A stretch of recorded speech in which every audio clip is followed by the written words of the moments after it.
Synopsis. In a quiet town, an adopted teen faces heartbreak and betrayal when a mysterious girl reveals her dark intentions, leading to his near-death experience. Revived as a devil by a powerful peerage leader, he uncovers his hidden half-fairy heritage and embarks on a quest for justice against ancient gods. With new allies and growing powers, he navigates a world of magic, battles, and self-discovery, forging his path to become a legendary force. Chapter 0. In the peaceful town of Kyoto, Goro and Miki longed for a child to complete their family. After 2 unsuccessful attempts, their hopes were shattered by 2 painful miscarriages. Determined not to give up, they decided to try a 3rd time. However, during the 2nd pregnancy, a tragic event changed their lives forever. Miki suffered severe complications and ended up losing her uterus, leaving them devastated and unable to fulfill their dream of having a biological baby. In the silence of the night, Goro and Miki sat together in their small living room, enveloped by the darkness that echoed their sadness. "I don't know how to deal with this, Goro. It feels like everything has crumbled around us," Miki confessed, tears moistening her pale cheeks. Goro firmly held her hand, searching for words of comfort that seemed to escape his mind. "I feel lost too, Miki. We put so much love and hope into these babies, and now, it feels like our dreams have been shattered." Miki sighed, the pain in her heart almost palpable. "I wanted so much to be a mother, Goro. It's unfair." Goro lowered his eyes, fighting back tears that threatened to fall. "I know, my love, I know." He wrapped Miki in a tight hug, sharing their mutual pain as they faced the cruel reality of their fate.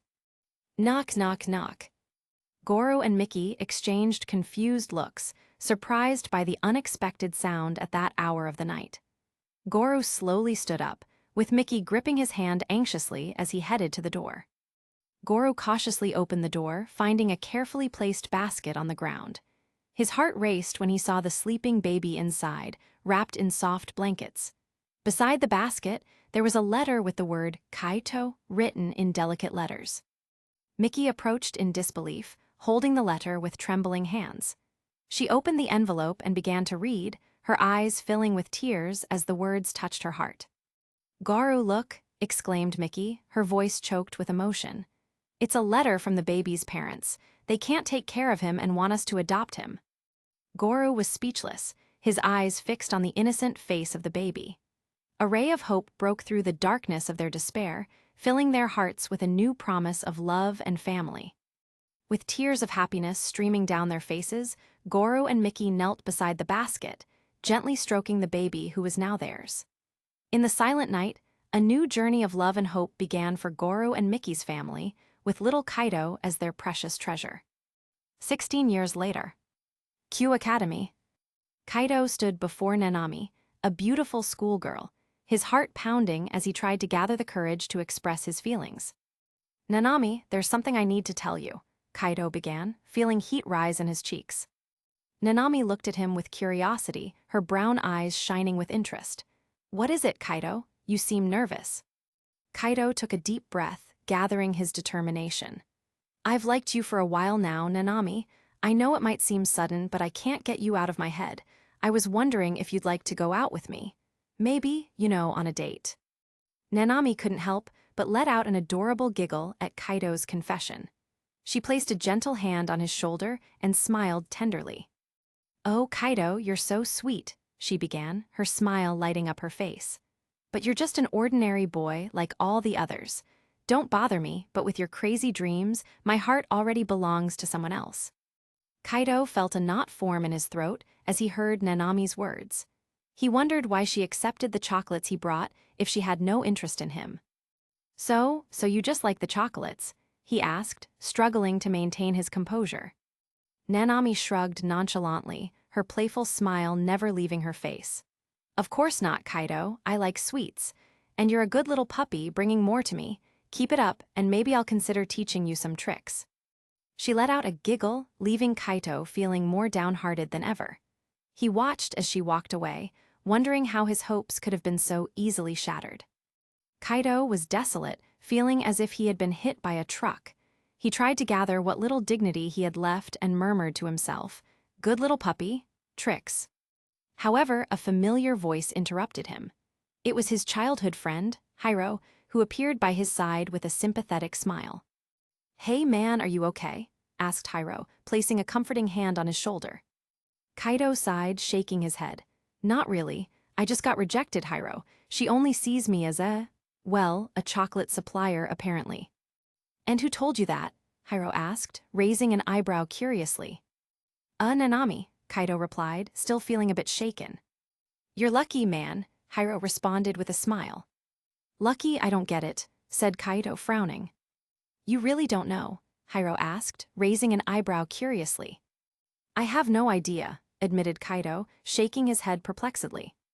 "Nanami, like 95% of the girls at this school, supposedly likes Yuto. But unlike them, Nanami leads a more open life, especially with the basketball team players." But she seemed so innocent," Kaido murmured, struggling to process the information. Hiro shrugged with a sympathetic smile.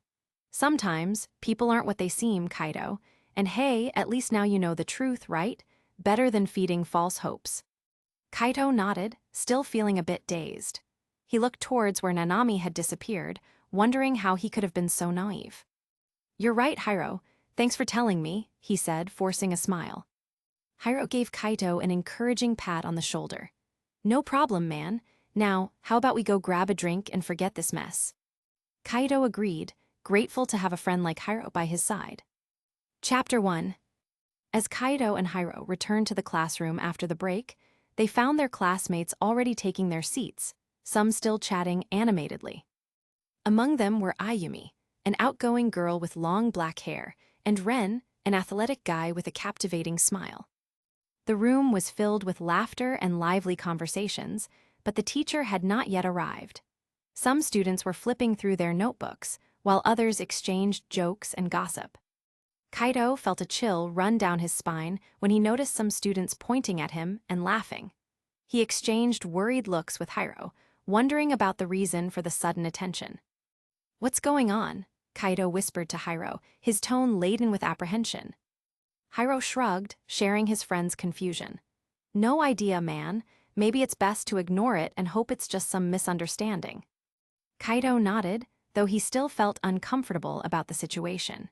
He focused on his books, trying to ward off the curious glances of the other students while waiting for the teacher to arrive. Nanami entered the classroom, exuding confidence as she walked alongside her friends, Mina and Yuki. Kaido and Hiro discreetly observed as the three girls approached, but their ears caught the conversation of the friends, sinking their hearts. "Mina, did you hear about Kaido?" Yuki said in a whisper, barely containing her laughter. "Yes, Nanami told me everything," Mina replied with a mischievous laugh. "Poor thing, he really thought he had a chance with her."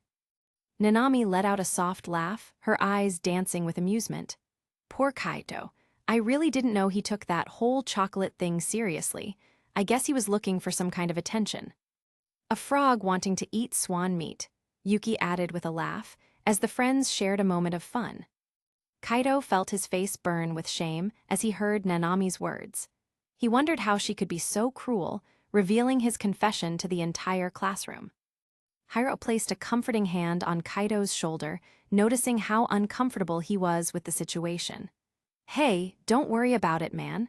They're just trying to provoke you. Don't let it get to you." With the teacher's entrance, the classroom instantly quieted down, the students turning their attention forward to their teacher. Time skip. Kaido bid Hiro a discreet farewell, grateful for his friend's constant presence throughout the day. With a sigh, he stood up from his chair and left the classroom, eager to escape the charged atmosphere of embarrassment. As he walked through the empty school corridors, Kaido tried to ignore the cruel words still echoing in his mind. He knew he couldn't change what people thought of him, but he wouldn't let their words define him. As Kaido walked out of the school gate, lost in his thoughts, he didn't notice someone watching him from the window. Riaz kept her gaze fixed through the window, watching Kaido leave the school with a thoughtful expression. Akino approached Riaz, noticing her fixed gaze through the window. She followed Riaz's gaze to see Kaido leaving the school. A look of curiosity crossed Akino's face. "Is that the human who was having mana released?" "Yes, that's him. I've been feeling a strange energy around him lately." Aquino frowned, concerned about the situation. And what are we going to do? When are we going to approach him? We can't act rashly. We need to wait for the right moment. In the meantime, I've sent my familiar to keep an eye on him. We'll watch him closely and intervene when necessary. Aquino nodded, confident in Ria's leadership. Hiatus household. In the comfortable living room of the Hiatus household, Goro and Mirko sat in front of the fireplace, discussing in low voices while the light of the flames danced on their worried faces. Goro, I know we've been putting off this conversation for a long time, but I think it's past time we tell Kaido the truth, Miki said, her voice laden with apprehension. Goro sighed, running a hand through his hair in a gesture of frustration. I know, Miki, I know, but how are we going to explain to him that he's adopted? He's always believed he's our biological child. Miki placed a comforting hand on Goro's arm, seeking to convey calm amid their shared anguish. He deserves to know the truth, Goro. He's about to turn 16 next week. We can't keep hiding this from him forever. Goro nodded, feeling the weight of responsibility bear down on his shoulders. You're right, Miki. We'll find the right moment to tell him, but we can't let this drag on any longer. With a silent agreement between them, Goro and Mirko remained together in the living room, united by their mutual desire to protect and guide their son, even if it meant facing the difficult truth that awaited them. Outskirts of Kyoto City. Kaido walked through the streets of Kyoto, his gaze fixed on the ground while a cloud of turbulent thoughts swirled in his mind. He felt foolish for having shown his feelings to someone who only used him for convenience. Each step seemed heavy, as if carrying the weight of his own disappointment. Ignoring the people around him, Kaido lost himself in his inner thoughts, reliving every embarrassing moment of the conversation with Nanami. He wondered how he could have been so naive, so blind to her true intentions.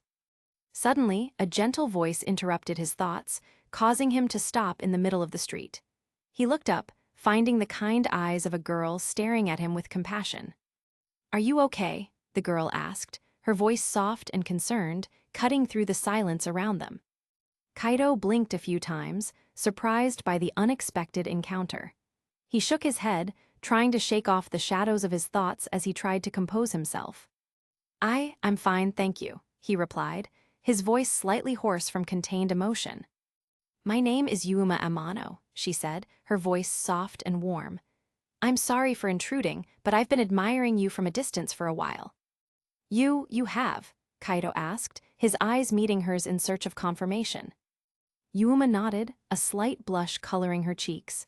Yes, I have, and today I finally gathered the courage to ask you out, if you're interested, of course. Chapter 2. After his recent disappointments, Kaido's wariness was understandable. He looked at Yuma, trying to discern her intentions, still fearful of being mocked or manipulated again. This is kind of sudden, don't you think? Kaido responded, his voice revealing a hint of caution. I mean, why would you be interested in me? Yuma smiled, a smile that seemed genuine and warm.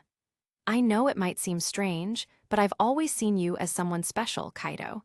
You seem very kind and considerate, and I would really like to get to know that part of you. Kaido felt his heart soften a bit at her words, but caution still lingered. I appreciate that, Yuma, but I just went through a tough situation, and I'm not sure if I'm ready to start something new right now. Yuma nodded, showing understanding. I completely understand, Kaido. There's no rush. Maybe we could just start as friends. No pressure, just getting to know each other better. Yuma's offer seemed like a safer approach, something that Kaido felt he could explore without the risk of getting deeply hurt again. Friends, then, he agreed, allowing himself a small smile. I think I can do that. With this new agreement, Kaido felt a light burden lift from his shoulders. Perhaps this was an opportunity to turn the page, to experience something new without the expectations and pressures that had overwhelmed him before. Yuma and Kaido began to walk side by side, talking about light topics such as their hobbies, favorite music, and movies. Kaido noticed that talking with Yuma was easy and pleasant, and gradually his guard was lowered.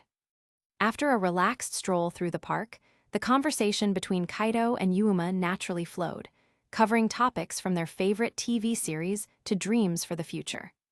As the sun began to set, casting a golden glow over the surroundings, Yuuma stopped and looked at Kaido with a gleam of anticipation in her eyes. "Kaido," she began hesitantly, "I was thinking. There's a new cafe that opened recently downtown. I heard they have the best matcha cakes. Would you like to go with me, maybe as a date? We can meet there in 2 hours if you're free." Kaido felt a wave of nervousness, but Yuuma's encouraging smile made him feel more at ease. He thought for a moment, realizing that he really would like to spend more time with her and get to know who she was beyond appearances. "You know, Yuuma, that sounds like a great idea," Kaido replied, a smile beginning to form on his face. "I'd love to go to the cafe with you. Shall we meet there at 7? "Perfect," Yuuma responded, clearly relieved and happy with his response. "Then it's a date. I'm looking forward to spending more time talking with you, Kaido." The two exchanged phone numbers to coordinate in case anything changed, and then parted with a wave, each heading their own way to prepare for the evening. Kaido felt a mix of excitement and nervousness as he walked home, thinking about what to wear and what awaited him later. As soon as Yuuma walked away, Kaido couldn't help but sport a shy smile, feeling surprisingly hopeful about the evening to come. He felt that, despite his recent letdowns, there might still be room for new experiences and, perhaps, a new meaningful connection. Upon arriving home, Kaido found a peaceful environment. The Hiatus house always had a welcoming atmosphere, and today was no different. His parents, Goro and Miki, were in the kitchen, engaged in a joint task of preparing dinner. The aroma of spices and fresh herbs spread through the air, filling the space with an undeniable invitation to communion and comfort. "Hello, Kaido. How was your day?" Miki asked with a warm smile, drying her hands on a kitchen towel before approaching to give her son a kiss on the cheek. Kaido returned the smile, somewhat hesitant, still processing the day's events. "It was good, Mom. A bit different, I'd say," he replied, trying to keep the tone light. Goro, who was stirring something on the stove, looked over his shoulder with interest. "Different how? Any good news?" he asked, his tone encouraging. Hesitant to share all the details immediately, Kaido opted for a more cautious approach. "Actually, yes, I met someone today. We're meeting later for coffee." Miki and Goro exchanged a quick look, a mix of surprise and evident joy on their faces. "That sounds wonderful, Kaido. Who is she?" Miki asked, her interest clearly piqued. "Her name is Yuuma. She's really nice," Kaido said, allowing himself a more confident smile. "We're just going to talk, nothing serious, just to get to know each other better." "That's great, son. It's good to see you making new friends and opening up to new experiences," Goro commented, turning his attention back to the pot, but his smile was evident in his voice. Kaido nodded, feeling a wave of gratitude for his parents' understanding and support. "I have to get ready a bit before I go out. I won't be long," he said, heading upstairs to his room. On the way, Kaido's thoughts revolved around the upcoming meeting with Yuuma and the conversation they would have. He was anxious, but there was a hint of hope he hadn't felt in a while. The possibility of a new friendship, or perhaps something more, seemed like a breath of fresh air in his life. As he got ready, Kaido reflected on how important it would be to keep an open mind, setting aside the worries of the past and focusing on what the present could offer. With this resolve, he prepared himself, dressing not just for the date, but also for the new phase that might be starting in his life.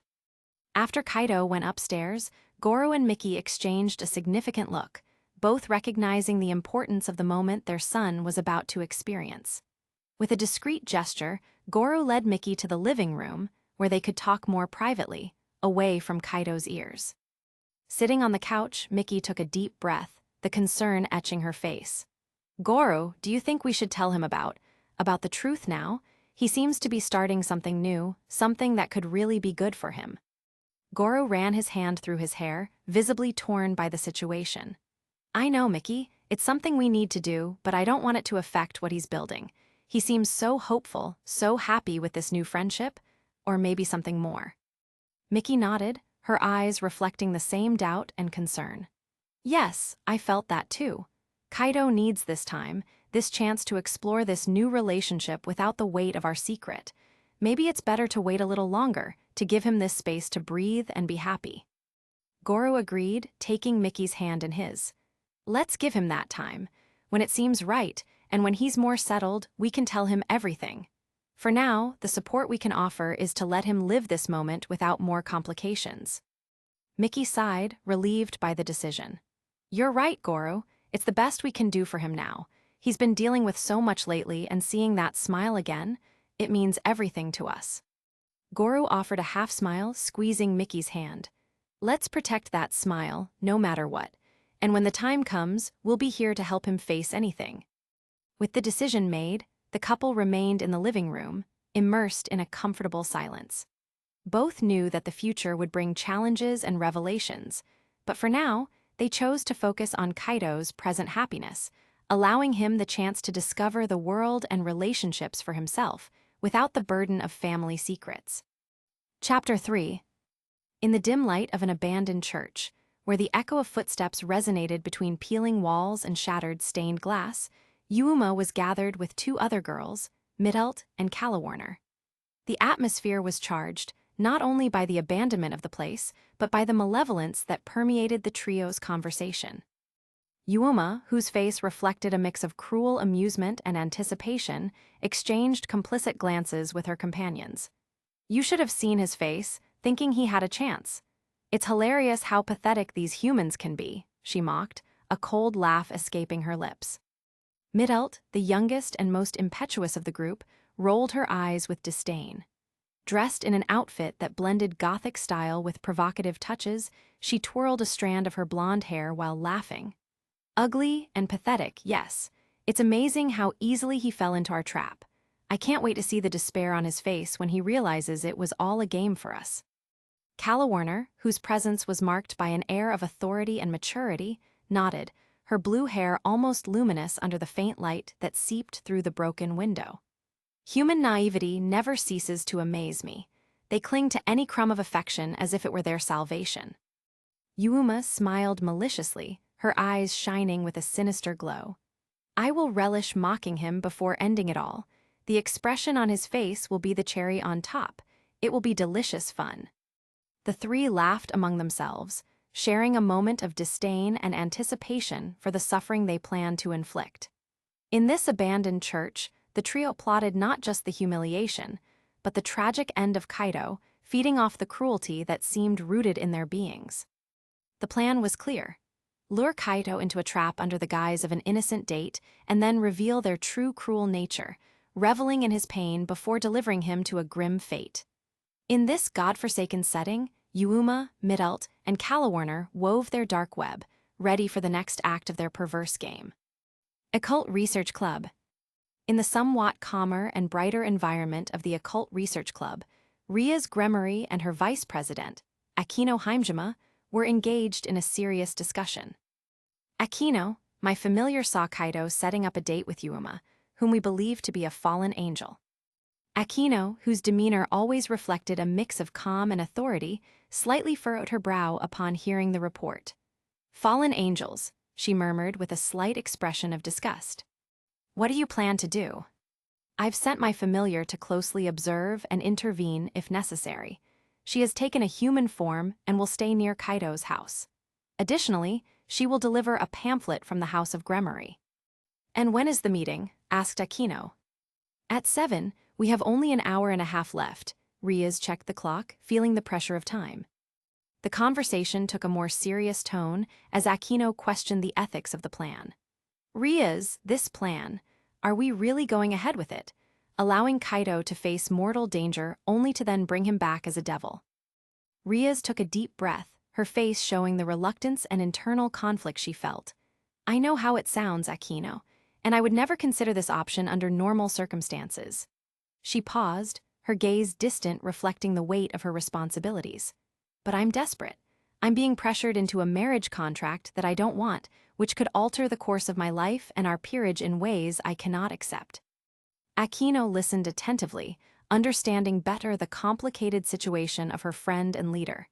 And Kaido, how will this be fair to him? I plan to compensate him, Riaz replied with firm determination in her voice. I will be the best master he could have. I will ensure that he has every opportunity for growth, power, and position. He will not just be a pawn, he will be valued and respected within our group. Aquino nodded slowly, still concerned, but trusting in Ria's integrity. If there's anyone who could make this situation work for the best, it's you, Riaz. But we need to be extremely careful. We can't let anything get out of control during this process. I agree, said Riaz, as she approached the window, looking down at the academy campus below. We will monitor every step of the meeting and intervene immediately if things go astray. I will not let Kaido suffer more than absolutely necessary. And after his transformation, I will do everything in my power to guide and protect him as my own family. Aquino placed a hand on Ria's shoulder, offering her silent support. I will be by your side, Riaz. We will ensure that everything goes well. Hiatus household. Kaido's room was a reflection of his growing anxiety and hope. In front of the mirror, he meticulously adjusted his outfit, choosing pieces he considered stylish, yet not overly formal.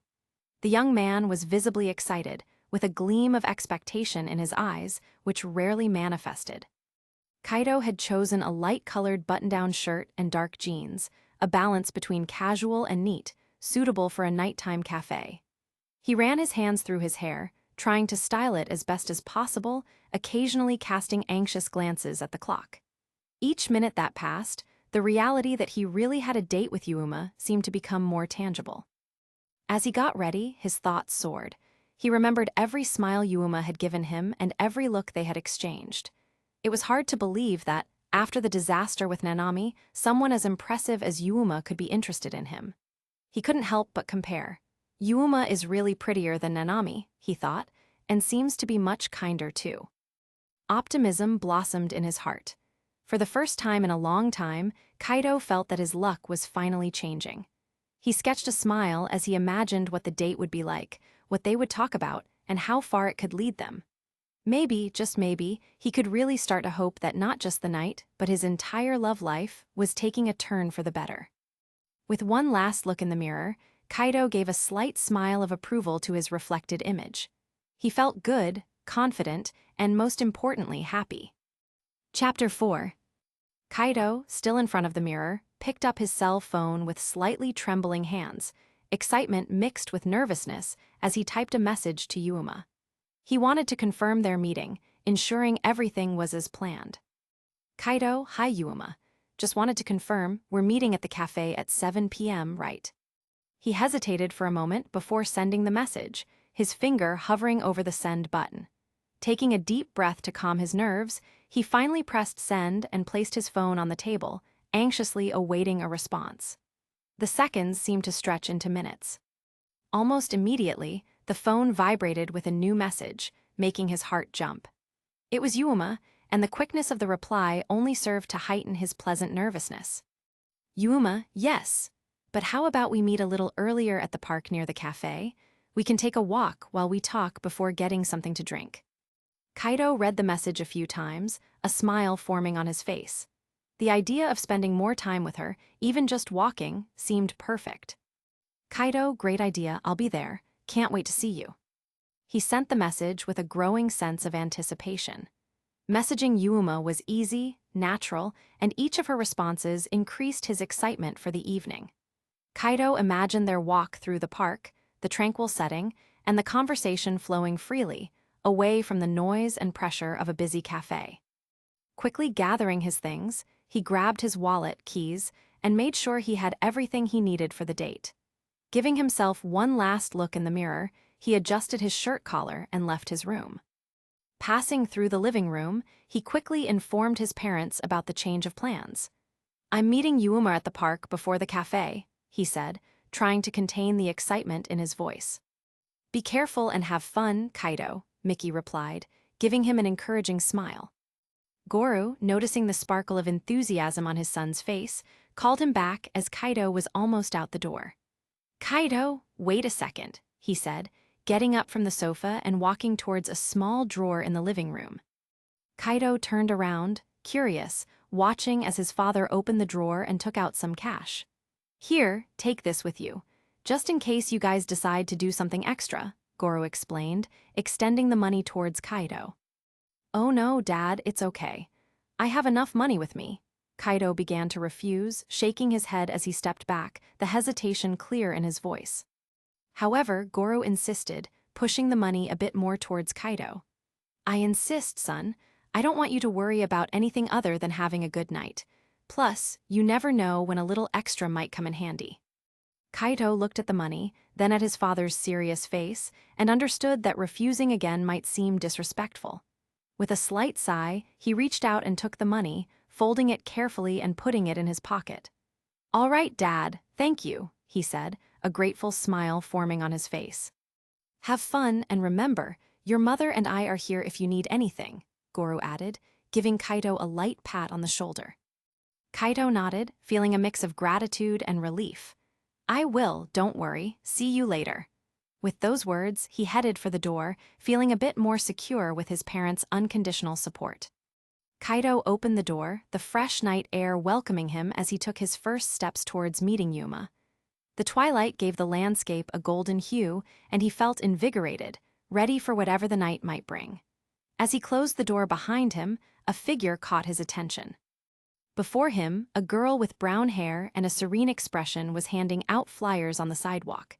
She wore a simple blouse and a denim skirt, a casual look that didn't stand out in the neighborhood. Noticing Kaido, she smiled and approached with a flyer extended towards him. Good evening, would you like to know more about how your wishes can be fulfilled? She asked, her voice soft, almost mysterious. The flyer she offered had an intriguing design, a carefully drawn magical circle with the words, "Your wish will be fulfilled," encircling the symbol. Kaido, curious and a bit surprised by the unexpected approach, gently took the flyer from the girl's hand. He quickly scanned the intriguing design and words, his interest momentarily piqued by the mystery of what it could mean. Thank you, he said with a polite smile, still pondering the strange coincidence of the encounter. He carefully folded the flyer and placed it in his pants pocket, along with the money his father had given him. The girl continued her way, distributing more flyers to other passers-by, gradually disappearing into the crowd of the night. With the flyer securely in his pocket, Kaido resumed his walk to the park, where he would meet Yuma. As Kaido walked towards the park, excitement bubbling within him with each step, a small detail completely escaped his notice. In the growing shadows of the night that began to envelop the city, a discreet red bat silently followed him.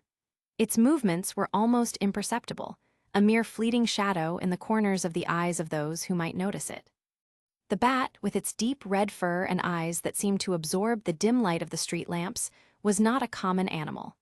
It was, in fact, Ria's familiar, sent to monitor Kaido during his meeting with Yuma.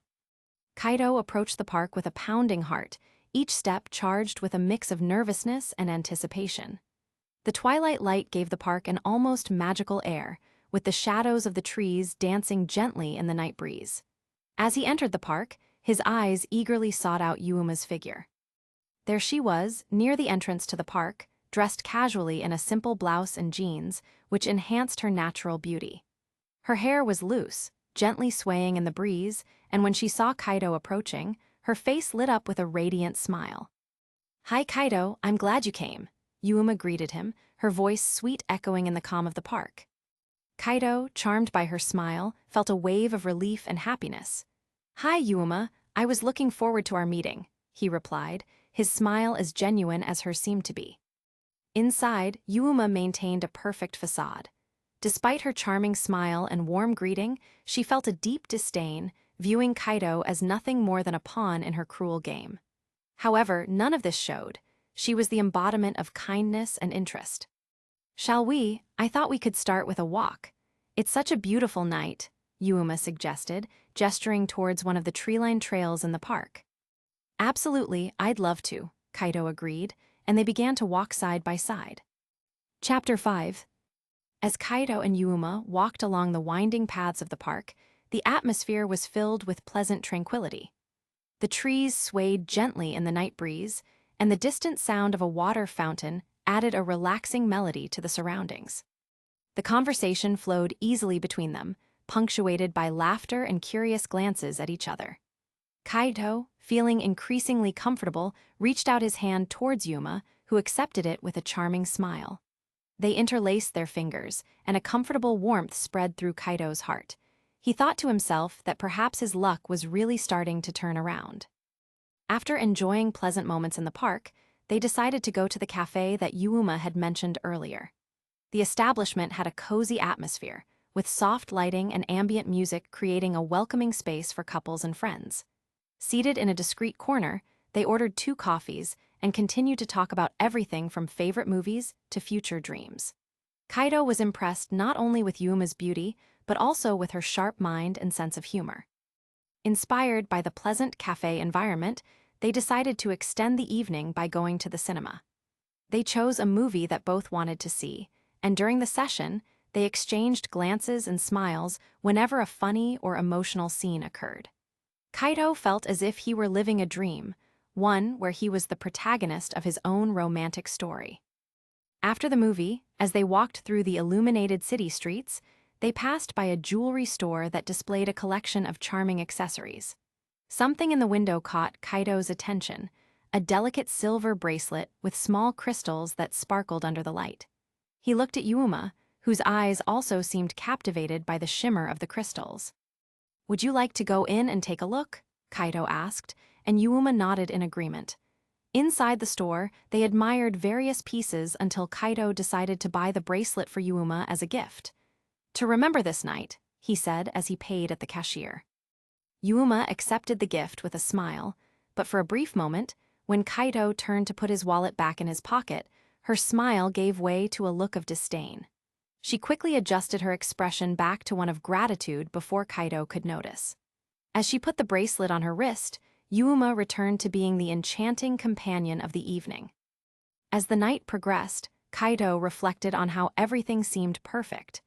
"It seems like my luck has really started to change," he thought, completely oblivious to the brief change in Yuuma's expression. Time with her seemed to validate his hopes that finally, things were taking a favorable turn in his life. After buying the bracelet, Kaido and Yuuma continued to enjoy the magical night they shared. They decided to walk to a nearby square, famous for its beautiful illuminated fountain and benches surrounded by floral arrangements that added a romantic touch to the place. The soft glow of the street lamps reflected in the dancing waters of the fountain, creating a perfect setting for the final moments of their date. As they walked towards the square, Yuuma held Kaido's hand firmly, but her smile hid a dark anticipation. She relished the idea that very soon, she would reveal her true nature and the motives behind her affectionate facade. The prospect of seeing pain and betrayal in Kaido's eyes when he discovered the truth about her filled her with perverse excitement. Reaching the square, they found a quiet bench near the fountain. They sat down, and for a moment, just watched the water jet rhythmically, reflecting the light of the moon and stars. The conversation became more introspective, with Yuuma asking deeper questions about Kaido's desires and fears, information she planned to use later to deepen her manipulation. Finally, Yuuma stood up and invited Kaido to stand in front of the fountain. They positioned themselves face to face, the moonlight illuminating their faces. Kaido looked at Yuuma, completely unaware of her hidden intentions, his expression full of admiration and gratitude for what he considered one of the best nights of his life. Above them, hidden in the shadows of the trees, the bat watched silently, its red eyes glowing in the darkness, witnessing the drama unfolding below. "Yuuma, I really don't know how to thank you for tonight. You made me feel really special," said Kaido sincerely, his voice laden with emotion. Yuuma smiled, an expression that in the moonlight seemed almost genuine. She held Kaido's hands in hers, feeling the slight tremor of emotion passing through him. "Kaido, I'm so glad you felt that way. You are special," she said softly, leaning closer to him. Kaido, wrapped up in the moment, was unaware of the impending danger. The proximity of Yuuma and the perfect night had blinded him to any signs of malice. He was about to respond, his lips parting in a smile, when Yuuma gently interrupted. The romantic atmosphere of the square, with the bubbling fountain in the background and the soft moonlight, created the perfect setting for a moment of confession or a sincere request. Kaido, completely captivated by Yuuma's beauty and apparent vulnerability, looked at her with eyes full of adoration. She moved closer, holding his hands gently, her eyes shining under the starlight. Kaido, began Yuma, her voice soft as a caress, I really wanted to make a special request to you. Her expression was sweet, but behind her eyes, a spark of malice began to shine, imperceptible to Kaido in his enchanted state. Moved by the moment, Kaido squeezed her hands and said with all sincerity, Yuma, you can ask me for anything, I would do anything for you. His voice carried a tone of unconditional commitment, a promise of devotion that only someone truly enchanted could offer. Yuma tilted her head, a slow smile forming on her lips, one that had a hint of sarcasm that Kaido failed to identify. Anything? She asked, her voice now playful but with a subtle note of disdain that Kaido, unfortunately, missed. Yes, anything, Kaido replied, his heart beating fast, ready to commit even further, deluded by the idea of romance that the night seemed to promise. Yuma stepped closer, her eyes locked on his, a clear cold glint now emerging. Then, Kaido, would you die for me? Chapter 6. Kaido hesitated for a moment upon hearing Yuma's unexpected and deeply meaningful question, his eyes searching hers for any sign of jest or metaphor that he might have missed. He laughed nervously, trying to deflect the weight of the question with an uncertain smile. Is this some kind of poetic expression, right? Like dying for love or something? Kaido asked, looking for a confirmation on Yuma's face that would ease the sudden tension rising within him. With a smile that lost all sweetness, Yuma looked directly into Kaido's eyes, and what he saw there made him freeze. There was no warmth, only the cold emptiness of a predator. No, Kaido, she said, her voice taking on a grave tone he had never heard before. It's not a metaphor. Without any warning, Yuma began to tear her own clothes, a gesture so abrupt and violent that Kaido took a step back, stunned and confused. The fabric was ripped apart by the strength of her hands, revealing a physical transformation that began to unfold before Kaido's eyes. Yuma grew in height, her features becoming more defined and mature. Her previously friendly eyes now transformed, taking on a dark and sinister glow that seemed to swallow the light around. Her gaze was pure malice, and the transformation didn't stop there. The clothes that emerged on her body after tearing the old ones were intensely black, consisting of straps that barely covered her body, designed more to intimidate and seduce than for any practical function. Metallic pieces like shoulder guards adorned her shoulders, with 3 sharp spikes protruding from one side, giving her an almost demonic appearance. Black gloves covered her arms, with chains dangling, clinking with every movement. A piece resembling a thong was strapped around her hips by thin straps, and high-heeled boots completed the aggressive look.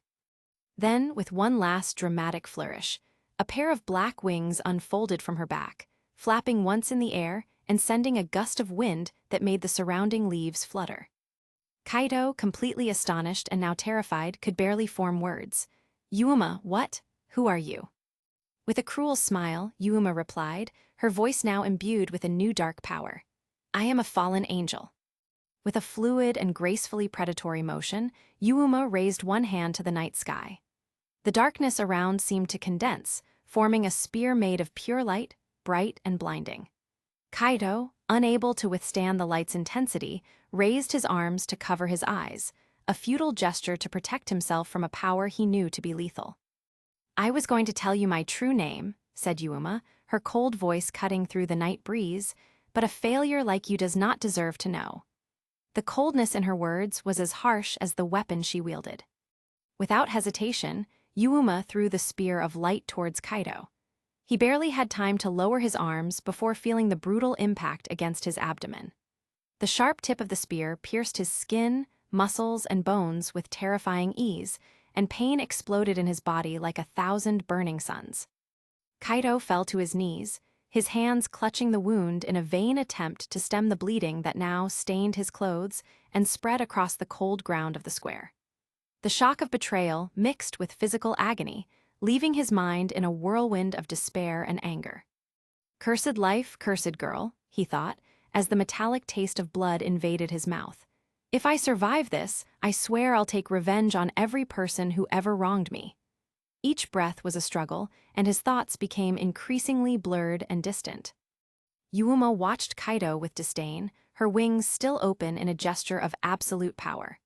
Without a trace of compassion, she slowly turned and walked away, leaving Kaito there, alone and dying, under the dim light of the moon that now seemed to witness his imminent death. After Yuma left the scene, the shadowy figure of a bat quickly disappeared among the trees, signaling to Rias and Aquino that it was time to act. Emerging from the shadows where they had been hidden, the two quickly approached Kaito, who lay fallen, his breathing weak and irregular under the pale moonlight. Rias and Aquino, examining the scene with expressions of concern, were surprised to see that where Kaito's blood touched the earth, small flowers and grass began to sprout, creating a vivid contrast with the painful scene. The life emerging from his blood was not only a sign of his imminent death, but also of a rare and powerful magical potential. Aquino, observing the unusual and magical phenomenon unfolding before their eyes, turned to Rias. "Should blood do that?" asked Aquino, her voice laden with astonishment and perceptible caution. She knelt beside Kaito, observing more closely the delicate flowers and lush green grass that sprouted where the blood seeped into the soil. Her hand hesitated before lightly touching the vibrant petals of one of the flowers. Rias knelt beside Kaito, her gaze fixed on the magical and unusual phenomenon unfolding before their eyes. "This is definitely not normal. It's magic, but of a very rare kind," she commented, her expression serious and thoughtful as she leaned closer to Kaito, looking for any sign of life in his weakened gaze. As she watched, a hoarse whisper escaped Kaito's lips, his words almost inaudible mixing with the sharp pain he felt. "I will have my revenge," he murmured, his voice laden with fervent resentment and a promise of retribution. "Kaito," began Rias, her voice soft yet firm, "do you desire power and revenge? I can offer that to you. I can give you a new life, power beyond your imagination, but in return, your loyalty and servitude will be mine." Kaito, struggling against the pain and darkness that threatened to envelop him, focused his gaze on Rias. Her proposal was a spark of hope, a means to escape death and achieve the revenge that now consumed his thoughts. With each breath becoming more laborious, he knew this might be his only chance. "Yes," Kaito managed to say, his voice weak but laden with determination. "I accept." As soon as the words left Kaito's mouth, his body began to fail, life draining from him with each beat of his weakening heart. Moonlight bathed his face, reflecting a growing pallor as excruciating pain consumed him. Rias, recognizing the signs of his critical state, acted quickly. She pulled out a small velvet case from her pocket that contained the chess pieces needed for the reincarnation ritual. With a solemn expression, Rias opened the case and took out the glowing pieces, each emitting a pulsing red light that contrasted with the darkness around them. She held the pieces between the palms of her hands. As Rias prepared the reincarnation ritual, she carefully placed the pawn pieces on Kaito's chest, who lay there fighting against the closing darkness. Initially, she thought to use 4 or maybe 5 pieces, but as each piece touched his skin, she realized that would not be enough. Rias continued placing the pieces, one after another, until all 8 pawn pieces were aligned over him. "This is unbelievable," murmured Rias, her voice mixed with awe. The need for so many pawn pieces to stabilize Kaito's life indicated the power he might possess after the reincarnation process. The light emitted by the pieces began to intensify, forming a glowing aura that enveloped Kaito in a dome of pulsating energy. With each piece added, the light grew stronger, and the air around them more charged with magical energy. Rias, now with trembling hands due to the intensity of the power she was manipulating, placed the last piece on Kaito's chest. A flash of red light burst from the pieces, so bright that both had to look away. When the light subsided, they looked back at Kaito. His body, previously contorted in pain, now lay calm and motionless. The heavy atmosphere of death seemed to have dissipated, replaced by an expectant silence. Kaito, whose breathing had been erratic and shallow, now breathed evenly and deeply. His face, previously pale and marked by pain, now showed a healthier color, and small signs of regeneration could be seen where the spear had wounded him. Chapter 7. Kaito, now breathing steadily and showing clear signs of physical regeneration, prompted Rias to make a decision to take him to a safe place. Although the situation was stabilized, it still required care and vigilance, considering the nature of the ritual and the forces involved. "Let's take him home," Riaz instructed Aquino, who readily agreed, both still tense from the severity of the events but relieved by the success of the ritual. With a precise gesture, Riaz conjured a teleportation circle beneath them. The magical energy shone with a soft light, forming slowly rotating complex patterns until everything was ready for the transition. They appeared in Kaido's room, where the familiar environment should aid in his recovery and adaptation. Aquino, with a concentrated expression, prepared for the next crucial step of the plan. "I will hypnotize Kaido's parents so they don't notice anything unusual," she explained, heading towards the door of the room, ready to ensure everything remained under control and unsuspected. Riaz watched Kaido, now peacefully asleep in his bed, recovering from the deep transformations he had undergone. Turning to Aquino, who had just returned from meeting Kaido's hypnotized parents, unaware of anything unusual, Riaz shared a thought that weighed on her mind. "I hope that, with Kaido's new power, we can find a way to break the marriage contract that was imposed on me," said Riaz, her voice carrying a mix of determination and hope. "He may be the key to changing not only his fate but ours as well." Aquino nodded, understanding the importance of Kaido's role in the future strategies of the Gremory house. Satisfied but still cautious, Riaz took one last look at Kaido, who slept peacefully, unaware of the weight his shoulders would soon carry. "Let's let him rest. He will need all his strength for the challenges that lie ahead."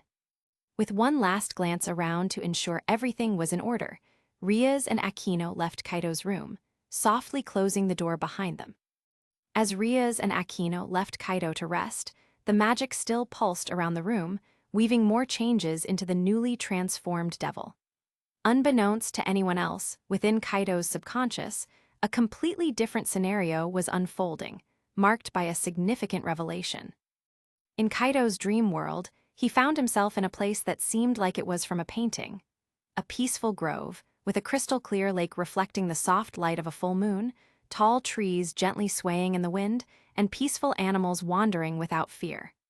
In this serene place, a female figure approached. It was Lena, the mother he had never met but who had left a memory implanted in his subconscious when he was just a baby. Lena, with an ethereal appearance, long hair, and a gentle expression, walked towards Kaido, who watched her with a mix of awe and instinctive recognition. "Kaido," she began, her voice as clear and calm as the lake's water, "there is much you need to know about who you are and the power you carry." Kaido, initially confused, felt a natural connection with Lena, as if part of him always knew she was part of his story.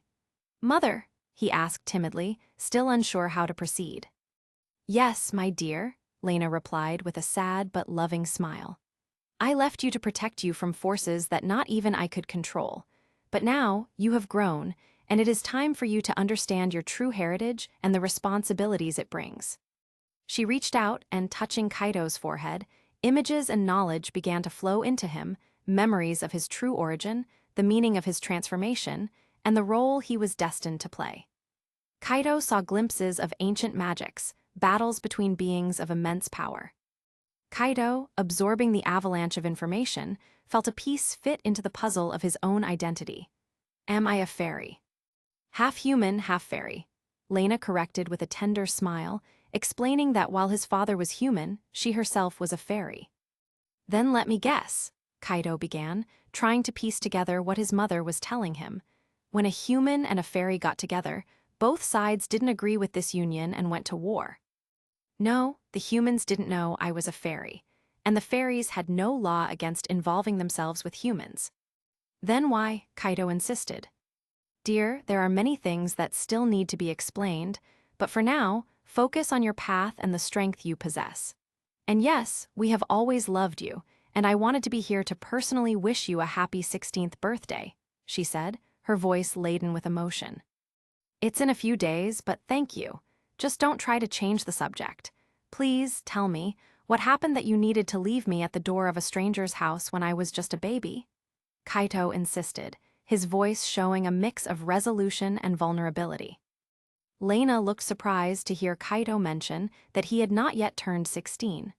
She knew that the powers he had inherited were supposed to manifest only on his 16th birthday, unless some external factor significantly interfered. The shock on her face was evident, mixed with growing concern. "You're not yet 16?" Lena asked, her voice trembling with sudden anxiety. "That's premature. Your powers should not have awakened yet. Tell me, what happened to you before you came here?" Kaito, still processing the revelation from his mother and the complexity of his own existence, hesitated before responding.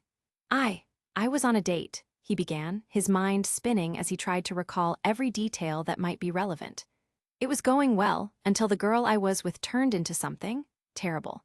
She revealed herself as a fallen angel and attacked me. I was severely injured, and then everything went dark until I woke up here." Lena's expression became even graver upon hearing Kaito's story. She knew that such interferences could precipitate or alter the natural course of a half-fairy's power awakening, especially under such violent circumstances. "That explains a lot," said Lena, almost to herself. "The trauma and magic involved in the attack must have forced the premature manifestation of your powers. This is not common and certainly not safe." Kaito looked at his mother, the weight of the situation beginning to settle on his shoulders. "But why me? Why leave me when I was just a baby?" Chapter 8. Lena hesitated, the pain of recalling the events and the concern to protect Kaito visible on her face. But given the current situation and how Kaito's powers had awakened, she realized that the truth was now the only safe option. "Kaito," she began, her voice laden with deep sadness, "the reason I had to leave you when you were just a baby is complex and painful, and perhaps it's time for you to know the whole truth." She took a deep breath, gathering the strength to continue. "Zeus, the king of the Greek gods, desired to possess me. I refused him, fell in love, and married your father. Zeus was furious with my choice. In his wrath, he killed your father." The words came out charged with emotion, the pain of the past reflected in every syllable. Kaito listened attentively, his heart tightening with each revelation. "So, you had to leave me to protect me from Zeus?" Lena nodded, tears of painful memories in her eyes. "Yes, to protect you, I left you at the doorstep of a family that I observed and knew could be good for you.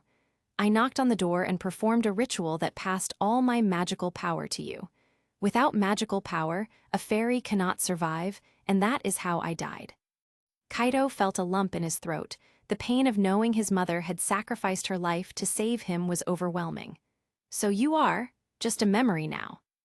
Lena smiled sadly. "Yes, dear, today I am just a memory.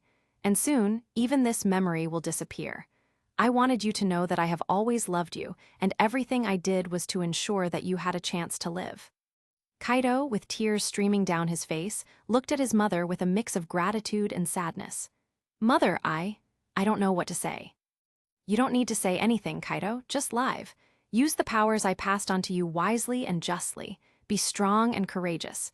And remember, even when I disappear, my love will always be with you." Lena moved closer, giving Kaito one final embrace. He felt her presence slowly fading away, like a gentle breeze dissipating into the night.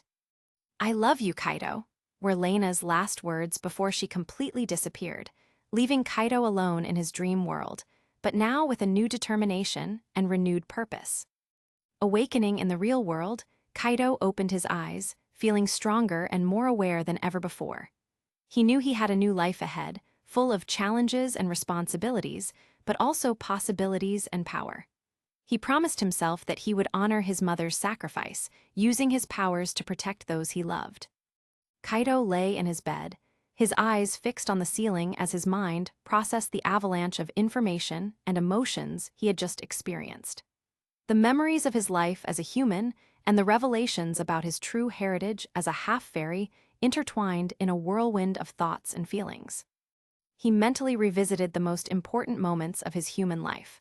A childhood filled with curiosity, the friends he made and lost, the romantic disappointments, and the small triumphs that shaped his personality. Each detail now seemed sharper, as if a new layer of understanding had been added to these memories. The image of his adoptive parents, Goru and Miki, surfaced in his mind. He felt a deep gratitude for all the love and care they had given him, despite not being his biological parents. Now he understood why he always felt an unexplainable connection to nature, an affinity for tranquil, life-filled places like the park where he met Yuma. This was part of his fairy heritage, a natural bond with the world around him. Kaito also found himself reliving the moment his mother, Lena, appeared in his dream. Her words echoed in his mind, bringing a mix of comfort and pain. Knowing his mother had sacrificed her own life to ensure his was both a heavy burden and a source of strength, he felt her love enveloping him, even in her physical absence. As he absorbed these new memories and revelations, Kaito felt something different within himself. It was as if an energy that had been dormant was now awakening. The realization of his own powers began to take shape, bringing a sense of latent power that he was still learning to understand. He could feel the magic flowing through his veins, a force that pulsed gently, waiting to be explored and utilized. He closed his eyes for a moment, focusing on the sensations this new awareness brought. It was like feeling the world in an expanded way. Each detail around him seemed to have new depth and significance. He could almost hear the plants growing, feel the life in the earth beneath him, as if he were attuned to the natural rhythms of the world. Lena's words came back to his mind. Be strong and courageous. Kaito knew that was exactly what he had to be. The promise to use his powers wisely and honor his mother's sacrifice became his new purpose. He would have to learn to master these abilities, understand his new responsibilities, and face the challenges that would surely come. Kaito took a deep breath, feeling the strength and determination growing inside him. With memories still flooding his mind, Kaito vividly remembered the recent events that had forever changed his life. He saw himself again in the park, the image of Yuma transforming from a sweet, attractive girl into a cruel, mocking fallen angel. He vividly recalled her cold, biting words, each insult and each laugh she threw out as she attacked him. The sharp pain of the light spear piercing his abdomen returned with frightening clarity. He remembered the warmth of the blood flowing down his body, the feeling of despair and helplessness as he fell to his knees, feeling life draining from him. Yuma's betrayal was a crushing weight on his chest, a bitter memory that fueled his desire for revenge. Then another memory emerged from the confusion, the vision of the redhead girl. She had appeared at his darkest moment, offering him a chance at survival and power in exchange for his loyalty. Kaito vividly remembered her face, serious and determined, as she explained what it meant to be reborn as a devil.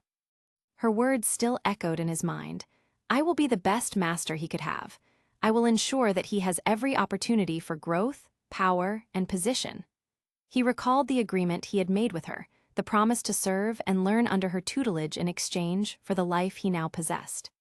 Sitting on his bed, Kaito felt a surge of intense emotions. The betrayal, the pain, the revelation of his true heritage, and the new life that had been given to him all converged in a moment of clarity. I sold my soul to a devil.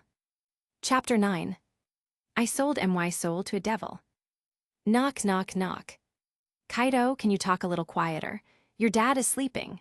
Mickey's voice came muffled through the closed door.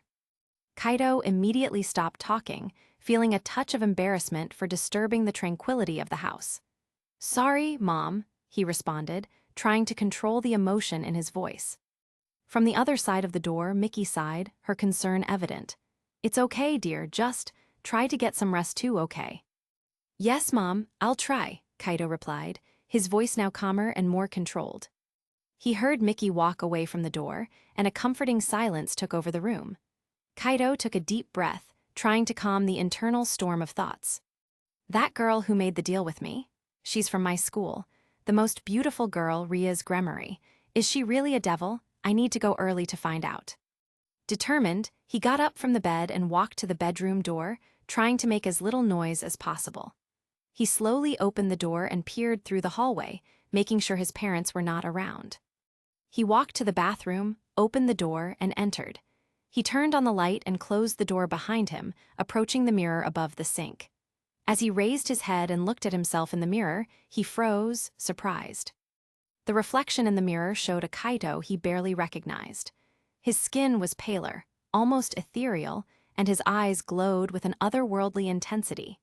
His appearance was stunning, a nearly surreal beauty he had never possessed before. His features were more defined, his hair shone more than ever, and there was an aura around him that exuded power and mystery. "Kaido," he murmured to himself, touching his face in the mirror, incredulous. "My parents will never believe it's me." Trying to compose himself, Kaido decided he needed to hide, at least until he could find out more about his new situation. He quickly did his hygiene, brushing his teeth and washing his face, though this did little to change the new reality of his appearance. Returning to his room, he began searching for clothes that could help him hide his new look. He rummaged through the wardrobe until he found a large hood and a sweatshirt that had belonged to his father. He put on the clothes, making sure the hood covered his face well and the jacket hid his new slender figure. With his face shaded by the hood and the loose clothes concealing his form, Kaido looked at himself in the mirror one last time to ensure he was sufficiently disguised. He looked more like a shadow than a boy, but that would serve his immediate purpose. Kaido left the room and headed to the kitchen. The house was engulfed in silence, and he moved carefully to avoid making noise. Reaching the kitchen, he opened the refrigerator door and grabbed a bottle of water, taking a few sips to calm his mind and body. After finishing the water, Kaido put the bottle back in the fridge and prepared to leave the house. He grabbed his keys and wallet, making sure he had everything he needed. As Kaido left the house, still adjusting the hood over his head to ensure his face remained hidden, he was surprised by a familiar figure on the sidewalk. It was the same girl who had handed out the flyer earlier. She was standing under the dim light of a street lamp, seeming to wait for him. The girl smiled as she saw him, her eyes gleaming with a mix of curiosity and something else that Kaido couldn't decipher. "Kaido," she called softly, taking a step towards him. Kaido stopped, a bit startled. You were waiting for me?" he asked, trying to keep his voice steady despite the nervousness. "Yes and no," the girl replied with an enigmatic smile. "My purpose was just to watch you, but since I saw you were leaving, I decided to show up. I am the familiar of young Miss Rias." Kaido blinked, trying to process the information. "The familiar of Rias, so you're not human." She shook her head, her brown hair swaying gently around her face. "No, I am a familiar. My true form is that of a bat, but I adopted this human form to interact with you. My name is Fiora." "So, Rias really is a devil," Kaido murmured to himself, more to confirm the new reality than to seek an answer. Fiora nodded, watching him attentively. "Yes, she is, and you are now part of her peerage." "So what do I do now?" he asked, looking to Fiora for guidance. "First, let's go to Miss Ria's house," said Fiora. "She is waiting for you. There, you will have all the answers and the support you need." "All right," he said, trying to convey more confidence than he actually felt. "Let's go to Ria's house." Fiora smiled again and turned, beginning to walk down the sidewalk. Kaido followed her, adjusting the hood over his head as they walked. The streets were quiet, only the sound of their footsteps breaking the silence of the early morning. In the distance, Kaido could see the large mansion rising imposingly. Fiora led Kaido to the gates, which silently opened as they approached. They passed through the well-kept garden and climbed the steps leading to the main entrance. Fiora knocked firmly on the door, and after a few seconds, the door was opened by a tall, elegant figure, Kiba Yuyudo, who smiled at seeing Fiora and Kaido. "Kaido Hyodu," said Kiba with a welcoming voice, "welcome to the Gremory house. Come in, Miss Rias is waiting for you." Kaido, still a bit disconcerted by everything that had happened, took a deep breath and entered the Gremory mansion. Upon entering the mansion, Kaido was immediately struck by the grandeur of the place. Fiora and Kiba led him through a long, well-lit corridor to a large double door at the end.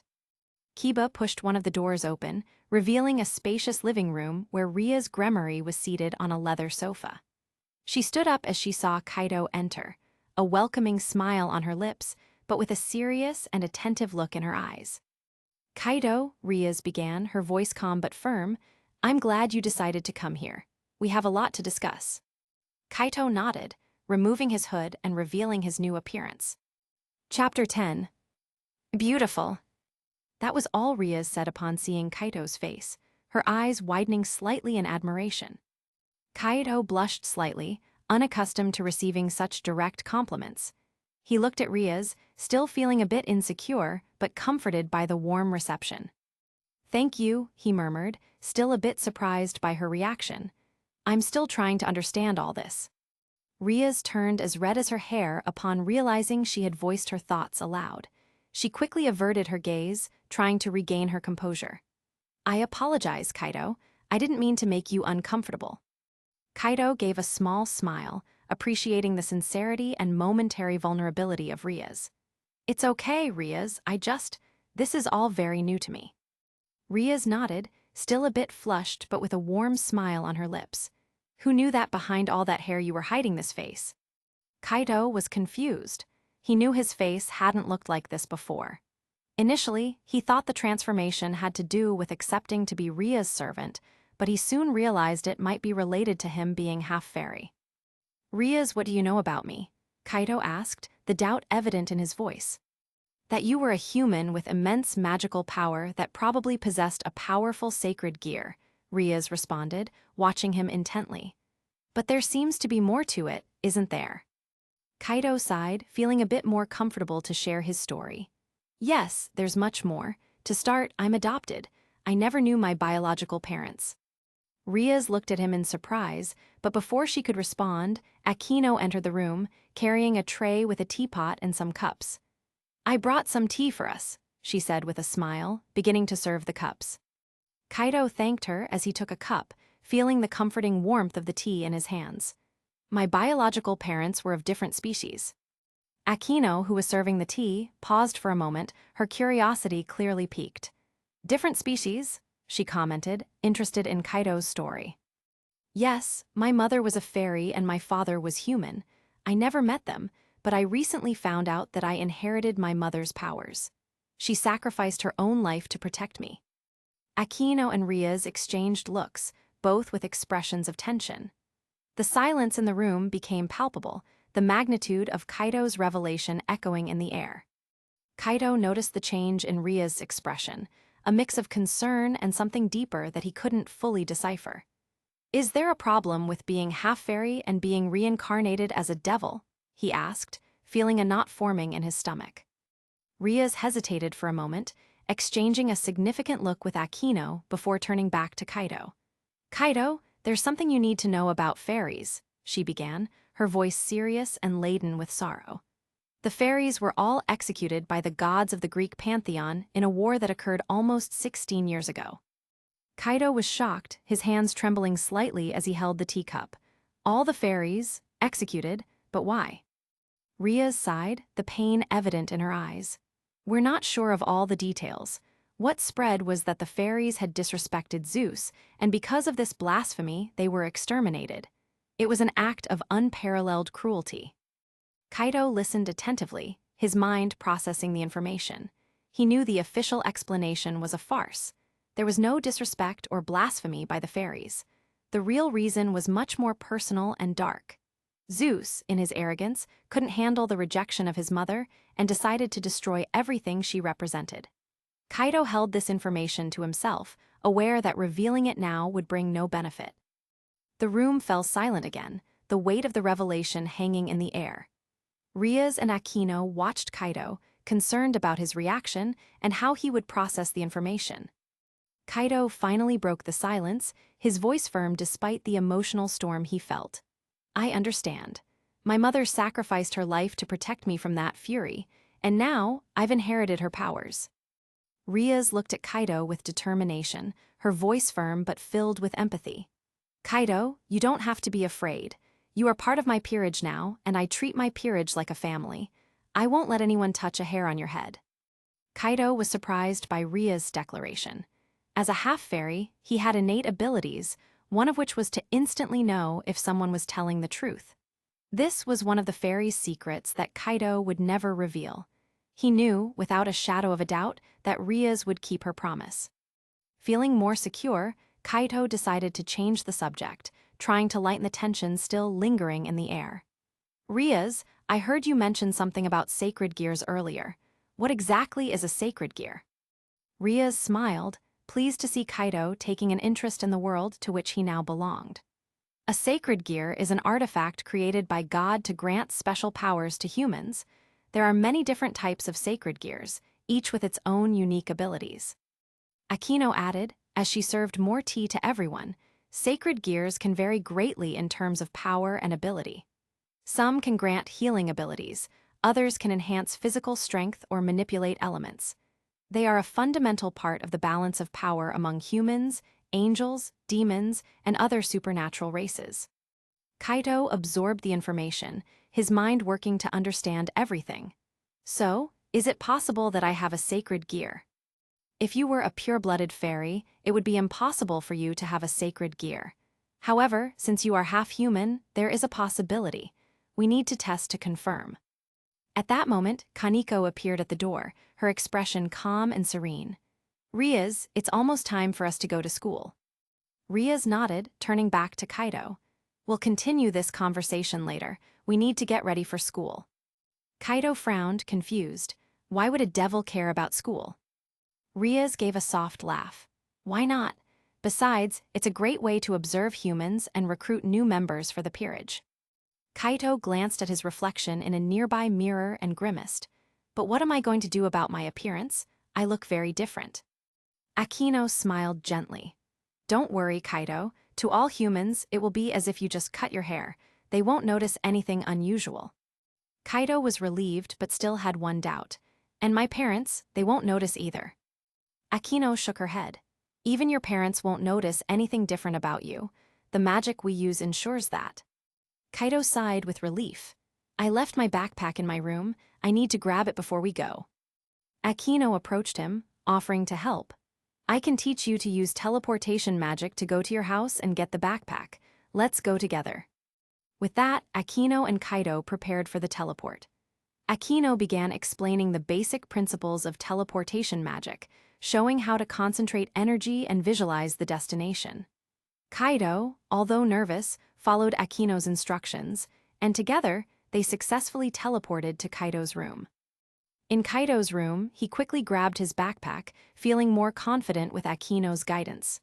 I did it, he said with a smile. Akino smiled back. Great job, Kaito. Now let's go back to the mansion and get ready for school. They teleported back to the Gremory mansion, where Riaz and the others were already ready to leave. Kaito was starting to feel more comfortable with his new reality, knowing he had the support of his new friends and Riaz's protection. Further questions about his reincarnation as a devil still left doubts that would be quenched later. Chapter 11. Q Academy. Kaito was walking through the school corridors, still trying to get used to his new appearance and the strange feeling of being both a devil and a fairy when he spotted his friend Hiro.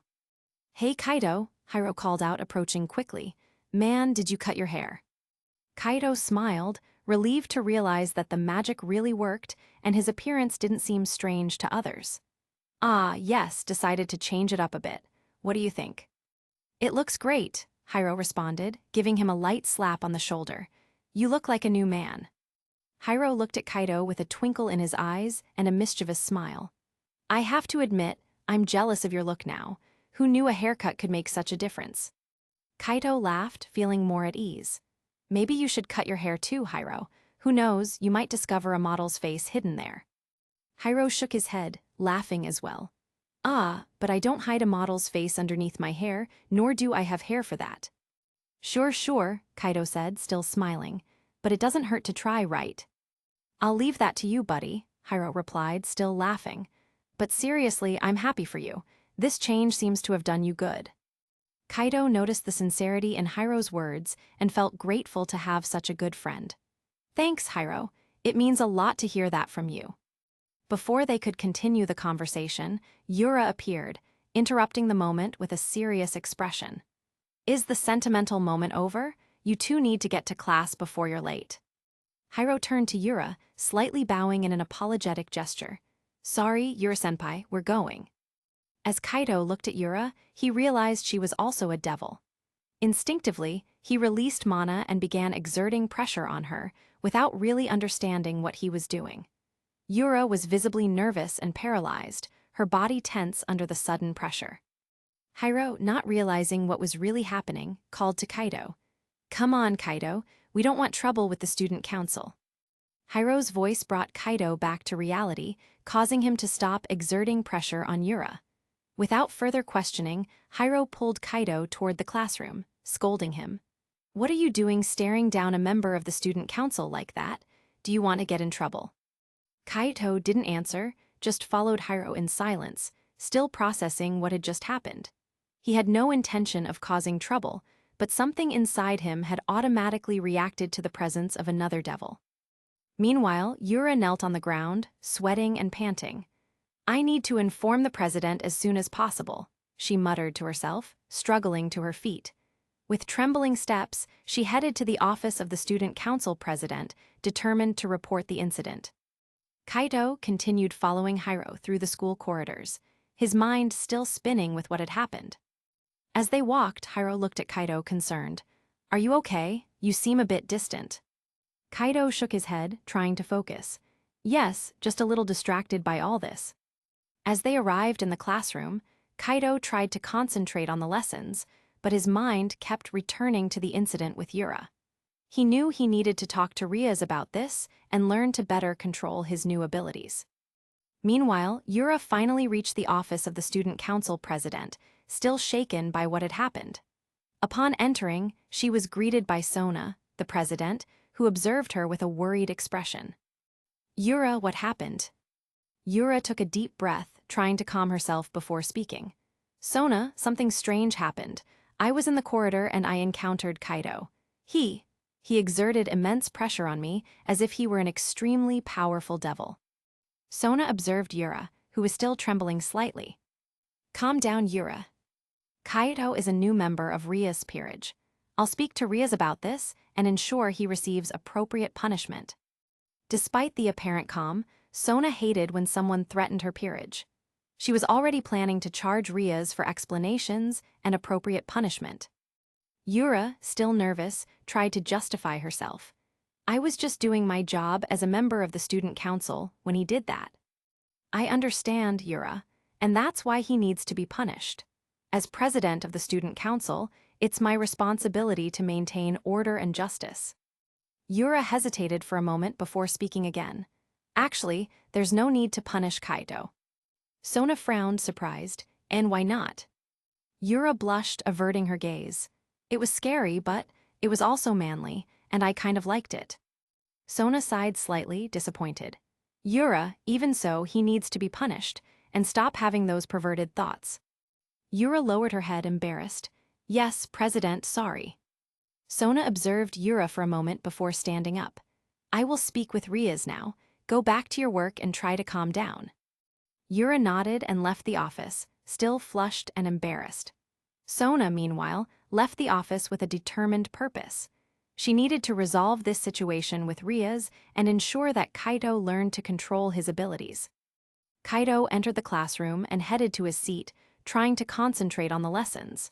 He sat down, placing his backpack next to his chair and picking up his materials. The teacher's words sounded distant as he tried to process what had happened with Yura and his new abilities as a devil and half-fairy. While trying to focus on the subject, Kaido couldn't help but overhear his classmates' whispers.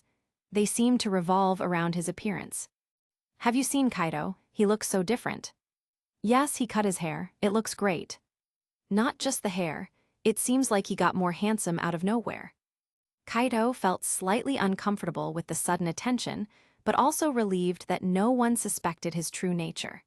He tried to pay attention to the teacher, trying to ignore the murmurs around him. "So, as I was saying about the Industrial Revolution," the teacher's voice continued, but Kaido found it hard to concentrate. He sighed, lowering his eyes to his notebook and starting to take notes, albeit mechanically. Each word he wrote seemed to have no meaning, as if he were just filling the paper without really absorbing the information. Glancing sideways, he noticed that some girls were looking at him, exchanging glances and giggles. Kaido quickly averted his gaze, feeling his face heat up.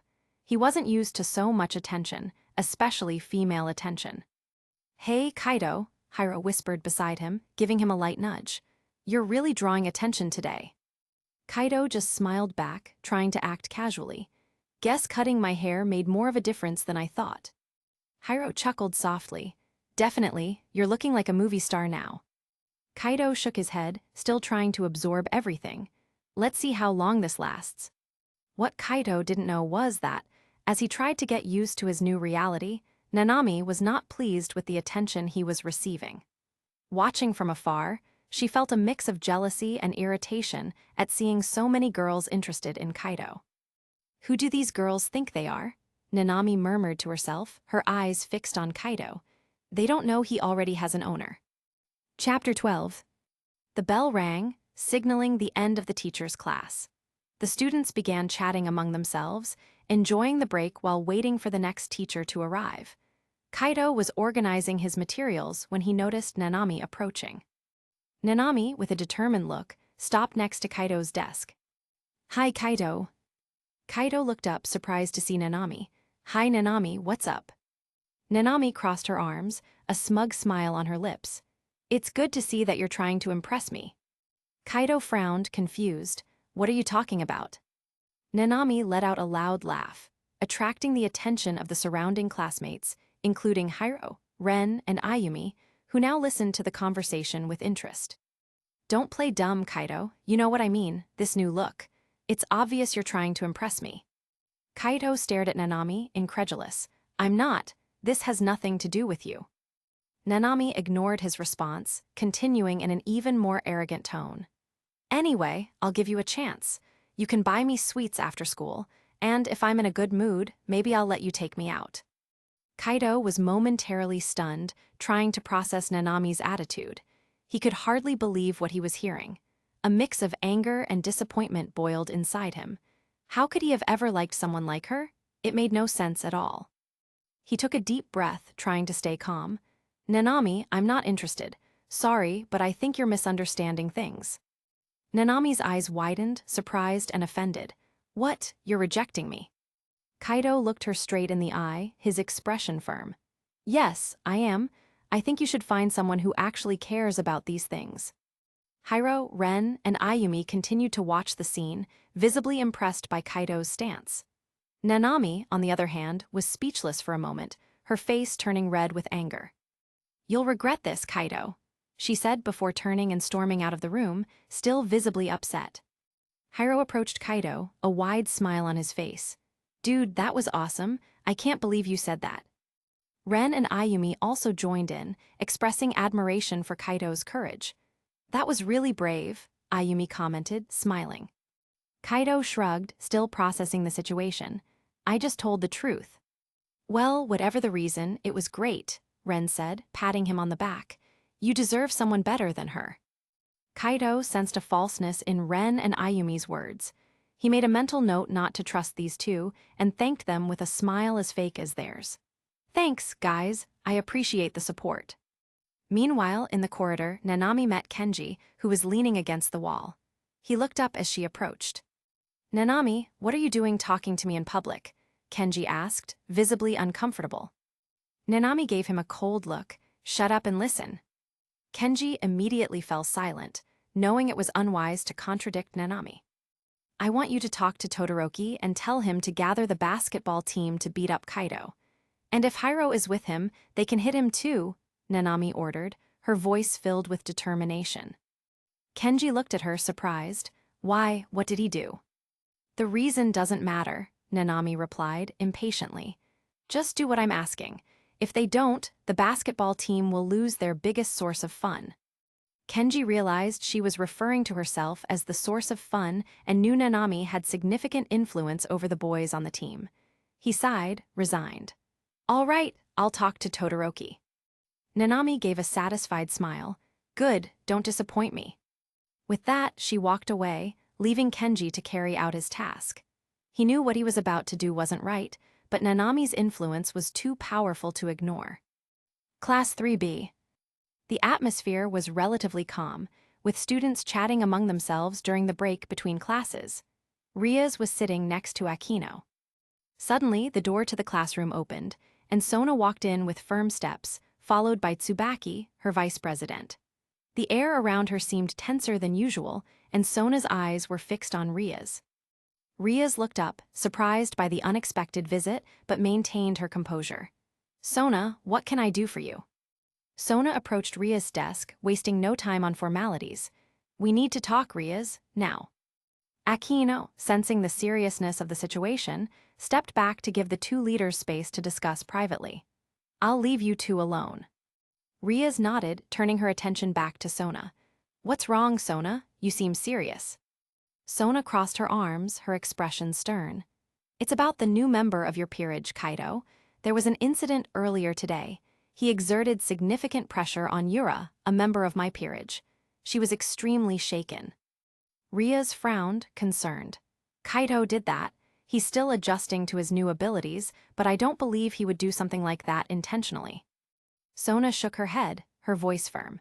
Intentional or not, the fact is he put one of my members in an uncomfortable and potentially dangerous situation. As president of the student council, I need to ensure the safety of all students, including members of my peerage. Riaz sighed, understanding the gravity of the situation. I understand, Sona. I'll talk to Kaido and make sure he understands the consequences of his actions. He's still adjusting to this new reality, but I'll do everything possible to ensure this doesn't happen again. Sona relaxed a bit but still maintained a serious air. I hope so, Riaz. I trust you to handle this situation appropriately. I don't want more incidents like this. Riaz nodded. You have my word, Sona. Kaito will be properly guided. Sona seemed satisfied with Riaz's response. Good. I hope we can resolve this without further complications. With that, Sona and Tsubaki left the room, leaving Riaz and Aquino in an atmosphere a bit heavier than before. Aquino moved closer to Riaz, a look of concern on her face. This is serious, Riaz. What will we do with Kaito? Riaz sighed, thoughtful. I'll talk to him as soon as possible. I need you to go to Kaito's classroom and bring him to the Occult Research Club. We need to talk to him about today's incident. Aquino nodded, understanding the seriousness of the situation. Of course, Riaz. I'll fetch him right now. With that, Aquino quickly left the room, while Riaz headed to the Occult Research Club to wait for Kaito. The atmosphere was tense, and Riaz knew she needed to find the best way to guide Kaito to avoid future problems. Chapter 13. Kaito was chatting about trivial matters with Hiro. Have you ever noticed, Kaito said, how some people always seem to be in a hurry, wanting the beginning of the story to already reveal the end? They forget that a good story has a beginning, middle, and end, and each part is important. Hiro laughed, agreeing. Yeah, man, people need to learn to enjoy the journey. Every detail counts. In the middle of their conversation, the classroom door opened, and Aquino entered. Her imposing and graceful presence caught everyone's attention, including the teachers. She approached the teacher with a polite smile and a slight bow. Excuse me, Professor, said Aquino with her soft and melodious voice. I need to speak with Kaito for a moment, if it's not too much trouble.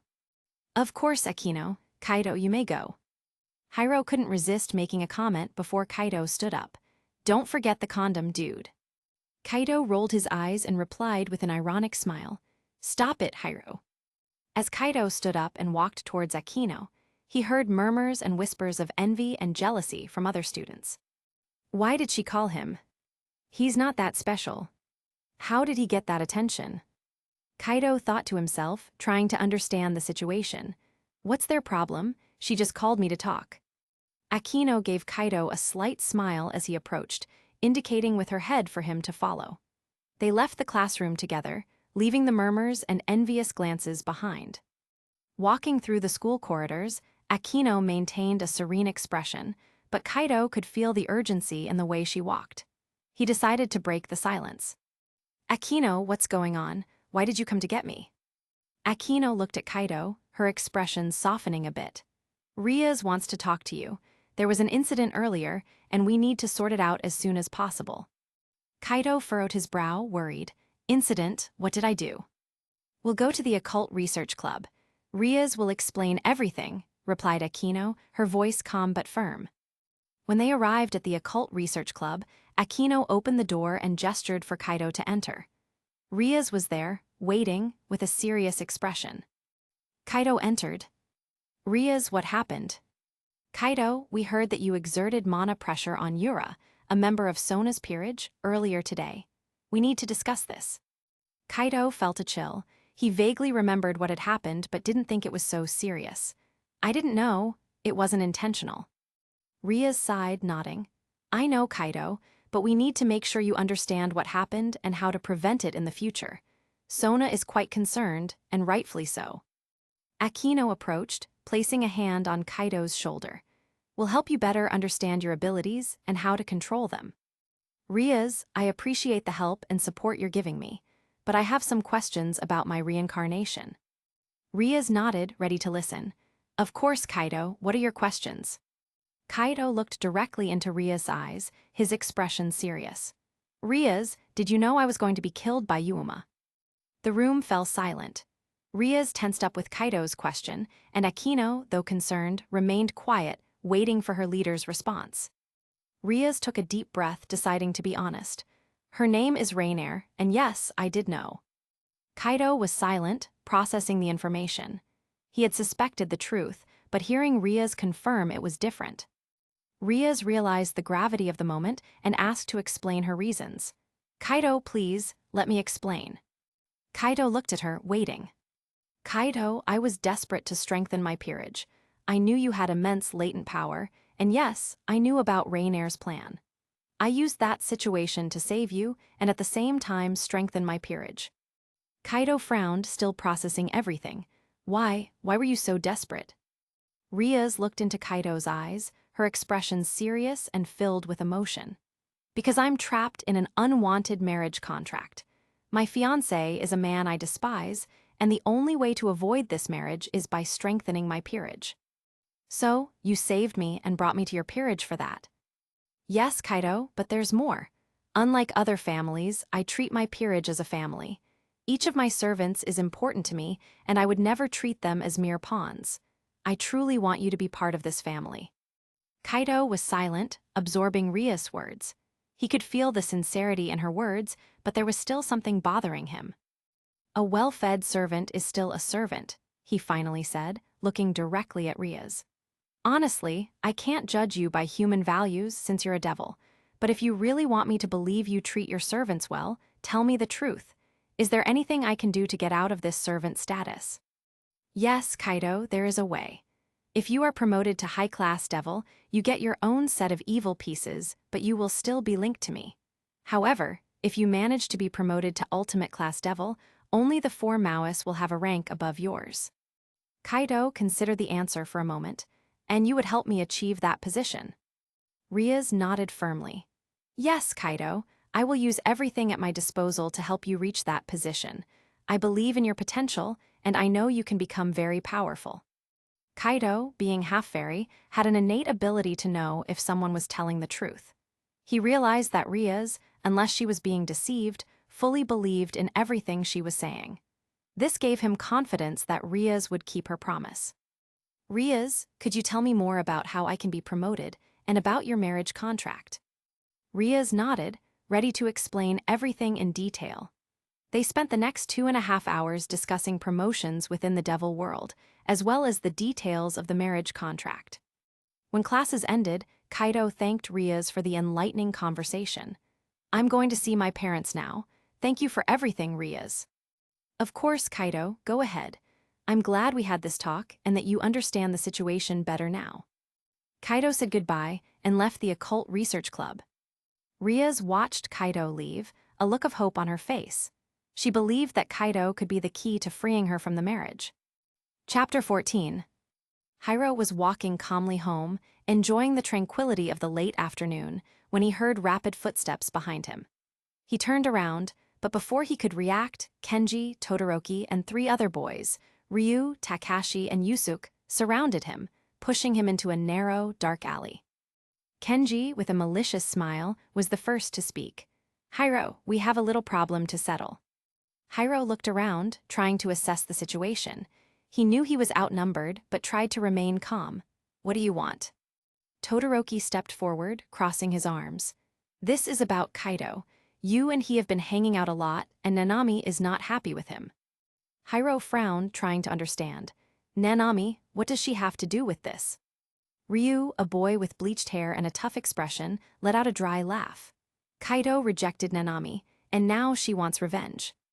Takashi, the shortest of the group, stepped forward, showing his clenched fists. And we're starting with you. Hiro stepped back, feeling the cold wall of the alley against his back. This is ridiculous. Why are you doing her dirty work? Yusuke, with a scar on his face and a cold look, answered sharply. Because she asked us to, and we're not willing to refuse. Hiro, trying to stay calm, decided to provoke. So, that stuff about her messing with the entire basketball team was really true. Haha, Kaido was lucky in the end. Hiro's words clearly angered the assailants, especially Kenji, who advanced in anger. Shut up, you bastard! He delivered a punch that hit Hiro in the stomach, causing him to double over in pain. Todoroki and the others joined Kenji, delivering quick and cruel blows. Hiro tried to defend himself, but the numerical disadvantage was too great.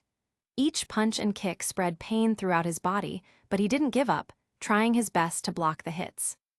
In the midst of the attack, Hiro managed to raise his head and shout for help. Somebody please help me. Hiro's cry echoed down the alley, seemingly ignored by passers-by, but not by the wind that carried it beyond the narrow confinement. Kaido was walking back to his home, his thoughts boiling. He was still upset about being a servant, but in a way, that status could work in his favor. After all, he didn't know the extent of his own strength. If Zeus really wanted to finish the job and came after him, what would he do?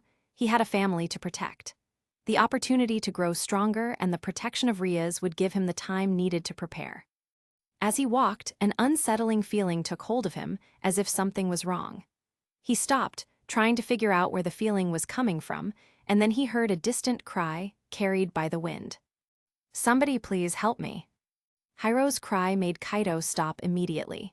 He looked around, trying to pinpoint where the sound was coming from. The sense of urgency took over him, and without hesitation, he began to run towards the cry. As he ran, Kaido felt something strange. The wind seemed to envelop him, as if it was guiding him. It was an almost magical sensation, as if nature was responding to his call for help. The leaves on the trees along the path swayed in sync, and a gentle but persistent breeze pushed him forward, increasing his speed. Kyoto wasn't the largest city in Japan, so Kaido knew the streets and alleys well. He followed the sound, turning corners and leaping over small obstacles until he finally spotted a narrow alley. The sight of Hiro being beaten by 5 boys made Kaido's blood boil.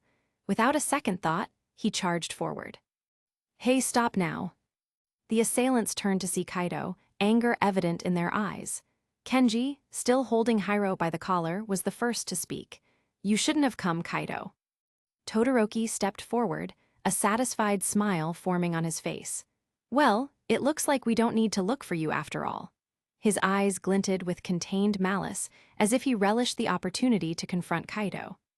Let Hiro go now. Kenji, with an arrogant smile, tightened his grip on Hiro's collar. And if we don't, what are you going to do?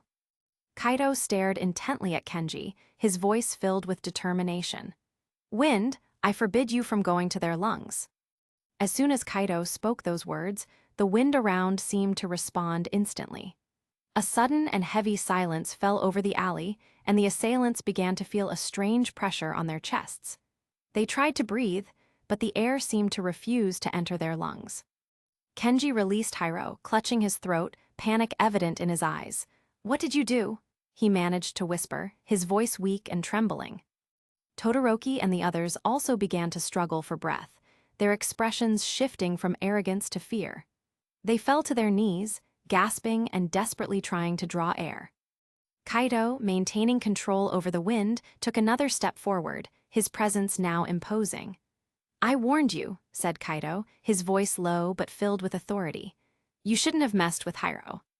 One by one, Kenji, Todoroki, Ryu, Takashi, and Yusuke began to pass out, unable to breathe.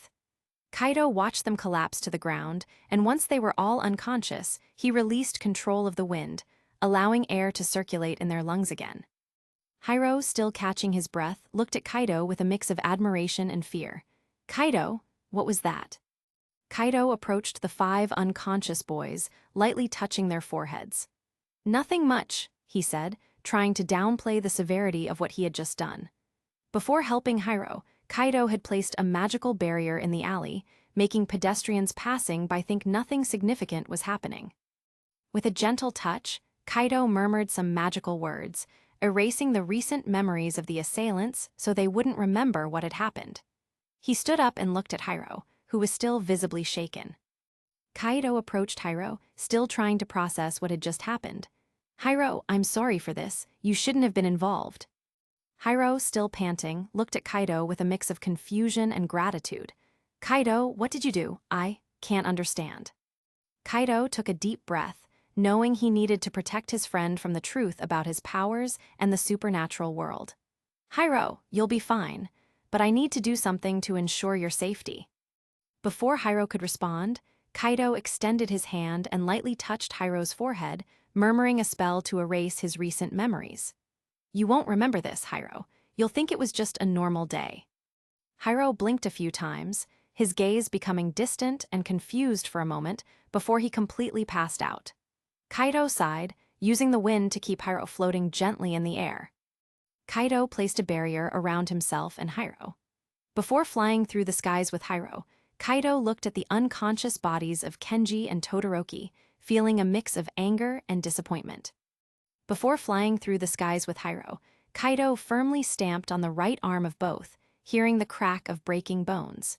He knew his actions would ensure these two would never play basketball again. With Hiro floating gently in the air thanks to Kaido's magic, he began to fly, rising quickly away from the scene.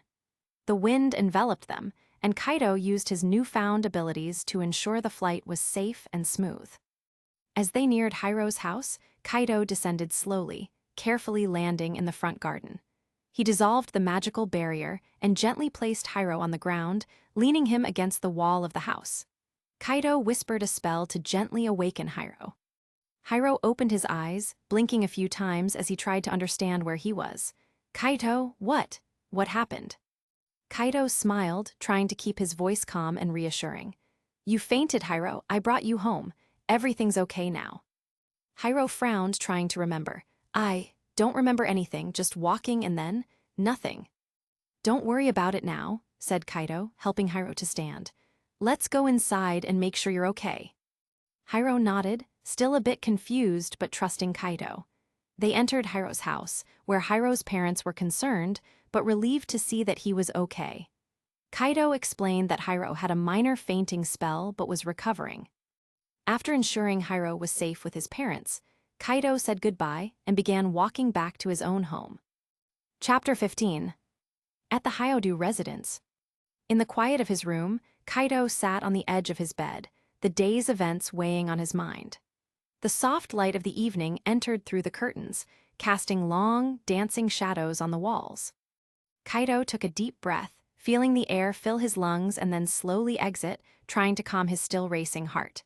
He got up and went to the window, looking out at the garden below. The leaves on the trees swayed gently with the breeze, almost as if they were waving at him. The connection with the wind felt stronger now, almost as if it were alive, responding to his emotions. He stepped away from the window and returned to the bed, sitting down again as he tried to organize his thoughts. As he reflected on everything that had happened, an idea began to form in his mind. "Nanami needs a lesson," Kaido murmured to himself. He remembered the fragments of memories he saw in the minds of Kenji and Todoroki. The images and memories revealed Nanami's manipulation, using her charm and body to control the basketball team players. Seductive promises and secret meetings kept the players bound to her, obeying her every whim. Kaido closed his eyes, taking a deep breath as he tried to calm himself. The whole year he spent thinking about ways to please her and win her heart left a bad taste in his mouth. But dwelling on that matter wouldn't do him any good. If he was going to do something, it would be tomorrow at school. Kaido lamented the state of humans. Even a low-class devil could make them puppets, and they would never know. He lay down, trying to put those thoughts aside for now.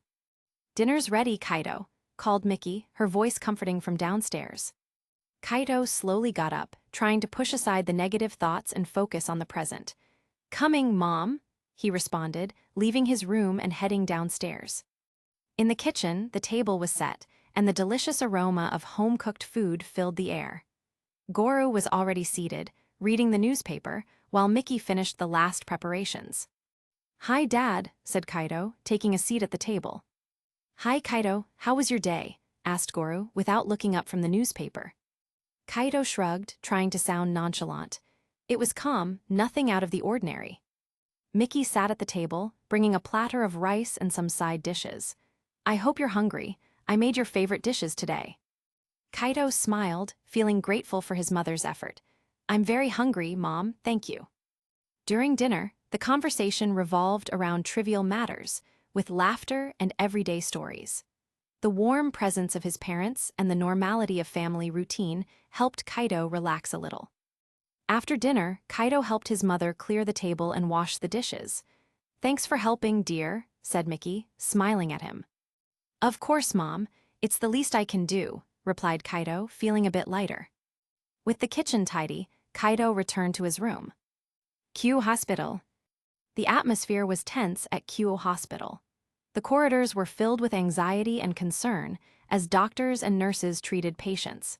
In a specific ward, 5 boys were being treated, each accompanied by their parents, doctors, and police officers taking notes and asking questions. Kenji.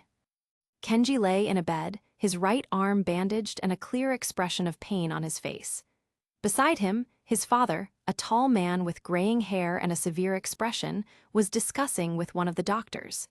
His mother, an elegant woman with an air of concern, held her son's hand, trying to calm him. Kenji's father, I want to know exactly what happened here. My son needs explanations and justice. Doctor, we're doing our best to understand the extent of the injuries, but it seems his arm is broken in several places. Police officer, we need to know who did this. Someone must pay for this violence. Todoroki.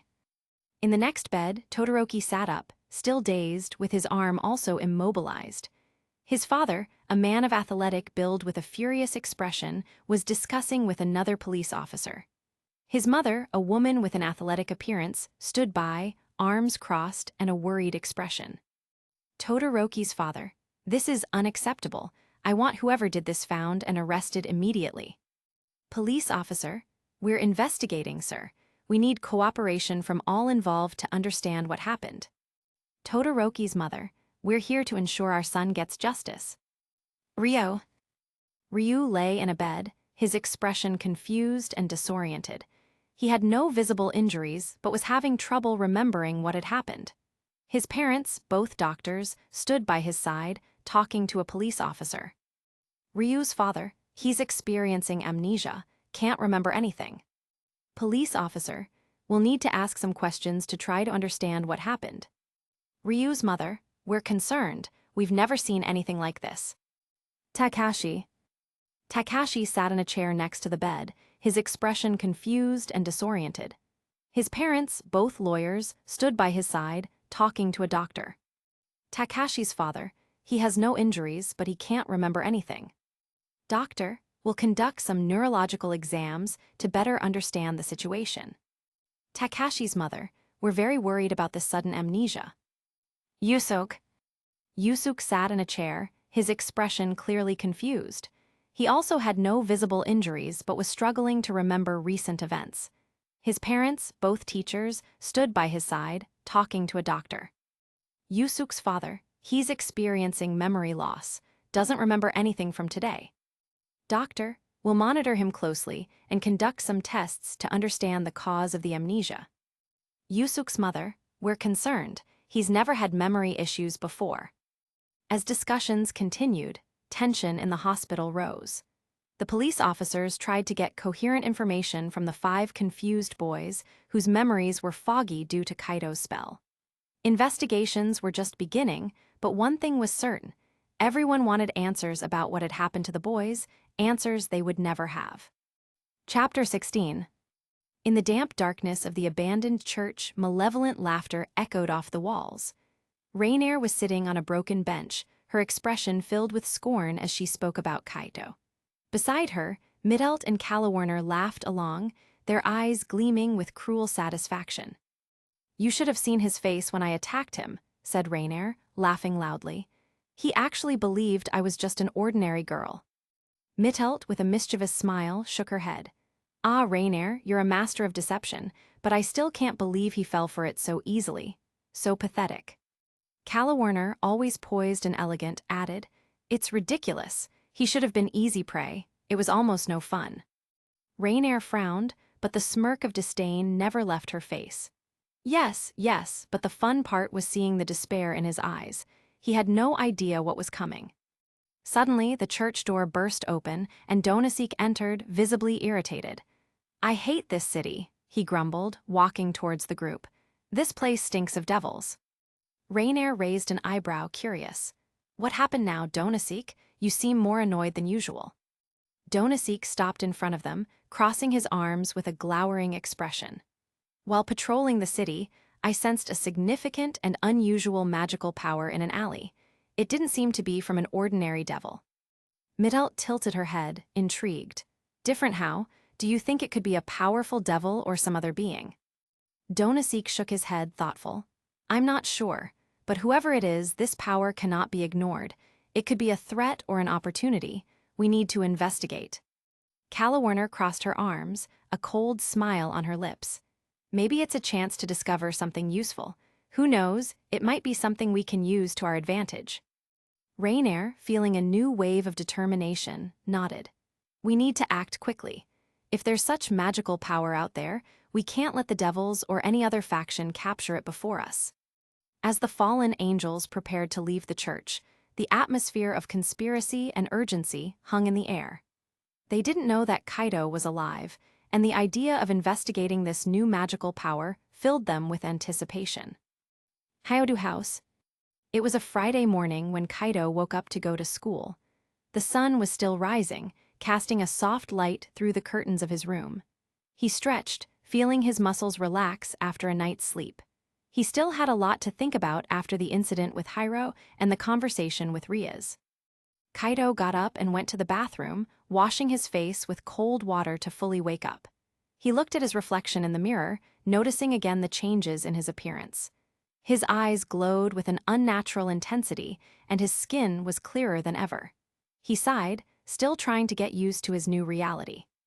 After dressing and grabbing his backpack, Kaido went down to the kitchen, where Mickey was preparing breakfast.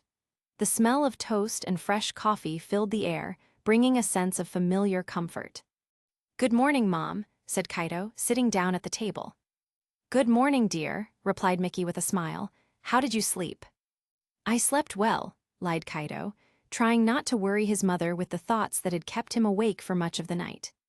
As he ate, Kaido couldn't help but think about what he would face at school today.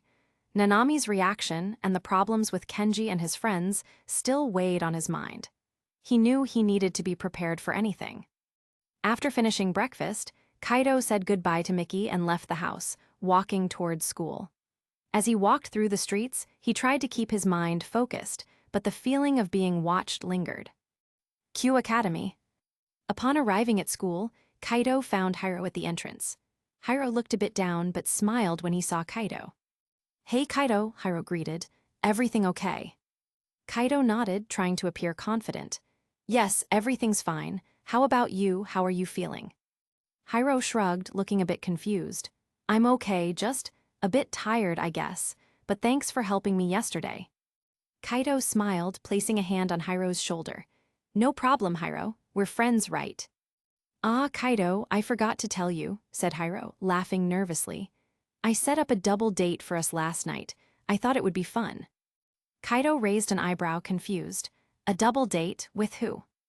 Hiro smiled, though a bit hesitantly. "With Yumi and Ami. They're in the second year. It's going to be Saturday night." Kaido frowned, surprised. "Yumi and Ami, why did you agree to that?" Hiro sighed, looking a bit embarrassed. "To be honest, Kaido, the two are more interested in you. I just thought maybe there'd be a bit left for me." Kaido shook his head, disapproving. "That's ridiculous, Hiro. You should value yourself more. It's not worth going out with someone who's not really interested in you." Hiro laughed, trying to downplay the situation. "I know, Kaido, but I'm not planning to marry them. I just wanted someone for my first kiss. After all, I'm already 16. Kaido sighed, nodding. "I'm about to turn 16 too, and haven't kissed anyone yet." Hiro smiled, trying to cheer him up. "That was before, Kaido. Now you might not realize it, but you're on par with the school prince, Yuyudo." Kaido remembered Kiba Yuyudo, who was also part of Ria's peerage. Kiba is popular and has many fans, but I don't have good memories with women. Hiro placed a hand on Kaido's shoulder, speaking sincerely. Not every girl is an Nanami in life, Kaido. You can't let one bad experience define all your interactions with girls. Kaido, internally, shuddered at the memory of Yuma, or rather, Rainair. Hiro had no idea how deep the scar Rainair had left on him was. He had been betrayed, attacked, and killed by someone he trusted. That experience left him wary and fearful of opening up again. As Kaido and Hiro talked, the bell rang, signaling the start of classes. "Let's go in," said Kaido, trying to push away the disturbing thoughts. The two friends entered the school and headed to their classroom. The first classes passed without incident, with Kaido trying to focus on his studies and ignore the curious looks he received from his classmates. During the break, he and Hiro decided to go to the cafeteria. Chapter 17. Q Academy. The first classes passed without incident, with Kaido trying to focus on his studies and ignore the curious looks he was receiving from his classmates. During the break, he and Hiro decided to head to the cafeteria. "So Kaido, what do you think about the double date?" Hiro asked as they sat down at the table with their lunch trays. Kaido sighed, still somewhat reluctant. "Hiro, I really don't know if I'm ready for this. I'm still dealing with a lot of things." Hiro gave an encouraging smile. "I understand, Kaido, but maybe it's a good way to distract yourself for a bit. Plus, you don't have to commit to anything. Just go and have fun." Kaido thought for a moment, considering Hiro's words. He knew his friend was trying to help him break out of his routine and forget about his problems for a while. "All right, Hiro, I'll go, but you owe me one for this." Hiro laughed, visibly relieved. "Deal, it'll be fun, you'll see." After finishing their meal, Kaido decided it was time to head to the Occult Research Club. "Hiro, I need to go to the Occult Research Club now." Hiro looked at Kaido, surprised and a bit envious. "Really? You're actually going to that club? I heard it's super exclusive and that the two prettiest girls in school are part of it." Kaido shrugged, trying to appear indifferent. "Yes, I'm going. I have some things to sort out there." Hiro shook his head, still in awe. "Man, you're lucky. If I could, I'd give anything to be in your place." Kaido smiled, trying not to dwell on the implications of being in the Occult Research Club. "Well, it's just a club, Hiro, but I'll see you later, okay?" Hiro nodded, still a bit envious. "Sure, Kaido, good luck there." Kaido stood up and began walking toward the building where the Occult Research Club was located. Upon reaching the club's door, Kaido took a deep breath and knocked lightly before entering. The room was bathed in soft light, and he could see Riaz sitting at her desk, with Akino by her side. Kiba and Kaneko were chatting in a corner, but everyone stopped what they were doing as Kaido entered. Riaz looked up at the knock and smiled when she saw Kaido enter. "Kaido, welcome. Please come in." Kaido entered the room, feeling the gaze of the other club members on him. "Hi, Riaz. Hi, everyone," he greeted, trying to appear at ease. Riaz stood up from her desk and approached Kaido, holding a stack of pamphlets. "Kaido, as you know, one way for a low-class devil to rise in rank is by forming contracts with humans. This helps increase your power and influence." Kaido nodded, listening attentively. "I understand. What do I need to do?" Riaz handed him the stack of pamphlets. "You need to distribute these pamphlets after school. They contain information on how people can contact us to form contracts. It's an important part of our work." Kaido looked at the pamphlets in his hands, quickly reading the content. "Okay, I can do that. Where should I distribute them?" Riaz smiled, pleased with Kaido's willingness. "You can start around the school and then expand to other areas of the city. The more people know about our services, the better." Kaido nodded, but instead of heading out the door, he went to the club's window and threw the pamphlets out of it. Riaz was visibly upset, her expression of surprise and irritation evident. "Kaido, what are you doing? Those pamphlets are important." Kaido looked at her with a calm smile. "Trust me, Riaz, look out the window." Still annoyed by what Kaido had done, Riaz went to the window, expecting to see the pamphlets scattered on the ground. Instead, she was surprised to see the wind carry each pamphlet in different directions, distributing them efficiently around the area. The wind seemed to act intelligently, guiding the pamphlets to places where they would be noticed by people. Some softly landed in the hands of curious passersby, while others were strategically placed on notice boards and bus stops. Riaz watched the scene, her expression of indignation slowly turning to admiration. "Kaito, how did you do that?" Kaito smiled, approaching the window to see the result. "I just used a bit of my ability with the wind. I thought it would be a faster and more efficient way to distribute the pamphlets."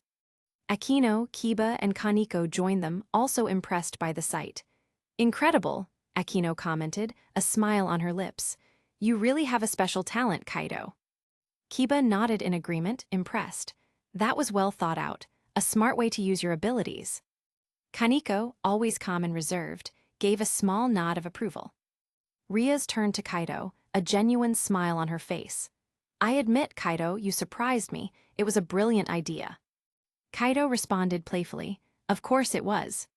"Senpai," called Kaneko. Kaito looked at her, curious. "What is it, Kaneko?"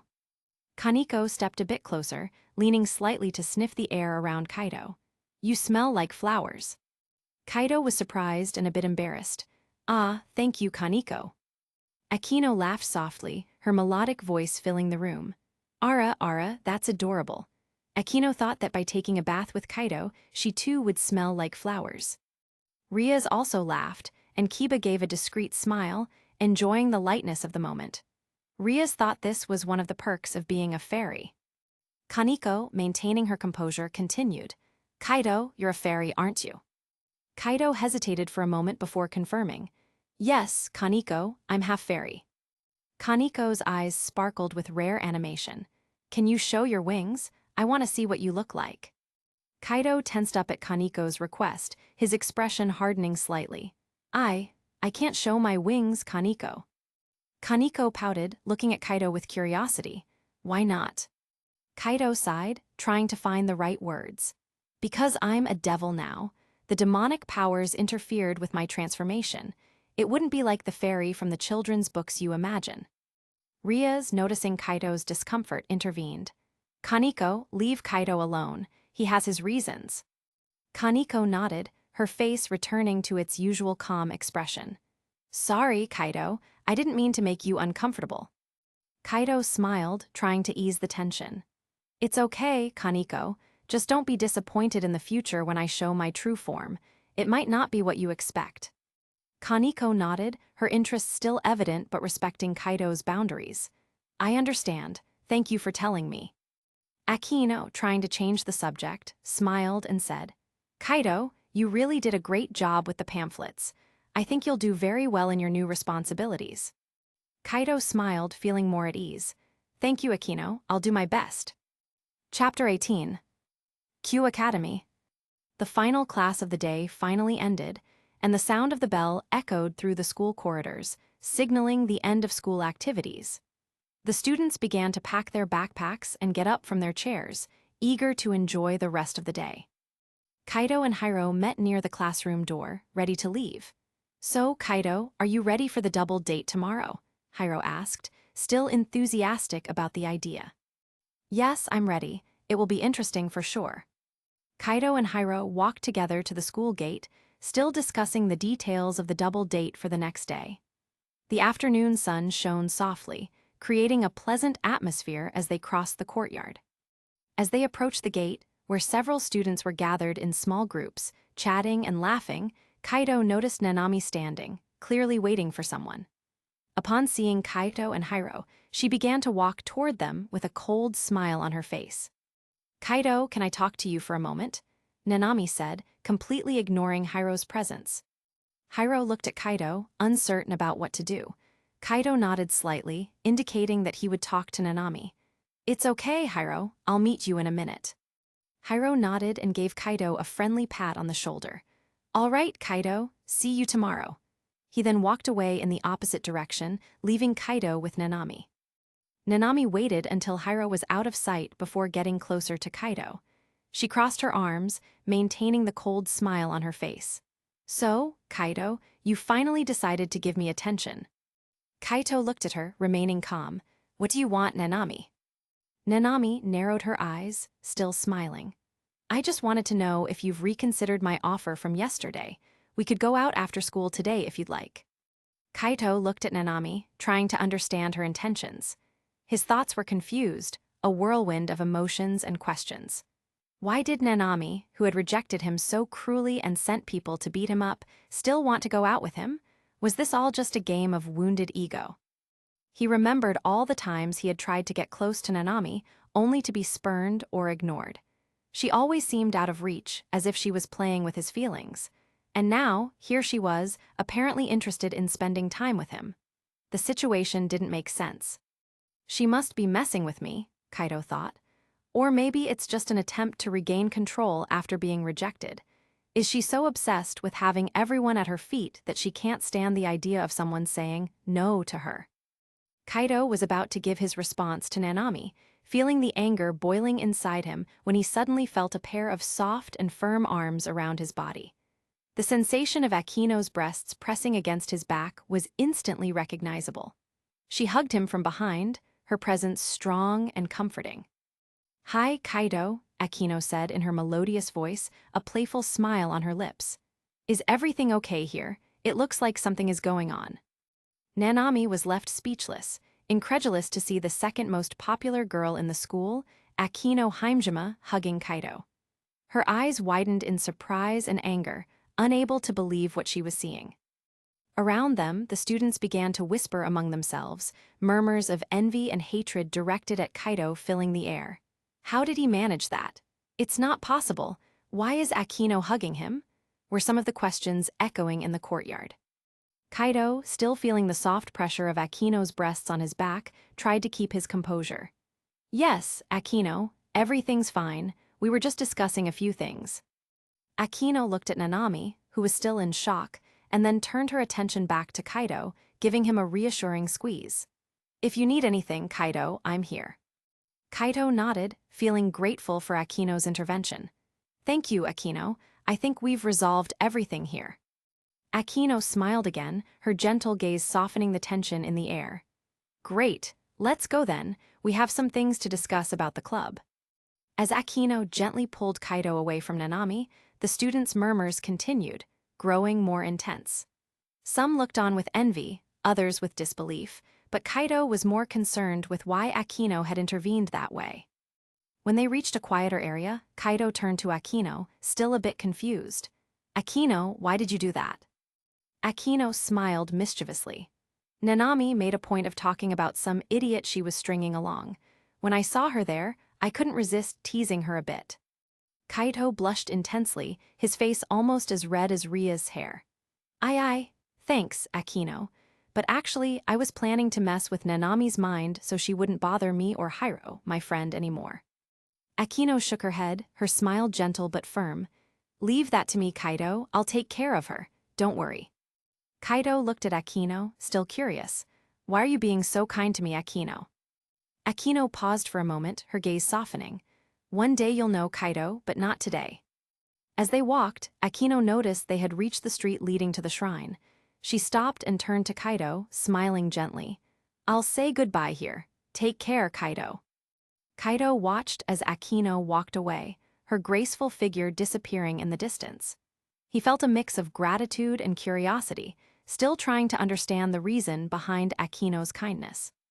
After a moment, he sighed and began to walk towards his own home, reflecting on the day's events and preparing for what the future held. His thoughts wandered to the double date he would have the next day. He knew he couldn't let it be a failure like the last time, but he also felt a slight anxiety about how everything would unfold.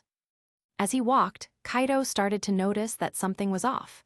The streets, usually bustling at that hour of the day, were strangely deserted. He frowned, feeling a sudden tension in the air. The wind blowing against his face seemed to carry a sense of warning, as if trying to alert him to something. Kaito stopped for a moment, looking around, trying to understand what was happening. It was then that he saw him. A man in a black trench coat and hat, with imposing black wings, appeared in front of him, emerging from the shadows of a nearby alley. The air around the man seemed to vibrate with a threatening energy. Chapter 19. The man looked directly at Kaito, his eyes filled with disdain. "You must be one of the devils wandering around here. Disgusting." Kaito frowned, feeling a wave of anger beginning to rise within him. The man in front of him exuded arrogance, his gaze revealing deep disgust. "Who are you?" Kaido asked, trying to stay calm despite the growing hatred. The man laughed, a cold and cruel sound. "I am Donaseek, a fallen angel, and it is my duty to cleanse the world of repugnant creatures like you." Upon hearing the words fallen angel, Kaido felt his anger increase. The image of Rainier, the fallen angel who had destroyed his life, came to his mind. He could feel the hatred boiling inside him, mixed with the painful memory of her betrayal and death. Donaseek's black wings, imposing and threatening, reinforced the similarity to Rainier, making Kaido's hatred intensify even more. He took a deep breath, trying to control his emotions, but the anger was palpable in his voice. "Fallen angel," Kaido murmured, his gaze fixed on Donaseek. "I hate fallen angels." Donaseek raised an eyebrow, surprised by Kaido's direct declaration. "What does a disgusting devil like you know about hating fallen angels? You are all equally despicable." Kaido clenched his fists, feeling his anger transform into fierce determination. "I know enough. I know that fallen angels are treacherous and cruel, and I will not allow you to continue with your plans here." Donaseek stepped forward, a disdainful smile on his face. "You think you can stop me, devil? You are nothing more than an insect under my feet." Kaido felt the anger bubbling even stronger within him. He looked at Donaseek, his eyes shining with dangerous intensity. "I am not just a devil, and you are about to find that out." The tension in the air increased, the atmosphere charged with Kaido's magical energy. Donaseek, still arrogant, did not realize the true extent of Kaido's power. "If you really think you can face me," Donaseek said, his black wings beating lightly, "then come. I will show you what a fallen angel can do to an insignificant devil like you." Kaido took a deep breath, feeling the wind around him begin to respond to his anger. "With pleasure," he replied, preparing for the battle to come. Donaseek took a step back, his black wings beating powerfully as he launched himself into the air with surprising speed. He hovered a few meters above the ground, his eyes filled with disdain fixed on Kaido.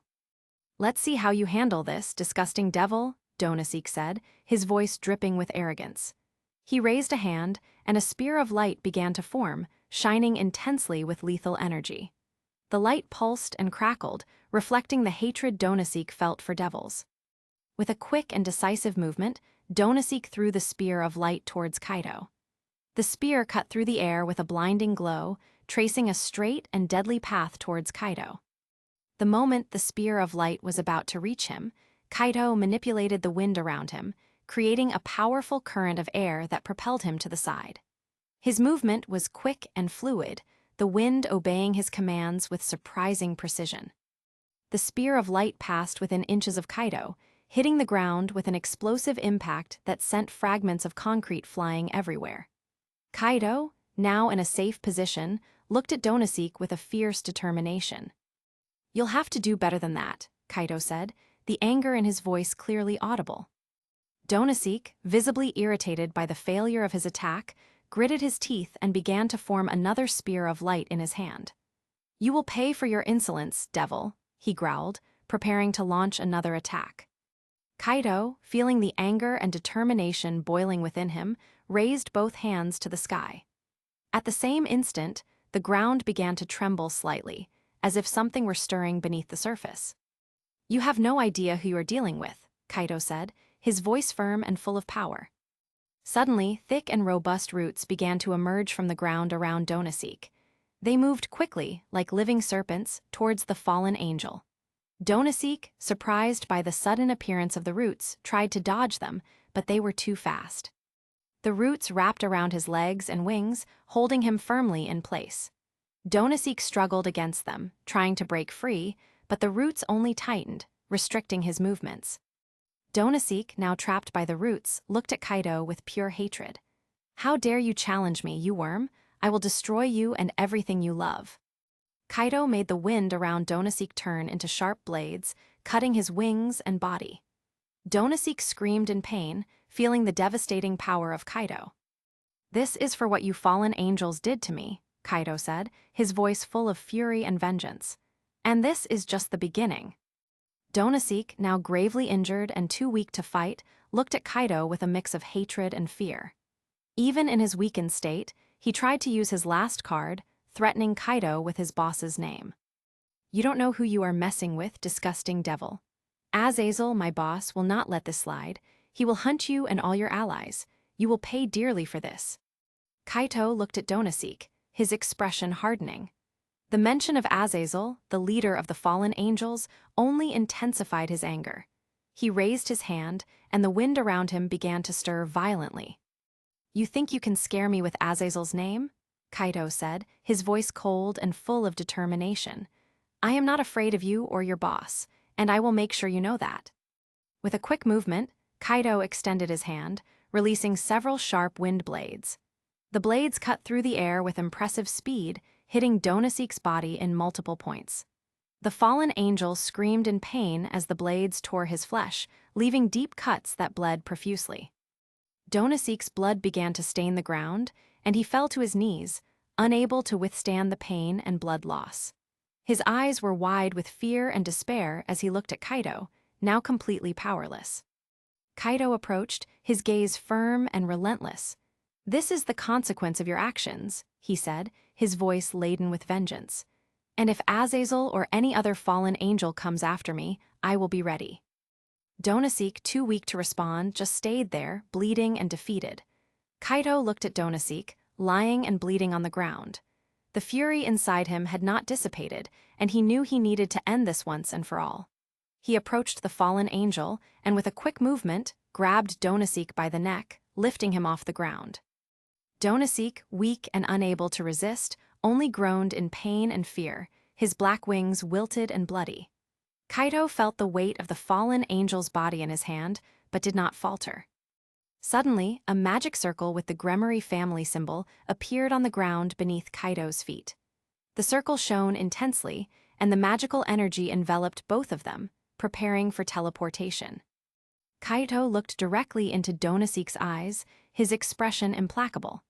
"Let's see what Rias has to say about you," he murmured before the teleportation circle fully activated. In an instant, Kaito and Donaseek were enveloped by the bright light of the magic circle. The space around them seemed to distort and spin, and in the blink of an eye, they disappeared, leaving only a residue of magical energy in the air. Chapter 20. Gremory Mansion. Kaito and Donaseek emerged from the teleportation circle, now in the main hall of the Gremory Mansion. The intense glow of the circle gradually faded, leaving them in a luxurious and imposing environment. Rias and Sona were seated on opposite sofas, clearly in the middle of a serious conversation. Both turned towards Kaito and Donaseek as soon as they noticed their presence. Rias quickly stood up, surprised and concerned by the scene before her. Sona, on the other hand, maintained her serious expression, observing attentively. "Kaito, what happened?" Rias asked, her voice full of concern. Kaito still held Donaseek by the neck, feeling the weight of the fallen angel in his hand. He took a deep breath, trying to stay calm. "This is Donaseek, a fallen angel. He attacked me on the street, and I had to defend myself." As soon as Rias heard Kaito's words, her expression changed drastically. Her blue eyes narrowed, and a cold anger settled on her face. She stepped forward, the magical energy around her beginning to intensify. "You dare attack a member of my peerage." Her voice, usually gentle and welcoming, was now filled with fury. "Donaseek, you will pay dearly for this." Donaseek, even injured and debilitated, managed a weak laugh. "Do you think you scare me, devil? You're nothing but a spoiled little girl."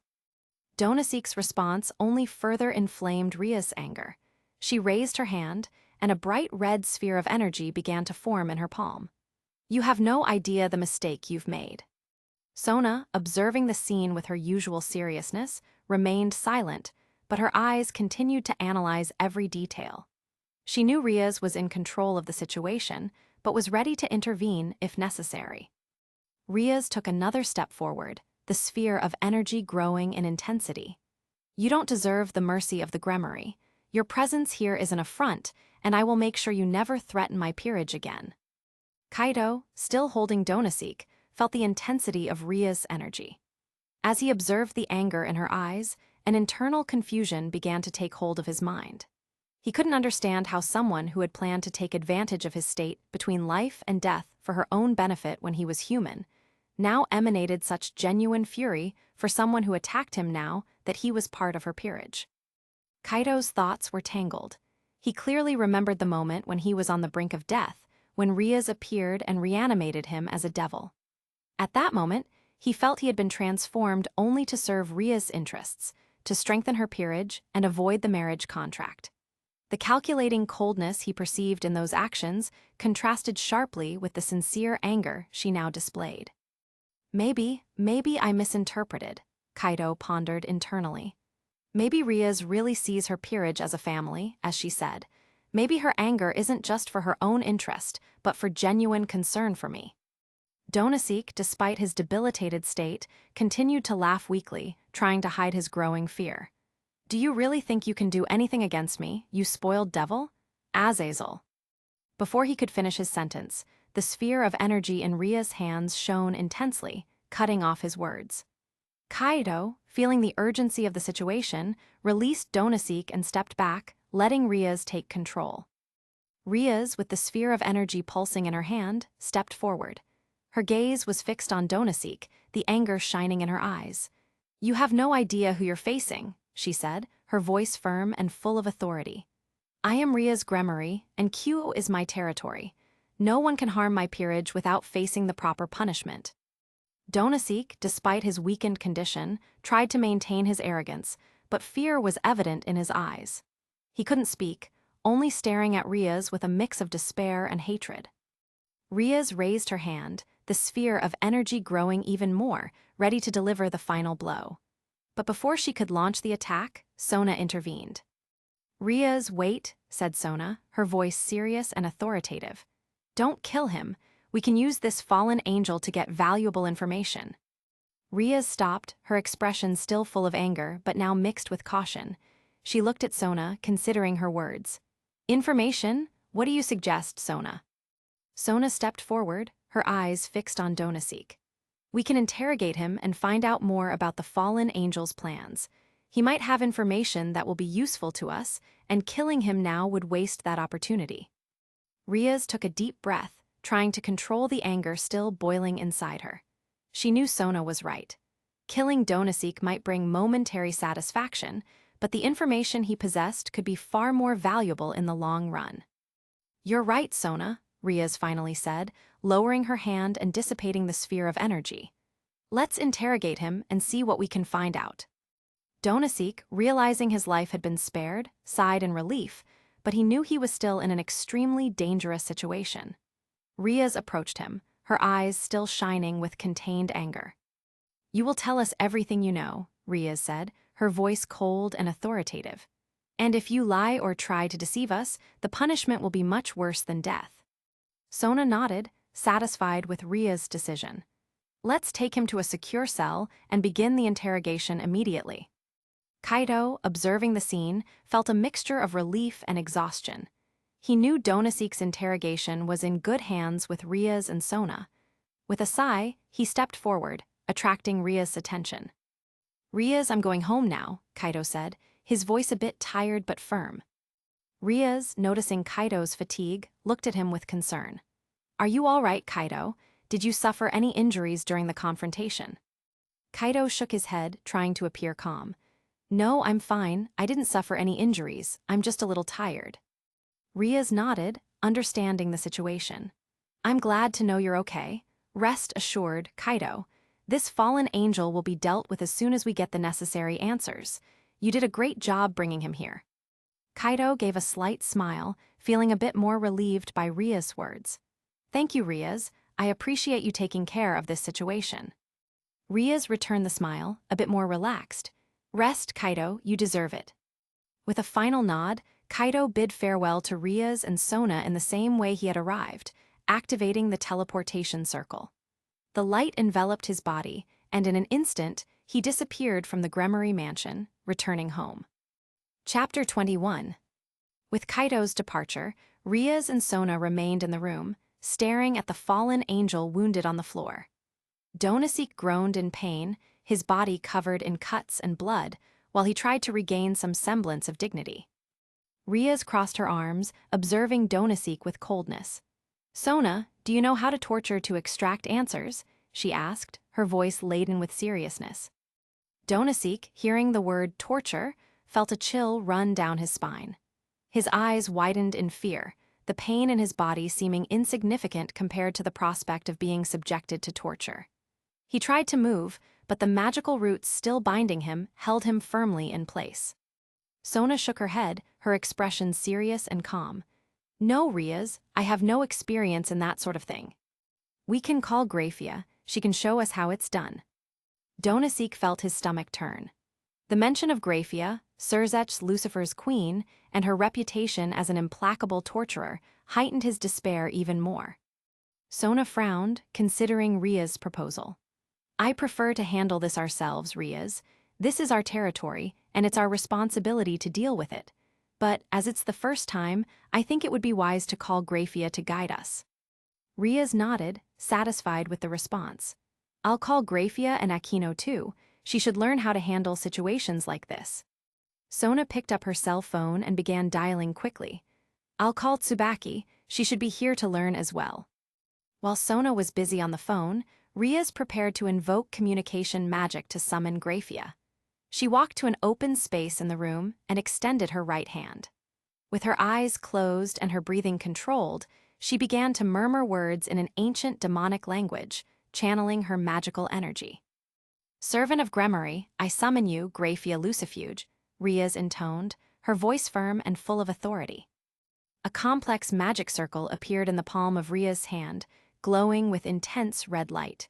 The runes and symbols engraved in the circle pulsed with energy, responding to Riaz's command. Within seconds, the light intensified, projecting a holographic image of Grafia above the circle. Riaz greeted Grafia. What can I do for you?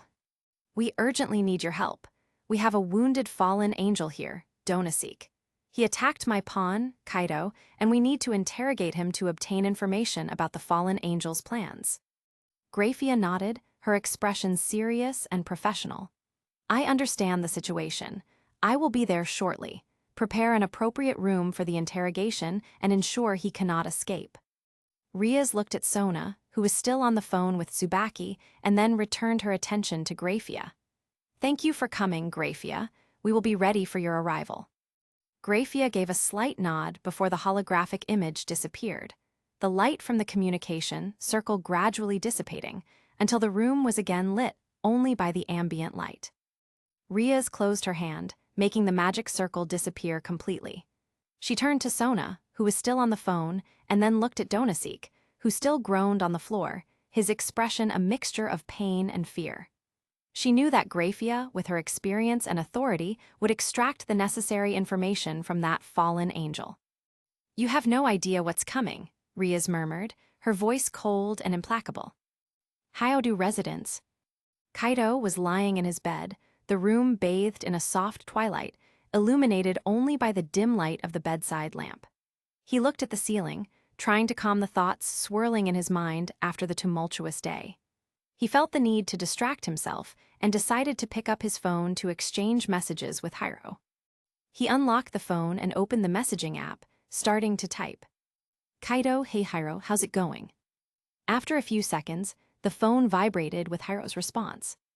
Hiro, hey Kaido, I'm good. And you, how was the rest of your day? Kaido smiled slightly, appreciating Hiro's friendship. He began to type a response. Kaido, it was intense. A lot of things happened, but I'm fine. And you, how was it after we split? Hiro, nothing special. Just been thinking about the outing tomorrow. Still can't believe we're going out with Yumi and Ami. Kaido chuckled softly, feeling a bit more relaxed. Kaido, yeah, it will be interesting, but we need to make sure it's fun for everyone, and no drama, okay? Hiro, for sure, I just hope they're not just curious about you. That would be lame. Kaito reflected for a moment before responding. Kaido, even if they are, let's just enjoy the moment. Who knows, we might end up having fun. Hiro took a bit longer to respond, but when he did, his message had a lighter tone. Hiro, you're right, Kaido. Let's have fun and see what happens. Do you have any plans for tomorrow? Kaido thought for a moment, trying to imagine what they could do. Kaido, how about we start with a walk in the park? Then we can go to the arcade and maybe have dinner somewhere nice. Hiro, sounds like a great idea. I'll talk to them and confirm. It's going to be fun, man. Kaito felt relieved to see Hiro's positive response. He was looking forward to the outing, but knew he needed to mentally prepare to handle any situation that might arise. Kaito, all set then, I'll rest now. See you tomorrow, Hiro. Hiro, see you tomorrow, Kaito. Good night. Kaito turned off the phone and placed it on the nightstand. He felt a wave of fatigue wash over his body, but at the same time, a slight anxiety for the next day. He closed his eyes, trying to push away disturbing thoughts and focus on the good things to come. As he settled into bed, Kaito allowed himself to relax, letting himself be carried away by the soft sound of the night breeze coming through the slightly open window. Soon, he drifted into sleep, hopeful that the next day would bring new experiences and perhaps a bit of fun to lighten the weight of his recent worries. Nanami's house. The soft moonlight filtered through the windows of Nanami's room, casting delicate shadows on the walls. The atmosphere was calm, almost serene. Nanami was lying in her bed, wrapped in soft blankets, with a calm expression on her face as she slept deeply. The figure of Akino emerged from the shadows of the room, moving silently to the edge of Nanami's bed. Akino sat down next to the bed, her eyes observing the sleeping girl with a mix of curiosity and determination. With gentle movements, Akino extended her hand and began to stroke Nanami's hair, feeling the soft texture between her fingers. Her touches were delicate, almost affectionate, as she murmured softly to herself. Kaito will be happy knowing you'll never bother him again, Akino said, her voice low and almost whispering. Akino continued to stroke Nanami's hair, focusing on her task. She closed her eyes for a moment, channeling her magical energy. Her hands began to glow slightly with a soft, warm light as she delved into Nanami's memories, restructuring and manipulating them carefully. The magical energy flowed from her hands into Nanami's mind, altering her memories and feelings. Akino ensured that Nanami would never again feel the urge to approach Kaito and Hiro, guaranteeing their peace. While she worked, Akino's phone vibrated softly in her pocket. She paused for a moment, pulling out the device and seeing that it was a call from Ria's. Akino answered, keeping her voice low so as not to wake Nanami. Ria's, said Akino, her voice soft. Akino, I need you at the mansion now. We have an urgent situation, and your presence is necessary, Ria's replied, her voice laden with seriousness. Akino nodded, though Ria's couldn't see her. I'm on my way. I'll finish here and be there soon. After hanging up the phone, Akino turned her attention back to Nanami one last time. She gently caressed the girl's sleeping face, ensuring the spell was complete. Sleep well, Nanami, Akino murmured, rising silently from the bed. Akino left Nanami's room, leaving her sleeping deeply and with no knowledge of the changes that had occurred in her mind.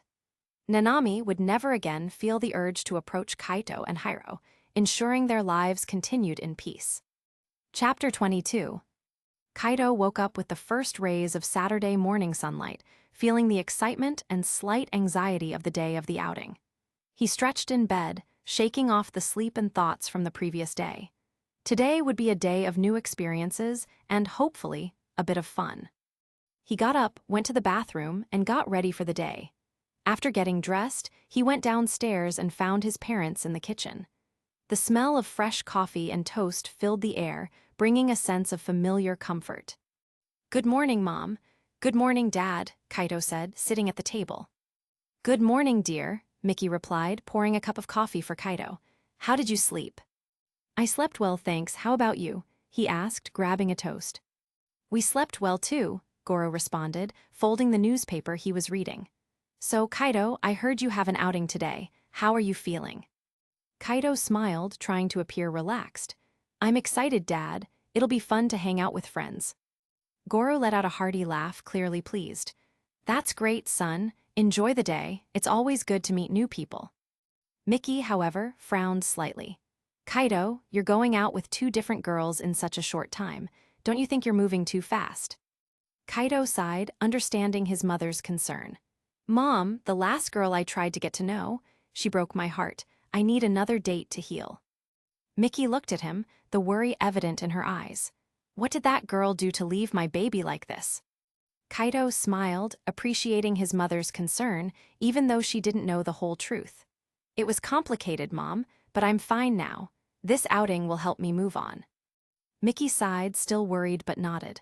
All right, Kaido, I wish you luck, and if you need anything, we're here. Thank you, Mom. I appreciate your support, Kaido said, finishing his breakfast. After finishing eating, Kaido got up from the table.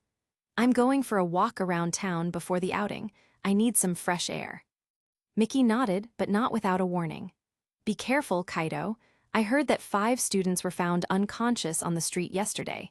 There might be thugs around. Kaido laughed internally, knowing he was responsible for those unconscious students. I'll be careful, Mom, don't worry. Goro patted Kaido on the shoulder. Have fun, son, and be careful with the thugs, as your mother said. Kaido smiled, waving to his parents. I'll be careful. See you later, Mom, Dad. He left the house, feeling the fresh morning breeze as he walked through the city streets. Kaido knew exactly where he wanted to go. He headed to one of the forests on the outskirts of Kyoto, a quiet and secluded place where he could focus and train his connection with nature. Upon reaching the forest, Kaido took a deep breath, appreciating the clean air and tranquility of the place. He walked among the trees, feeling the energy of nature around him. He stopped in a clearing where the sunlight penetrated through the treetops, creating a serene and welcoming environment. Kaido sat on the ground, crossing his legs and closing his eyes. He began to meditate, focusing on the sensation of the wind around him and the roots of the trees under the earth. His connection with nature was a fundamental part of his fairy powers, and he knew he needed to strengthen this bond to improve his abilities. He breathed deeply, feeling the energy flowing through him. The wind around him began to stir gently, responding to his call. Kaido extended his hands, feeling the wind's strength increase. The leaves around him swayed and danced with the breeze, creating a soft symphony of natural sounds. Kaido began to focus on the roots of the trees, feeling them extend deep into the earth. He visualized the roots moving, growing, and intertwining with those of other trees. He felt the strength and stability of the roots, using this energy to anchor himself and strengthen his connection with the earth. As he concentrated, Kaido began to notice small changes around him. The plants seemed to respond to his presence, blooming and growing more vibrantly. The forest animals cautiously approached, as if sensing the positive energy emanating from him. Kaido slowly opened his eyes, feeling more connected with nature than ever. He stood up, still feeling the energy flowing through him, and began to practice some combat moves, combining his fairy and devil abilities. He moved with grace and precision, using the wind to enhance his speed and agility. Every strike and movement was accompanied by a gust of wind, making his attacks more powerful and unpredictable. Kaido felt the force of nature by his side, supporting every movement. After some time training, Kaido stopped to catch his breath. He looked around, admiring the forest's beauty and feeling grateful to have a place where he could connect with nature and strengthen his abilities.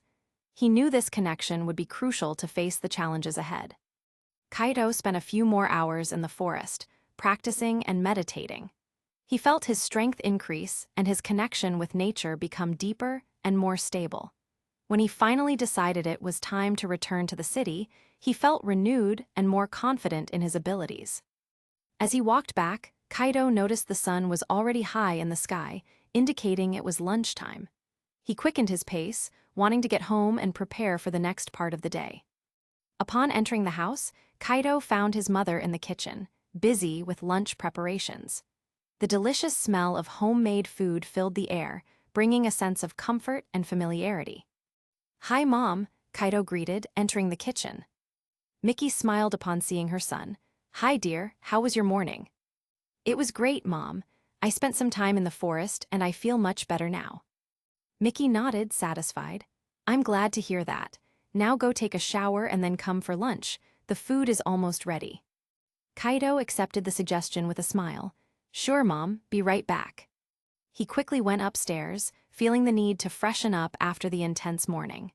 In the bathroom, he let the hot water wash away the fatigue and dirt from the forest, feeling renewed with every minute. The shower was quick but invigorating. After drying off and putting on clean clothes, Kaito went back down to the kitchen. Mickey had already set the table, and lunch was served. Goro was already seated, waiting. Kaito sat at the table, appreciating the sight of the delicious food before him. "This looks amazing, Mom. Thank you." Mickey smiled, serving Kaito. "I hope you like it, dear." The meal was calm and pleasant, with Kaito, Mickey, and Goro talking about trivial matters. Kaito avoided mentioning the outing that evening, wanting to just enjoy the moment with his family. After they finished eating, Kaito asked to leave the table. "Thank you for the lunch, Mom. It was delicious." Mickey smiled, satisfied. "I'm glad you liked it. Go rest a bit before your outing." Kaito nodded, standing up. "I'll do that. Thank you, Mom, Dad." He went up to his room, feeling satisfied and at peace. He needed a moment to mentally prepare for the outing. As he entered the room, he closed the door behind him, lying on the bed and letting his thoughts wander, planning the afternoon to come. Chapter 23. Kaito spent the afternoon in his room, trying to relax and prepare for the evening's date. The soft light of the setting sun streamed through the windows, creating a peaceful and cozy atmosphere. He sat at his study desk, looking at his phone. He decided to send a message to Hiro to confirm the details of the date. "Kaito, hey Hiro, everything ready for tonight?" Hiro's response came quickly. "Hiro, yes Kaito, we're meeting at the park at 7 p.m. Yumi and Ami are already excited. And you?" "Kaito, I'm ready. It's going to be interesting for sure." "Hiro, definitely it'll be fun. See you there." Kaito smiled as he read Hiro's response. He still felt a bit anxious, but the excitement for the date was stronger. After confirming the plans, Kaito set his phone aside, lying down on the bed to rest a bit before getting ready to go out. He closed his eyes, trying to enjoy the quiet moment. Suddenly, he felt a strange sensation, as if something was pulling his attention. Kaito opened his eyes and noticed a slight vibration in his pocket. It was one of the summoning flyers he had distributed. Someone was trying to contact him. Kaito quickly got up, grabbing the vibrating flyer. He looked at the magical symbols, feeling the energy of someone on the other side. Taking a deep breath, he activated the teleportation magic, feeling himself being pulled to the location of the summoning. In an instant, Kaito materialized in a dimly lit room, surrounded by ancient stone walls. The air was cold and damp, and he could hear the distant sound of dripping water. In the center of the room stood a tired-looking man, dressed in simple clothes. His eyes showed a mix of hope and despair. "Hello," said the man, his voice trembling. "You're a devil, right? I used the flyer to summon you." Kaito nodded, observing the man attentively. "Yes, I'm a devil. My name is Kaito. How can I help you?" The man took a deep breath, trying to control his nerves. "My name is Takashi. I need your help. My daughter is very sick, and the doctors say there's nothing more they can do. I've heard stories about devils who can perform miracles. Please, can you save her?" Kaito felt a pang of compassion for the man. The pain in his eyes was evident, and Kaito knew he had to do something to help. "Takashi, I'll do my best to help your daughter, but I need to know more about the situation. Can you take me to her?" Takashi quickly nodded, his eyes shining with renewed hope. "Yes, of course. She's in the next room. Please follow me." Kaito followed Takashi through a narrow, dimly lit corridor until they reached a small room. In the center of the room, on a simple bed, lay a girl of about 8 years old. Her skin was pale, and her breathing was weak and irregular. Kaito could feel her life energy diminishing with each passing moment. "This is my daughter, Sakura," said Takashi, his voice heavy with emotion. "She was a healthy child until a few weeks ago. Suddenly, she got sick, and no one knows what happened." Kaito approached Sakura, sensing the energy around her. He knew he would need to use his healing abilities and connection with nature to try and save her. "Takashi, I'll do my best to help your daughter, but as a devil, there's a price. Are you willing to sign a contract?" Takashi looked at Kaito, the determination in his eyes clear. "Yes, I'm willing to do anything to save my daughter. Anything." Kaito nodded, extending his hand to Takashi. "Then let's begin." Takashi shook Kaito's hand, and a magical circle appeared on the floor around them, glowing with a soft light. Kaido felt the energy flow through his hands as he began to form the contract. "I, Kaido, offer my help to heal your daughter, Sakura," said Kaido, his voice firm and authoritative. "In exchange, you, Takashi, agree to sign this contract, accepting the terms and conditions imposed." Takashi, with eyes full of hope and determination, nodded. "I accept." The magical circle glowed intensely for a moment before dissipating, signaling that the contract had been sealed. Kaido felt the contract's energy merge with his own, and he knew he now had the responsibility to save Sakura. Kaido looked at Takashi, the seriousness in his eyes evident. "Takashi, I need you to leave the room and close the door. I'll do my best to save your daughter, but I need total concentration." Takashi hesitated for a moment, the look of worry returning to his face. "All right, Kaido, I trust you." He gave one last look at Sakura before leaving the room, closing the door behind him. The sound of the door closing echoed softly in the silent room. Kaido turned his attention to Sakura, taking a deep breath as he prepared to use his healing abilities. He extended his right hand, feeling the energy of nature flow through his body. From his palm, a small tree began to sprout, growing rapidly and filling the room with its fresh and revitalizing aroma. The tree blossomed in a matter of seconds, its leaves shining with a soft and comforting light. With his other hand, Kaido carefully plucked some flowers from the tree. He could feel the healing energy pulsing within them, ready to be used. The flowers had deep blue petals and glowed faintly, as if containing the very essence of life. Kaido knelt beside Sakura's bed, placing the flowers gently on her chest. He closed his eyes, focusing on channeling the healing energy from the flowers into the girl's body. A soft, warm light began to emanate from the flowers, spreading throughout Sakura's body. As the light enveloped Sakura, Kaido felt the healing energy flow through her, seeking out the weakened areas of her body and slowly restoring them. He murmured ancient words of healing, words he had learned along his journey, asking nature to restore Sakura's health. Sakura's breathing began to stabilize, becoming deeper and more regular. Color slowly returned to her face, and her once weak and pale body seemed to be regaining vitality. Kaido remained focused, feeling the energy flow through him and into Sakura, ensuring that every part of her body received the necessary healing. After a few minutes, the light from the flowers began to fade, indicating that the healing process was complete. Kaido opened his eyes, observing Sakura closely. She seemed to be breathing normally now, and a healthy color had returned to her face. He knew he had succeeded. With a sigh of relief, Kaido stood up, feeling exhausted but satisfied. He knew Takashi would be anxiously waiting outside. He walked to the door, opening it to find Takashi with a hopeful and anxious expression. "Takashi, come in," said Kaido, his voice gentle. "Your daughter is healed." Takashi hurried into the room, his eyes filled with expectation. Seeing his daughter breathing normally and with a healthy color in her face, he felt a wave of relief and emotion. "Sakura," exclaimed Takashi, kneeling beside the bed and holding his daughter's hand. "Are you all right?" Sakura opened her eyes slowly, blinking a few times before looking at her father. "Dad, I feel better," she said, her voice weak but steady.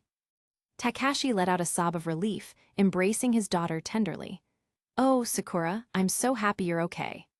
Kaido watched the scene with a satisfied smile.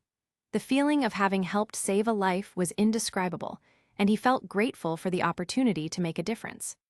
After a few moments, Takashi turned to Kaido, still holding his daughter's hand. "Kaido, I don't know how to thank you. You saved my daughter's life. I am eternally in your debt." Kaido shook his head, his expression kind. "Don't worry, Takashi. I'm glad I could help. Take good care of her." Takashi nodded, still emotional. "Yes, I will. Thank you so much, Kaido." Kaido smiled and gave one last look at Sakura before preparing to leave. "I'll leave you now. If you need anything, don't hesitate to call me." Takashi nodded again, thanking him once more as Kaido activated the teleportation circle. In an instant, he was enveloped by the magical light and transported back to his room. Upon arriving in his room, Kaido felt a wave of exhaustion wash over him. He sat on the bed, taking a deep breath and trying to process everything that had happened. Saving Sakura had required a significant amount of energy, but he knew it had been worth it. As he caught his breath, Kaido looked at the clock and realized he still had time before the date. He decided to rest a bit more, lying down on the bed and closing his eyes. He knew he would need to be in top shape to enjoy the evening. Chapter 24. Kaido finished getting ready and was looking at himself in the mirror when his phone vibrated with a message from Hiro. He picked up the phone and read the message, feeling his friend's excitement spill through the screen. Hiro, hey Kaido, I'm on my way to the park. Can't wait to see how tonight goes. Are you ready? Kaido smiled, feeling Hiro's excitement contagious. He replied quickly. Kaido, I'm ready, Hiro. Leaving home now. See you at the park. Kaido put his phone away and took one last look in the mirror, adjusting his clothes and making sure he looked presentable. Then he left the room. I'm leaving, Mom, Dad, Kaido said as he descended the stairs. Miki appeared from the kitchen, a warm smile on her face. Have fun, Kaido, and be kind to the girls. Goro waved from the couch where he was reading the newspaper. Have fun, son, and remember what your mother said. Kaido smiled and waved back. Got it, see you later. He left the house and started walking toward the park. The night was beginning to fall, and the fresh spring air carried a light scent of flowers. Kaido felt more relaxed as he walked, enjoying the tranquility of the environment. Upon arriving at the park, Kaido spotted Hiro waiting near the entrance with an excited smile on his face. Beside Hiro were Yumi and Ami, the two second-year girls they were having the date with. Yumi had long brown hair and bright eyes, while Ami was a bit shorter, with short hair and a shy smile. Hey Kaido, called Hiro, waving at him. Over here. Kaido smiled at seeing Hiro and waved back, walking towards the group. As he approached, he noticed the excitement in Hiro's eyes and the warm smiles from the girls. Hi everyone, said Kaido, greeting them with a nod. Sorry for the delay. Yumi and Ami smiled at Kaido, clearly excited about the night. Hi Kaido, said Yumi with a friendly smile. Don't worry, you're not late. Ami, more reserved, gave a small nod and smiled. Hi. Kaido smiled at Yumi and Ami, but couldn't shake a slight bad feeling about Yumi. He decided to keep this feeling in mind, but didn't want to spoil the night with suspicions. So, what would you like to do first? Kaido asked, trying to keep the mood light and casual. Hiro, always enthusiastic, suggested, how about we start with a walk around the park? It's a beautiful night. Yumi nodded, still smiling. Sounds like a great idea. Ami, always shy, just agreed with a nod. The group started walking through the park, enjoying the fresh breeze and the soft evening light. The trees swayed gently in the wind, creating a serene and welcoming environment. As they walked, Hiro and Kaido took turns keeping the conversation lively and including Yumi and Ami. So Yumi, have you been to this park before? Asked Kaido, trying to break the ice. Yumi smiled, nodding. Yes, a few times. I love coming here to relax and stroll. Ami, who seemed more comfortable next to Yumi, added timidly, I like coming here too. It's a quiet place to think. Hiro, always the most enthusiastic of the group, suggested, after the walk, how about we go to the arcade? We can have some fun before dinner. Yumi and Ami seemed excited about the idea, and Kaido agreed, appreciating Hiro's suggestion. Sounds great, Hiro. Let's make the most of the night. As they walked, Kaido took the opportunity to observe Yumi and Ami more closely. Yumi seemed confident and outgoing, while Ami was more reserved and shy. Kaido noticed that Yumi often took the initiative in conversations, while Ami felt more comfortable following her friend's lead. Arriving at the arcade, the group split into pairs. Kaido called Yumi to play some rounds of the King of Fighters and racing games, while Hiro and Ami went to explore other games.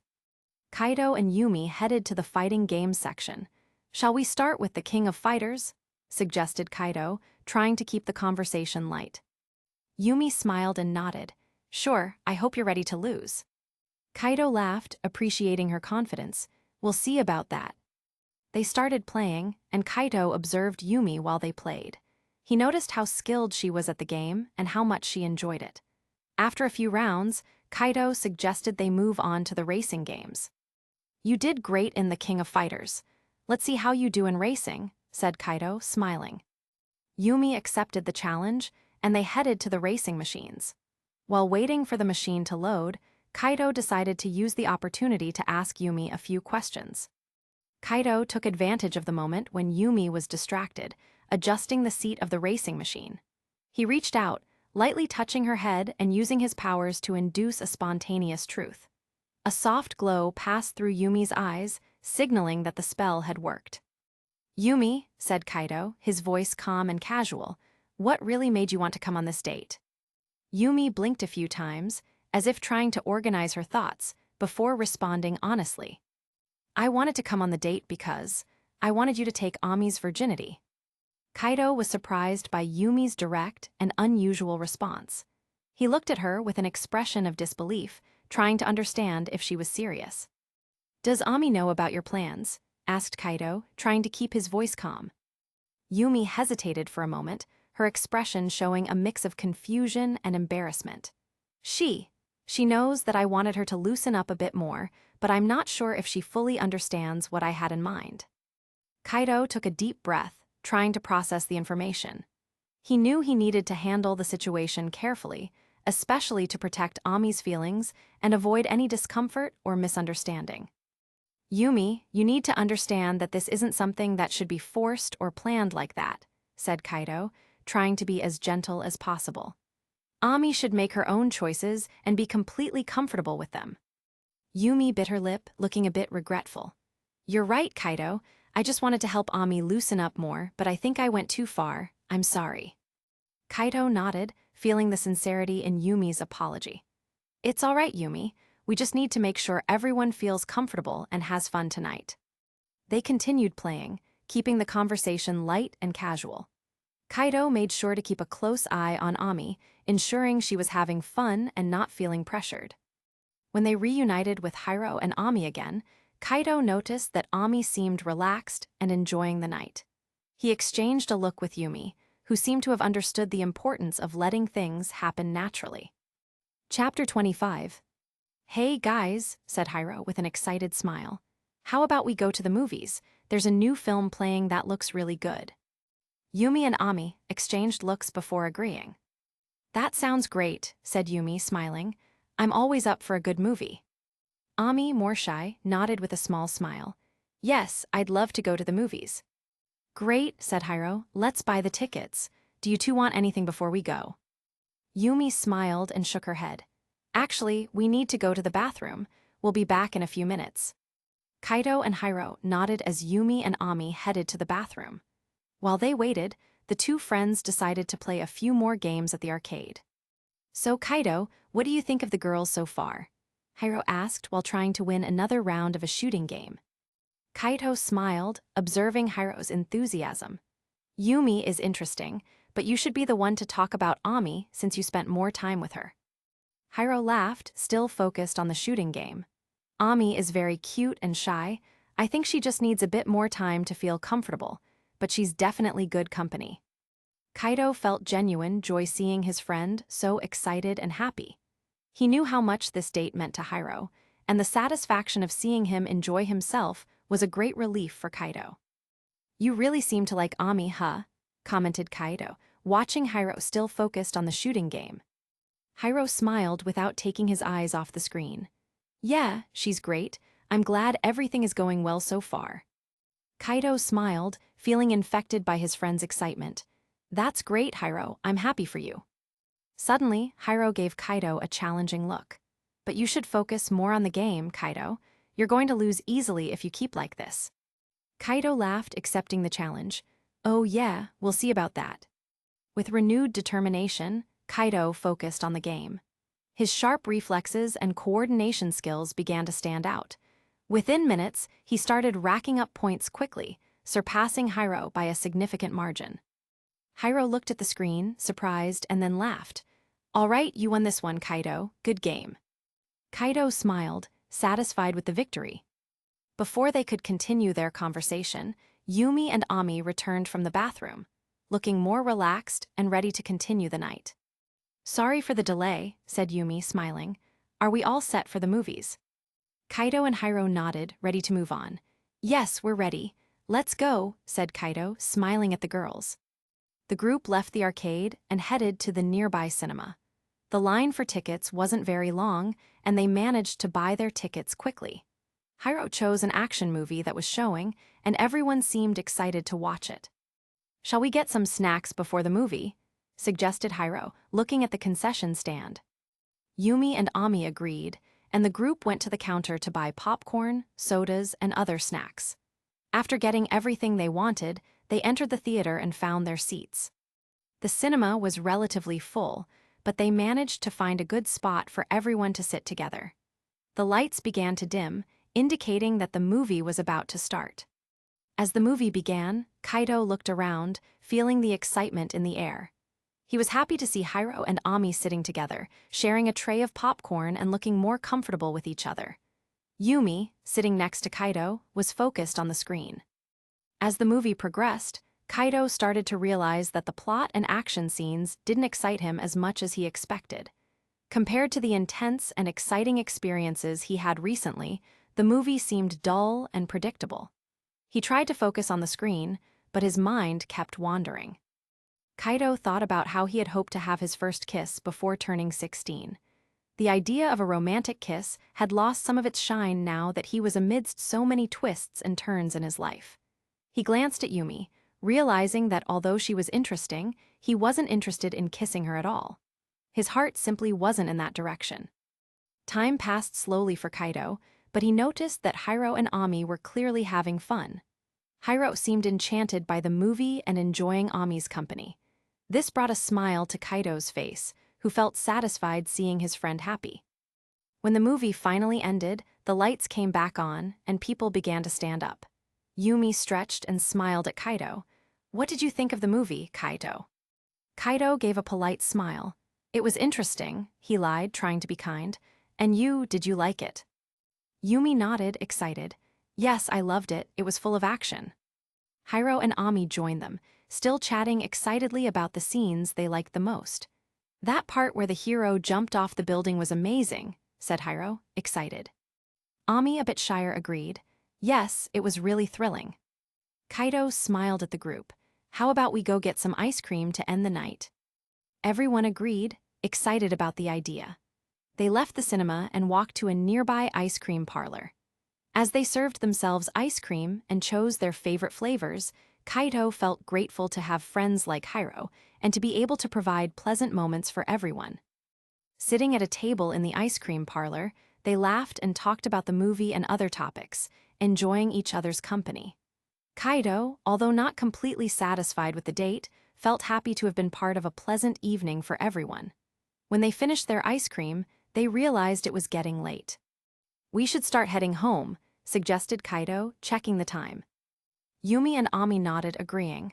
"Yes, it's a good idea," said Yumi. Kaito hailed a taxi, and while they waited, he smiled at the girls. "I'll pay for the taxi to take you home. That way you'll get home safely."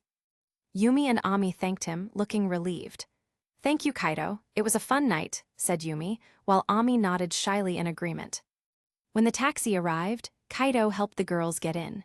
He closed the door and turned to Hiro, who was watching with a grateful smile. "Thanks, Kaito," said Hiro, sincerity evident in his voice. Kaito raised an eyebrow, curious. "Why are you thanking me, Hiro?" Hiro sighed, still smiling. "I know you weren't very excited about this date. I know you did it for me. It means a lot to me, man." Kaito gave a warm smile, putting a hand on Hiro's shoulder. "That's what friends are for, Hiro. But from now on, you'll have to go out with Ami on your own." Hiro laughed, nodding. "Got it, Kaito. I'll take care of it." The two friends said goodbye with a quick handshake, and each went their way. Hiro headed in one direction, while Kaito began to walk alone toward his home. As he walked, Kaito reflected on the night. Although he was happy to have provided a good time for Hiro and Ami, he couldn't help but feel a pang of melancholy. He lamented his own luck in love, feeling that he had yet to find someone he truly connected with. Lost in his thoughts, Kaito noticed some strange movement in a nearby alley. He stopped and looked closer, seeing two drunk men harassing a girl dressed as a nun. The girl seemed frightened and tried to move away, but the men surrounded her, laughing and making unpleasant comments. Chapter 26. Kaito felt a knot in his stomach upon seeing the scene. Without hesitation, he began to approach the alley, keeping his senses alert. The drunk men didn't notice Kaido's presence, continuing their aggressive behavior. "Hey, you two," Kaido called out, his voice firm and authoritative. "Leave her alone." The men turned around, surprised by the interruption. One of them, a tall man with a scruffy beard, took a step forward, stumbling a bit. "And who are you to tell us what to do, kid?" Kaido maintained his confident stance. "I'm someone who won't let you hurt this girl. Now, step back." The second man, shorter and stockier, laughed disdainfully. "You think you can take us on by yourself? You'll regret getting involved." The taller man pulled a switchblade from his pocket, the blade reflecting the dim light of the alley. He swung the blade threateningly, taking a step toward Kaido. "Let's make the hero bleed." Before the man could react, Kaido moved with impressive speed, almost impossible to follow. In the blink of an eye, he was right in front of the man. With a quick and precise movement, Kaido delivered a powerful kick to the drunk's stomach, making him stagger back and drop the knife. The man fell to the ground, groaning in pain, while the second drunk watched the scene with a look of surprise and fear. Kaido kept his firm stance, ready for any reaction. "Do you want to be next?" Kaido said, his voice full of determination. The second man hesitated, looking at his friend on the ground and then at Kaido. He shook his head, clearly scared. "No, we don't want any trouble," he stammered, taking a few steps back. "Then get out of here," Kaido ordered, not breaking eye contact. The stocky man helped his friend up, and together, they stumbled out of the alley, still groaning in pain. Kaido watched them until they disappeared from sight, ensuring the threat had passed. Kaido then turned to the girl dressed as a nun, who was still leaning against the wall, visibly shaken. He approached her slowly, trying not to scare her any further. "Are you okay?" Kaido asked, his voice soft and reassuring. The girl looked up, still a bit scared but relieved. "Why, yes, thank you, you saved me." Kaido smiled gently. "No need to thank me. What's your name?" "My name is Asia. Asia Argento," she replied, her voice still trembling. "Nice to meet you, Asia. My name is Kaido. Let's get out of here and find a safe place." Asia nodded, following Kaido as he led her out of the alley. They walked in silence for a few minutes until they found a quiet and less crowded cafe. Kaido took her to a table and ordered 2 cups of tea. Sitting at the table, Kaido looked at Asia, concerned. "Do you have a place to stay? Are you alone in the city?" "I do have a place, I just don't know how to get there," Asia replied, her voice soft and a bit shaky. Kaido nodded, understanding. "Tell me where it is and I'll take you there." Asia looked at Kaido with a mix of gratitude and relief. "Really? Thank God," she said with a shy smile. "It's a church here in Kyoto," said Asia, still a bit nervous. Kaido frowned. "Are you sure?" "Yes, why?" Asia asked, seeming confused by Kaido's question. Kaido sighed, trying to find the right words. "The only church in the city has been abandoned for years." Asia seemed even more confused and a bit worried. "But that's where I was sent. They told me to look for that church." Kaido tried to calm Asia, noticing the growing concern on her face. "Are you sure it's the church and not a house near the church?" Asia frowned, looking uncertain. "Now I'm not sure." At that moment, the silence was interrupted by the loud and unexpected sound of Asia's stomach growling. Asia blushed deeply, clearly embarrassed by the situation. Kaido, noticing Asia's embarrassment, smiled gently. "Looks like you're hungry. I'll order a slice of cake for you." Asia quickly raised her hand, trying to refuse. "You don't have to spend your money on me, Kaido. I'm fine." Kaido shook his head, determined. "I insist, Asia. You need to eat something." He waved to the waitress and ordered a slice of cake for Asia.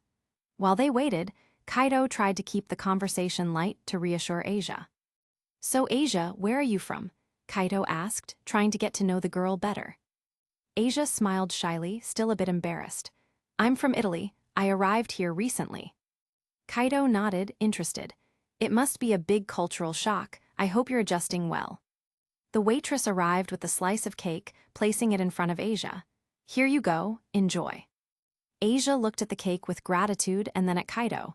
"Thank you, Kaido. You're very kind." Kaido smiled, nodding. "No need to thank me. Eat and feel better. We'll figure out how to get you where you need to go afterward." As Asia ate the cake, Kaido couldn't help but notice the calm that settled over her. Watching her, he felt something different, a sense of peace and comfort that he had never experienced before. It was as if Asia's presence brought a tranquility that not even his mother or anyone else could provide. Asia looked up from the cake and smiled shyly at Kaido. "Thank you, Kaido. I really needed this." Kaido smiled back, feeling a warmth in his chest. "No need to thank me, Asia. I'm happy to help." As they continued to talk, Kaido noticed that Asia had a special glow. There was something about her that seemed to radiate kindness and purity, something that made him feel good around her. It was a comforting feeling, as if he was where he was meant to be. Kaido realized it was getting very late, and the cafe was starting to empty out. He looked at Asia, still worried about the idea of leaving her alone in the city at this hour. "Asia, it's getting late," Kaido said, trying to sound as gentle as possible. "You don't seem to have a safe place to stay. How about spending the night at my house? You can sleep in my room, and I'll sleep on the couch in the living room." Asia's eyes widened, visibly surprised and a bit hesitant. I can't accept, Kaido. You've already done so much for me today." Kaido smiled, trying to reassure her. "Don't worry, Asia. My parents are home and they'll understand. It's just for one night until we find a better solution tomorrow." Asia began to cry silently, tears streaming down her face as she tried to speak. I've never met anyone as kind as you, Kaido. You're a real angel. God must have placed you in my life." Kaido felt a pang in his heart upon hearing Asia's words. He smiled gently but found the situation ironic. After all, he was a devil, not an angel. "No need to cry, Asia," Kaido said, his voice soft and reassuring. "Let's go home, okay? Everything will be all right." Asia nodded, still emotional but beginning to calm down. Kaido paid the cafe bill, and together they walked toward Kaido's house. Along the way, he tried to keep the conversation light, asking about Asia's life in Italy and sharing some stories about his own life. When they arrived at Kaido's house, he opened the door and called out for his parents. "Mom, Dad, I'm home." Mickey appeared in the living room, surprised to see Kaido accompanied by a girl. "Kaido, who is this?" "This is Asia, Mom. She was lost and had nowhere to stay, so I thought she could spend the night here. She can sleep in my room and I'll sleep on the couch." Mickey looked at Asia, noticing the tired and relieved expression on the girl's face. "Of course, dear. You're welcome here." Goro appeared shortly after, also welcoming Asia. "Any friend of Kaido is welcome in our home." Asia smiled shyly, feeling welcomed. "Thank you, Mrs. and Mr. Hiatus. I really appreciate it." Mickey smiled, nodding at Asia. "No need to thank us, dear. Let's get you a comfortable place to sleep." Kaido guided Asia to his room, showing her where she could sleep. "You can stay here, Asia. If you need anything, just call." Asia looked at Kaido, still with tears in her eyes but now out of gratitude. "Thank you, Kaido. You really are an angel." Kaido smiled again, trying not to think about the irony of the situation. "Good night, Asia. Sleep well." He left the room, closing the door softly behind him. As he walked toward the couch in the living room, Kaido couldn't help but reflect on the day and the special connection he felt with Asia. Even being a devil, he knew there was something special about her kindness and purity, something that made him want to protect her at all costs. Lying on the couch, Kaido sighed, feeling the exhaustion of the day finally catching up to him. He closed his eyes, hoping that the night would bring much-needed rest for both of them. Chapter 27. Abandoned Church. The darkness of the night enveloped the abandoned church, the full moon casting a faint light through the broken windows, creating unsettling shadows on the worn walls. The wind blew lightly, making the dry leaves on the ground whisper eerily. On the altar, Rainier sat, her black wings partially spread, her eyes glowing with a thoughtful and disdainful look. Beside her, Midelt and Calawarner seemed restless, the tension in the air evident. Rainier broke the silence with an irritated sigh. "Donaseek is taking too long. He should have been back hours ago." Midelt, with her ever-mischievous expression, shook her head. "Yes, he's late. Could something have gone wrong?" Calawarner, more serious and elegant, crossed her arms. "It's possible, but Donaseek is strong. If there was any trouble, he should be able to handle it." Rainier frowned, irritation growing in her voice. "I don't like surprises, and I'm also starting to get impatient with the delay of that excommunicated nun." Midelt laughed softly, her wings fluttering slightly. "Maybe she got lost. These innocent children never know what to expect when they get involved with fallen angels. Rainier gave a cruel smile. Maybe, but we can't underestimate her. There are rumors that she possesses a powerful sacred gear. That's something that interests me a lot. Calawarner raised an eyebrow, curious. Sacred gear? What type? Rainier shrugged, still with a disdainful tone in her voice. A foolish human who was helping the fallen angels told us about it. He mentioned that the nun, Asia Argento, has a sacred gear that can heal any wound. Imagine what we could do with such a power in our hands. Midhelt smiled maliciously. That would be very useful. We could use it to strengthen our allies and maintain our dominance. Rainier nodded, her eyes shining with the prospect of power. Exactly.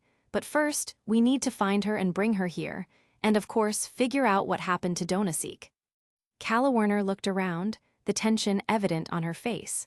I hope he hasn't encountered problems with the devils of Kuo. If that's the case, we'll have more to deal with than just a lost nun. Rainier gave a dark smile. Either way, we're ready for anything. If anyone tries to interfere, they'll learn the hard way not to underestimate fallen angels. As they continued to talk, the atmosphere in the church grew increasingly tense and expectant. They knew that the next move would be crucial and were ready to face any challenge that came their way. The night was just beginning, and the fate of the excommunicated nun and the missing fallen angel was about to be revealed. Gremory Mansion. In the underground of the imposing Gremory Mansion, the atmosphere was heavy and silent. The rough stone walls and cold floor created a dark and oppressive environment. In a dark cell, a figure was tied to a chair, the body covered in deep wounds and the face contorted in an expression of pain and despair. Donaseek, the fallen angel, was dead, his motionless and bloodied body bearing witness to the intensity of the interrogation. Around the cell, Riaz, Aquino, Sona, Tsubaki, and Grafia watched with serious expressions. Grafia was particularly satisfied with the girl's performance in extracting crucial information from the fallen angel before his death. Riaz took a deep breath and approached Grafia, the expression of gratitude evident on her face. Grafia, thank you so much for coming and teaching us how to handle this situation. Your guidance has been invaluable. Grafia, always professional and reserved, nodded slightly. I'm just doing my duty, Riaz. It's important that you know how to handle enemies like this. Sona also approached, nodding in agreement. Yes, Grafia, we are very grateful for your help. We learned a lot today. Grafia looked at the young women with an assessing gaze before asking, which of you captured the fallen angel? Riaz stepped forward, responding firmly. Actually, it wasn't us. It was the new member of my peerage. Grafia raised an eyebrow, feigning surprise. Oh, really? And who is this new member? Riaz smiled slightly, feeling a certain pride in mentioning the name. His name is Kaito. He recently joined my peerage. Grafia nodded, showing interest. I'd like to meet him, but I need to return to your brother's side, Riaz. Riaz smiled, understanding. Don't worry, Grafia. There will be many opportunities for that in the future. Grafia gave a slight nod, satisfied. Very well, keep up the good work. Goodbye. The girls bid farewell to Grafia, expressing their gratitude one last time. Thank you again, Grafia, said Aquino, with a soft smile. Tsubaki and Sona also gave polite bows. We appreciate your help. Grafia smiled slightly, her posture always professional. It was a pleasure to help. Take care. Grafia activated her teleportation circle. A bright light enveloped her body, and in an instant, she disappeared, leaving the underground environment in a heavy silence. We should take care of the fallen angels as soon as possible, said Sona, looking at Riaz. Leave that to me and my peerage, Sona. We'll handle this situation. Sona looked at Riaz, pondering for a moment. Very well, Riaz, I trust you. Besides, I have someone in mind to recruit for my peerage. I'll leave this to you. Riaz smiled, feeling grateful for Sona's trust. Thank you, Sona. We'll do our best. Sona nodded, signaling to Tsubaki. Let's go, Tsubaki. We have other tasks to attend to. Tsubaki gave a polite bow before activating the teleportation circle. A soft light enveloped the two, and in an instant, Sona and Tsubaki disappeared, leaving Riaz and Aquino alone in the dark environment. Aquino approached Riaz. We should tell Kaito about what happened. Riaz shook her head, thinking, "Let's wait until morning, Aquino. He needs to rest, and it's also better to give this news calmly." "All right, Riaz, we'll wait until morning." Riaz turned her attention to Donasik's body, still tied to the chair. The sight of the dead, fallen angel was a grim reminder of the intensity of the battle and the interrogation. Riaz raised her hand, concentrating her destruction magic.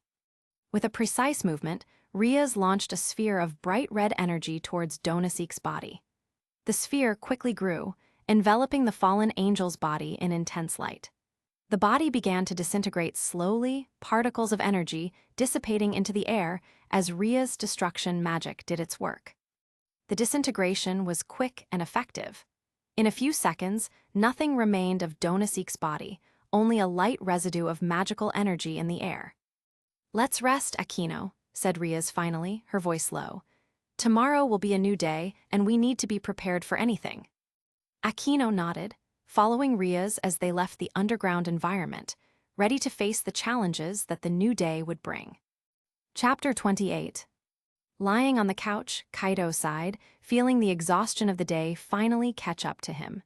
He closed his eyes, hoping the night would bring much-needed rest for both of them, but before he could fall into a deep sleep, he heard light footsteps approaching. Opening his eyes, he saw Asia standing beside the couch, holding a blanket. Her eyes were soft and filled with gratitude. "Kaido, I couldn't sleep without thanking you again. You were so kind to me today. Please accept this," Asia said, extending the blanket. Kaido smiled, accepting the blanket. "Thank you, Asia. You should get some rest. Tomorrow will be a new day, and we'll find a solution for you." Asia nodded but didn't move. "Kaido, can I ask you something? Can I hold your hand for a moment? It calms me down." Kaido was surprised by the request but nodded, extending his hand to Asia. She held it gently, sitting beside the couch. Her touch was comforting and brought a sense of peace he had never experienced before. They stayed like that for a few minutes in silence until Asia finally released Kaido's hand, looking more at ease. "Thank you, Kaido. Good night," she said, standing up slowly and returning to the room. "Good night, Asia," Kaido replied, watching her leave. As Asia returned to the room, Kaido felt an unusual tranquility fill his heart. He settled on the couch, pulling the blanket over himself. Finally, he closed his eyes, allowing sleep to envelop him. The night passed quietly, without interruptions.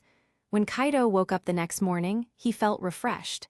He got up from the couch, stretched, and went to the kitchen, where he found Mickey preparing breakfast. "Good morning, Mom," said Kaido, sitting at the table. "Good morning, Kaido. How did you sleep?" asked Mickey, smiling. "I slept well, thanks. And Asia?" he asked, concerned about his new friend.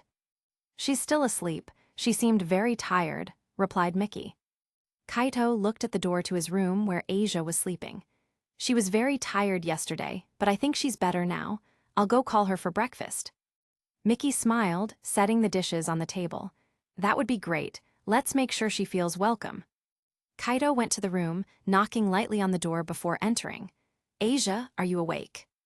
Asia opened her eyes slowly, blinking a few times before smiling at Kaido. "Good morning, Kaido. Yes, I'm awake." Kaido smiled back, feeling relieved to see her more rested.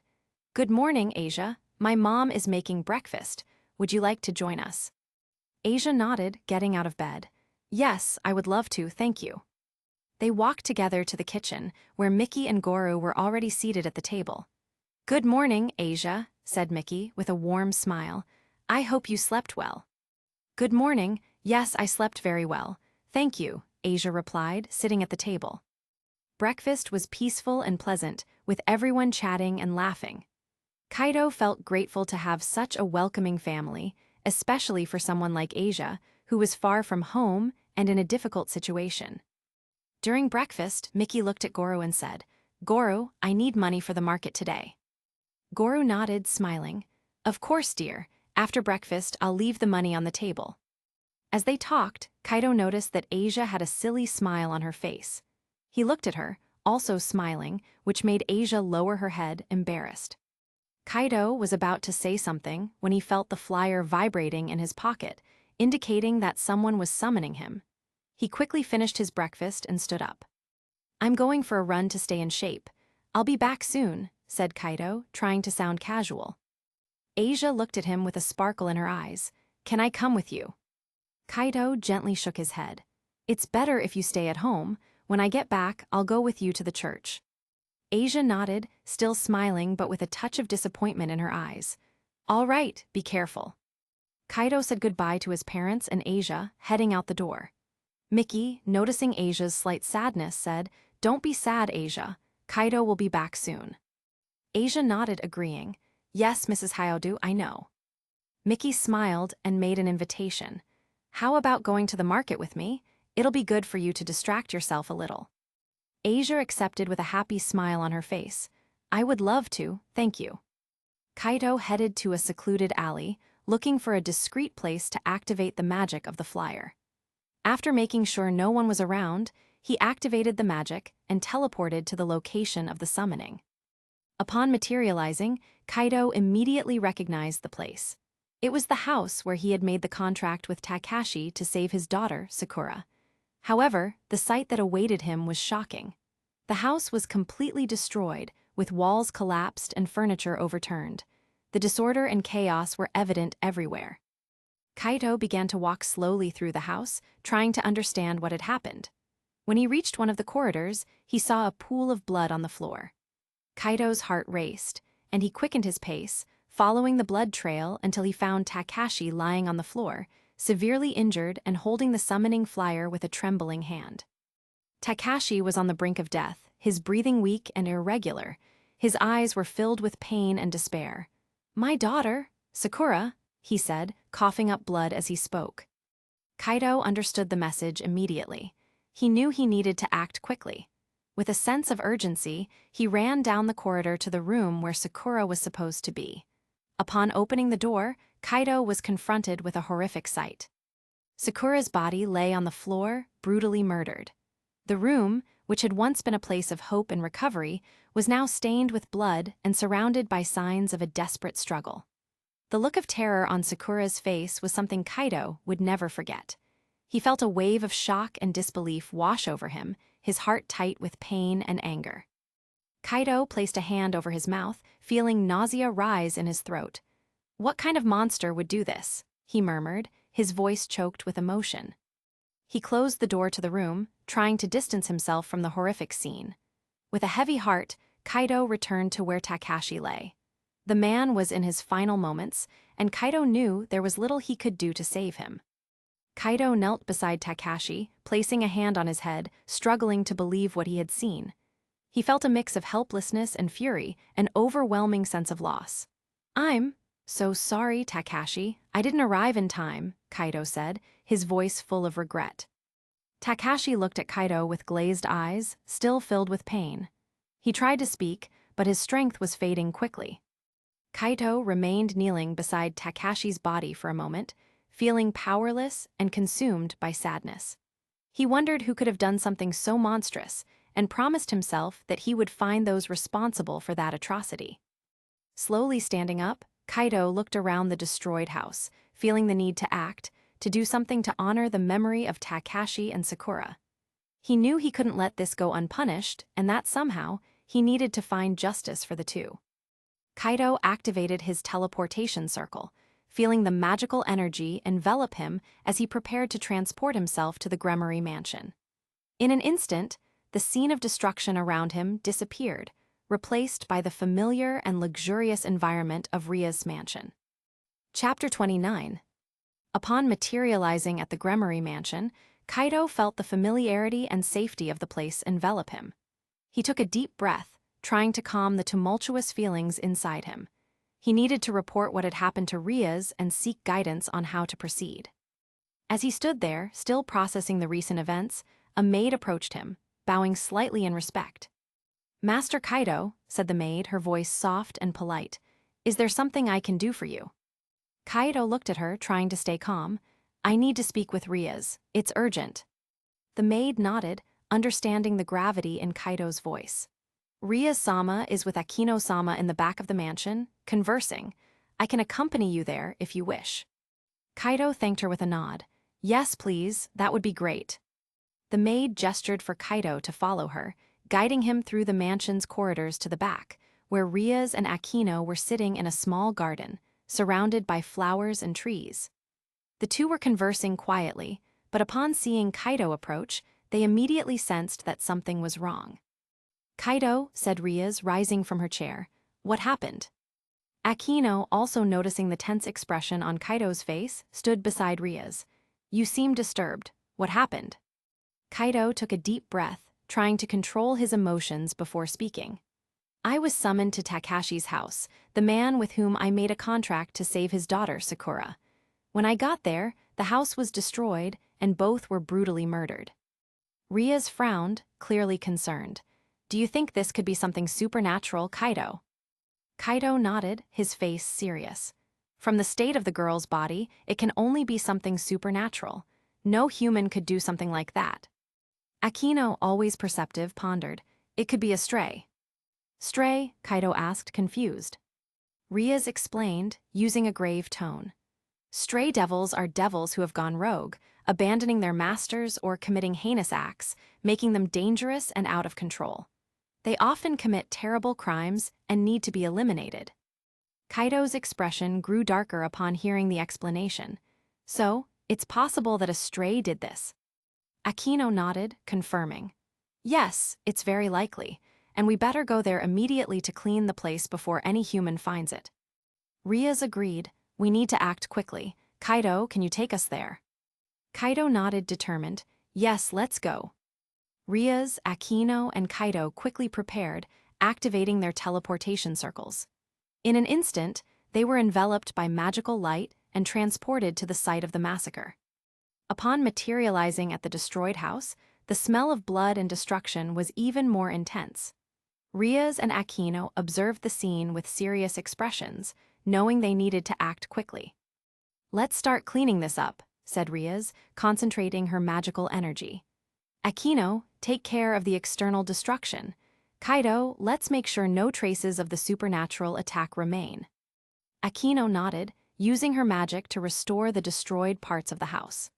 Kaido, with Riaz's guidance, began cleaning the traces of the attack, erasing any evidence that something supernatural had occurred there.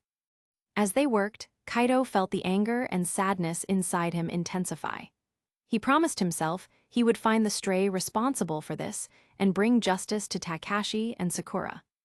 After a while, the house began to resemble what it was before the attack, and Riaz approached Kaido. "Let's leave a magical barrier here to ensure no one comes close until we can investigate further." Kaido nodded, helping Riaz erect the barrier. When they finished, he looked at the house one last time, feeling an enormous weight in his heart. "We'll find the one responsible for this, Kaido," said Riaz, placing a comforting hand on his shoulder. "We won't let this go unpunished." Kaido nodded, determined. "Yes, we'll find them and ensure Takashi and Sakura get justice." Riaz, seeing Kaido's emotional state, gently touched his shoulder. "Kaido, you've done a good job here, but you need to rest. Go home and rest. We'll take care of the rest." Kaido nodded, still feeling the weight of the situation. "All right, Riaz, thank you." He bid farewell to Riaz and Aquino and activated his teleportation circle, feeling the familiar sensation of being transported home. Meanwhile, at the destroyed house, Riaz and Aquino continued to work. Riaz sat on the sofa, looking at the chaos around her. "It's unfortunate what's happening in our territory lately," said Riaz, with a sigh of fatigue. Aquino nodded, agreeing. "Yes, Riaz, we need to do something immediately. What should we do now?" Riaz pondered for a moment before responding. "We have nothing more to do for now, but wait for the stray devil." Aquino frowned. "And if it's not a stray devil, do you think it could be a fallen angel?" Riaz looked at Aquino, her expression serious. "Considering they are in the city, anything is possible." Aquino nodded, agreeing with the possibility. "You're right, we need to be prepared for any eventuality." Riaz sighed, standing up from the sofa. "Let's go back to the mansion. We need to be alert and ready to act when the time comes." The two stood up and activated their teleportation circles, disappearing in a flash of magical light. In an instant, they materialized at the Gremory mansion, ready to continue the vigilance and plan their next steps in protecting their territory. Hiatus household. Arriving home, Kaido immediately felt the sense of safety and comfort. He headed to the couch and lay down, trying to process everything that had happened. A short time later, the front door opened, revealing Miki, Kaido's mother, entering with several shopping bags. Upon seeing her, Kaido immediately got up to help. "Mom, let me help you with that," said Kaido, taking some of the bags. Miki smiled, grateful. "Thank you, Kaido, you're always so helpful." Kaido nodded, still carrying the bags to the kitchen. While organizing the groceries, Miki noticed the tired expression on her son's face. "Kaido, you look exhausted. Why don't you rest in your room?" she suggested, concerned. Kaido sighed, shaking his head. "I don't want to bother Asia. She's resting there." Miki paused for a moment, seeming to remember something. "Oh, where's my head? I forgot to tell you. You weren't here when we left." Kaido frowned, confused. "What happened, Mom?" Miki began to explain. "I went shopping and took Asia with me. When we were returning home, a priest stopped us on the street. He seemed to know Asia, and she went with him. Before leaving, she asked me to thank you for everything you did for her." Chapter 30. Miki began to explain. "I went shopping and took Asia with me. When we were returning home, a priest stopped us on the street. He seemed to know Asia, and she went with him. Before leaving, she asked me to thank you for everything you did for her." Kaido was surprised, an unpleasant sensation filling his chest. "She wanted to say goodbye to you, but the priest didn't let her," said Miki, with a concerned expression.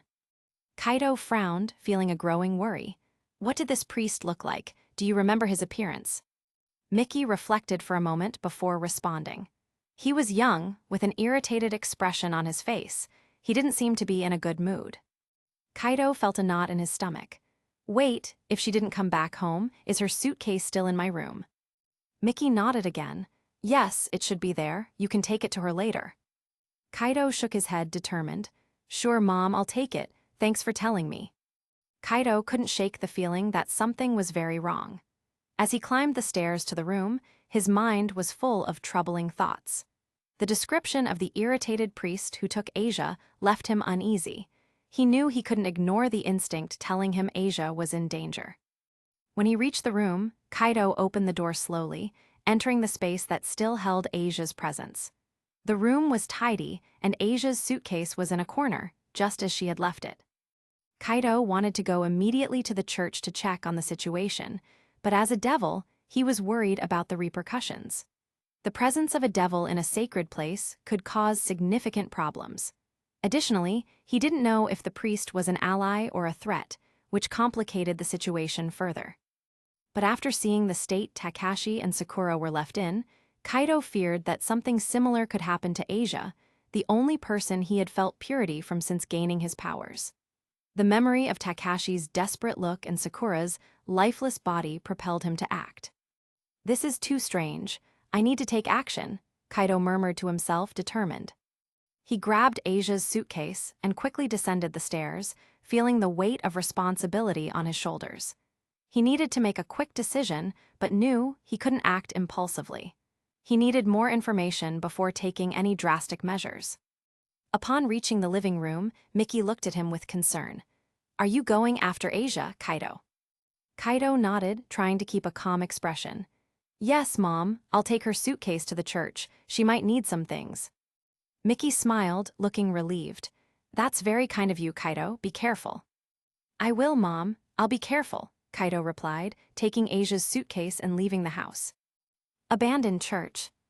The abandoned church was enveloped in a somber and heavy silence, the old and weathered walls seeming to whisper tales of terror. In the underground, in a dark and cold chamber, the atmosphere was even more oppressive. The old stone walls were illuminated only by a few torches, whose flickering flames cast sinister shadows. In the center of the chamber, a large wooden cross stood.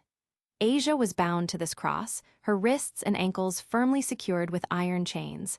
Her eyes were filled with terror, tears streaming down her face as she struggled futilely against the restraints. Her body trembled with fear, and her breathing was quick and irregular.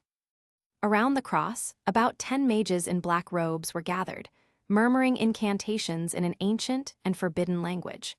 Their faces were hidden by the shadows of their hoods, and the atmosphere was charged with a sinister and malevolent energy. Rainier, with eyes full of disdain, stood in front of the cross, observing Asia with a cruel smile. Her presence exuded an aura of malice and contempt, and she seemed to delight in the young girl's suffering. "You are so pathetic, Asia," said Rainier, her voice dripping with sarcasm. "Did you really think you could escape me, that you could find safety among those human worms?" Asia, her heart racing, tried to respond, but her voice came out as a broken whisper. "Please, let me go. I didn't do anything wrong." Rainier laughed, a cold and sharp sound that echoed through the chamber. "You are a fool, Asia. Your naivety is almost touching. But don't worry, it won't take long. Soon you won't feel anything anymore."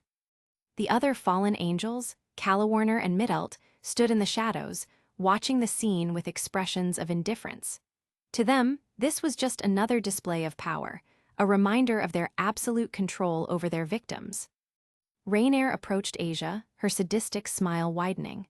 "You will make an excellent sacrifice. Your power will be ours, and we will use it to strengthen our cause." Asia closed her eyes, trying to find some solace in her silent prayers. But the pain and despair were overwhelming, and she felt lost, abandoned in the midst of darkness. Rainier raised a hand, her fingers glowing with a dark and sinister energy. "It's time to begin," she said, turning to the mages. "Prepare the ritual." The mages began to chant their malevolent prayers, their voices merging into a dark chant that filled the chamber.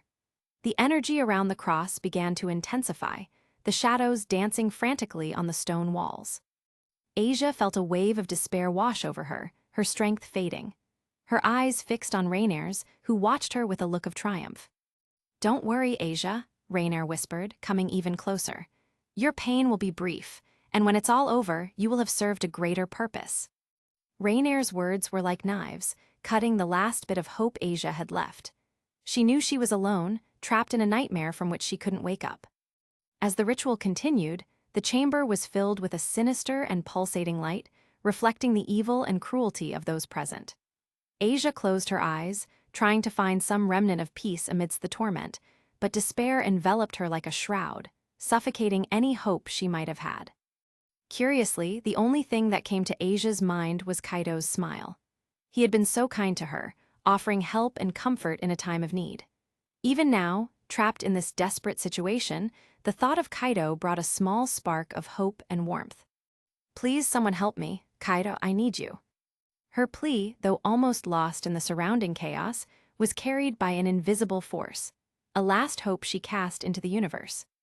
Chapter 31. Gremory Mansion. Kaido teleported back to the Gremory Mansion, still feeling the weight of the situation with Asia. As he materialized at the entrance, he was immediately greeted by the familiar and welcoming environment of the mansion. He took a deep breath, trying to calm his thoughts as he walked down the main corridor. Entering the grand hall, he spotted Rias, Aquino, Kiba, and Kaneko gathered, discussing something important. They all looked up when they noticed Kaido's presence. "Kaido," said Rias with a tone of surprise mixed with concern. "What happened? I told you to rest." Kaido took a deep breath, trying to organize his thoughts before speaking. "Rias, I know I should rest, but something very serious has happened. I need your help." Rias frowned, sensing the gravity in Kaido's voice. "What happened, Kaido?" Kaido quickly explained about Asia and the priest who took her, detailing Mickey's encounter and his concerns about what might be happening to Asia. "She was taken by a priest, and I have a very bad feeling about it. His description, the whole situation, it seems very suspicious. I feel that Asia is in danger." Rias crossed her arms, her expression serious. "When you were human, maybe that was possible. But now, as a devil, you have to understand the consequences of your actions. We can't get involved with people from the church without risking our safety and theirs." Kaido frowned, feeling frustration growing. "I understand the risks, Rias, but that doesn't change the fact that Asia needs help right now. We can't just leave her behind." Aquino stepped forward, trying to calm the situation. "Kaido, Rias, let's resolve this together. There's no point in arguing now. We need to act in a coordinated manner." Kaneko, sitting in a corner, was eating her sweets, but her eyes were attentive to the conversation. She observed every movement with interest. Kiba remained serious, waiting for Rias' orders, ready to act at any moment. Rias, however, ignored Akino's attempt to calm the situation and continued to reprimand Kaido. Kaido, you need to understand that acting impulsively can put all of us in danger. As a devil, you have responsibilities and must think about the consequences before taking any action. Kaido couldn't keep calm. Rias, you don't understand. Asia is in danger now. We don't have time for caution. If it were any of us, you wouldn't hesitate to help. She deserves the same care. Rias shook her head, irritated. No, Kaido, she is a nun. She is not like us. We have to be careful with our actions, and we can't afford to be impulsive. Kaido's expression became even more serious. I can't just stand by while Asia is in danger. Even if she is a nun, she is still someone who deserves to be protected. I'm going after her, with or without your help. Rias crossed her arms and looked directly into Kaido's eyes. No, you won't. That's an order, Kaido. Kaido frowned, anger and frustration growing inside him. I won't stand still. Asia needs our help now, and I won't abandon her. The tension in the hall increased significantly. Akino, observing the situation, realized that the argument was about to get out of control. She knew things could get complicated if they continued at this pace. Kaido was clearly determined, but Rias couldn't simply ignore protocols and the safety of the peerage. Akino approached slowly, placing a hand on Kaido's shoulder, trying to calm the situation. Kaido, I understand your concern and urgency, but we need to think of a solution that doesn't put everyone at risk. Let's resolve this together in a way that we can help Asia without compromising anyone's safety. Rias watched as Akino tried to calm Kaido, but her thoughts were fixed on Kaido's clear insubordination. He was directly challenging her authority, something that could not be tolerated in her peerage. He's being insubordinate and reckless, thought Rias, feeling irritation grow. If I let this slide, he will never learn to respect my decisions. I need to act now and show that this type of behavior will not be accepted. Rias interrupted Akino before she could continue. Akino, enough, said Rias, her voice sharp and authoritative. We will not help Asia. Kaido needs to understand that our actions have consequences and we cannot afford to act impulsively. She turned to Kaido, her gaze cold and determined. Kaido, you are challenging my authority and putting everyone at risk. Asia is a nun, and we cannot get involved in church matters. You need to learn to accept this reality. Rias paused, letting her words sink in. If you continue to act this way, there will be severe punishments. You will have to live with that. Our priority is the safety of our group, and we cannot risk everything for one person. This is part of what it means to be a devil under my command. She crossed her arms, emphasizing the seriousness of her decision. You will have to accept this, Kaido, and if you try to act on your own, you will face the consequences. There will be no more discussions on this matter. Rias hoped that her words would be enough to show Kaido the seriousness of the situation and the need to respect her authority as king. Who said I intend to respect your authority? Kaido replied, his voice filled with defiance. Rias narrowed her eyes. And what are you going to do, turn into a stray devil? She asked with a tone of disdain. Maybe I will, Kaido responded without hesitation. The tension in the room increased. Kiba placed his hand on the hilt of his sword, prepared for any eventuality. Kaneko, in turn, began putting on a pair of gloves, ready to act if necessary. Akino stepped away from Kaido and moved closer to Rias, preparing to support her leader. Kaido observed the movements of the others, realizing that the situation was about to escalate into a physical confrontation. He knew he was at a disadvantage, but his determination to help Asia wouldn't let him back down. Rias took a step forward, her expression unyielding. You will obey me. After all, you are my servant. Chapter 32. You will obey me. After all, you are my servant, Rias said, her voice firm and authoritative.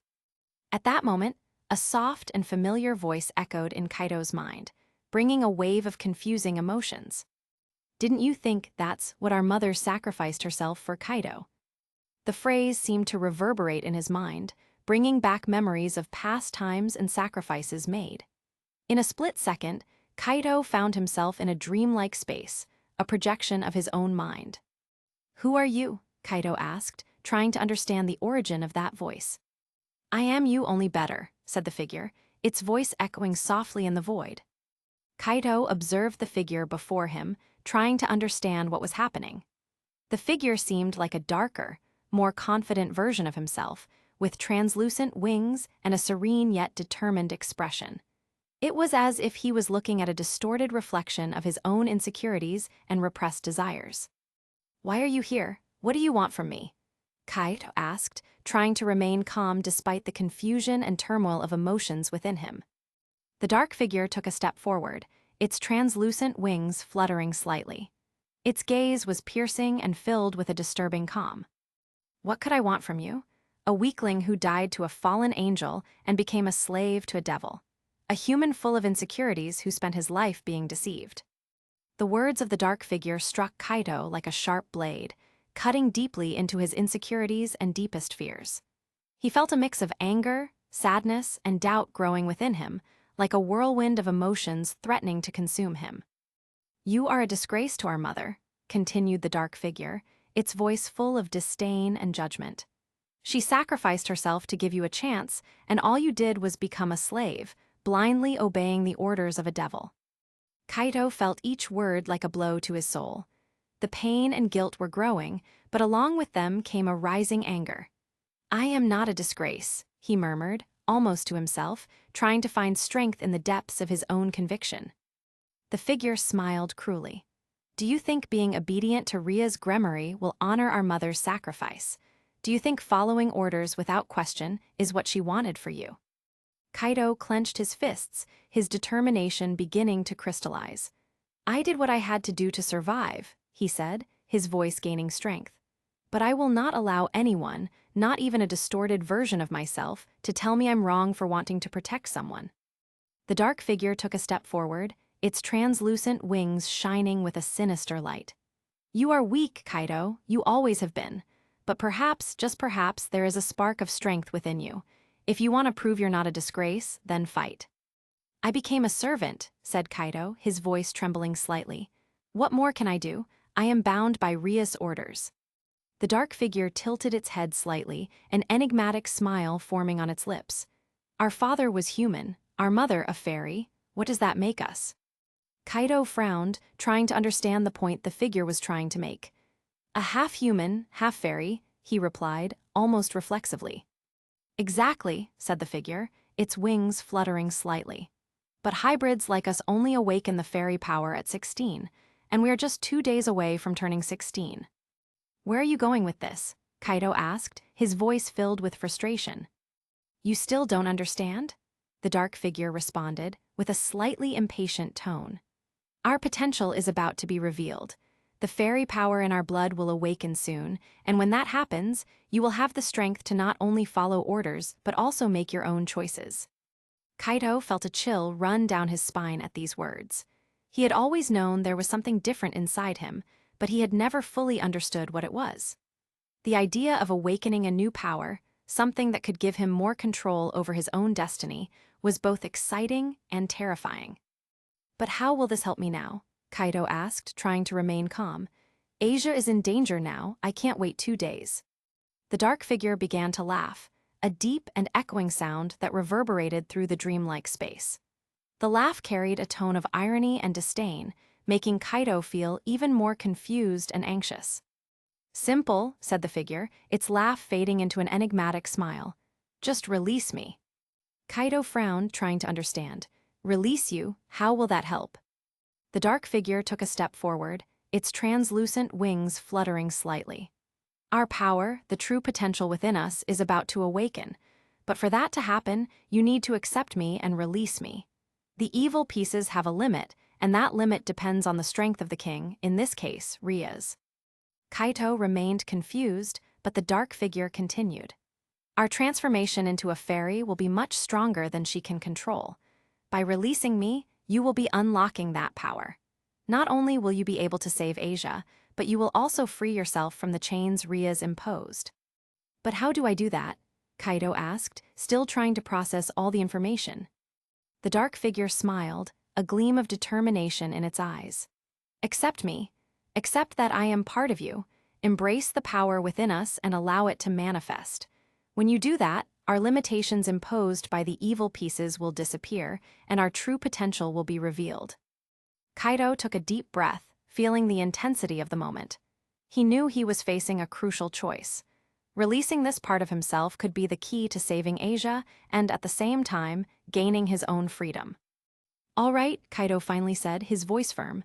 "I accept." The dark figure smiled, its wings shining intensely. "Then let's begin." Light enveloped Kaido, a sensation of power and freedom taking over him. He knew his life was about to change drastically, and he was ready to face whatever came next. Chapter 33. Gremory Mansion. Kaido felt a surge of power pulsate within him, as if a dormant force was finally awakening. The light around him shone intensely, momentarily blinding everyone in the hall. Rias, Akino, Kiba, and Kaneko watched in shock as the transformation began. The energy around Kaido was palpable, a mix of demonic power and an unknown aura that seemed to radiate an ethereal light. "Kaido, what are you doing?" shouted Rias, trying to reach her servant. But Kaido was beyond any intervention. He felt the presence of his darker self merging with him, translucent wings manifesting on his back. The sensation was one of liberation and a new power he had never experienced before. Kaido took a deep breath, feeling the vibrant new energy pulsate through every cell of his body. The translucent wings on his back fluttered slightly, reflecting an ethereal light that seemed to envelop the entire hall. His eyes shone with fierce determination and a touch of something darker, something the other members of Ria's peerage had never seen in him before. "Kaido," Ria said, her voice now more cautious. "What happened? What did you do?" Kaido took a step forward, his posture now more confident and imposing. "Still nothing, bitch," said Kaido, his voice dripping with contempt and restrained anger. Ria stepped back, surprised and confused by Kaido's sudden change. "What? Did you just call me a bitch?" she stammered, trying to process what was happening. Before Rias could react further, Kiba quickly stepped forward, positioning himself defensively in front of Rias, his hand on the hilt of his sword, ready to protect his king. "Oh, the Prince of Q wants to play the knight defending the princess's honor," Kaido mocked, a sarcastic smile forming on his lips. Kiba narrowed his eyes, standing firm. "Kaido, what did you do? This isn't you. Come back to your senses." Kaido laughed, a cold and disdainful sound. "Senses? What are senses, Kiba? Blindly following orders. Being a pawn in someone else's game? No more. I'm tired of being underestimated and controlled. I am more than that, and now you will see what I am capable of." Kaido laughed again, and the light around him began to shine even more intensely. With a determined motion, he placed his hand on his chest, feeling the energy of the evil pieces pulsate within him. He gritted his teeth, determined to free himself once and for all. The other members of Ria's peerage watched in shock, unable to believe what they were seeing. Kaido pulled hard, and the evil pieces began to emerge from his chest, one by one, glowing with intense red light. The process was painful, but Kaido endured with an expression of fierce determination. "No, this can't be," murmured Rias, her face pale as she watched the demonic pieces exit Kaido's body. She had never seen anything like it before. This shouldn't be possible. With each piece removed, Kaido felt his power increase, a sensation of liberation taking over him. The pieces floated in the air for a moment before falling to the ground, inert and lifeless. When the last piece was removed, Kaido gasped, feeling a deep relief and a new strength coursing through his veins. The translucent wings on his back fluttered more intensely, and he stood with even more confident posture. "Kaido," Ria said, her voice trembling, "you actually removed the evil pieces. How is this possible?" Kaido looked directly at Rias, his expression full of contempt. "That's thanks to you, Rias. If you weren't so weak, this wouldn't have happened." Rias, shocked and desperate, took a step forward, trying to reach Kaido. "Kaido, you can't do this. You're going to become a stray devil. This is a death sentence." Kaido laughed, a cold and sarcastic sound that echoed through the hall. "A stray devil? No, Rias, you don't understand anything." He opened his translucent wings, which shone with an ethereal and enchanting light. "I am not a devil. I am a fairy." Rias felt a mix of fear and despair. "Kaido, you're making a mistake. You don't understand the consequences." Kaido just shook his head, a cruel smile on his lips. The consequences are mine to deal with. I don't need you anymore, Rias. I have my own power now, and I will use it to save Asia. I will do what you didn't have the courage to do. Rias felt tears forming in her eyes, but she held them back. Kaido, please, don't do this. The other members of Rias' peerage were too shocked to react. Kiba and Kaneko stood still, unsure how to deal with this new reality. Akino stepped forward, trying to appeal to Kaido. Kaido, we are your friends, you don't have to do this alone. Kaido cast a cold look at Akino. Friends? Friendship does not mean subordination. You blindly followed Ria's orders without question. I am no longer part of that. With that, Kaido activated his teleportation circle, his new magical energy shining intensely around him. I will save Asia, and no one will stop me. In an instant, Kaido disappeared, leaving Rias and the other members of her peerage in a state of shock and despair. Rias fell to her knees, tears finally rolling down her face. I lost him, she whispered, her voice broken by pain and guilt. Abandoned church. Kaido materialized in front of the abandoned church, feeling the dark and oppressive energy emanating from the place. The old stone walls were covered in moss, and the broken windows gave the building an appearance of abandonment and desolation. He took a deep breath, feeling the determination and anger pulsate within him, fueled by the new strength that had awakened. The area around the church was silent, with only the occasional sound of dry leaves being blown by the wind. Kaido walked towards the main entrance, his translucent wings fluttering slightly. The ethereal and powerful presence he exuded was undeniable, a mix of demonic magic and the new fairy energy now coursing through his veins. As he approached the church door, he could feel the malevolent energy intensifying. He knew Asia was inside, in danger, and he couldn't waste any more time. With a determined movement, he pushed the heavy wooden door, which creaked in protest before opening, revealing the dark and somber interior. The interior of the church was even more oppressive. The smell of mold and decay filled the air, and the dim light of the torches cast sinister shadows on the stone walls. Kaido advanced with determination, his eyes fixed on the corridor leading to the underground. As he descended the stone steps, the sound of the dark chants of the mages in black robes became more audible. He felt the malevolent energy growing, and his heart raced with the urgency to rescue Asia. Finally, he reached the underground chamber, where the scene unfolding before him was horrific. Asia was bound to a large wooden cross, her wrists and ankles secured with iron chains. Her eyes were filled with terror, and tears streamed down her face as she struggled futilely against the restraints. Around her, the mages continued to chant their incantations in an ancient and forbidden language. Chapter 34. Kaido observed the scene for a moment, his anger growing with each second as he saw Asia bound to the cross. He could feel the malevolent energy emanating from the mages and Rainier, who was leading the ritual. Determined to stop what was happening, he stepped forward, his presence immediately felt by everyone in the chamber. Stop this now, Kaido shouted, his voice echoing off the stone walls. His bright and ethereal aura illuminated the chamber, causing the mages to hesitate in their chanting. Rainier looked at Kaido with a mix of surprise and disdain. Who are you, and why do you think you can interrupt our ritual? Before Kaido could respond, Midelt let out a sarcastic laugh. Look who showed up, a lost devil trying to play hero, what a joke. Calawarner, unlike Midelt, remained attentive, her eyes watching Kaido's every move. She knew any interruption could be dangerous. Kaido raised his hands, and a vibrant energy radiated from them as if he were channeling the very force of nature. From the stone floor of the chamber, tree roots began to sprout, growing rapidly and wrapping around the black-robed mages. The roots were thick and powerful, tightly binding the mages' bodies, interrupting their dark chants and holding them in place. Midelt and Calawarner watched the scene with expressions of surprise and disbelief. Midelt took a step back, her arrogance disappearing instantly. What is this? How is he doing that? Her voice was filled with incredulity. Calawarner, on the other hand, remained silent, her eyes wide as she tried to understand what was happening. The presence of Kaido, now emanating undeniable power, was something she had never seen before. This isn't demonic magic, she murmured to herself, trying to comprehend the nature of Kaido's power. Rainier, however, was overcome with intense anger.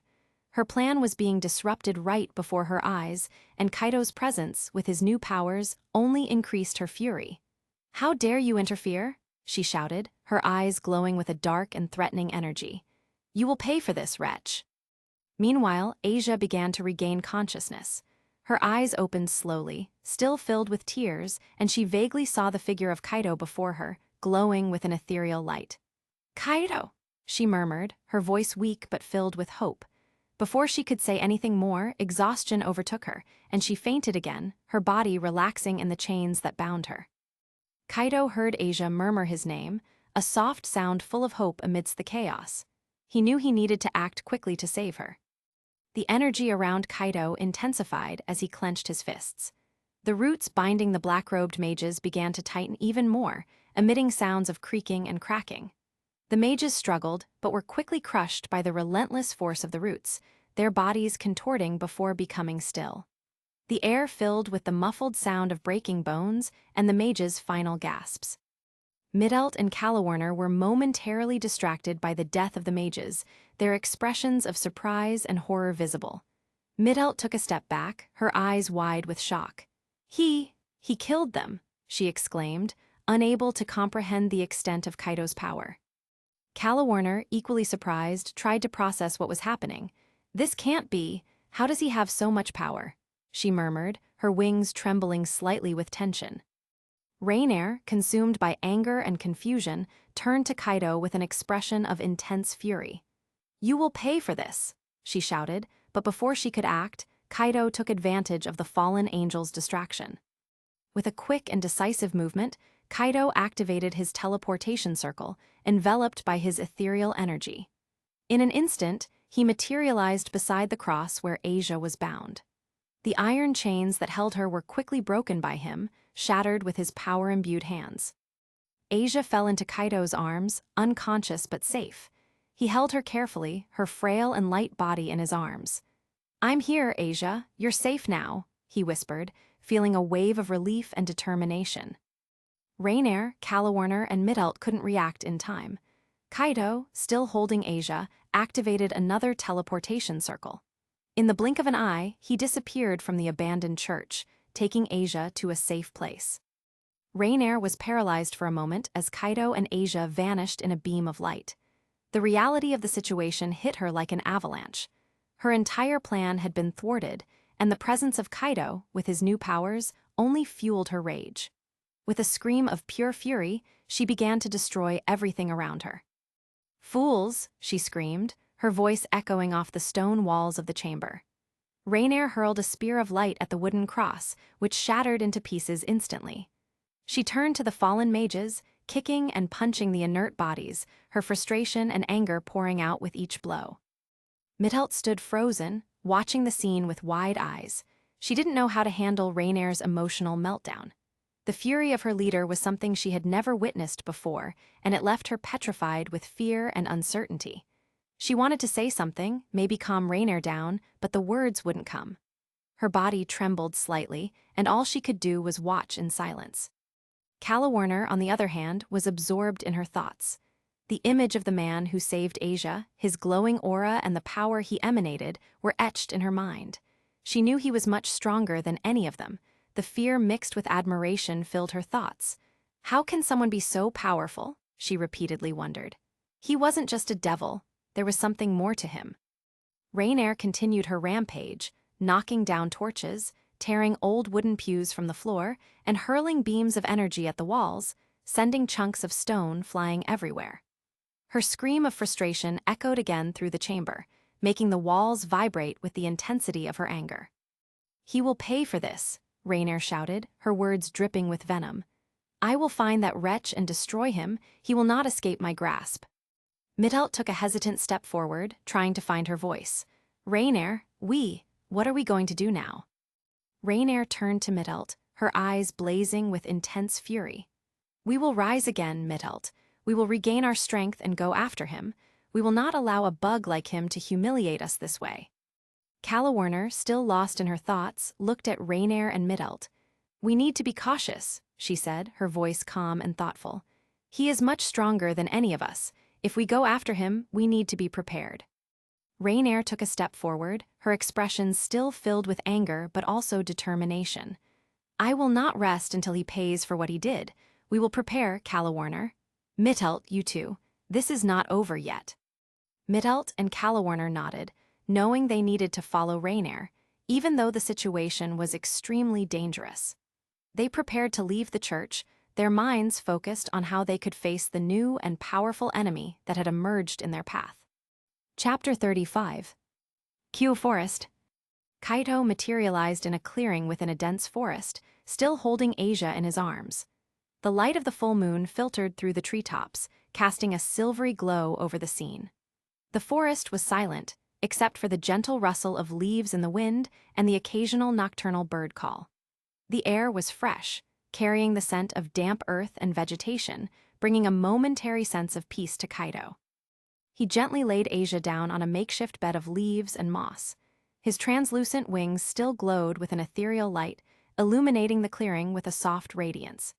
Kaito knelt beside Asia, observing her pale face and the marks left by the chains on her wrists and ankles. Her eyes were closed, and her breathing was shallow but steady. He could see the exhaustion and pain etched into her delicate features. Kaito looked at the unconscious Asia, his heart heavy with worry. The wounds on her wrists and ankles were deep, and he could see bruises covering various parts of her body. He felt a wave of despair as he realized he didn't know exactly how to treat her injuries. Despite his power and strength, he lacked the medical knowledge needed to ensure she would be okay. Asia, please be all right, he murmured, his voice thick with emotion. He carefully held her hands, trying to clean the blood and dirt from her wounds. Each touch was done with the utmost gentleness, fearing he might cause her more pain. Kaito felt a mixture of frustration and helplessness. I should be able to protect her, he thought, the guilt weighing heavily on his shoulders. He looked around the forest, searching for any sign of help or any resource he could use. The clearing was enveloped in silence, and the solitude of the place only intensified the sense of urgency. Kaito observed Asia, his heart tightening with worry. He could feel her life force diminishing with each weak and irregular breath. The color was draining from her face, and he could see clearly that she was losing strength rapidly. The fear of losing her intensified with every passing second. Kaito knew he had to act immediately. He realized the only way to save Asia was to use his healing power. However, there was a problem. His fairy form, with its ethereal power, was also intertwined with a dark energy he still didn't fully understand. This could complicate the situation and potentially worsen Asia's condition. To safely use his healing power, he would need to revert to his human form. However, this meant that his human alter ego, the other Kaito, could take control. The doubt and fear of losing complete control haunted him. He didn't know if he would be able to return to his fairy form once he allowed the other Kaito to emerge. But time was running out. Asia's life force was fading rapidly. Kaito looked at her, seeing her serene yet pale face, and decided he had no choice. With fierce determination, he muttered to himself, "Screw it, I'll trust the other Kaito. Asia needs me now." Kaito took a deep breath and focused, feeling the ethereal energy around him beginning to dissipate. His fairy form started to fade, giving way to his human form. The bright light surrounding him dimmed and vanished, and he felt the familiar weight of his human form return. As he reverted to his human form, Kaito felt more desperate, more vulnerable. The urgency to save Asia drove him, and he knew he couldn't waste any more time. He approached her and raised his right hand, feeling the magical energy pulsate through his body. Kaito concentrated intensely, channeling all his power into a single action. He felt the magic flowing through his fingers, and before his eyes, a small tree began to sprout from his hand. The tree grew rapidly, its branches and leaves expanding until a bright red fruit appeared hanging from one of the branches. With extreme care, Kaito plucked the fruit from the tree and held it delicately. He knew this fruit contained the vital energy needed to save Asia. He approached her, his hand trembling slightly, and offered the fruit to her lips. "Asia, please eat this," Kaito whispered, his voice full of hope and desperation. He held the fruit close to her mouth, hoping the energy within it would be enough to restore her vitality and health. Kaido held the fruit near Asia's mouth, but realized she was still unconscious, unable to eat on her own. Frustration and despair grew within him. He didn't know what to do to feed Asia and ensure she received the vital energy from the fruit. He tried to open her mouth gently, but his hands were trembling, and he feared hurting her further. He looked at the fruit in his hand, knowing time was running out. "Asia, please wake up," he murmured, feeling helpless. Kaido's mind raced, desperately searching for a solution. Then an idea struck him. Though hesitant, he knew he had to try. "Forgive me for this, Asia," Kaido said, his voice filled with emotion. He placed the fruit in his own mouth and began to chew it, turning it into a paste. With his heart pounding, he leaned over Asia, bringing his face close to hers. With great care, Kaido used his fingers to open Asia's mouth. Slowly, he transferred the chewed fruit from his mouth to hers. His lips touched hers gently, and he felt a shiver run through his body. Carefully, he used his tongue to push the fruit down her throat, encouraging her to swallow. He felt her body's initial resistance, but he continued with smooth and precise movements. Gradually, he noticed she began to swallow, the fruit moving down her throat. Kaido pulled back slightly, watching closely for any signs of change. Asia's body began to glow faintly, a soft golden light emanating from within her. The bruises and wounds on her wrists and ankles started to fade as if being healed by a miraculous force. Her breathing became more regular, and a healthy color returned to her pale face.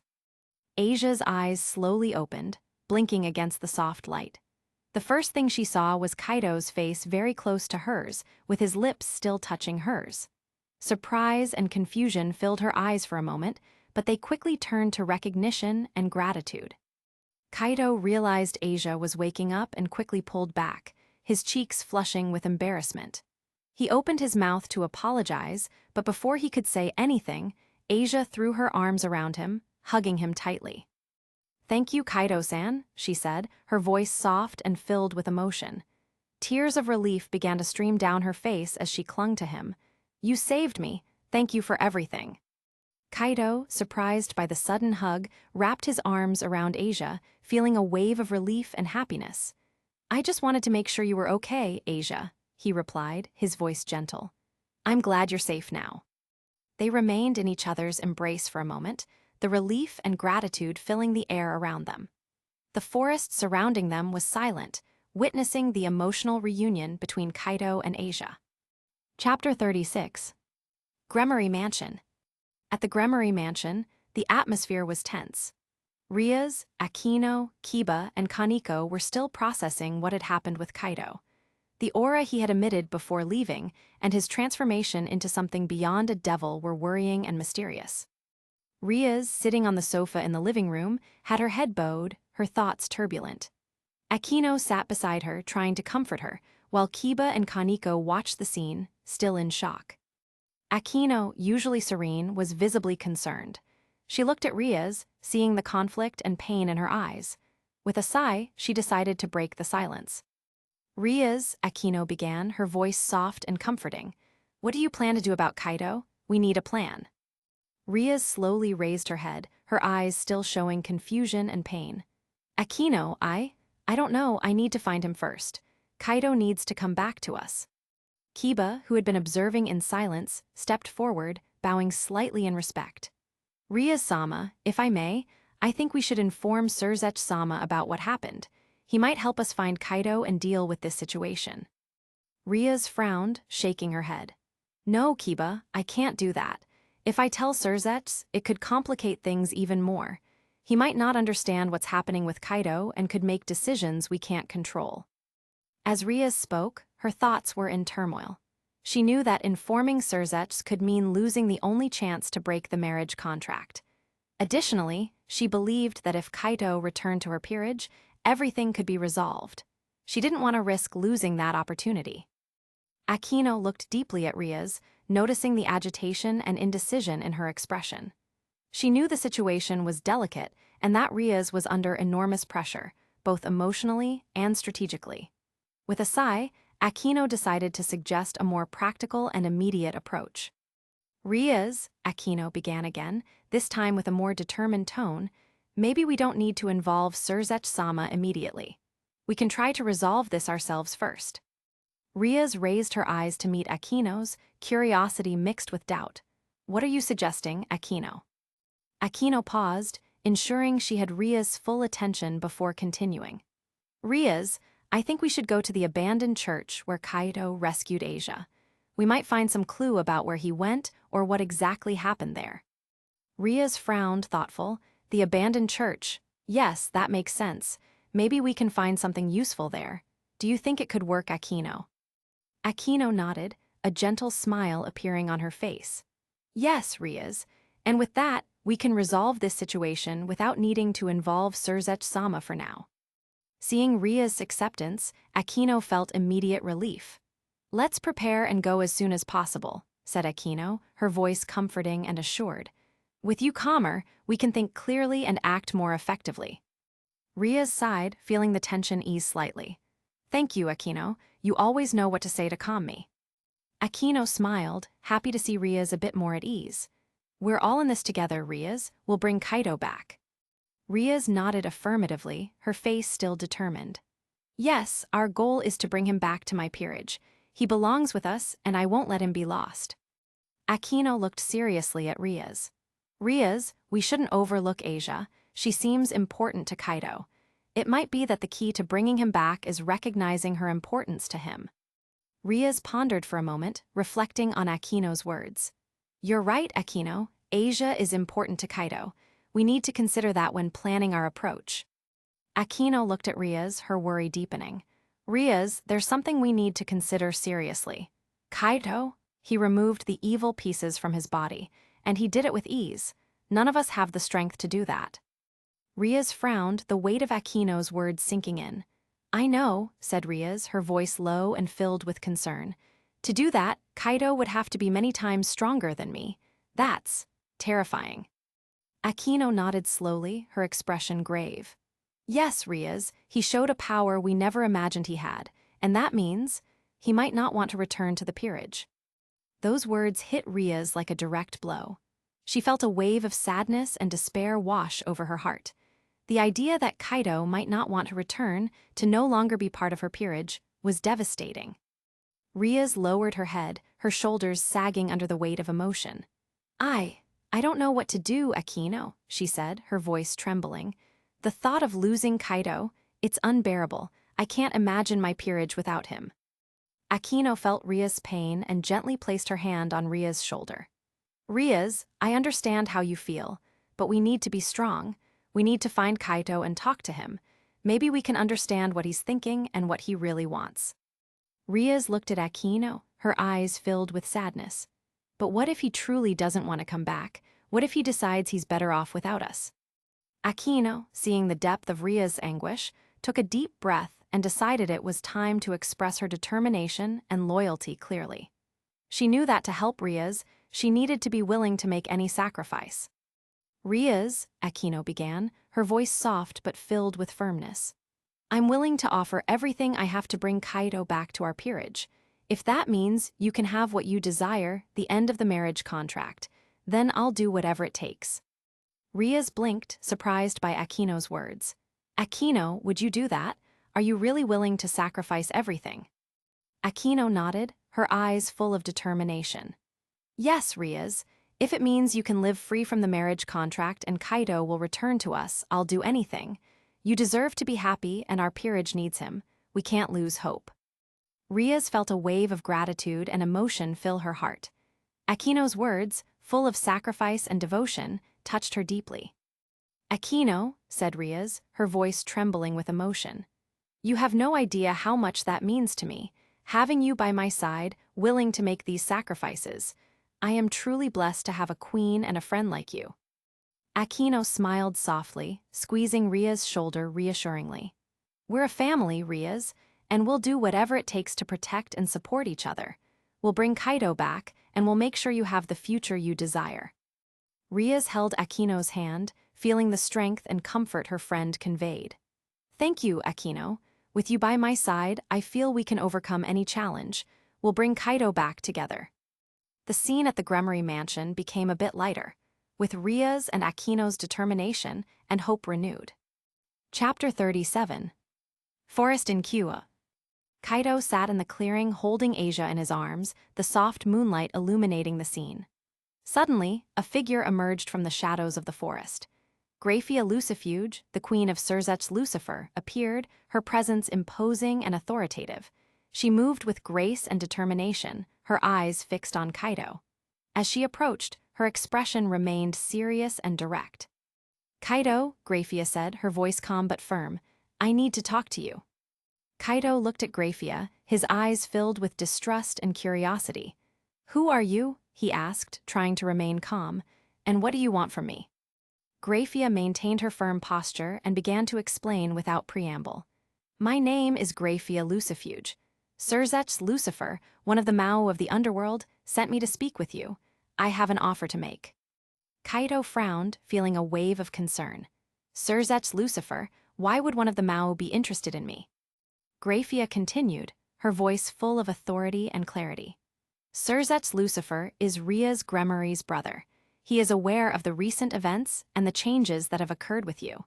He believes you have a crucial role to play in resolving a problem that directly affects the Gremory family." Kaido looked at Graphia with a mixture of distrust and curiosity. "What does he want from me?" Graphia took a deep breath before continuing. "Surzets is willing to promote you to a high-class devil, with all the privileges that entails, if you help free Rias from the marriage contract. However, there is a condition. You will have to leave Kyuo and distance yourself from your friends and family." Kaido felt a wave of shock and indignation at hearing this. "Leave the city, leave everyone I know and love, that's unacceptable." Graphia maintained her serious expression, but there was a touch of understanding in her eyes. "I understand that this is a difficult decision, Kaido, but there's more you need to know." Kaido narrowed his eyes, waiting for the next revelation. Graphia continued, her voice now softer. "We know that you are a fairy and whose son you are. Zeus has a particular interest in you because of your heritage. Your presence here could attract his attention and put everyone you love in danger. Leaving will protect everyone important to you." Graphia's words hit Kaido like a blow. He felt the gravity of the situation and the responsibility being placed on his shoulders. "So you're saying that by leaving, I'm protecting everyone I love from a greater danger?" Graphia nodded slowly. "Exactly, Kaido. This is a difficult decision, but it's the only way to ensure the safety of those who are important to you." Kaido remained silent for a moment, processing everything that had been said. He looked at Asia, still sleeping peacefully in his arms, and felt the weight of responsibility increase. He knew that to protect those he loved, he would have to make sacrifices. With a deep sigh, Kaido looked directly at Graphia. "I understand what's at stake. I'll consider Surzet's offer and the safety of everyone, but don't take this as an immediate acceptance. I need time to think." Graphia looked at Kaido seriously. "You have until the day Rias makes this same proposal," she said, her voice firm. Kaido was confused. Why would Rias make the same proposal? Graphia maintained her serious expression. "You don't need to know the reason, Kaido. Just accept the offer and fight in the rating game as Ria's guest." Kaido frowned. "What is the rating game?" "The rating game," Graphia began, her voice calm, "is a formal competition between devil houses, a way to resolve disputes and showcase the strength and skills of the peerage members. It's similar to a strategy game, where the leaders, known as kings, command their peerage members, who are their chess pieces." Kaido listened attentively, trying to absorb all the information. "Each member of the peerage," Graphia continued, "is assigned to a specific chess piece, such as a knight, bishop, rook, queen, or pawn. Their position on the board reflects their abilities and specialties in battle. The goal of the game is to defeat the opposing king or incapacitate all the opposing peerage members." Kaido frowned, still trying to grasp the magnitude of what Graphia was explaining. "The rating games are used to resolve important disputes and often have significant consequences," Graphia said. "In Ria's case, she is using the rating game to resolve the marriage contract imposed on her. If she wins, the contract will be annulled. If she loses, she will have to marry the designated fiancé." Kaido felt the weight of the situation. "So, if I participate and help Ria's win, she will be freed from this marriage contract." Graphia nodded. Exactly. However, the challenge is great. Ria's designated fiancé is also a powerful devil, and the competition will be fierce. That's why Surzets is willing to offer you this promotion and all the privileges that come with it. Your strength and abilities are needed to ensure Ria's victory. Kaido pondered the implications. And if I accept this offer and participate in the raiding game, what will happen to me afterward? If you accept Surzet's offer and participate in the raiding game as Ria's guest, Grafia began, her voice firm but with a touch of understanding, you will be acting as a hired mercenary. This means that after the game, you will no longer be directly linked to Ria's peerage. There is something else you need to know, Kaido. This conversation must never be revealed to Ria's. She cannot know that you spoke with me or that this offer was made by Surzets. I understand, Grafia, Kaido said, his voice firm. I will not reveal this conversation to Ria's. If this is what needs to be done to ensure everyone's safety and Ria's freedom, then I will accept your condition. Grafia nodded, satisfied with Kaido's response. Very well, Kaido, you are making the right decision. Remember, you have until the day of the raiding game to make your final choice. Kaido looked at Asia in his arms, feeling the weight of responsibility increase. I will think carefully about all this. Thank you for informing me, Grafia. Grafia gave a slight nod, acknowledging Kaido's determination. I know you will make the right decision. With those words, Grafia took a step back, preparing to leave. She raised her hand, and a magic circle appeared beneath her feet, glowing with a soft light. In an instant, Grafia was enveloped by the light of the teleportation and disappeared from the clearing, leaving Kaido alone with his thoughts and the responsibility that now weighed on his shoulders. Kaido remained in the clearing for a moment, reflecting on everything that had been said. He knew that the decision he would make in the coming days would be crucial, not just for him, but for everyone around him. With a deep sigh, he looked at the full moon above and promised himself that he would do everything possible to protect those he loved and ensure a better future for everyone. Chapter 38. Abandoned Church. The atmosphere in the abandoned church was dense and grim, with the stone walls covered in moss and the broken windows letting in fragmented moonlight. The smell of mold and decay permeated the air, and the silence was oppressive. It was a place where time seemed to have stopped, shrouded in mystery and darkness. A magic circle began to glow on the church floor, illuminating the surroundings with a soft, bluish light. In an instant, Rias, Akino, Kaneko, and Yuyudo materialized in the middle of the church, their presence immediately noticeable. Rias looked around, her gaze firm and determined. Kiba, Kaneko, I want you two to check the basement. Look for any clues that might help us understand what happened here. Akino and I will investigate upstairs.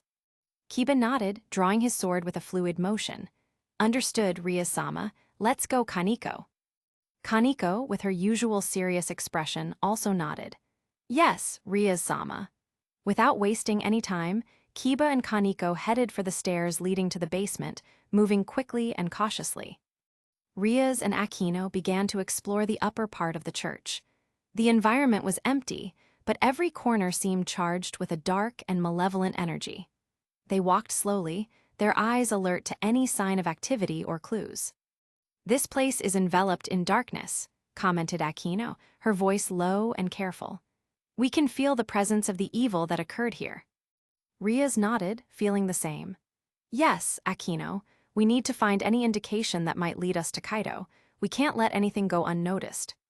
Meanwhile, in the basement, Kiba and Kaneko encountered a disturbing scene. The bodies of the robed magicians were scattered on the floor, their bodies crushed by roots, with expressions of horror frozen on their faces. The sight was grotesque, the smell of blood and decomposition permeating the air. Kiba frowned, carefully examining the bodies. These magicians, it looks like they were killed by something powerful.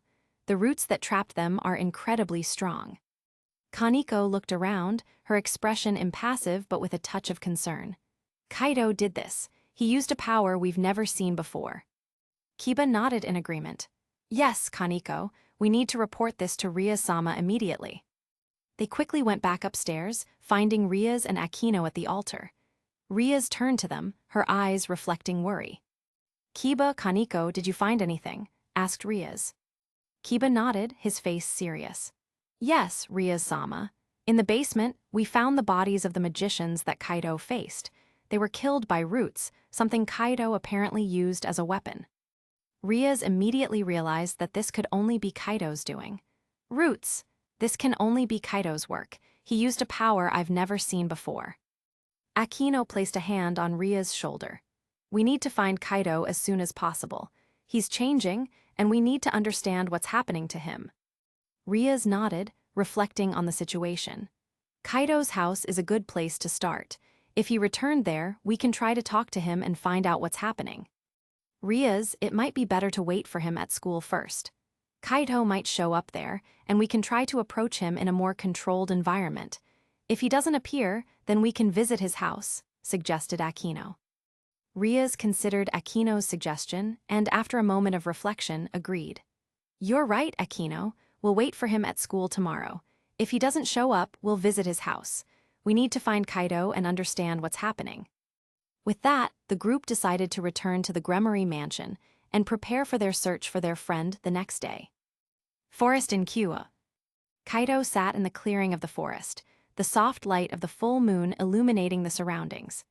Asia slept peacefully in his arms, her body now free of the wounds and marks of the torture she had endured. As he watched the calm of the forest, Kaido's thoughts were tumultuous with Graphia's words.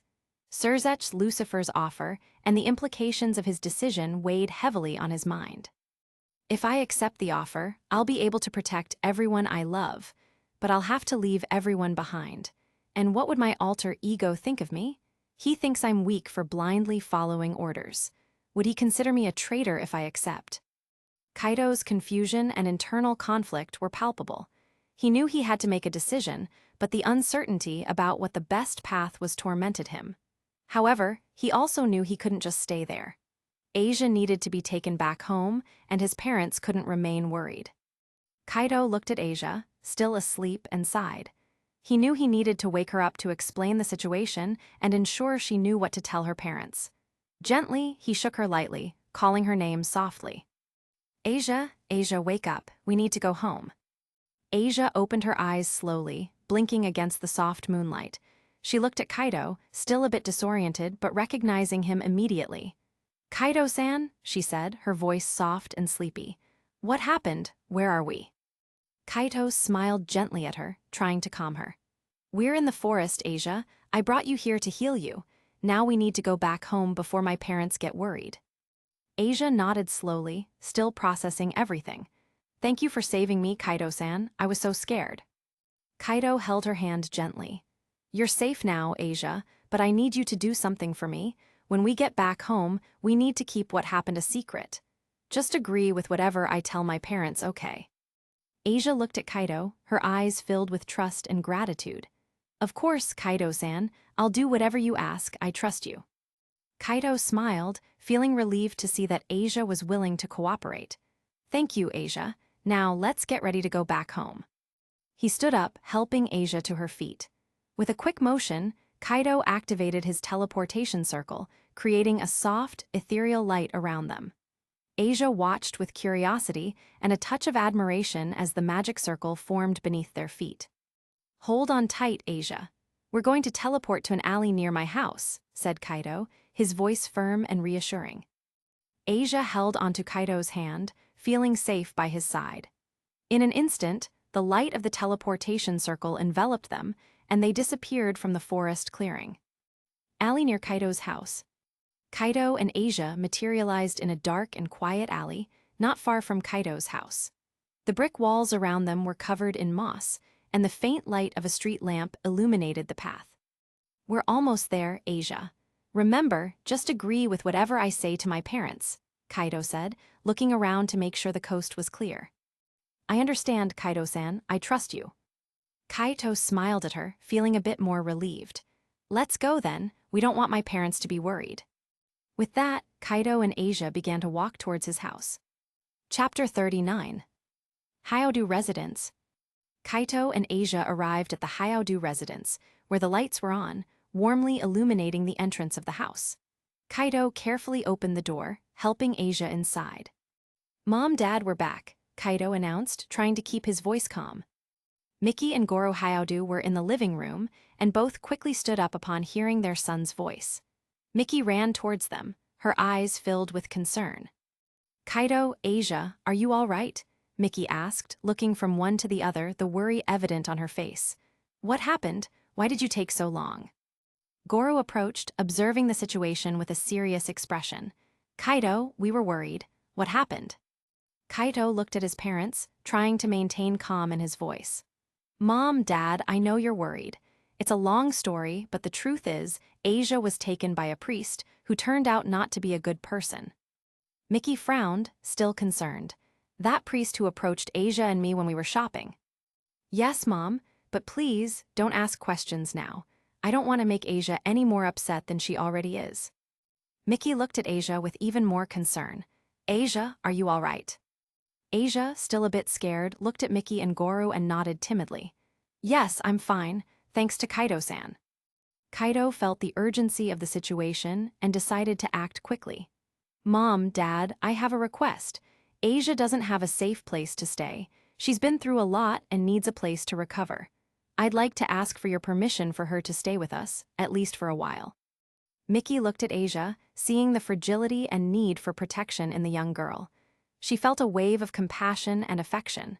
"Of course, Kaido, Asia can stay with us. She is welcome in our home." Asia looked at Mickey, her eyes filling with tears of gratitude. "Thank you, Mrs. Hyaudu." Mickey smiled gently. "You don't need to call me Mrs., you can call me Mom, if you'd like." Mickey's words touched Asia deeply. She had always wished for a maternal figure in her life, someone who cared and looked after her. "Mom, can I really call you Mom?" Asia asked, her voice trembling with emotion. Mickey nodded, her smile widening. "Of course, dear, you are part of our family now." Asia couldn't hold back her tears of happiness. "Thank you, Mom, this means so much to me." Kaido noticed that Asia was exhausted and needed rest. "Asia, let's go to my room. You need a place to sleep and recover." Asia nodded, still moved by the warm welcome from the Hyaudu family. Kaido gently took her hand and began guiding her through the house. They walked through the entrance hallway, past the living room, where Mickey and Goro watched with mixed expressions of pride and concern. They climbed the stairs slowly, each step creaking slightly under their feet. The soft light from the hallway lamps illuminated their path, creating a tranquil and cozy atmosphere. Kaido stayed by Asia's side, ensuring she felt safe with each step. When they reached Kaido's room, he opened the door and gestured for Asia to enter first. "You can rest here, Asia. I'll keep an eye on you." Asia smiled timidly and entered the room, feeling a bit safer. "Thank you, Kaido-san." Kaido nodded and closed the door behind them, ready to ensure Asia had a peaceful night. Meanwhile, in the living room, Goro and Mickey continued their conversation. "Mickey, have you thought about officially adopting Asia?" Goro asked, his voice full of seriousness. Mickey shook her head with a soft smile. "No, Goro, I don't think about that. I want Asia as our daughter-in-law, part of our family, without needing an official adoption." Goro frowned, still trying to understand. "But Mickey, she's a nun. Wouldn't that complicate things?" Mickey gave a slight smile, reflecting on the situation. That didn't stop her from falling in love with Kaido, and if she found a home and love here, I don't see a problem with it. Goro pondered for a moment, then smiled proudly. "Well, it seems our son has a special way of winning people over. He inherited my charm, for sure." Mickey couldn't help but tease, laughing lightly. "You forget, Goro, Kaido is adopted. That charm didn't come from you." Goro laughed, accepting the joke. "Maybe, but the charm is in the Hyaudu attitude. It's something he learned from us." Mickey looked at Goro with a playful smile. "You know, Goro, we only started dating because of me, right? You didn't even have the courage to talk to me." Goro frowned, trying to keep his composure. "Let's forget about that, Mickey. It's better we prepare dinner." Mickey gave a slight nod and smiled. "Sure, dear. Why don't you go watch TV in the meantime?" As Goro walked towards the living room, Mickey couldn't resist a small prank. She playfully slapped Goro's butt. "Smack!" "Mickey," he exclaimed, his voice full of surprise and embarrassment. Mickey laughed softly. "Go on, go watch your TV. I'll take care of dinner." Goro quickly left the kitchen, still feeling the warmth of Mickey's hand and trying to regain his composure. Kaido's room. Asia was lying on the bed, still a bit nervous. Her face showed signs of exhaustion, but there was also an expression of gratitude and serenity. She looked at Kaido, who was sitting beside her, holding her hand gently. "Kaido-san, please," Asia said, stammering slightly and blushing. I don't want to be alone. Can you sleep here with me?" Kaido felt a wave of tenderness and concern upon hearing Asia's request. He looked at her, making sure she was really comfortable with the idea. "Are you sure, Asia? I don't want you to feel uncomfortable." Asia nodded timidly, her expression showing a mix of shyness and determination. "Yes, Kaido-san, I feel safe when I'm with you." With a gentle smile, Kaido agreed. "All right, Asia, I'll stay here with you." Asia made room on the bed, moving to one side and lifting a bit of the blanket so Kaido could lie down beside her.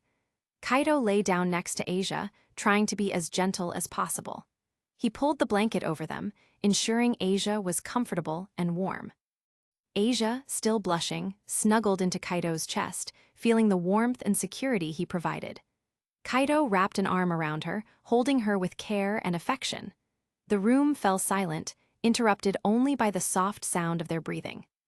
The two remained silent, appreciating each other's presence. Asia closed her eyes, finally feeling safe and protected. Kaido looked at her, feeling a wave of protection and affection growing within him. "Good night, Asia," Kaido whispered, his voice soft and comforting. "Good night, Kaido-san," Asia replied, her voice a whisper as she let herself drift off to sleep. As the moon continued to illuminate the room with its soft light, Kaido and Asia slept side by side, finding comfort and security in each other's presence. Chapter 40. Future Hideout of the Fallen Angels. In a relatively quiet and isolated part of Kyoto, there was a well-kept house belonging to a middle-class family. The house had a well-maintained garden in the front, and the lights on in the windows indicated that the family was at home. The residence, with its brick walls and slate roof, exuded a cozy and safe atmosphere. Inside the house, the family was gathered in the living room, enjoying a peaceful evening. The father was reading a book, while the mother watched television, with the children playing with their toys on the floor. The environment was calm and comfortable, reflecting the peaceful life they led. Suddenly, the silence of the night was interrupted by a loud noise. Knock, knock, knock. Alarmed, the father set the book aside and quickly got up, heading towards the door. The mother, with a worried expression, turned off the television and embraced the children, who looked curious and a bit scared towards the entrance. The father cautiously opened the door, and there, at the threshold, stood three women. They exuded a threatening aura, their presence dominating the space. Rainair, Calawarner, and Midelt, the fallen angels, were standing there, their gazes fixed on the man before them. Rainair stepped forward, her eyes glowing with a sinister light. "This house now belongs to me," she said. Her voice was hypnotic, each word penetrating deeply into the minds of the parents and children. Their eyes became glazed, as if they were under a spell. Without a word, the family slowly turned and began to climb the stairs, their expressions vacant and obedient. Rainair watched them disappear upstairs, a look of disdain and anger visible on her face. "Damn humans," she muttered through clenched teeth. "I should kill them all right now." Calawarner placed a hand on Rainair's shoulder. "Rainair, you know we can't do that. Killing this family would draw too much attention. We should only eliminate sacred gear-bearers." Rainair turned abruptly to Calawarner. "I know that, Calawarner, but the frustration of seeing these insignificant humans living their peaceful lives while we deal with much bigger problems. It's unbearable." Midelt, leaning against the wall, watched the interaction with a neutral expression. "Rainair is right. These humans are pathetic. We should show them what real power is. They are so weak they hardly deserve our attention." The three fallen angels moved through the house, settling into different rooms. Rainair went to the living room, sitting on the sofa with a thoughtful look. Calawarner went to the kitchen, checking the surroundings, while Midelt leaned against the wall, still with a look of disdain on her face. "Rainair," Midelt began, "you should have killed that boy when you had the chance. Now he's out there, messing up our plans. What do you intend to do about it?" Rainair looked at Midelt with anger in her eyes. "I did kill him, Midelt. I threw a light spear at him. He should be dead. I have no idea how he's back." Calawarner, who had been listening attentively, approached and crossed her arms. Idiots!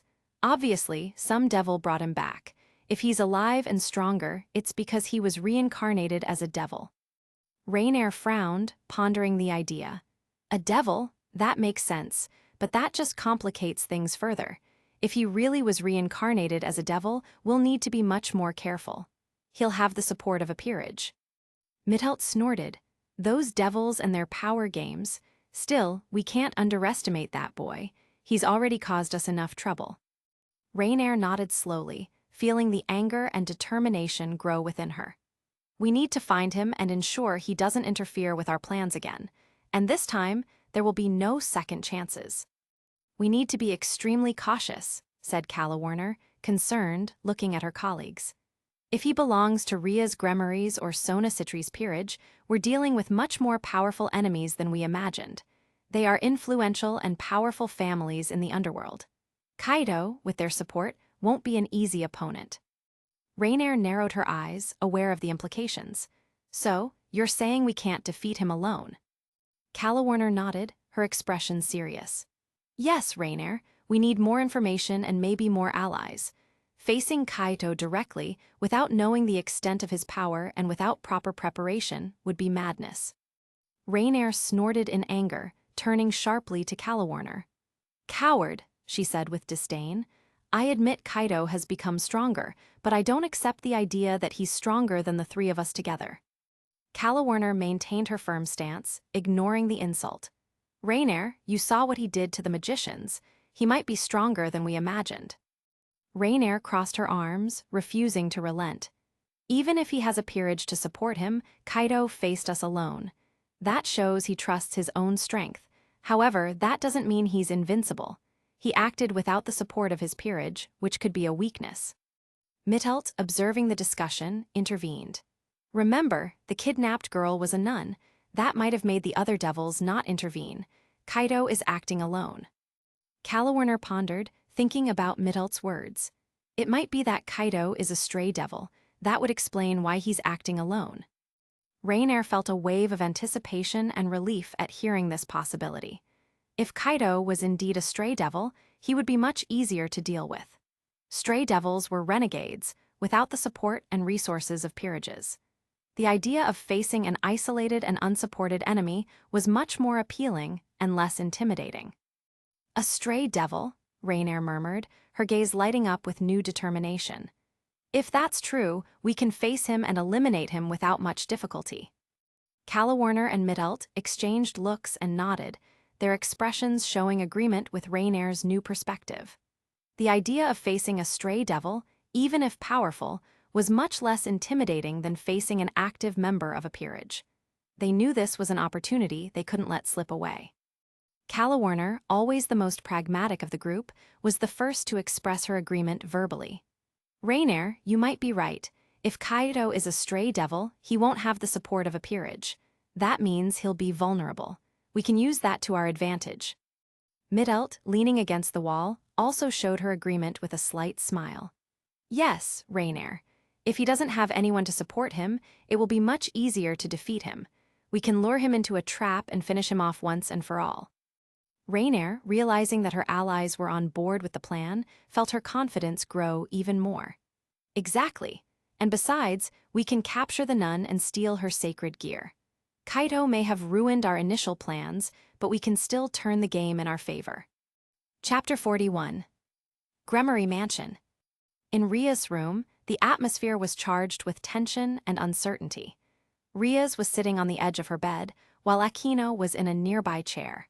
The elegantly decorated room seemed gloomier due to the heavy mood surrounding the two. Aquino looked deeply into Ria's eyes, her expression serious. Ria's, we need to talk about Kaito. He has shown immense power. With that power, you could easily defeat Riser and break the marriage contract. Ria's frowned, still trying to process everything that had happened recently. Aquino, I know Kaito's power is extraordinary, but I don't know if he's willing to return to my peerage. He seems so, determined to stay away. Aquino sighed, feeling the urgency of the situation. Ria's, you need to change the way you treat Kaito. He needs to feel valued, not just as a piece of your peerage, but as an important person to you. Someone needs to convince him that he can count on you. Riaz looked at Aquino, her eyes full of uncertainty. But how can I do that? He already seems so distant. Aquino stood up and approached Riaz, placing a comforting hand on her shoulder. You can start by showing him that you truly value him. Show him that he is more than just a servant to you. Make him feel that he is an essential part of our group, of our family. Riaz sighed deeply, feeling the gravity of Aquino's words. You're right, Aquino. I need to find a way to bring him back and show him that he is important to us. Let's bring Kaito back, Riaz. Together, we can overcome any obstacle. Riaz smiled, feeling a bit more hopeful. Thank you, Aquino. I really appreciate your support. Riaz stood up and hugged Aquino, a gesture of gratitude and deep friendship. The tension in the room seemed to lessen slightly, replaced by a renewed sense of purpose. Suddenly, a magic circle appeared on the floor of the room, glowing with a red light. In an instant, Graphia materialized, her imposing presence interrupting the conversation. Graphia looked at Riaz and Aquino with a serious expression. Riaz, Aquino, I need to speak with you. Riaz tried to hide the concern in her voice. What is it, Graphia? Graphia kept her gaze steady. I know what happened with Kaito. He cannot return to your peerage. Riaz was indignant at Graphia's words. What are you saying, Graphia? Kaito is part of my peerage. He belongs to us. Graphia sighed, her expression grave. Riaz, what Kaito did disqualifies him from returning to your peerage. He freed himself from the evil pieces and manifested a power that is beyond the control of an ordinary king. Riaz frowned, her anger and frustration growing. That's not fair, Graphia. He deserves a chance to return. He is important to us. Graphia kept her gaze firm. It will depend on what you offer him. Riaz frowned, pondering Graphia's words. What exactly do you suggest I offer Kaito? Graphia sighed slightly, a look of disappointment crossing her face. She had hoped that Riaz would be more creative and use her own head to think of a solution. Riaz, I thought you could find the answer yourself. You know Kaito better than anyone. Riaz was silent for a moment, lost in thought. She knew she needed to offer something meaningful to Kaito, something that showed how much he was valued. Suddenly, an idea came to her mind. I could offer a promotion to high-class devil, Riaz thought, but her expression soon turned sad. She knew she couldn't just snap her fingers and grant Kaito the promotion. It required the approval of someone with more authority. As the conversation continued, Aquino, sitting in the nearby chair, began flipping through an old book on demonic magic, trying to find some inspiration or solution that could help. Riaz sighed deeply, the sadness evident on her face. I want to promote Kaito to a high-class devil, but I don't have the power to do that alone. Riaz, you are Surzetz's sister. He has the power to grant that promotion. Graphia, perceiving Riaz's anguish, approached and placed a comforting hand on her shoulder. Riaz remembered the limitations imposed by Surzetz's position. But because of his position, Surzetz couldn't interfere with the marriage contract. He won't interfere with the marriage, Riaz, Graphia interrupted, her tone firm but comforting. He will just promote a low-class devil to a high-class devil. That he can do. Riaz began to understand Graphia's intention. Promoting a devil was not uncommon for a Mao, and no one could question Surzetz for that. With this promotion, Riaz could give Kaito what he really wanted. So, I could ask my brother to promote Kaito. That would change everything. Riaz stood up, determined to speak to Surzetz immediately. Graphia interrupted Riaz, her hand raised in a firm gesture. I will speak to Surzetz. You rest and speak to Kaito tomorrow. Riaz frowned, confused by the interruption. But Graphia, I should. No, Riaz. It's better if I speak to Surzetz, Graphia said, her voice calm but authoritative. You need to be rested to speak to Kaito.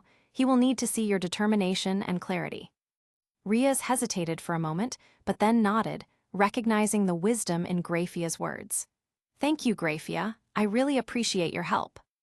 As Graphia observed Riaz, her thoughts wandered to the difficulty of getting Riaz to reach certain conclusions on her own. Riaz has potential, but sometimes she needs a push in the right direction, Graphia thought. Aquino approached Riaz, a supportive smile on her face.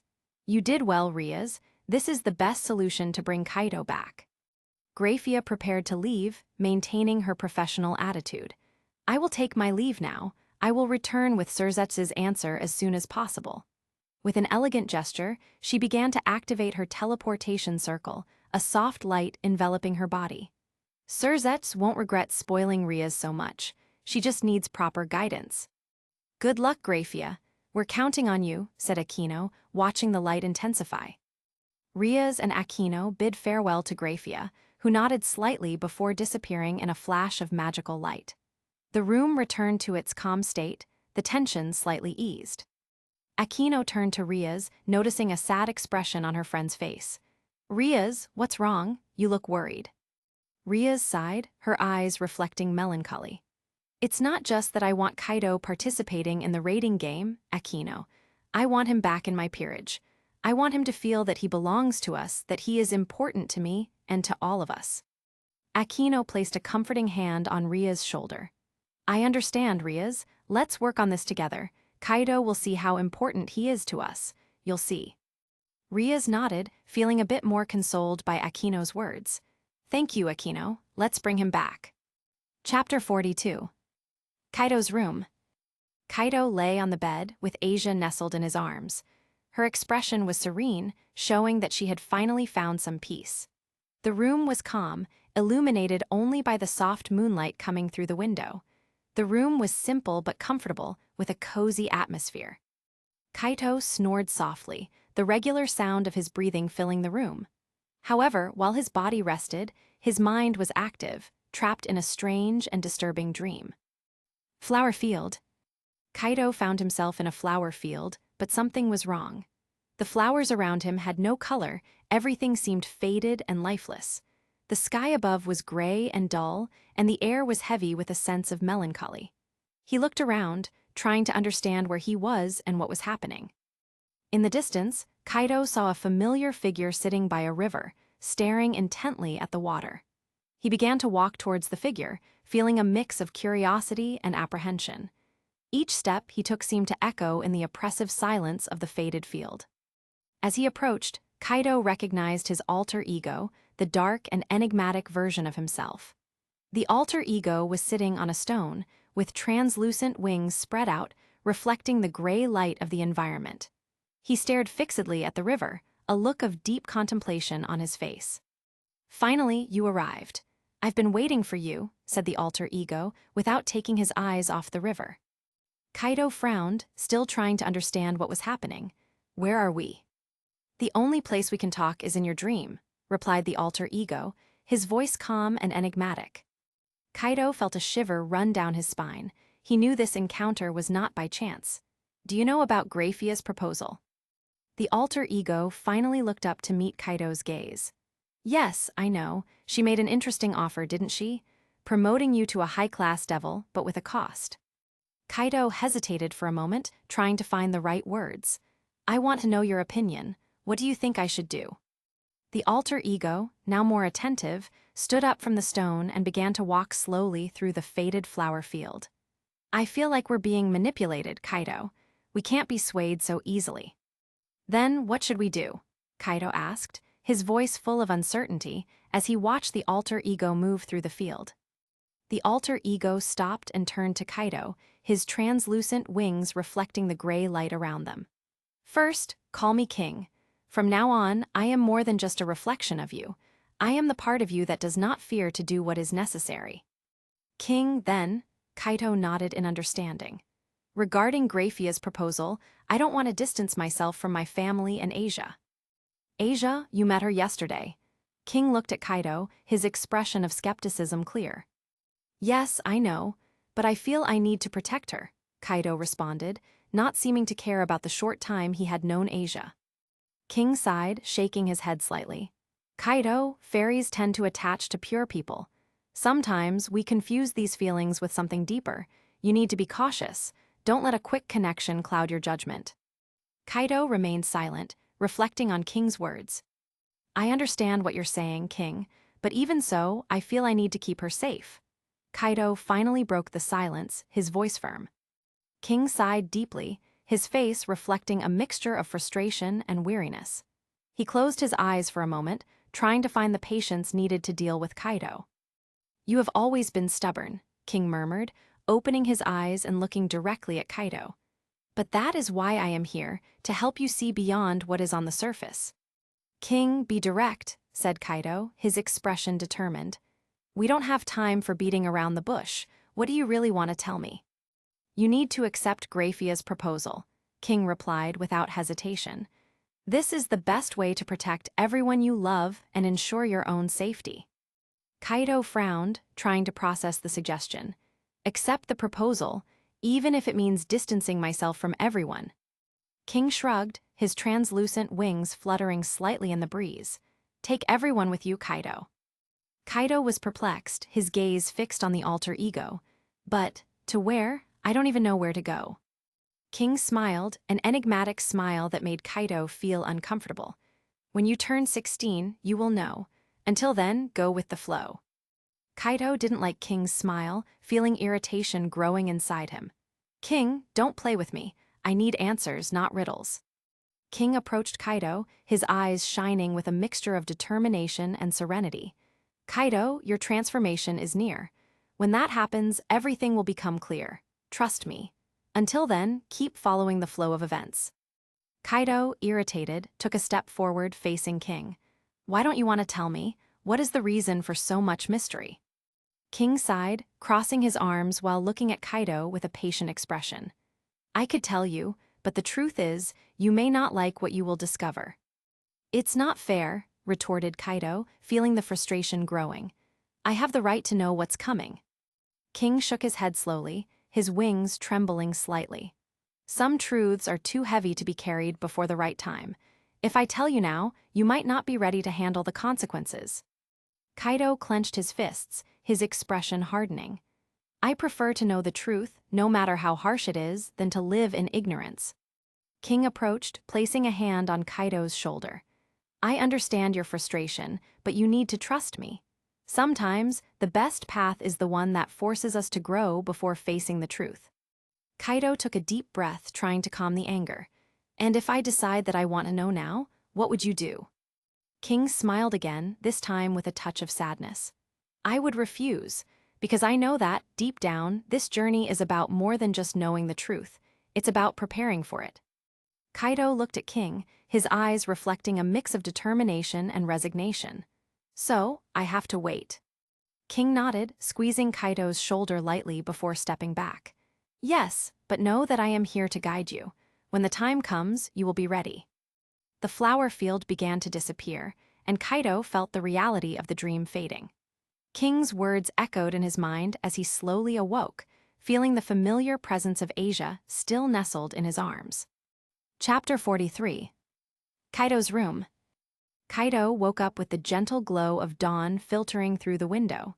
He felt a comfortable weight on his chest and realized that Asia was still asleep there, her head resting softly on his chest. He watched her serene expression for a few moments, feeling a mix of peace and responsibility. Trying not to wake her, Kaido moved slowly, gently stroking Asia's hair. She stirred a little, opening her eyes slowly. "Good morning," Kaido whispered, a soft smile on his lips. Asia looked at him with a mix of surprise and comfort. "Good morning, Kaido," she replied, her voice soft and sleepy. Kaido kissed her forehead before getting out of bed. "Let's have breakfast. My parents should already be in the kitchen." Kitchen. In the kitchen, Mickey and Goro were busy preparing breakfast. The aroma of fresh bread and coffee filled the air, creating a cozy atmosphere. Kaido and Asia entered the kitchen, and Mickey smiled when she saw them. "Good morning, you two," said Mickey, placing a jug of juice on the table. "Good morning," Kaido replied, grabbing a plate and starting to serve himself. Asia, a little shy, sat at the table, looking around curiously. Goro smiled at her, trying to make her feel more comfortable. "Sit down, Asia. Eat as much as you want." She thanked him shyly and started to serve herself as well. The conversation during breakfast was light and pleasant, with Kaido and his parents asking questions to Asia, trying to get to know her better. She responded timidly, but seemed to be starting to feel more comfortable. After breakfast, Kaido prepared to leave. He put on his school uniform and packed his backpack. Asia watched him with a worried look, clearly anxious about being alone in the house. "Kaido," she called, her voice trembling. You'll come back soon, won't you?" Kaido stopped and turned to her, seeing the concern in her eyes. "Yes, Asia, I'll come straight home after school, don't worry." Asia approached him, holding his hand firmly. "I'm afraid of being alone. What if something happens?" Kaido squeezed her hand gently, trying to comfort her. "Nothing will happen, Asia. You're safe here with my parents, and I'll be back before you know it." She nodded, but the fear was still evident in her eyes. Kaido pulled her into a hug, trying to convey security through the gesture. "Trust me, Asia, I won't let anything bad happen to you," he said, his voice firm and reassuring. Asia snuggled into Kaido's arms, finding some comfort in his presence. "I trust you, Kaido."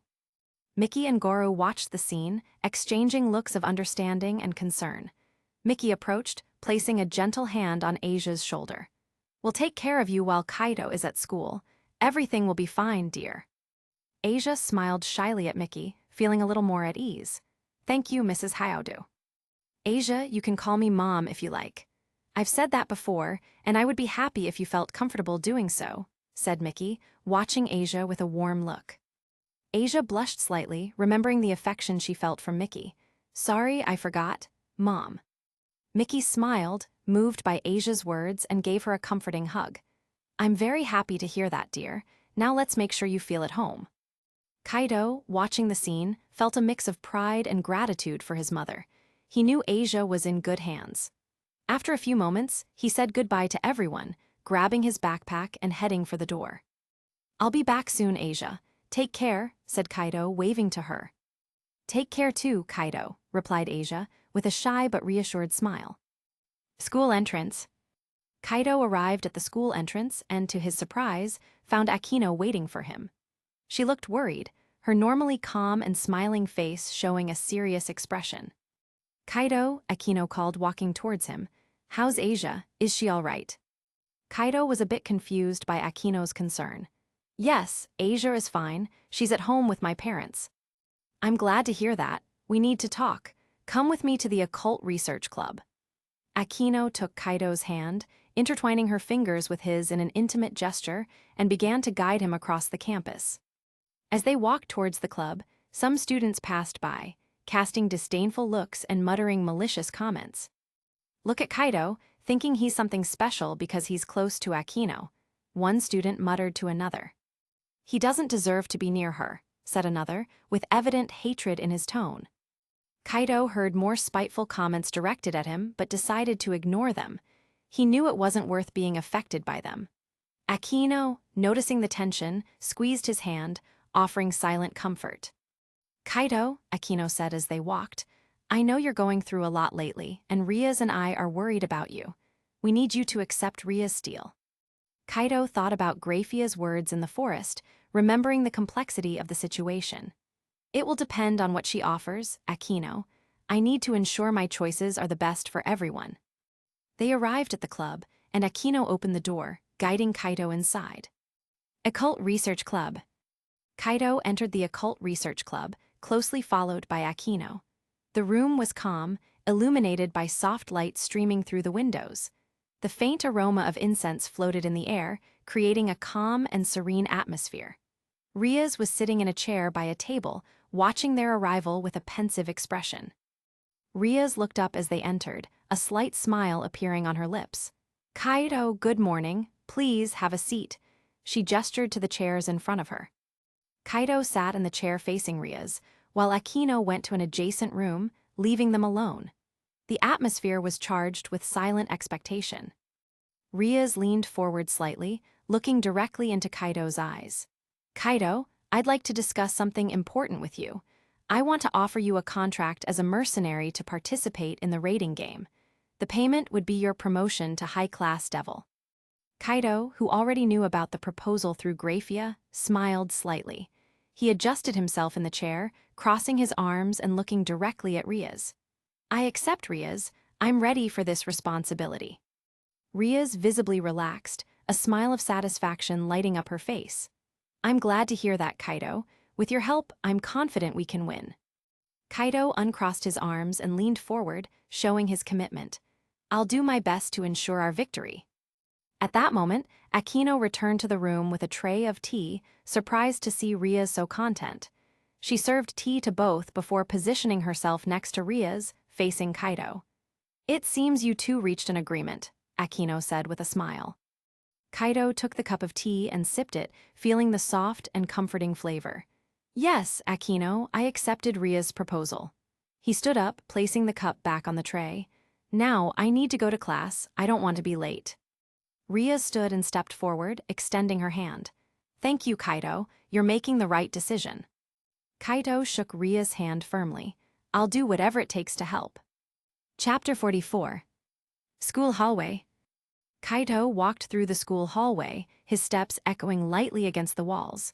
When he reached the door of his classroom, he saw it was closed, indicating that the class had already started.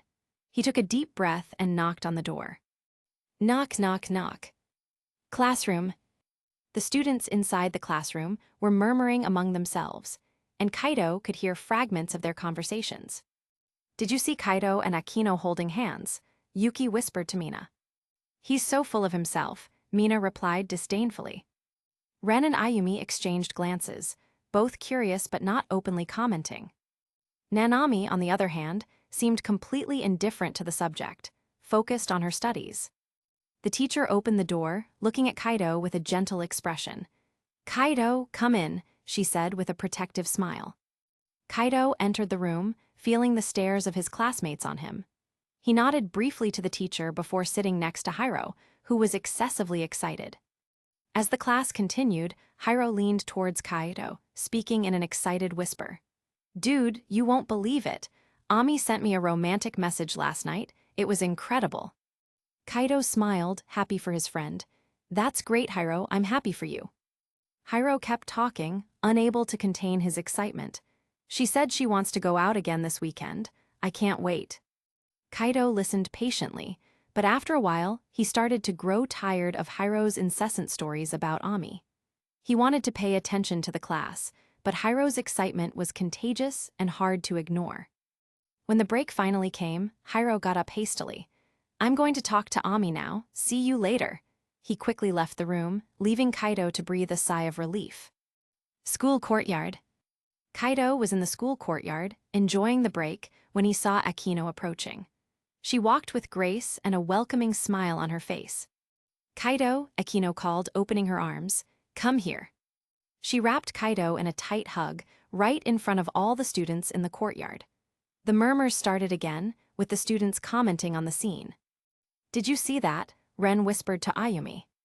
Yes, it looks like they're really together, Ayumi replied. Kaido, a bit embarrassed, returned Aquino's hug, feeling the warmth and security she conveyed. Aquino, what's going on? Aquino stepped back a little, still smiling. Come with me to the Occult Research Club. Riaz wants to discuss some details about the raiding game with you. Kaido nodded, feeling a bit more at ease. Sure, let's go. As they walked through the courtyard together, Kaido felt the students' eyes on them but ignored them, focusing on the conversation with Aquino. Occult Research Club. Entering the Occult Research Club again, Kaido noticed the room was quiet and organized.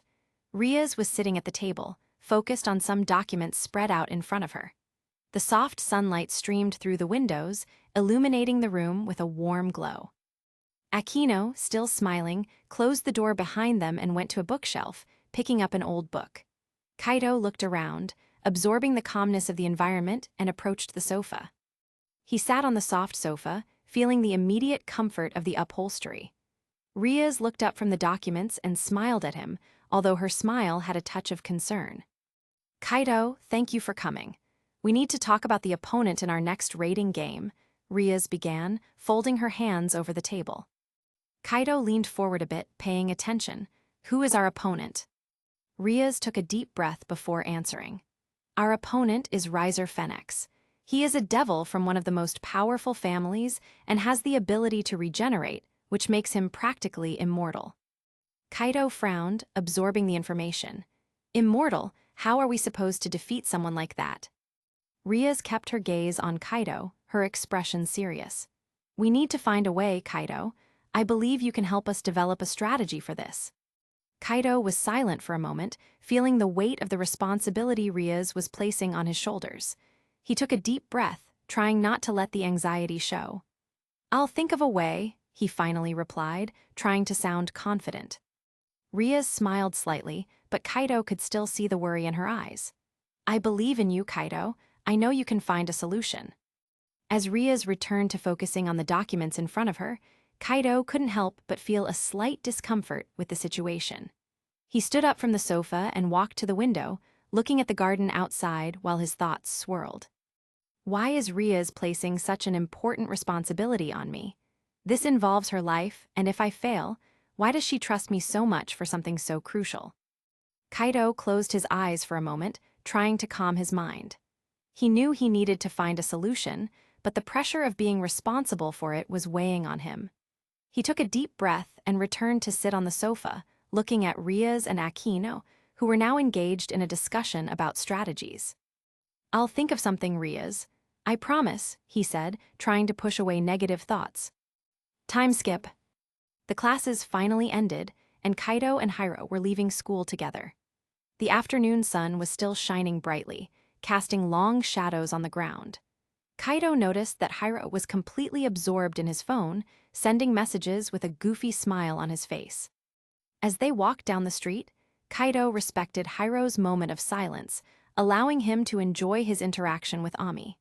There was no need to interrupt his friend's happiness with trivial conversations. When they reached the street where Hiro lived, he quickly said goodbye to Kaido, still focused on his phone. "See you later, Kaido. See you tomorrow," Hiro said, entering his house. Kaido waved to Hiro and continued on his way, reflecting on the responsibility he had with the upcoming raiding game. He knew he needed a solid strategy to face Riser Phoenix, and that occupied his thoughts. Hyodu residence. When he arrived home, Kaido was immediately greeted by a delicious aroma coming from the kitchen. He opened the door and was surprised to see Asia cooking alongside his mother, Miki. The two were busy preparing dinner, and the scene brought a smile to Kaido's face. "Are you cooking, Asia?" Kaido asked, surprised and impressed. Miki, noticing the surprise on her son's face, smiled broadly. "Yes, Kaido. Asia did almost everything by herself. She will make a good wife in the future," Miki said jokingly. Asia blushed intensely, looking away as she continued to stir a pot. "Welcome home, Kaido," she said shyly, but with a welcoming smile. Kaido felt a comforting warmth seeing the scene. "I'm impressed, Asia. Thank you for preparing dinner." Asia smiled, still blushing but clearly happy with the compliment. "It's the least I can do. I hope you like it." Kaido smiled at Asia. "I'm sure it will be delicious, Asia. If it tastes as good as it smells, I'm going to love it." Asia blushed a little more, but her shy smile showed she was happy with the compliment. "Thank you, Kaido. I made it with a lot of care." After making sure Asia and his mother were well, Kaido headed upstairs to the bathroom. He needed a moment to freshen up and organize his thoughts. The warm water from the shower provided immediate relief, helping to relax his tense muscles. As the water flowed over him, Kaido murmured to himself, reflecting on what lay ahead. "Tomorrow is my 16th birthday. I'll finally have all my powers. Maybe then I'll find a way to defeat Riser." The anticipation of what was to come mixed with the anxiety about the responsibility it entailed. He knew he needed to be prepared for anything. After his shower, Kaido went downstairs feeling renewed. When he entered the kitchen, he was greeted by the delicious aroma of freshly prepared dinner. The table was set with care, each detail reflecting the affection of Asia and his mother. Miki smiled when she saw Kaido enter the kitchen. "Kaido, sit down, dinner is ready." Kaido sat at the table, observing the satisfied expressions of his mother and Asia. The food looked as delicious as it smelled, and he was eager to taste it. "This looks amazing," he said, taking some rice and placing it on his plate. "Thank you for preparing everything, Asia."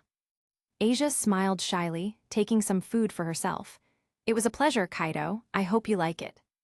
Dinner was a pleasant experience, full of laughter and light conversations. The food was delicious, just as Kaido had expected. Chapter 45. Fallen Angel's Hideout. Freed arrived at the Fallen Angel's hideout with heavy steps, a wild expression on his face. He banged on the door aggressively, making the sound echo through the dark corridors of the place. Knock, knock, knock. Rainier, who was in the living room with Calawarner and Midelt, stood up abruptly, the irritation evident in her eyes. Her black wings trembled slightly, reflecting her annoyance. "Come in," Rainier shouted, her voice sharp and full of impatience. Fried opened the door with a push, entering the living room. The environment was lit by a dim light, creating unsettling shadows on the walls. Calawarner was sitting in an armchair, reading an old book, while Midelt was standing by a table, fiddling with some magical objects. Fried looked around, his expression wild and uncontrolled. "Why did you call me here?" "We want information about Asia. Where is she?"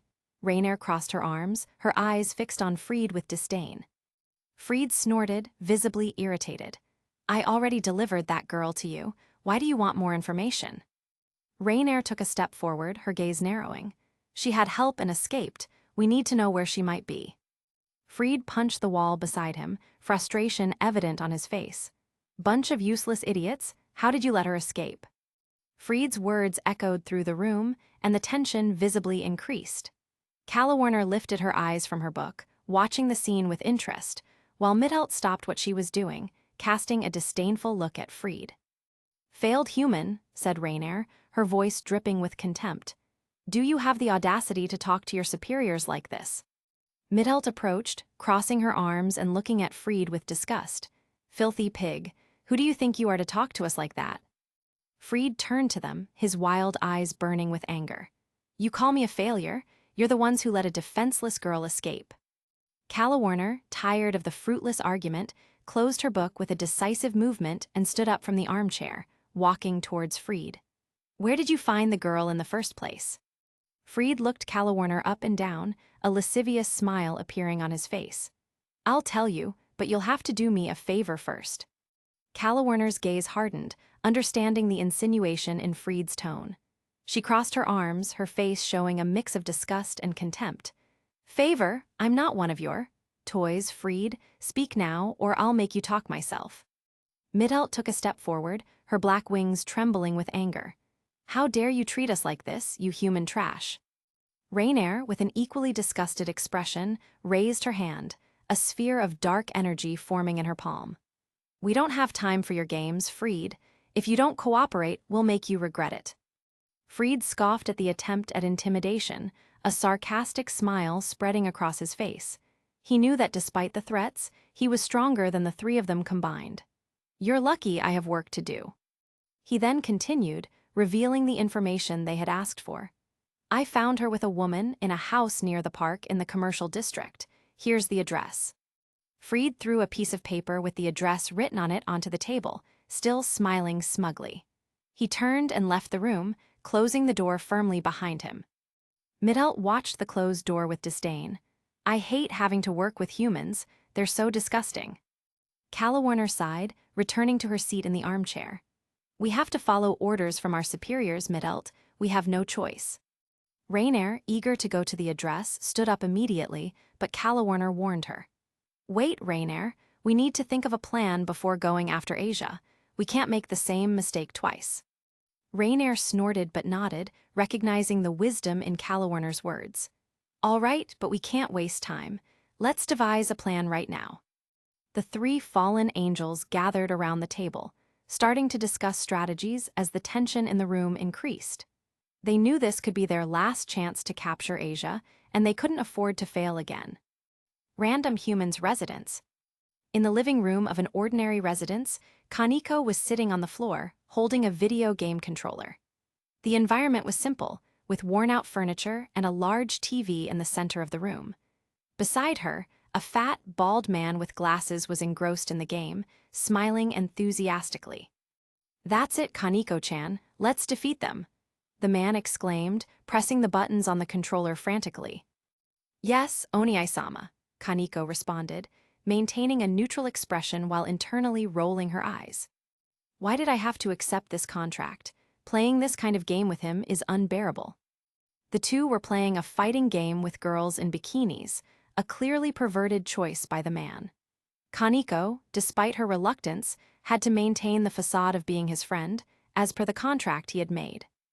The man, whose name was Taro, was visibly delighted with Kaniko's presence, even if she was just pretending to be his friend. "You're amazing, Kaniko-chan. I never thought I could play with someone as talented as you." "Thank you, Oni-sama," Kaniko replied mechanically, focusing on defeating the opponent's character on the screen. "He's so perverted. Why would anyone want a game like this? And why do I have to play it with him?" The hours passed slowly for Kaniko, who kept up the facade of a dedicated friend, even though she was boiling with irritation inside. Each victory in the game seemed only to prolong the agony of having to continue pretending. After 2 long hours, Kaniko finally saw an opportunity to leave. The game ended, and Taro was celebrating another victory, not noticing Kaniko's silent irritation. "Finally, it's over. I can't stand being here any longer." "Oni-sama, I need to go now.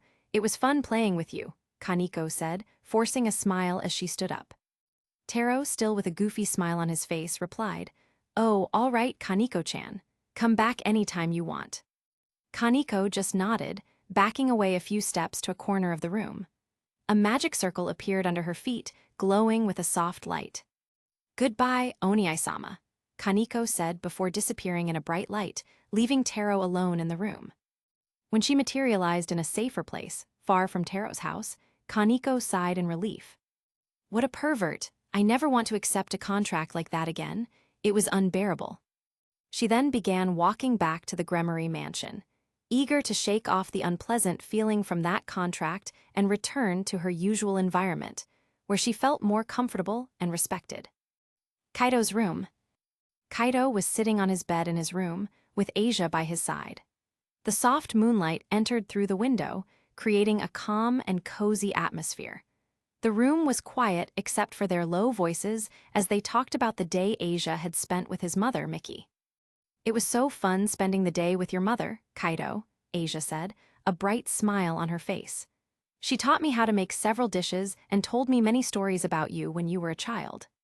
Kaido looked at Asia, surprised and a little confused. "You really found it fun? Doing household chores can be so boring." Asia shook her head vigorously, still smiling. "It wasn't boring, it was wonderful. Your mother is so kind and patient. She showed me how to do things in a fun way. I never thought cooking and cleaning could be so enjoyable." Kaido laughed softly, shaking his head in disbelief. "I always thought those things were boring. My mother does have a special way of making everything lighter." Asia nodded, her eyes shining with enthusiasm. "Yes, she does. And did you know she has funny stories about you? She told me about the time you tried to cook by yourself and ended up putting salt instead of sugar." Kaido blushed slightly, laughing along with Asia. "Oh, that story. I was such a clumsy kid. It seems you really enjoyed yourself today." "Yes, I felt at home," Asia replied with a loving smile. "Your mother made me feel so welcome. I'm very grateful for that." Kaito looked at Asia, feeling a wave of warmth and gratitude. He realized how important it was for her to feel welcomed and safe. "I'm glad you feel that way, Asia. You're part of our family now." Asia blushed lightly, but her smile grew even more radiant. "Thank you, Kaito. That means a lot to me." As Asia continued to talk about the small culinary adventures of the day, Kaito began to think about the next day. His 16th birthday, an important milestone for him, as it meant he would finally have full control over his powers. "Finally, I'll have all my powers. Will I be able to use them in the best way? Will I be able to protect Asia, my family, and my friends?" Kaito looked at Asia, who was now nestled by his side, her eyes slowly closing as the fatigue of the day caught up with her. He smiled, feeling a wave of determination. "Asia," he whispered softly, "I'll protect you no matter what happens." Asia opened her eyes for a moment, smiling sleepily. "I know, Kaito, I trust you." Kaito hugged Asia tighter, feeling the warmth and security she brought. He knew that the next day would be a turning point, but he was determined to face anything to ensure the safety and happiness of everyone around him. Chapter 46. Taro's residence. It was a quiet and cold night, and Taro was at home, alone and very hungry. He had spent the day playing video games and forgetting to eat, and now his hunger was unbearable. He decided to order a pizza. He picked up the phone and called the nearest pizzeria. I'd like to order a large pepperoni pizza, please, Taro said, his voice filled with urgency. Your order will be delivered in 30 minutes, the person on the other end of the line replied. Taro thanked them and hung up, looking at the clock. He knew he had half an hour to wait, so he decided to watch some TV while waiting. He sat on the couch and turned on the TV, but his mind was focused on the pizza that was on its way. Roof of a house. While Taro eagerly waited for his pizza, Freed was hunting devils or anyone who had made contracts with devils. He was equipped with his demonic magic detector, a device he used to track the presence of magic. Freed was on top of a roof, looking at the houses below. The magic detector started beeping when he pointed it towards Taro's house. A red light flashed on the device, indicating the presence of demonic magic. Freed frowned and observed Taro's house for a few moments, trying to understand the situation. A human who made a contract with a devil, Freed thought, his eyes narrowing as he analyzed the house. He knew he needed to be careful, but his curiosity and thirst for violence drove him to act. The pizza delivery arrives. About half an hour later, a pizza delivery guy arrived at Taro's street. He parked his bike and took the pizza box from the thermal compartment. He walked towards Taro's house, looking at the house numbers to make sure he was in the right place. Freed, still on the roof, smiled wickedly when he saw the delivery guy approaching. He silently descended, his steps almost inaudible on the sidewalk. When the delivery guy was about to ring the doorbell, Freed moved quickly, grabbing him from behind and covering his mouth with a gloved hand. "What are you?" The delivery guy tried to scream, but his voice was muffled. Freed struck the delivery guy hard on the back of the neck, making him instantly lose consciousness. The young man's body fell to the ground with a thud, and Freed took the pizza box from his hands, opening it with a cruel smile. Pepperoni," Freed murmured, grabbing a slice and devouring it voraciously. With the pizza box in one hand and the partially eaten slice in the other, Freed walked to Taro's door. He savored each bite, chewing noisily as he approached. Ding-dong. The doorbell echoed through the house, and Taro quickly got up from the couch. He ran to the door, opening it with an eager smile, expecting to see the delivery guy with his pizza. However, instead of the delivery guy, Taro found Freed, who was still chewing the pizza with a maniacal grin on his face. Taro took a step back, confused and scared. "What are you doing here? Who are you?" Taro asked, trying to understand the situation. Freed laughed disdainfully, swallowing the piece of pizza in his mouth. "Just passing by to deliver your pizza. Hope you enjoy it," he said, his tone dripping with sarcasm. Taro took another step back, feeling the imminent danger. "What do you want?"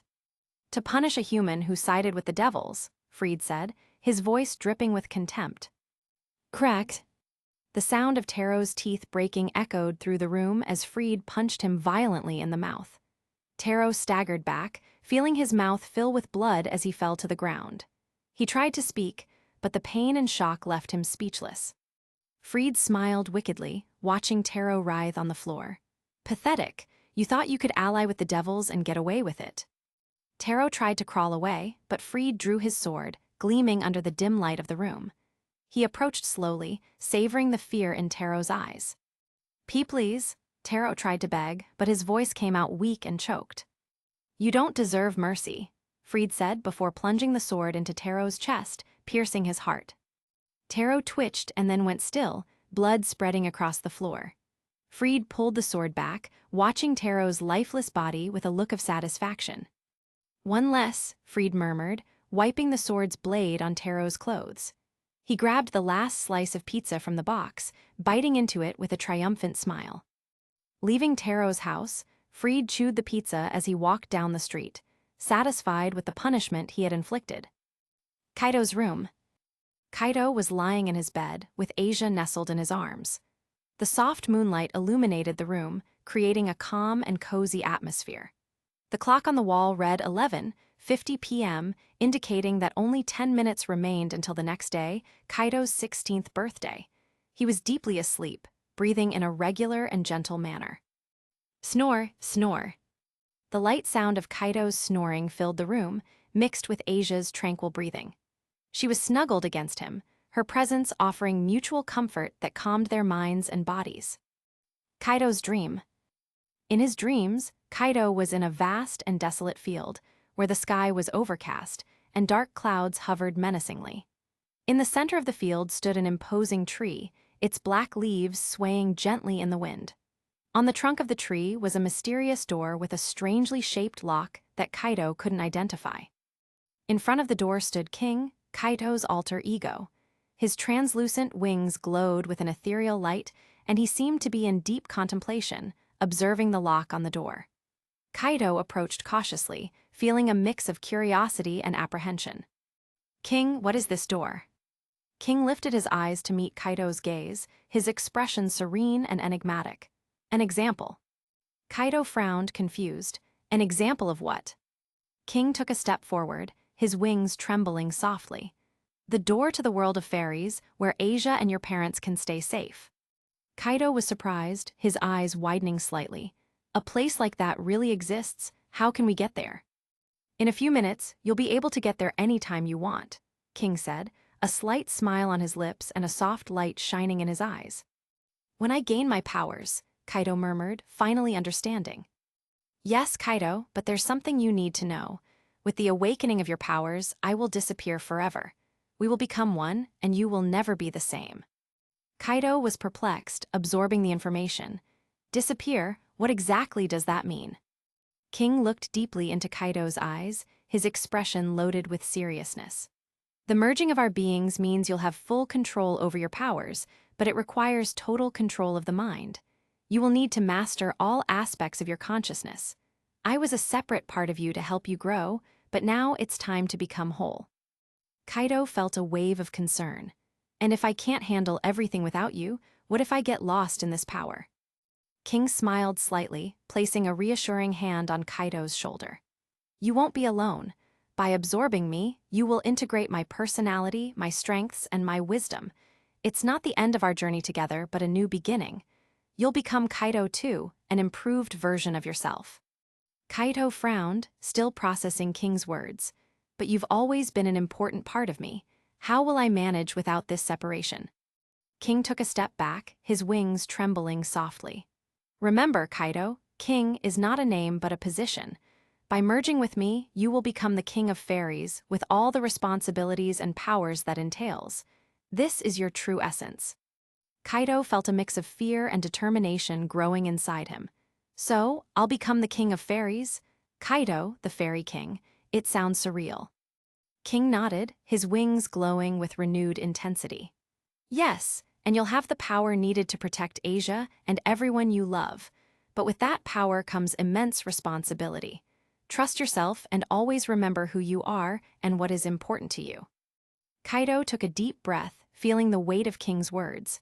"I'll do my best to honor this responsibility, I promise." King began to fade, his figure becoming more and more translucent. "Good luck, Kaido, I trust you. Now it's time for us to become one." With those words, King completely disappeared, and Kaido felt a wave of energy surge through his body, filling every fiber of his being. The fusion was accompanied by a sense of unparalleled clarity and strength. Chapter 47. Kaido's room. Kaido woke up with an intense sensation of energy coursing through his body. It felt as if an electric current was running through every fiber of his being, bringing renewed strength and a mental clarity he had never experienced before. He took a deep breath, feeling the air enter his lungs in a more vibrant and invigorating way. Opening his eyes, Kaido saw that Asia was still nestled in his arms, breathing softly. Her face was serene, conveying a calmness that contrasted with the pulsating energy inside him. He smiled, watching her for a few moments, feeling a deep gratitude for her presence. The soft moonlight illuminated the room, creating a tranquil and cozy atmosphere. The clock on the wall read 12:13 a.m. Kaido looked at the clock, realizing that it was past midnight. It was officially his 16th birthday, the moment when his powers would fully manifest. As he adjusted to the new flow of energy within him, Kaido began to feel a deep connection with the world around him. He could hear the gentle whisper of the wind outside, the rustling of the leaves on the trees, and the distant murmur of a stream. Every sound seemed amplified, bringing a sense of harmony with nature. Kaido closed his eyes, allowing himself to immerse in this new sensation of connection. He felt the energy of the earth beneath his feet, solid and firm, offering support and stability. The trees around the house seemed to whisper ancient secrets, sharing their wisdom and strength with him. The wind, soft and refreshing, seemed to caress his face, bringing a sense of freedom and renewal. He opened his eyes again, looking at Asia still nestled in his arms. Carefully, to avoid waking her, Kaido got out of bed and walked to the window. Opening the window, a gentle breeze entered the room, bringing the fresh smell of the night and the tranquil sound of the trees swaying in the wind. Almost automatically, Kaido felt a calling. He jumped out the window, already transforming into his fairy form. His translucent wings glowed under the moonlight, reflecting a spectrum of soft and ethereal colors. He launched into the air, feeling the freedom of flight, the wind caressing his face as he soared higher and higher. Kaido flew towards the park where he had been reincarnated as a devil. The path there was a mix of shadows and lights, the trees swaying gently in the night wind. Every movement felt natural, as if he had always been a part of this magical world. Park. When he arrived at the park, he landed softly on the ground, his wings flapping lightly before disappearing. The place was silent and peaceful, with the moonlight gently illuminating the surroundings. Kaido walked to the center of the park, where he had been struck by Rainire's blow. In the exact spot where he had fallen, a tree had sprouted. The tree was majestic, with shiny leaves that seemed to emit a soft light. Kaido approached, feeling a deep connection with the tree. He placed his hand on the trunk, and a wave of energy coursed through his body, intensifying the sense of harmony with the nature around him. As Kaido touched the tree, something incredible began to happen. The tree seemed to respond to his touch, molding and transforming slowly. The trunk started to move, as if it were alive, adjusting and sculpting itself intricately. The shiny leaves began to change color, reflecting a spectrum of lights that danced to the rhythm of Kaido's energy. With a growing glow, the tree began to shrink, compressing into a more compact form. In the center of the trunk, a golden ring started to emerge, surrounded by small green pearls that glowed intensely. Kaido watched in fascination as the ring fully formed, floating gently in the air before landing in his open hand. When the ring materialized, the tree gradually disappeared, its leaves and trunk disintegrating into particles of light that dispersed into the night air. Kaido stood still, holding the gold ring with green pearls, feeling the pulsating energy emanating from it. The ring seemed to pulse in sync with his own heartbeat, connecting even more deeply with him. He lifted the ring to the moonlight, observing how the green pearls glowed with a soft and hypnotizing light. It was as if the ring was a part of his own essence, a symbol of his new identity as the Fairy King. With a deep breath, Kaido placed the ring on his finger. As soon as the ring touched his skin, a wave of memories hit him with overwhelming intensity. He saw flashes of past lives, ancient battles, and magical places beyond his imagination. He felt the wisdom and power of the ancient fairy kings flowing into him, as if all their experiences were being transferred to him. Spirit Spear Vendetta. Instantly, the ring glowed intensely, and an ethereal spear began to materialize in his hand. The spear was made of pure light, almost translucent, with a golden shaft and a sharp blade of shining energy. Kaido held the spear firmly, feeling its strength and purpose. He looked at the spear, admiring its beauty and power. He felt a deep connection with the weapon, knowing that it was one of 10 forms the ring could take. Each form had a unique purpose and power, and Kaido knew he would need to master them all to fulfill his destiny. As he held the spear, another memory emerged in his mind, clearer and more vivid than the others. He saw a golden key, intricately carved with ancient runes and magical symbols. The key was the form the ring would take to open the portal to the fairy realm. Kaido took a deep breath, absorbing the memories and knowledge transmitted by the ring. He knew he was destined for great things and needed to use his powers wisely. With one last look at the spear, Kaido dematerialized it, transforming it back into a ring in the palm of his hand. As soon as the spear disappeared, the wind brought a strong, metallic smell of blood to him. The aroma made him frown, and he looked around, trying to locate the source of the smell. The smell of blood was coming from a direction opposite to his house. Kaido looked in the direction of the smell for a moment, considering the situation. That's not my problem, he thought, remembering his responsibilities to his own family and Asia. He put the ring back on his finger and began to walk back home, feeling the ring's energy lightly pulsing against his skin. The night was cold, but Kaido felt warmed by the renewed strength now flowing within him. He knew his new power came with responsibility, but that responsibility was primarily to protect those he loved. Kaido's room. Returning home, Kaido entered quietly through the window, careful not to make noise and wake Asia.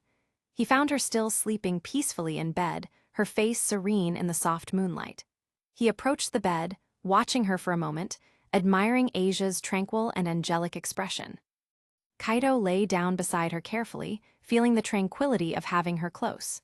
The silence of the room was comforting, and he could hear Asia's soft breathing, which sounded like a whisper in the night. He closed his eyes for a moment, allowing himself to absorb the peace of the moment. King was wrong. Even after we became one, I still have feelings for Asia, not just admiration for her purity. That purity is something that deeply attracts me, but what I feel goes beyond that. Kaido opened his eyes, looking at Asia with a gentle expression. He felt an intense desire for her, something that went beyond simple admiration. The purity that Asia emanated was something he deeply respected, but at the same time, he felt a physical and emotional attraction that he couldn't deny. Purity that I will take soon, or I am not Kaido Hyodu, the Fairy King. Holding this desire deep inside, Kaido took a deep breath, feeling the warmth of Asia's body beside him. He knew he needed to control his impulses and respect her purity and innocence. He wanted everything to be special and at the right moment, not rushed by his own desires. Kaido closed his eyes, trying to calm his mind and body.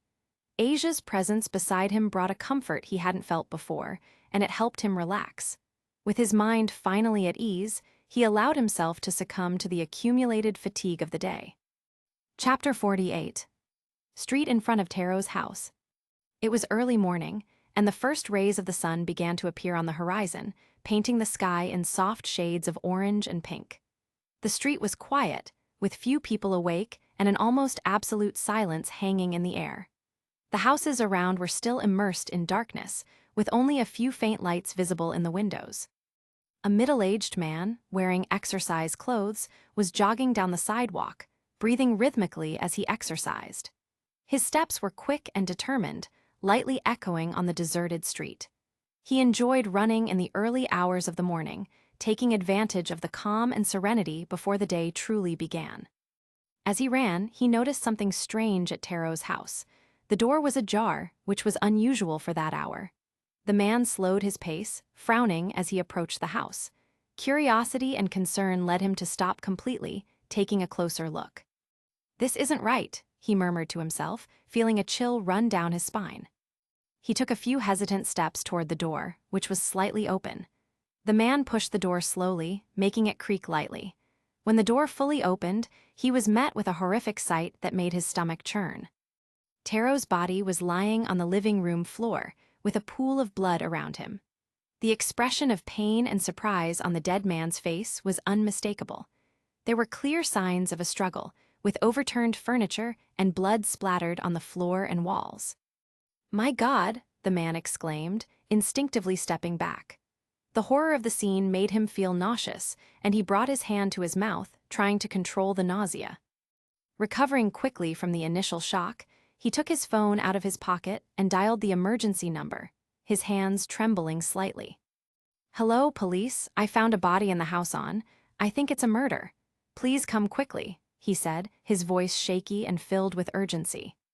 The dispatcher on the other end of the line responded calmly, trying to soothe the man while gathering the necessary information.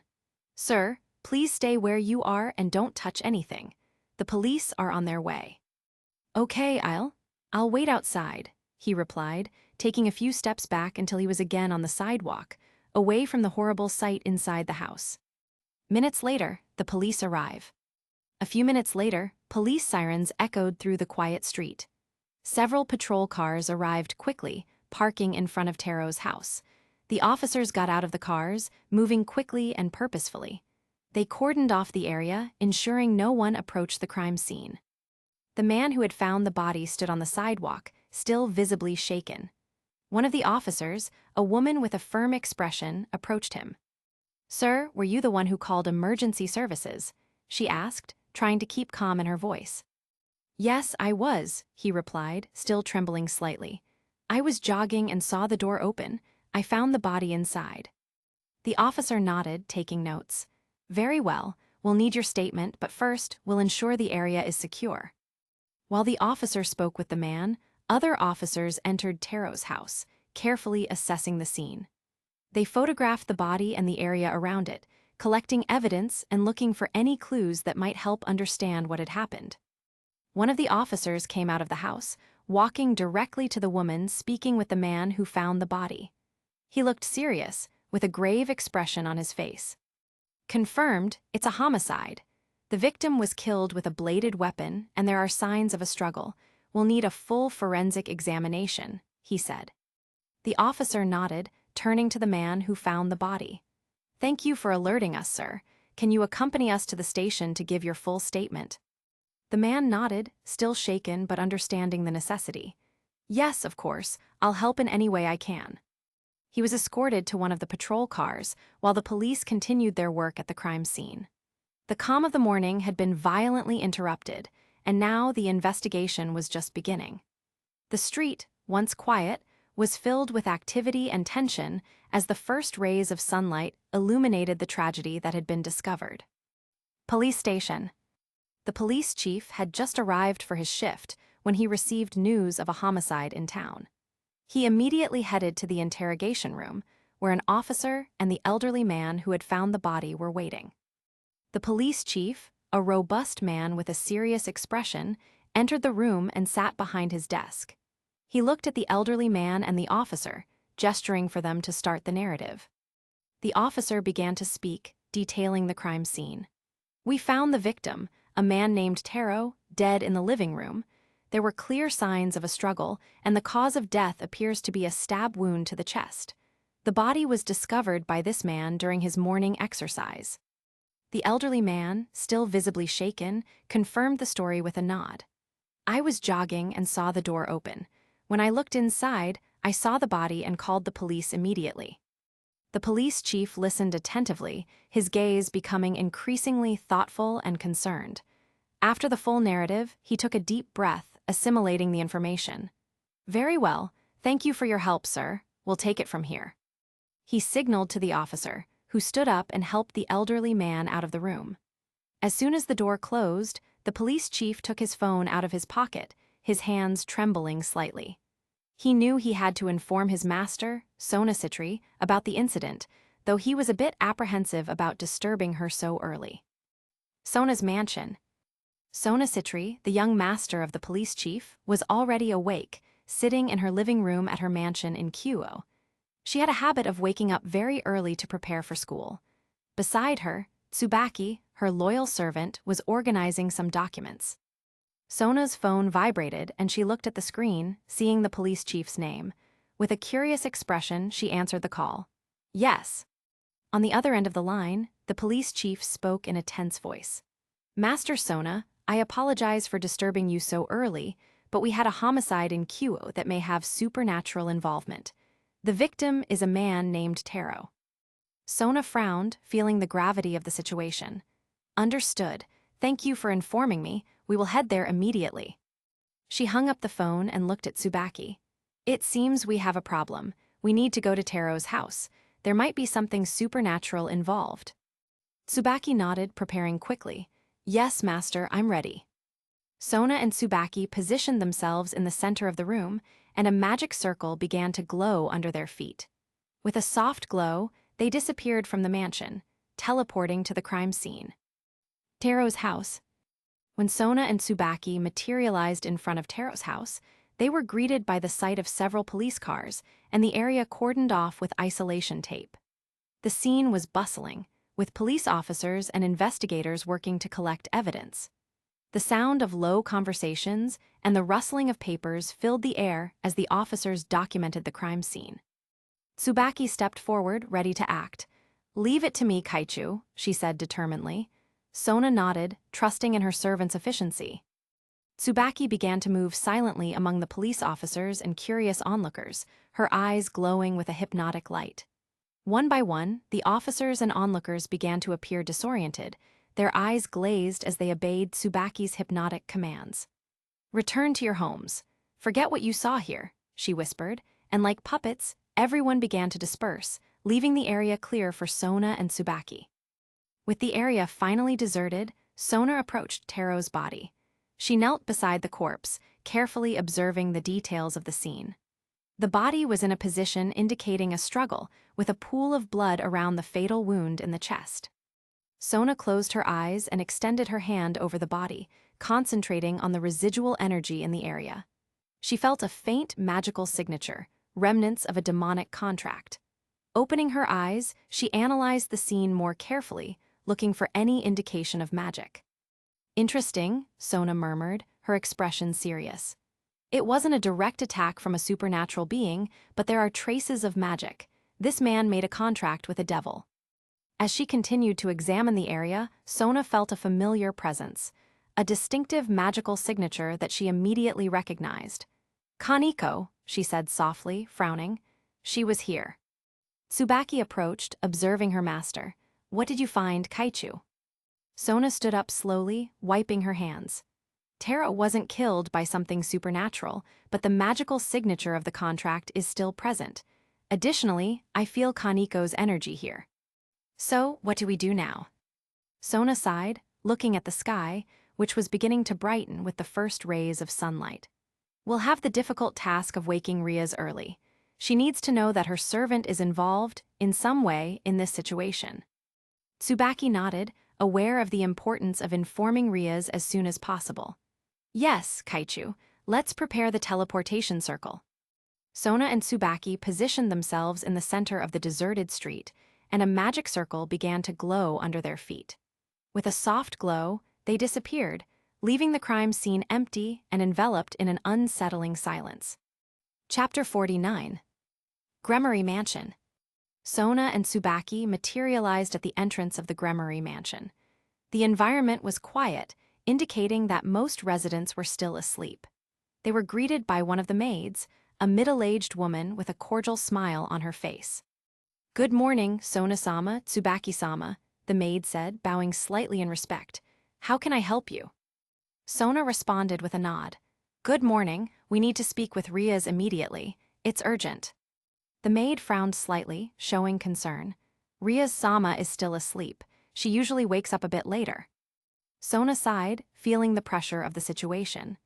"I understand, but the situation demands her immediate attention. I'll wake her personally." The maid nodded, understanding the gravity of the situation. "Very well, Sona-sama. I'll take you to Riaz-sama's room."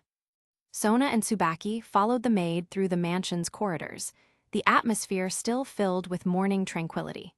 Sona couldn't help but think that Riaz should wake up earlier, especially considering her responsibilities.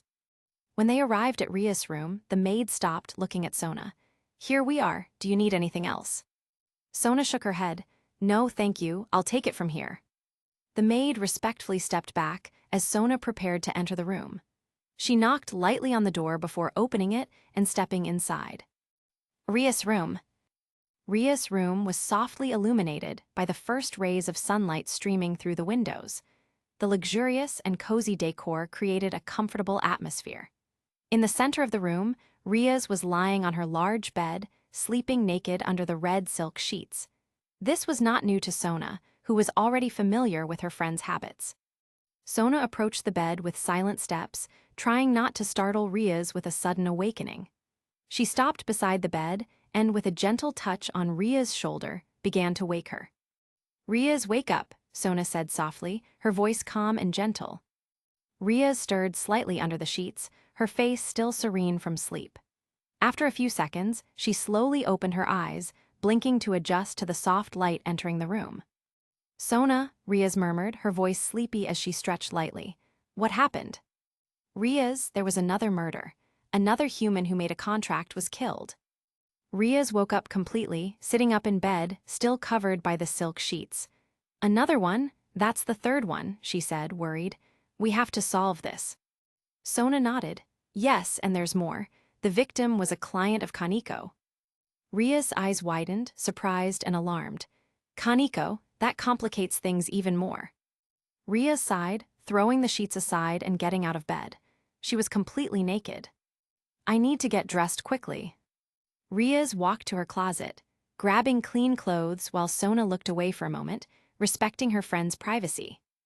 The sound of Ria's clothes moving and the soft rustling of fabrics filled the room as she dressed quickly. All those who have died so far made contracts with members of my peerage, Ria said as she put on her underwear and then her usual outfit as the leader of Q Academy. Sona watched, her face expressing concern. That means the murders are directly linked to you and your group. Someone is specifically targeting your clients. Ria's adjusted her clothes, now fully dressed, and turned to Sona, her expression serious. I'll take responsibility for solving this. I can't let more people be victims.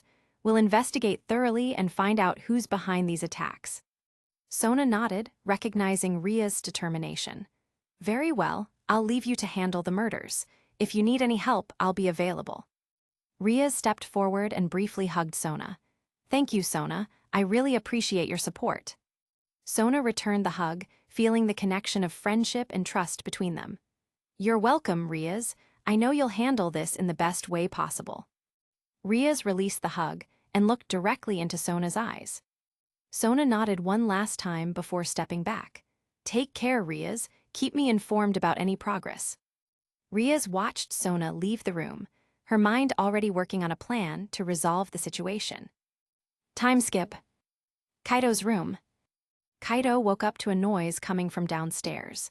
He blinked his eyes, still adjusting to the dawn light streaming through the window. Beside him, Asia was lying, nestled in his arms, breathing softly. The sound of his parents' voices echoed through the house, indicating they were awake and probably preparing breakfast. Kaido moved carefully not to wake Asia, getting out of bed gently. He stretched, feeling the renewed energy he had gained overnight. He walked silently to the bathroom adjacent to his room to freshen up. Bathroom. Kaido washed his face, brushed his teeth, and fixed his hair, feeling more awake and ready for the day. He looked at himself in the mirror, reflecting on recent events and the new responsibility he carried with his newly developed powers. Kaido's room. When Kaido returned to the room, he found Asia awake. She was sitting on the bed, looking at him with a soft, welcoming smile. Her eyes shone with a mix of joy and sadness.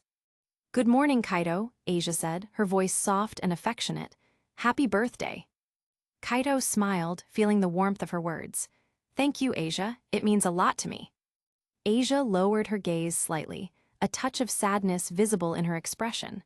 I wish I could give you a present, Kaido, but I have nothing to offer. Kaido smiled gently at Asia, feeling a comforting warmth in his chest. He approached her, sitting beside her on the bed. Of course, you have something to offer, Asia, he said, his voice full of affection and confidence. Kaido slowly leaned in, his hands gently holding Asia's face. He looked into her eyes, their faces gradually getting closer. Asia, feeling the proximity, held her breath, her eyes widening slightly. Kaido closed the distance and kissed her softly, his lips touching hers with tenderness and affection. The kiss was slow and filled with emotion, conveying all the care and gratitude he felt for her. Asia closed her eyes, surrendering to the moment, feeling her heart race. When the kiss ended, Asia was visibly breathless, her cheeks flushed a deep red. She brought her hand to her lips, still feeling Kaido's touch. Kaido, she murmured, almost out of breath. Asia quickly got up, still red and breathless, and ran to the bathroom, leaving Kaido with a satisfied smile on his face. He knew the gesture had deeply touched her heart. Kitchen. Kaido walked down the stairs confidently, feeling renewed and excited for the day. Entering the kitchen, he was greeted by the delicious aroma of breakfast being prepared. His parents, Mickey and Goro, were busy in the kitchen, working in sync to prepare a special meal. Mickey looked at Kaido and smiled broadly. Good morning, Kaido. Happy birthday, dear. Goro nodded, a proud smile on his face. Congratulations, son. How does it feel to be 16? Kaido smiled, sitting at the table. Thank you, Mom, Dad. I feel great, very excited for today. Mickey brought a tray of pancakes to the table, watching Kaido with affection. The pancakes were stacked high and covered with a generous layer of maple syrup, fresh fruits, and a sprinkle of powdered sugar. You are going to skip school today, dear, Mickey said, placing the tray on the table. Kaido grabbed a pancake, already preparing to eat, and shook his head. No, Mom, I'm not skipping school. I need to go. Mickey sighed, sitting beside Kaido. I understand, but there's something important I need to talk to you about. Before Mickey could continue, Kaido's phone buzzed with a new message. He picked it up and saw it was from Ria's. The message was brief but clear. Kaido, I need to talk to you. Come to my house as soon as possible. What does that spoiled girl want? Well, I have to tell her that I have a way to defeat Riser. Better see what she wants. Kaido put his phone away and looked at Mickey. Mom, I think you should have a girl talk with Asia. Mickey frowned, confused. A girl talk, why now? Kaido finished his pancake, wiping his mouth with a napkin. I kissed her, Mom. I think she might be feeling a bit confused. Mickey was momentarily speechless, processing the information. You kissed Asia. Kaido stood up from the table, grabbing his backpack. Yes, Mom, it was a special moment, but now I need to go to school. I promise we'll talk more about it later. Before Mickey could respond, Kaido left the kitchen and headed for the front door. I'm going to school now. See you later, he said, leaving Mickey to digest the news about Asia. Chapter 50. Kaido activated the teleportation magic circle under his feet, and in an instant, he materialized at the entrance of the Gremory mansion. The familiar sensation of being transported still left him slightly disoriented, but he quickly recovered. The surroundings were elegant and imposing, typical of the residence of a powerful family like the Gremorys. Living room. Kaido walked through the main hallway to the living room, where he found Rias, Kiba, Akino, and Kaneko gathered. The atmosphere was filled with a silent tension, and all eyes turned to him as he entered. Rias stood up from her seat, a look of relief and determination on her face. Kaido, I'm glad you came quickly. We have a serious situation to discuss. Kiba, always calm and composed, nodded to Kaido. Good morning, Kaido. We need your help. Akino, with her usual smile but a serious glint in her eyes, stepped forward. Yes, Kaido, what we have here cannot wait. Kaneko, who had been sitting silently, looked up at Kaido and slightly wrinkled her nose. She sensed a scent coming from him that seemed like the best smell in the world, almost intoxicating. She blinked, trying to focus, but the aroma was hard to ignore. Kaido nodded, maintaining his calm and feeling the weight of responsibility. Of course, Rias. What happened? Rias sighed, indicating Kaneko with a glance. The victim of the recent murder, Taro, was one of Kaneko's clients. He was killed in very similar circumstances to Sakura and Takashi, the father and daughter with whom you recently made a contract. Kaido felt a tightness in his chest upon hearing this, remembering the horror he found at Takashi's house. Are you saying the modus operandi is the same? Rias nodded, her expression grave. Yes, exactly the same, and that concerns us a lot because it indicates a pattern. Kaneko, still distracted by the aroma, tried to focus on the conversation. I didn't like that pervert, but I didn't want him to die like this. Kaido remained calm, not offering comfort, focused on the gravity of the situation. Rias crossed her arms, her expression serious. Kaneko has the ability to track the killer by scent. If there's any clue left behind, she will be able to find it. Kaido took a deep breath, feeling the anger grow inside him. I will deal with the killer my way. Akino, noticing the change in Kaido, frowned. Kaido, you seem different, more resolute. Kaido looked at her, his eyes shining with a cold intensity. I want to find the killer of Sakura and Takashi, and when I find him, I will kill him with my own hands. Ria stepped forward, her expression determined. Kaido, you won't do anything alone. It's too dangerous even for you. Kaido shook his head, his voice firm and confident. I am the strongest here, Rias. I can handle this. Kiba and Kaneko exchanged uncomfortable glances, clearly not liking Kaido's statement that he was the strongest. Akino, on the other hand, didn't seem to mind the statement but watched Kaido with a curious and somewhat strange expression. Ria's narrowed her eyes, crossing her arms. I know you're strong, Kaido, but that doesn't mean you should act alone. This killer has already murdered 3 people who made contracts with us. If something happens to you, it will be a disaster. Kaito lifted his chin, his confidence unwavering. I am not part of your peerage, Rias. I'm just a hired mercenary. You don't command me. Rias bit her lip, trying to control her irritation and frustration. Kaito is really stubborn, but I won't give up. I'll bring him back to my peerage no matter what. Kyo is my territory, whether you like it or not. I'm coming, Rias said firmly. Kaito sighed, realizing that arguing further would be useless. All right, Rias, we'll go together, but know that I'll do this my way. Rias nodded, relieved that Kaito had agreed. Very well, let's go then. We can't waste any more time. Kaneko stood up and with a nod indicated that she was ready to lead the way. I'll track the scent, follow me. The group left the Gremory mansion on foot, with Kaneko in the lead, sniffing the air for the trail of the killer. Rias walked beside Kaito, a triumphant smile on her face. She knew that, even if he wasn't officially in her peerage, he was still under her influence. Kiba and Akino followed closely behind, ready for any eventuality.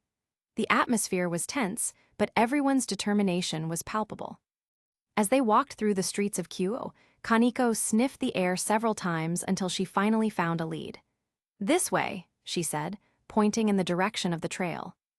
The group continued, moving with precision and caution, determined to find the killer and put an end to the attacks that haunted those who made contracts with the devils. Fallen Angel's hideout. Rainier, Mithelt, and Calawarner were gathered around a table, discussing the situation with tense expressions. Freed, with his disturbing personality, was playing cards on the couch, a maniacal smile on his face. What do you want from me this time? Freed said, his voice dripping with sarcasm and contempt. Rainier, visibly irritated, crossed her arms and shot Freed a furious look. We need your help to eliminate a troublesome devil and steal the Twilight healing from Asia. Mithelt, with a look of disgust, added, You're the only one who can help us deal with this, even if you're a lunatic. Freed laughed, throwing the cards into the air.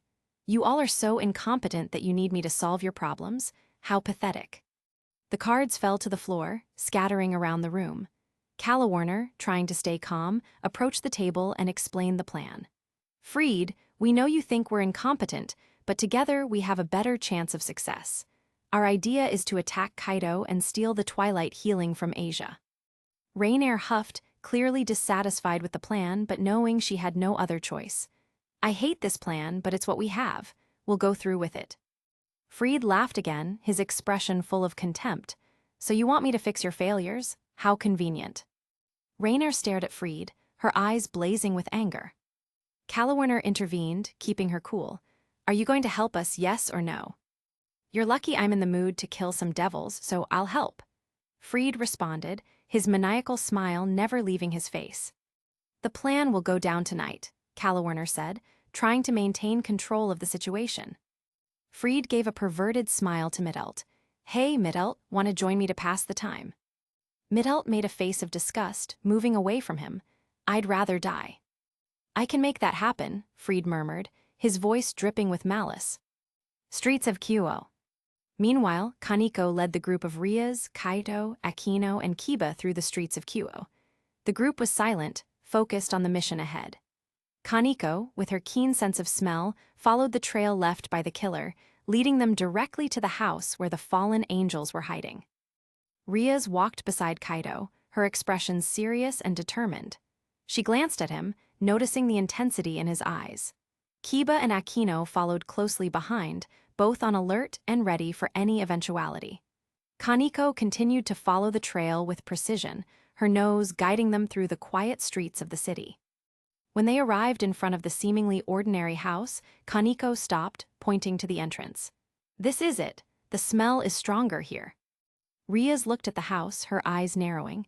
So this is where they're hiding. Let's go in. Kaito nodded, his expression determined. Let's end this. Before anything else, Rias raised a magical barrier around the block to ward off humans and ensure there would be no interruptions. Carefully, the group approached the entrance of the house, ready to face whatever awaited them inside. Kaneko wrinkled her nose.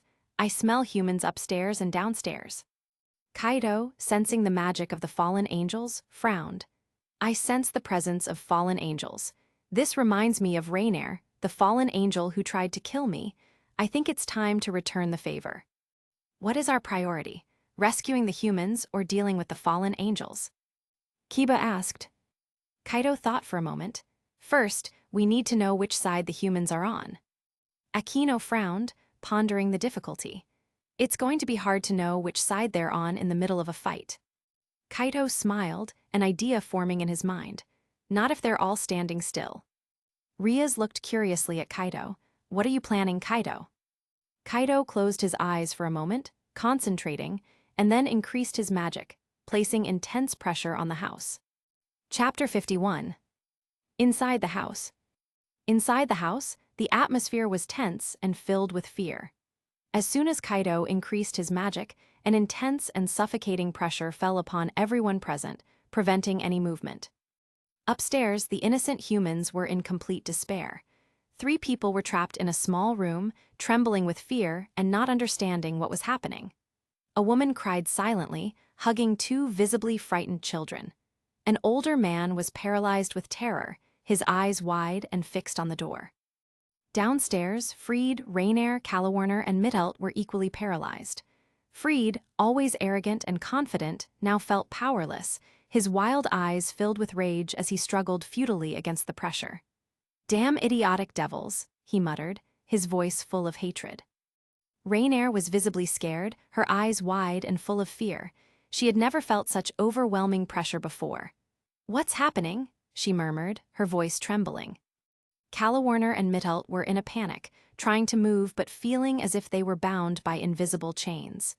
Calawarner, fighting against the fear, whispered, "This is magic, powerful magic." The fallen angels couldn't hide the terror they felt, knowing they were in great danger. They exchanged desperate looks, realizing that their situation was beyond their control. Outside the house, Riaz and Akino opened their devil wings and gracefully flew up to the upper floor of the house. Meanwhile, Kaido, Kiba, and Kaneko positioned themselves to enter through the front door, ready for anything. Riaz and Akino hovered before a window on the upper floor, carefully observing the interior of the house. Through the glass, they saw a couple and 2 small children, all visibly terrified and immobile under Kaido's magical pressure. Akino turned to Riaz, concern in her eyes. "They are the innocents. We need to act quickly." Riaz nodded, then looked down and shouted to Kaido. "Kaido, stop the magical pressure. We've found the innocents." Kaido heard Riaz's command and, with a deep breath, dissipated the magical pressure. Instantly, the fallen angels and Fried felt the release and began to regain their movements. Akino entered through the window, her wings still open, and approached the couple and children. She extended her hand and murmured a spell, teleporting them to the hospital with a soft glow of magical light. Downstairs inside the house, Fried, now free, stood up with a sadistic smile, gripping his sword tightly.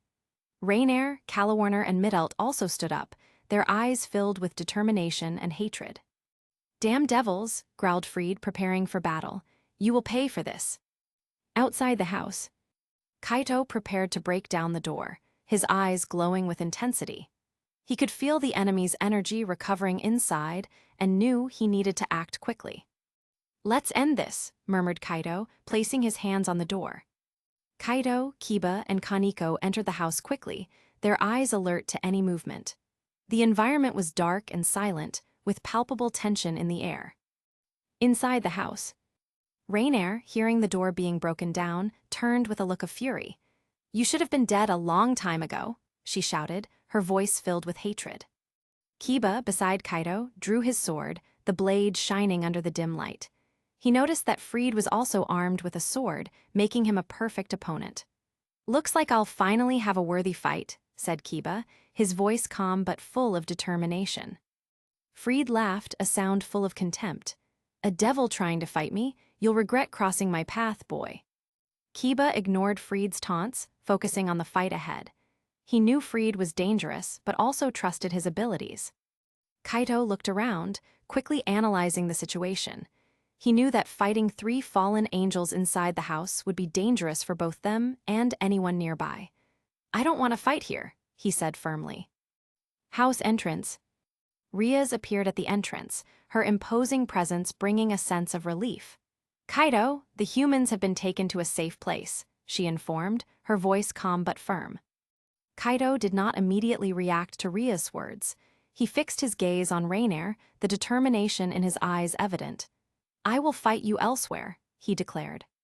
Before anyone could react, Kaido disappeared in a blink of an eye and reappeared in front of Rainier, gripping her neck tightly.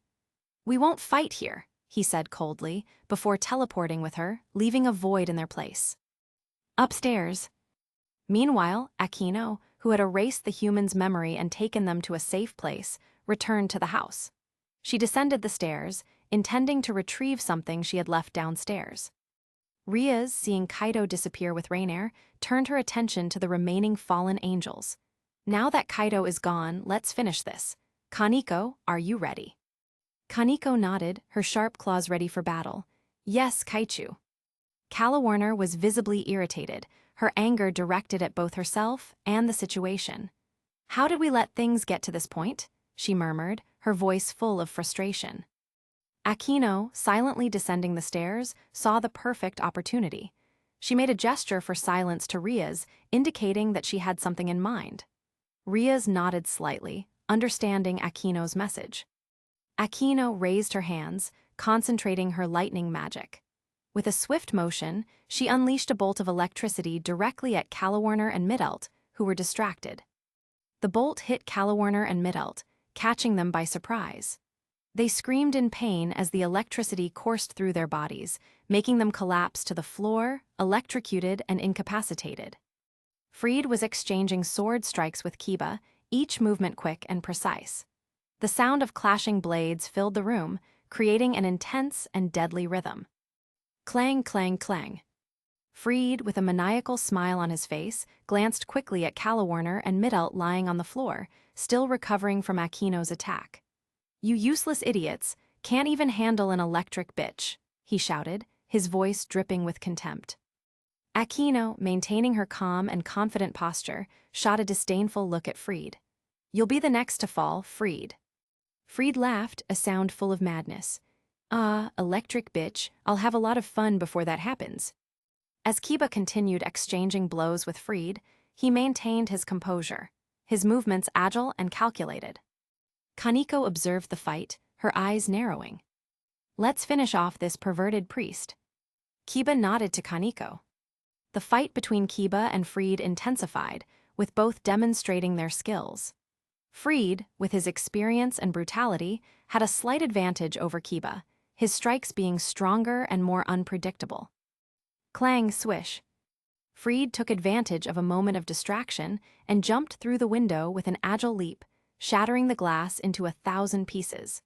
He spun in the air before landing outside the house, a triumphant expression on his face. "Crash. Until next time, devils," shouted Freed, his voice echoing in the street as he started running to escape. Kiba ran to the broken window, watching Freed flee. "He's escaping," he said, his voice filled with frustration. Akino and Kaneko approached the window, ready to act. "We won't let him get away," said Akino, her eyes shining with determination. "Let him go," said Riaz, her expression serious as she looked at Calawarner and Midelt, still recovering on the floor. Kiba turned to Riaz, confused, "But he'll get away." Riaz shook her head. "He's just a human. He can cause trouble, but nothing we can't handle later. Now we have 2 fallen angels to interrogate." Kaneko and Akino approached, ready to follow Riaz's instructions. Calawarner and Midelt were visibly debilitated, trying to stand but clearly still under the effect of Akino's attack. Akino stepped forward, her eyes fixed on the fallen angels. "What should we do with them, Riaz?" Riaz walked over to Calawarner, who was more conscious, and crouched to meet her eyes. "Who's behind these attacks? Who's killing our clients?" Outside the house. Outside, Freed was still running, his maniacal laughter echoing through the deserted streets. He felt triumphant, even knowing he had lost the battle. "I'll be back, damn devils, and when I return, it will be worse for you." He disappeared into the darkness, his future plans still uncertain. Chapter 52. Abandoned Church. Kaito and Rainier materialized in an abandoned church, the walls worn by time and covered in moss. The partially collapsed roof allowed rays of sunlight to filter through the openings, illuminating the debris and casting eerie shadows on the walls. The atmosphere was heavy, laden with dark memories and malevolent energies. Kaito, wasting no time, hurled Rainier against the debris with relentless force.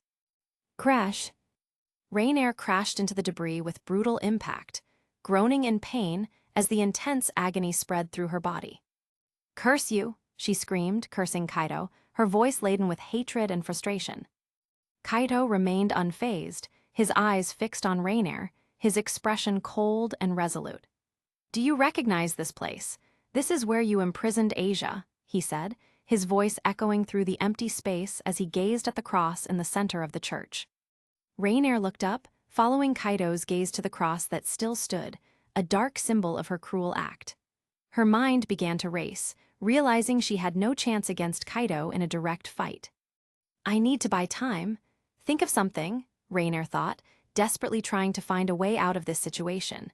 She knew Kaito was much stronger and more determined than before. Rainier tried to get up, but the pain in her body was intense, making her movements difficult. "I have to be smart," she thought, quickly assessing her options. "Maybe I can distract him, or at least buy some time until I find a way to escape."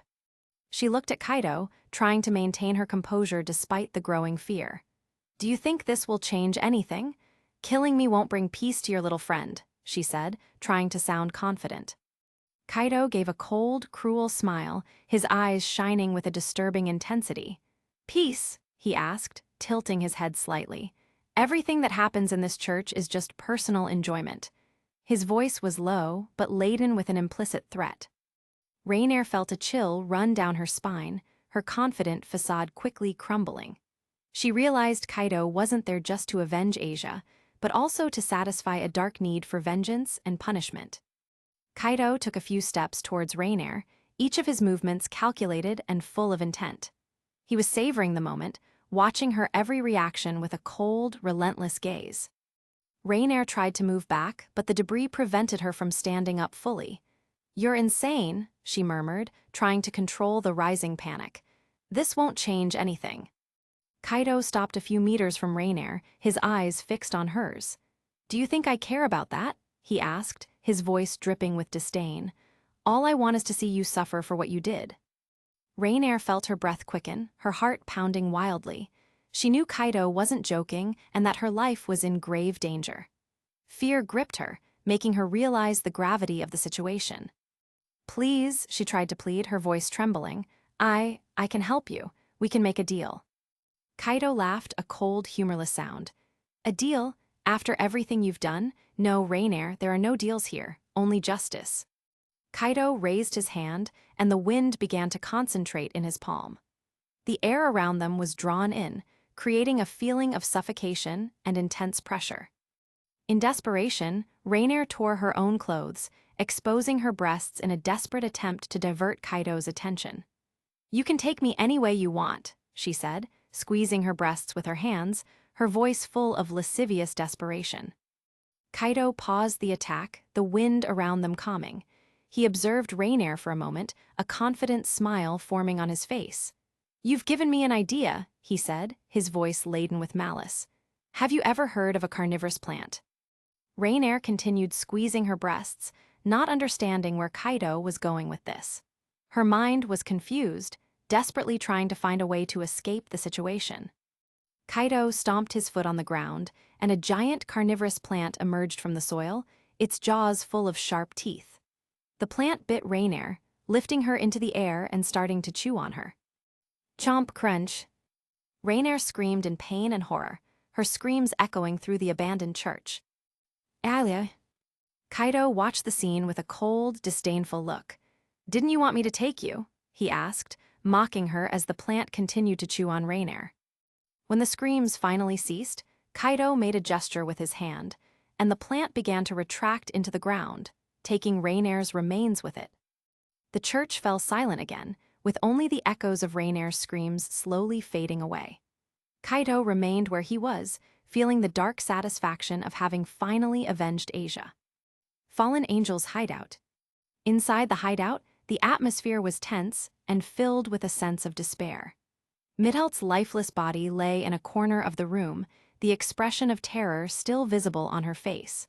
She had been the first to be interrogated, but her refusal to cooperate resulted in her death.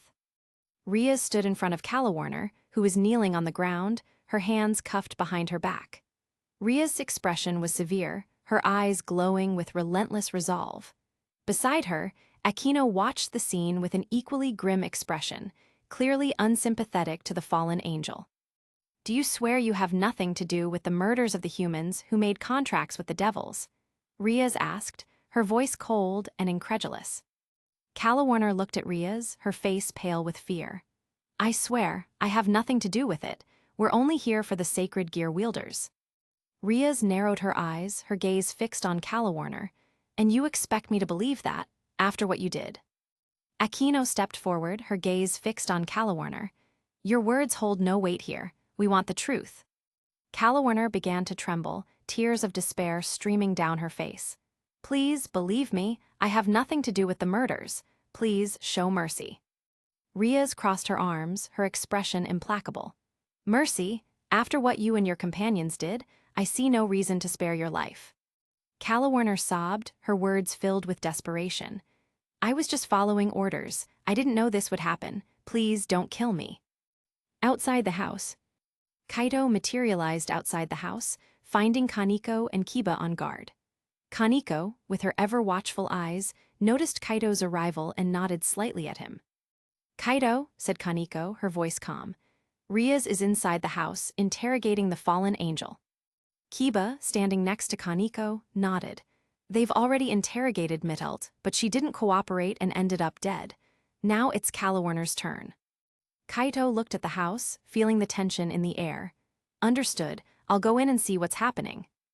Inside the house. Rhea, frustrated by the lack of answers, clenched her fists.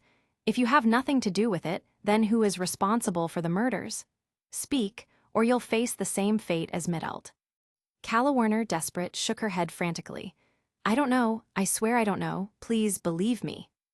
Aquino watched with a grim expression, showing no sympathy for the fallen angel. "Rhea, she's just buying time. We need answers." Rhea took a deep breath, her patience wearing thin. "Very well. If you can't give me the answers I need, I have no other choice." Rhea raised her hand, preparing to end Calawarner. The magical energy began to concentrate in her palm, glowing intensely. Calawarner screamed in desperation, trying to move away, but her cuffs kept her in place. Before Rhea could launch her attack, the door to the room burst open with a bang, and Kaito entered, his presence dominating the environment. "Rhea's wait." Rhea stopped, the energy in her hands slowly dissipating. She looked at Kaito, surprised by his sudden arrival. "Kaito, you've finally arrived." Kaito looked at Calawarner, who was visibly terrified, before turning his gaze to Rhea. "I believe she is telling the truth." Rhea frowned, still suspicious, but lowered her hand. "And why do you believe her?" Kaito remained calm, knowing that revealing his secret could be a strategic advantage in the future. "Just trust me," he said, his voice firm. Rhea hesitated for a moment, but remembered how she had judged Kaito in the past and wanted to make amends. She looked at him, the determination in her eyes softening. "All right, Kaito, I'll trust you this time." Calawarner looked at Kaito, relieved and grateful. "Thank you, thank you, thank you," she murmured repeatedly, her voice trembling with relief. Rhea stepped back, allowing Kaito to take the lead in the situation. "And now, what do we do?" Chapter 53. Inside the house. Kaito looked at Calawarner, his eyes cold and calculating. "Don't thank me yet," he said, his voice dripping with disdain. "We're far from resolving this." Calawarner shuddered, the expression of relief quickly vanishing from her face. She realized she was far from safe. Kaito turned to Rhea, maintaining his firm posture. "The priest we saw fleeing, freed, must be the killer. He's the one murdering the humans who make contracts with the devils." Rhea frowned, absorbing the information. "Freed? That makes sense. He's completely unhinged and has an intense hatred for devils." Yes, yes, it was Freed. He's responsible. I had nothing to do with it. He's crazy, kills for pleasure. He killed all those humans. She almost screamed, trying to absolve herself of any guilt, while her pleading eyes sought some sign of mercy in the faces of the devils before her. Ria scoffed, crossing her arms. Dealing with the church is always a mess. They always bring more problems than they solve. Kaito nodded in agreement. We have many reasons to want to kill Freed, but now it will be difficult to know where he is. Ria's, recalling Kaniko's abilities, called her immediately. Kaniko, come here. Kaniko, who was outside, heard the call and quickly entered the house. She looked at Ria's, awaiting instructions. What do you need, Kaichu? We need to track Freed. Can you find him by scent? Kaniko sniffed the air, trying to catch Freed's scent. However, the intense smell of blood and death in the house hindered her sense of smell, making the task nearly impossible. Sorry, Kaichu, the smell of blood here is interfering. I can't smell anything. Ria sighed, trying to hide her frustration. It's okay, Kaniko, you did your best. Kaniko nodded, clearly disappointed, and left the house, returning outside where the air was cleaner. Kaito turned his gaze to Calawarner, his expression hardening. Who is the mastermind behind all this? Who is giving the orders? Calawarner hesitated for a moment, looking at the floor. Someone very important in Grigori, she whispered, afraid to reveal more. Aquino, standing beside Ria's, frowned upon hearing this. Could it be Azazel? She suggested, her tone serious and worried. Calawarner quickly raised her head, panic visible in her eyes. No, it can't be Azazel-sama, he would never do this. Azazel-sama is our leader, he wouldn't do something like this. She shouted, almost desperate, defending her leader fervently. Riaz and Aquino exchanged looks, aware that Calawarner was telling the truth, or at least believed it. If it's not Azazel, then who? Riaz pressed. Calawarner shook her head, her expression anguished. I don't know, I swear I don't know. I just know that someone very important in Grigori is involved. So, you followed an order without knowing who was giving it. That sounds irresponsible even for a fallen angel. Kaito asked Calawarner, without showing emotion, but he already knew she was telling the truth. Calawarner, still trembling, shook her head frantically. We had no choice. The orders came from a higher fallen angel, but we don't know exactly who.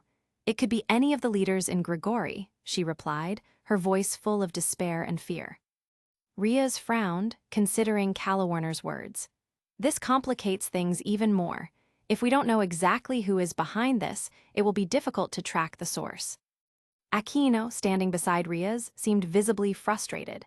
Her fists were clenched, and there was a palpable tension in her face.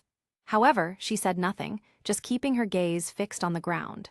Riaz noticed Aquino's frustration and placed a comforting hand on her shoulder, murmuring something softly that only Aquino could hear.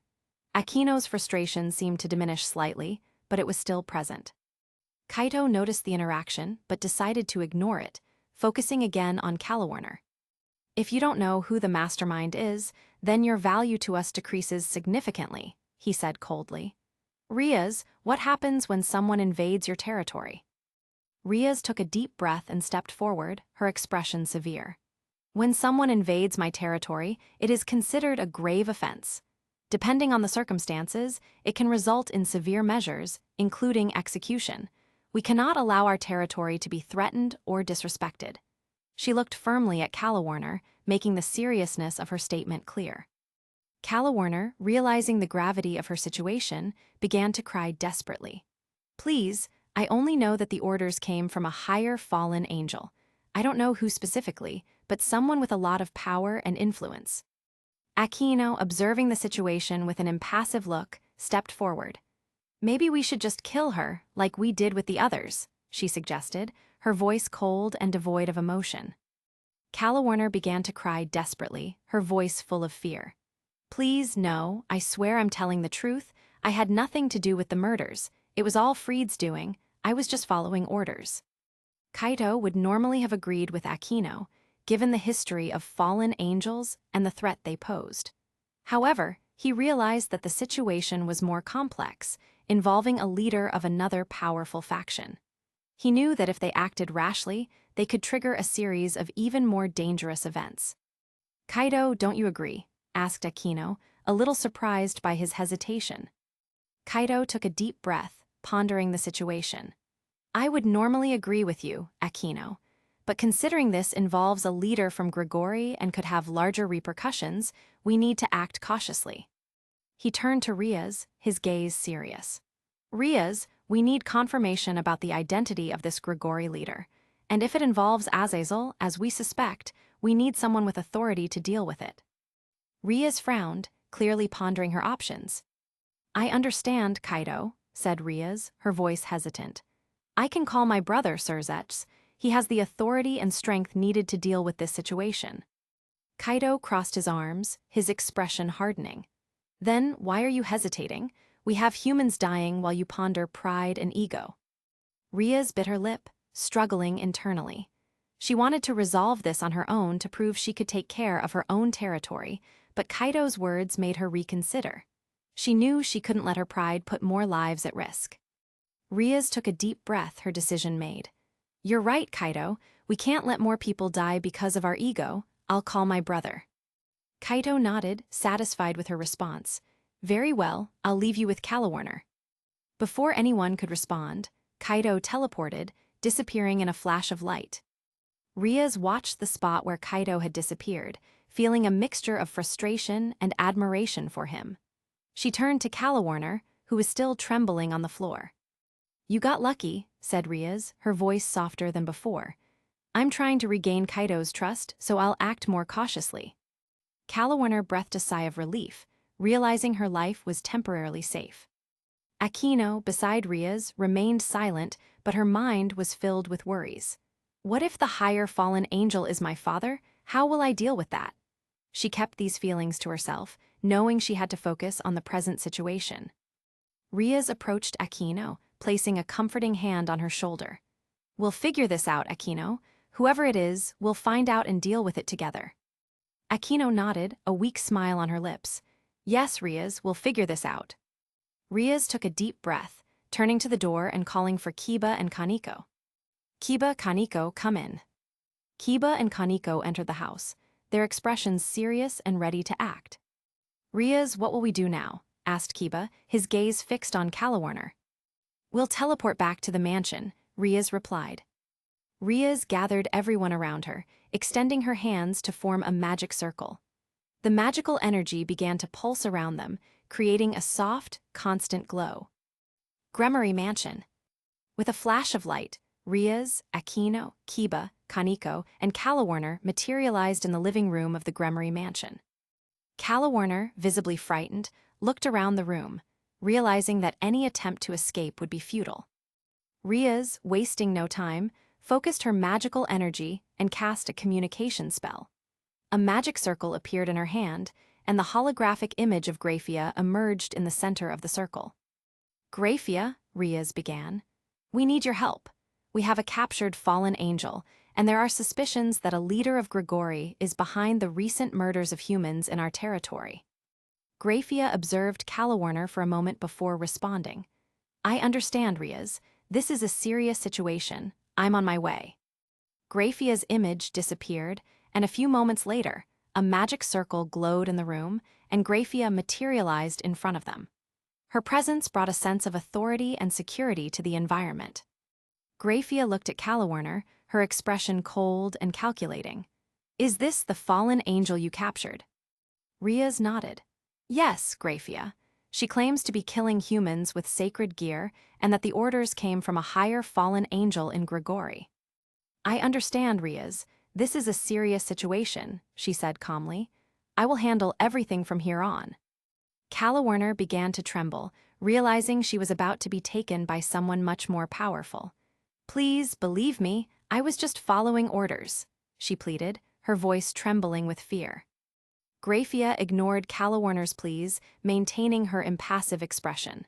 She turned to Riaz, Aquino, Kiba, and Kaneko. You did well to capture her and inform me. From this point, I will handle her.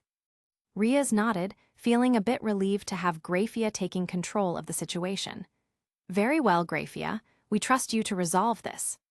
Graphia then made a smooth movement with her hand, and a bright magic circle appeared around her and Calawarner. Calawarner tried to resist, but the strength of Graphia's magic was overwhelming. She was forced to move, feeling the pressure of the magical energy around her. "Please, no, I'm telling the truth," she cried out in desperation, but her voice was drowned out by the increasing glow of the magic circle. "It's no use resisting," Graphia said coldly. "We will find out the truth, and if you are lying, there will be severe consequences." With those words, the magic circle glowed intensely, and in a flash of light, Graphia and Calawarner disappeared, leaving the room in an uneasy silence. Chapter 54. Kaito's house. Kaito arrived home, still feeling the adrenaline from the battle and recent events. He entered through the front door, trying to maintain his calm and composure. The familiar smell of the house and the soft sound of the television welcomed him, providing a momentary relief from the tension. Entering the living room, Kaito found his mother, Mickey, and Asia sitting on the couch, chatting animatedly while watching a TV show. The environment was peaceful and cozy, contrasting sharply with the day's events. Mickey, seeing Kaito enter the door, widened her eyes in surprise. "Kaito, what are you doing home? Shouldn't you be at school?" she asked, her voice full of surprise and concern. Kaito smiled slightly, trying to calm his mother. "I had to take care of some important things, Mom, but everything is fine now." Asia, sitting next to Mickey, blushed intensely upon seeing Kaito. She tried to look away, but couldn't avoid her cheeks turning red. The memory of the kiss Kaito gave her earlier, and the conversation she had with Mickey about it, left her visibly embarrassed. Mickey noticed Asia's blush and smiled softly, understanding the situation. She looked at Kaito with a mischievous glint in her eyes. "You know, Kaito, Asia and I were talking about you earlier." Kaito raised an eyebrow, curious and slightly worried. "Oh, about what?" Asia blushed even more, nervously holding her hands in her lap. About what happened earlier," she murmured, her voice almost inaudible. Kaito approached and sat next to Asia on the couch, putting a protective arm around her. He looked at his mother, waiting for an explanation. Mickey smiled, trying to ease the tension. Kaito looked at Asia, who was still blushing and trying to avoid his gaze. He gently held her chin, lifting her face so he could look into her eyes. "Asia, you don't need to feel nervous or confused. I care a lot about you and want you to feel comfortable and safe with me." Asia smiled timidly, feeling a bit more relieved with Kaito's words. "Thank you, Kaito. I care a lot about you too." Mickey watched the scene with a warm smile, feeling happy to see the connection between her son and Asia. "You two are adorable together," she commented, leaning back on the couch and relaxing. Taxi. Meanwhile, in a taxi on the way to another city, Fried was visibly irritated. His face was contorted in an expression of rage, and he was constantly fidgeting in his seat, making the driver increasingly nervous. The driver, a middle-aged man with graying hair, looked in the rearview mirror, trying to stay calm. "Sir, is everything okay?" he asked, his voice trembling slightly. Fried scoffed, glaring at the driver through the rearview mirror. "Of course, it's not okay, you idiot. Just drive and shut up," he growled, impatiently tapping his foot on the taxi floor. The driver swallowed hard, turning his attention back to the road. He drove more cautiously, trying not to provoke Fried's fury further. The atmosphere inside the taxi was tense, each second stretching out endlessly. Fried crossed his arms, huffing in frustration.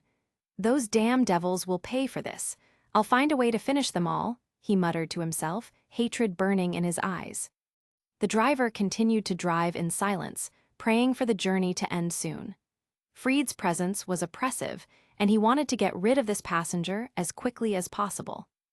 Time skip. Kaito's room. It was already early morning when Kaito, feeling the need to train his new powers, quietly left his house. Asia slept peacefully in her bed, her face serene under the soft moonlight coming through the window. He looked at her for a moment, feeling a wave of protection and affection before turning and leaving the room.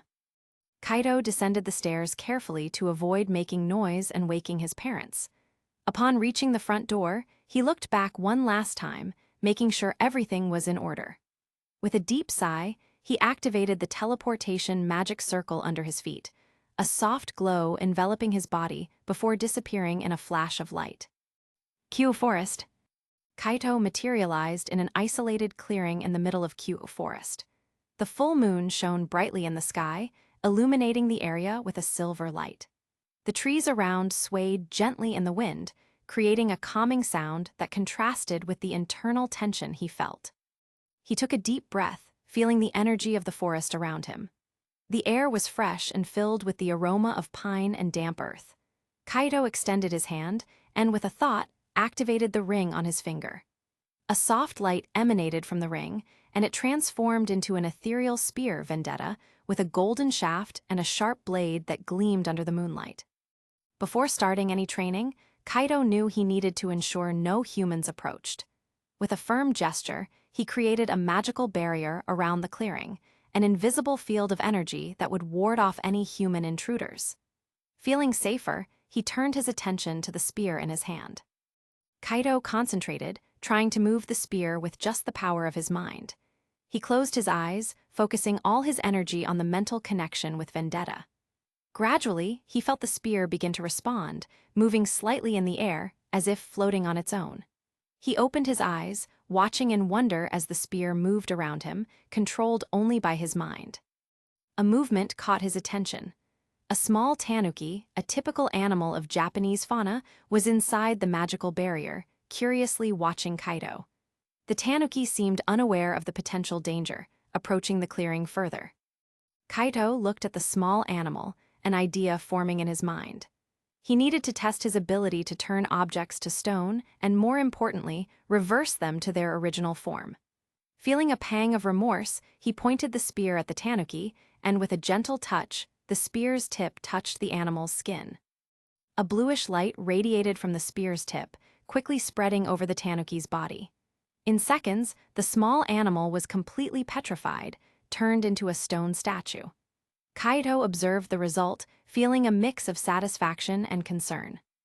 Now let's see if I can bring it back, Kaito thought. He concentrated again, this time focusing on the magical energy needed to reverse the process. With a delicate movement, he touched the spear's tip to the stone statue, imagining the tanuki's original form in his mind. The bluish light began to recede, and slowly, the tanuki returned to its living form, looking around, confused but unharmed. Kaito smiled, feeling a wave of relief and accomplishment. He had managed to turn the tanuki to stone and bring it back to life. It was a significant step in mastering his powers. The small animal, realizing it was no longer in danger, ran into the forest, disappearing among the trees. Feeling more confident, Kaito turned his attention to the trees around the clearing. He needed to continue practicing, testing the limits and possibilities of his abilities. He moved the spear with his mind, striking another tree and watching the bluish light spread over the bark, turning it to stone. With growing control, he reversed the transformation, watching the tree return to its original form. He repeated the process several times, each time feeling more secure and skillful. The night advanced, but Kaito was determined to continue his training until he fully mastered vendetta and its capabilities. As the moon shone in the sky, Kaito continued to train in the isolated clearing, each movement, each transformation, and each reversal bringing him closer to understanding and controlling his new powers. The forest, under the moonlight, became his training ground, a place where he could become stronger and more prepared for the challenges to come. Time skip. After hours of intense training, Kaito felt exhausted but satisfied with his progress. He looked at the clearing, now with several trees and vegetation partially turned to stone and reverted to their original form. Feeling responsible for taking care of the environment, Kaito decided to fully restore nature to its natural state. Kaito raised the vendetta spear before him, concentrating. With a thought, he made the spear transform back into a ring, which slid smoothly onto his finger. The spear's soft glow disappeared, leaving only the golden ring with green pearls. He closed his eyes, feeling the magical energy flowing through his body and connecting to the earth around him. With a deep breath, he extended his hands, invoking nature's magic. The energy began to pulse from his hands, glowing with a soft green light. Gradually, the trees and vegetation began to respond to Kaito's call. The tree leaves glowed with a vibrant green, and the trunks began to regenerate, becoming stronger and healthier than before.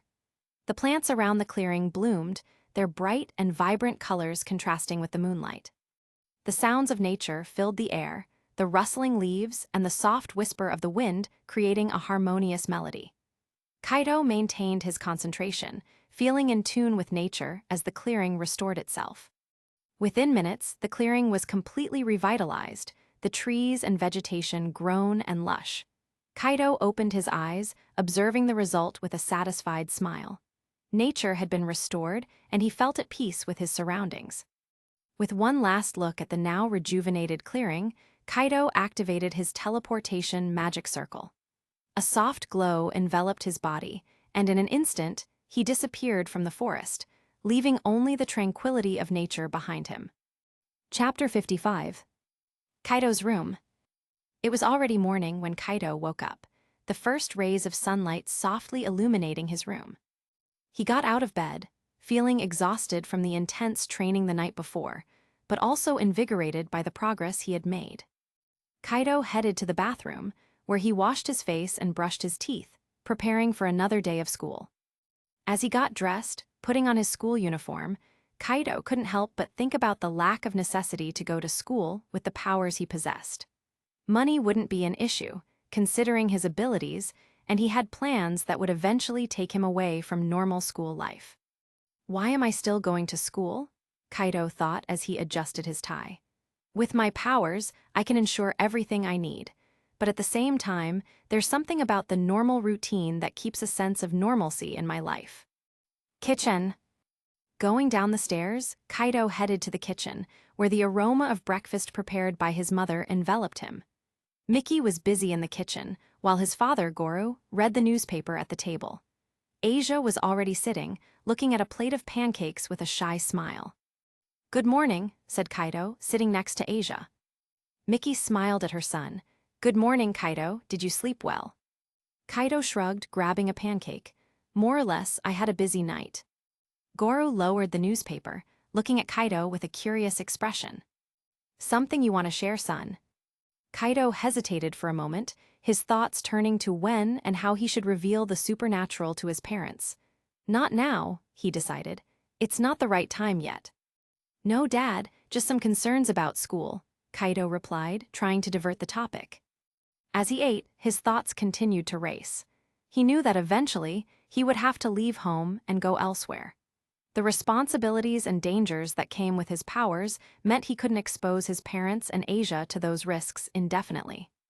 When will be the right time to tell them? Kaido thought, biting into a pancake. Asia watched Kaido, noticing the tension in his expression. "Kaido, is everything okay?" she asked softly. Kaido smiled at her, trying to reassure her. "Yes, Asia, everything is fine, just some things on my mind." After breakfast, Kaido grabbed his backpack and headed to the door. "I'm going to school now," he said, looking at his parents and Asia. Mickey approached and kissed his cheek. "Have a good day at school, dear." Goru nodded, a proud smile on his face. "Study hard, son." Asia, a bit hesitant, gave Kaido a hug. "Be careful, Kaido." Kaido returned Asia's hug with affection. "I will, Asia. Stay safe." As he walked towards the school, Kaido pondered about his friendships. Keeping certain friends could be harmful both to him and to them. If his enemies discovered his friends, they could be used as hostages or worse, hurt. "I have to be careful," Kaido thought. "Maybe it's better to keep a safe distance from everyone for their sake." The streets of Kyoto were bustling with students heading to school and people going to work. Kaido observed everyone around him, his mind still caught up in his thoughts. The safety of his friends and family was always a priority, and he knew he needed to make difficult decisions to ensure that. Kaido arrived at the school entrance. Seeing the students entering through the gates, he noticed a familiar figure standing out in the crowd. It was Hiro, with a wide smile on his face. "Hey, Kaido," Hiro shouted, waving enthusiastically. "Good to see you, man." Kaido smiled back, feeling lighter with his friend's presence. "Hi, Hiro, how are you?" Hiro approached, still smiling, but with a hint of guilt in his eyes. "Before anything, man, I need to apologize. I completely forgot about your birthday yesterday. I'm really sorry." "Don't worry about it, Hiro. Really, it's all good." Kaido said, shaking his head, reassuring his friend. Hiro sighed in relief. Thanks for understanding. I feel a bit bad about it, but I'm glad you're not upset. As they walked towards the school entrance, Kaido took the opportunity to change the subject and shift the attention away from himself. So, how are things with Ami? Are you two getting along well? Hiro's smile widened even more, and he scratched the back of his neck, visibly excited. Actually, it's going really well. I kissed her yesterday. Kaido stopped for a moment, surprised and happy for his friend. Really? That's great, Hiro. How was it? Hiro laughed, still blushing a bit. It was amazing. We were hanging out after school and suddenly, we were so close that it just happened. She seemed happy about it. Kaido patted Hiro on the back, feeling genuine joy for his friend. I'm happy for you, man. Ami is an amazing girl. You two make a great couple. Hiro nodded, looking satisfied. Yeah, she really is. I feel like we have something special. They continued walking together towards the classroom, the conversation flowing naturally. Hiro continued to talk about the moments he had spent with Ami, each detail filled with enthusiasm and happiness. Kaido listened attentively, happy to see his friend so content. I don't have the right to involve Hiro in my problems, Kaido thought. With who I will face in the future, any involvement could be disastrous for him. When they reached the classroom, the conversation stopped naturally. Hiro patted Kaido on the back before sitting in his chair. Talk to you later, Kaido. See you. Kaido forced a smile, sitting in his place. Sure, Hiro, see you. As the classes went on, Kaido barely talked to Hiro. He was absorbed in his thoughts, thinking about the difficult decision he needed to make. I have to push Hiro away to protect him, Kaido concluded. Making this decision alone might seem selfish, but I'm half devil. Maybe being selfish is part of who I am now. Hiro, noticing Kaido's distance, occasionally looked at him with a concerned expression, but said nothing, respecting his friend's space. When the recess bell rang, Kaido took a deep breath, deciding it was time to act. He approached Hiro, who was packing his materials. Hiro, can I talk to you in a more private place? I need to discuss something important. Hiro, surprised, nodded. Sure, Kaido, let's go. They walked together through the crowded corridors until they found an isolated corner of the school courtyard, where they could talk without being interrupted. Kaido turned to Hiro, his heart heavy with what he was about to do. Hiro, I need to apologize. This isn't easy for me, but it's necessary. Hiro frowned, confused. What are you talking about, Kaido? Apologize for what? Kaido sighed, placing a hand on Hiro's shoulder. I'm sorry, Hiro. You're a great friend, but for your own good, we need to distance ourselves. Before Hiro could react, Kaido placed a finger on Hiro's forehead, concentrating on his magic. A soft glow emanated from his finger, and Hiro stood still, his eyes glazed over. Kaido used his magic to modify Hiro's memory, making him see Kaido only as a schoolmate, not as a close friend.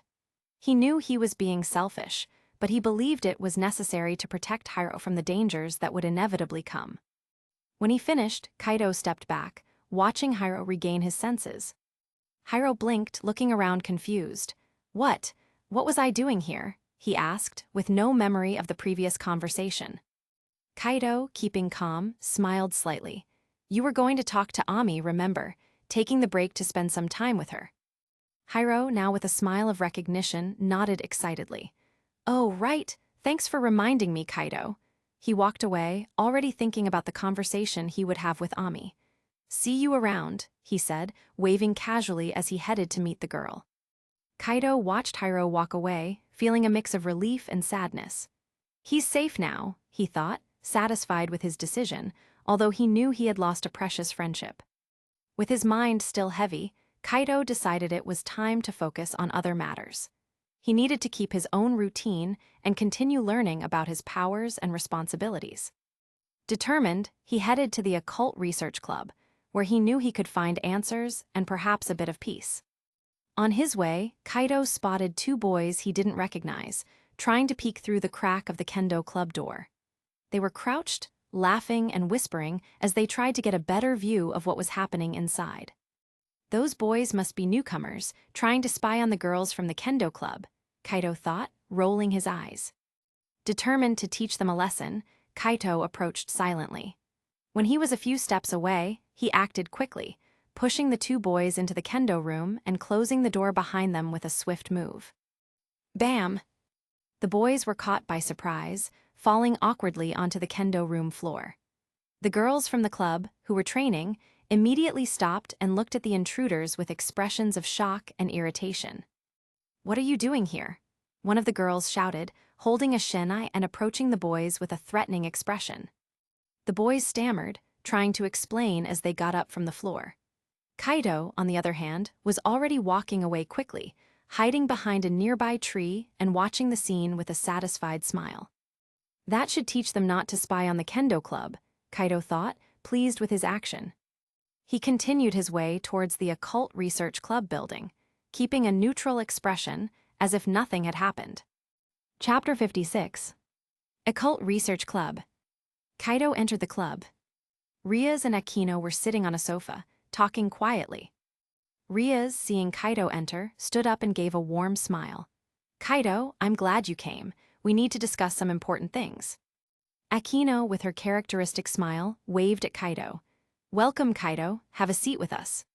Kaido sat in an armchair next to the sofa, observing the two with a serious expression. "Riaz, I need to talk to you about something important. I've decided that I won't attend classes anymore. With my powers, I can ensure everything I need, and I have other responsibilities that require my attention." Riaz frowned, concerned. "Kaido, school is important. It's not just about learning subjects, but also about experiencing life, making friends, and growing as a person. Dropping out of school may seem like an easy solution, but you'll miss out on much more than you realize." Kaido shook his head, determined. "Riaz, I understand the importance of school for most people, but my life is not ordinary. I need to focus on my abilities and supernatural responsibilities. I want you to handle the bureaucratic side and help me deal with the school administration." Riaz sighed, trying to find the right words. "I understand your perspective, Kaido, but school is also a place where you can learn about relationships, life's dramas, revenge, and love. These experiences shape who we are." Akino stood up and went to the tea table, starting to prepare a tray. Kaido listened to Riaz's words, but his mind was clear. "Riaz, I understand what you're trying to say, but just like me, you also don't care about school. All you really want is to live out an anime romance," he said bluntly. Akino returned with the tea tray, serving a cup for Kaido. "Phew phew foo foo," she laughed softly, agreeing with him. "Kaido is right, Riaz. Sometimes it seems you're more interested in a dramatic romance than anything else." Riaz didn't like Akino's laugh nor Kaido's comments. She crossed her arms, a displeased expression on her face. "That's not true. I care about all of you and want the best for each of you. And yes, I believe love is important, but that doesn't mean I see life as an anime romance." Kaido, sensing the tension, decided to change the tone of the conversation. "Let's act out a scenario to prove my point," he said, standing up and taking Akino's hand. "Akino, you're my new girlfriend, and Riaz, you're my ex-girlfriend who was replaced." Akino, always willing to have fun, joined the game. She approached Kaido, holding his hand and looking into his eyes with an exaggeratedly sweet smile. "Oh, Kaido, I'm so happy we're together now," she said, her voice full of exaggerated sweetness.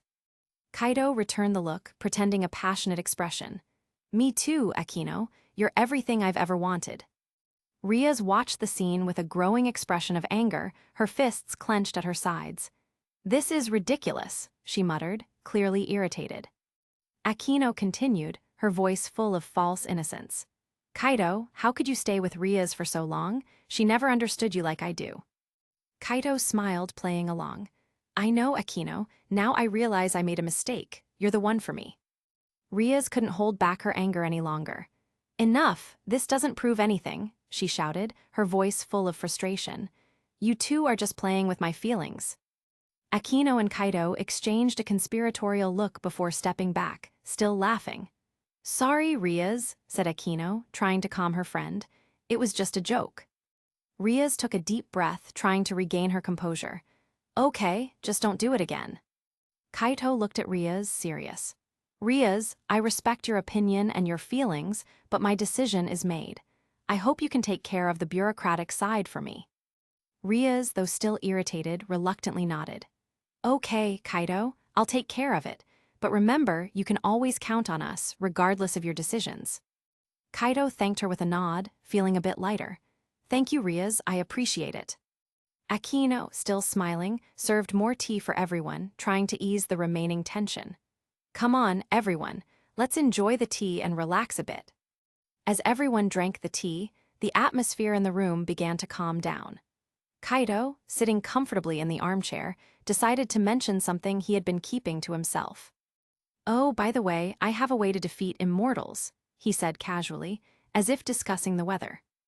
Riaz, who was taking a sip of tea, immediately choked. Cough, cough. Akino, with quick reflexes, patted Riaz's back, helping her catch her breath. Calm down, Riaz.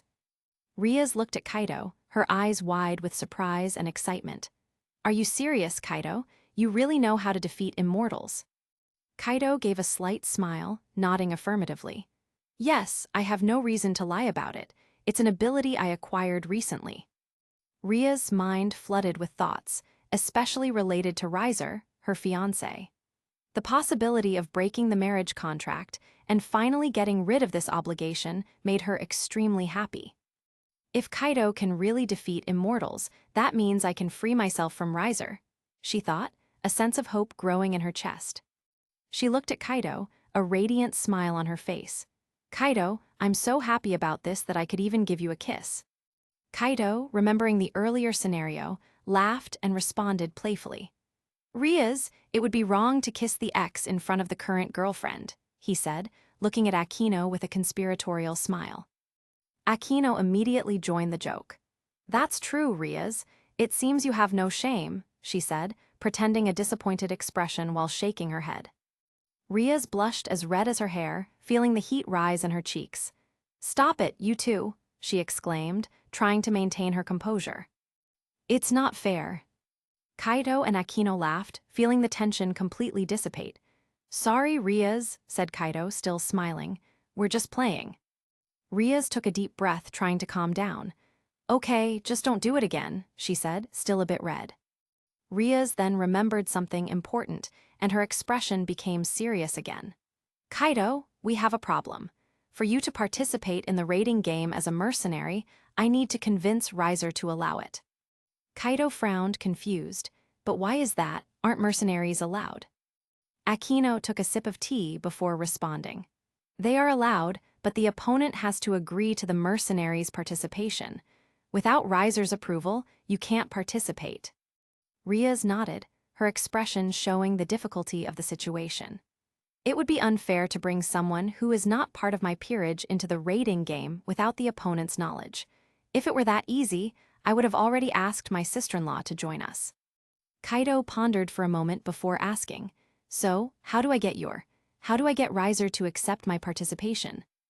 Riaz responded angrily, her voice rising a bit. He is not my fiancé.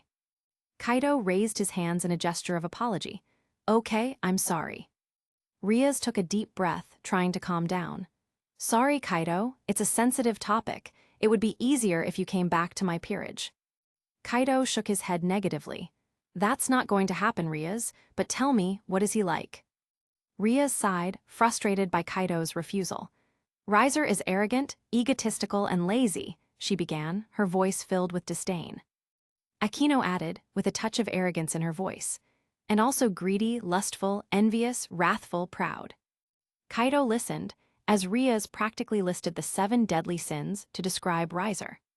Seems like Riser is a typical devil, Kaido thought, but he kept this thought to himself, not wanting to inflame Riaz's anger further. Riaz looked at Kaido, waiting for a response. So, what are we going to do? Kaido, reflecting on Riser's description, thought of a way to approach the situation. He knew he would need to touch Riser's pride to get him to accept participation in the raiding game. Riaz, if Riser is so arrogant and proud, maybe we can use that against him. We can do something that directly affects his pride, something he can't ignore. Riaz looked curiously at Kaido. What do you suggest? Kaido smiled, a mischievous gleam in his eyes. We can show him that you are happy and confident without him. Someone like Riser wouldn't be able to stand seeing you happy with someone else, especially if that person is someone he considers inferior. Akino, who was observing the conversation, frowned, thinking about the change in Kaido's attitude. He's much bolder and more confident than the boy I met, she thought. But I like this new Kaido. He's willing to face any challenge. Riaz considered Kaido's idea, her expression softening. This might work, Kaido, but what exactly do you have in mind? Kaido approached Riaz, taking her hand and gently pulling her to sit on his lap. Riaz, surprised by the gesture, blushed slightly but did not resist. She settled on Kaido's lap, feeling a mix of comfort and excitement. Kaido looked into Riaz's eyes, his voice soft but firm. We need to show Rizer that you are happy and confident with me. This will affect his pride. Riaz felt her heart race, but she liked the idea. Yes, this might work, she said, a smile forming on her face. Let's do it. Akino, watching the scene, felt a twinge of jealousy but also growing admiration for Kaido. He really knows how to handle situations, she thought. This new Kaido is much more interesting. Chapter 57. Occult Research Club. While Riaz was sitting on Kaido's lap, Akino observed the scene with a mix of feelings. She then cleared her throat to get their attention. Cough, cough. Riaz, still blushing, looked at Akino, who was smiling mischievously. So, Riaz, is Kaido's lap comfortable? Akino asked, barely disguising the amusement in her voice. Riaz quickly stood up from Kaido's lap, her face as red as her hair. Ah, of course, I was just testing something, she said, trying to regain her composure. She returned to her seat, crossing her legs, still visibly embarrassed. Kaido, realizing the moment had passed, stood up as well. Well, I have some things to do. We'll talk later, he said, giving a nod to both before leaving the room. Akino watched Kaido leave, and when he was out of sight, turned to Riaz with a curious look. Riaz, did you notice that Kaido is quite different from usual? Riaz, still trying to control the blush on her cheeks, nodded. Yes, I noticed. He's more confident, more bold. Maybe it's puberty, Akino said, laughing softly. You know how boys can change suddenly at that age. You might be right, Akino, Riaz said. Now, let me speak with Graphia. We need some updates on the situation. Riaz, with a gentle gesture, activated a communication magic circle. The bright energy of the circle illuminated her face as she focused on the connection. Q Forest. Meanwhile, Kaido materialized in a dense forest, surrounded by tall, ancient trees. The environment was calm and serene, the sound of the wind whispering through the leaves and the distant song of birds creating a soothing atmosphere. He chose a particularly large and ancient tree, whose roots spread across the forest floor. The tree had a majestic and comforting presence, and Kaido felt it was the perfect place for what he needed to do. Concentrating, Kaido felt the energy flowing through his ring. With a thought, the ring began to glow softly, transforming into an intricately carved golden key with ancient runes and magical symbols. He held the key before the tree, inserting it into a specific point on the trunk. The key turned smoothly, and a magical door began to form in the tree's bark, glowing with a soft, ethereal light. Kaido pushed the door open, revealing a passage leading to a completely different place. Fairy Realm. Kaido stepped through the door, finding himself in the fairy realm, the most beautiful and magical place he had ever seen. The sky was a crystalline blue, dotted with fluffy, shining clouds. The surrounding trees were enormous and majestic, with leaves that glowed in shades of green, blue, and gold. Vibrantly colored fruits hung from the branches, exuding a sweet and delicious aroma. The ground was covered with soft grass and colorful flowers that emitted a gentle light. Small streams of crystal-clear water ran through the terrain, reflecting the sunlight in a spectacular array of colors. At the center of the fairy realm, a gigantic tree stood imposingly. Its trunk was immense, and its branches spread across the sky, creating a canopy that seemed to touch the clouds. The tree exuded an aura of power and wisdom, and Kaido felt a deep connection to it. Kaido locked the door behind him, making it disappear completely into the tree. He began to walk through the realm, absorbing the beauty and magic of the place. With each step he took, he felt the vibrant energy of nature around him. He knew this place held something special, something he was destined to discover. He stopped, closed his eyes, and concentrated on his fairy form. He felt a lightness sweep through his body as his translucent wings emerged, glowing with a spectrum of soft colors. His transformation was complete. Kaido flapped his wings gently, feeling free and ethereal. He took off, rising higher and higher, heading toward the top of the largest tree in the realm. The sensation of flying was indescribable, the wind caressing his face and his wings beating with a harmonious rhythm.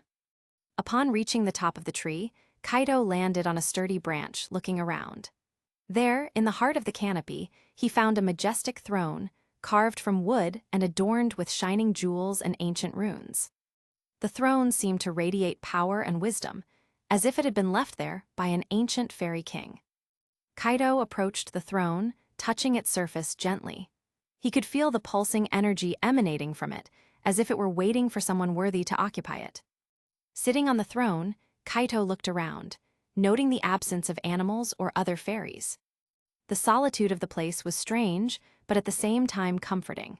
He realized that this realm was a perfect hideaway, a place where he could train and grow stronger without being disturbed. From the top of the tree, Kaido looked out over the horizon. The view was magnificent, with endless forests, winding rivers, and distant mountains. He felt a sense of belonging, as if he were destined to be there. Could this fairy forest be in another dimension? Kaido wondered, contemplating the vastness of the realm around him. The idea made sense, considering how he had entered through the magical tree. He took flight again, his translucent wings beating gently as he descended toward the ground. Kaido descended slowly, enjoying the view as he flew. He felt the wind caressing his face and the soft sound of leaves rustling in the trees. The sensation of freedom and connection with nature was indescribable. As he approached the ground, he saw a clearing surrounded by vibrant fruit trees. Landing gently in the clearing, Kaido approached a tree laden with fruit.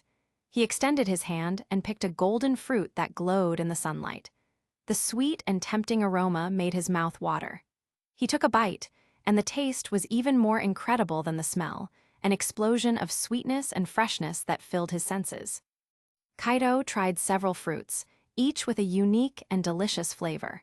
He felt a renewed energy coursing through his body, as if the fruits had magical properties that strengthened him.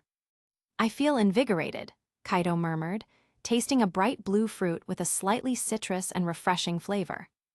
As he explored the clearing further, Kaido realized that the fairy realm was the perfect place to shelter his parents in Asia. The tranquility and safety of the place, combined with the abundance of food and natural beauty, would make it a true paradise for them.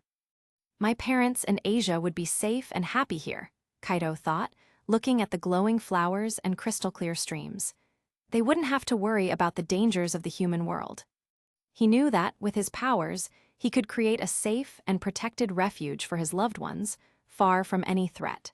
The fairy realm offered the peace and serenity he so desired for his family.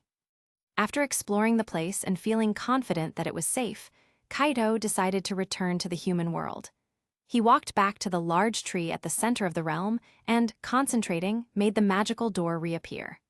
The golden key, which had returned to its ring form, glowed softly as he used it to open the door. Crossing the door, Kaido looked back one last time, feeling a mix of longing and determination.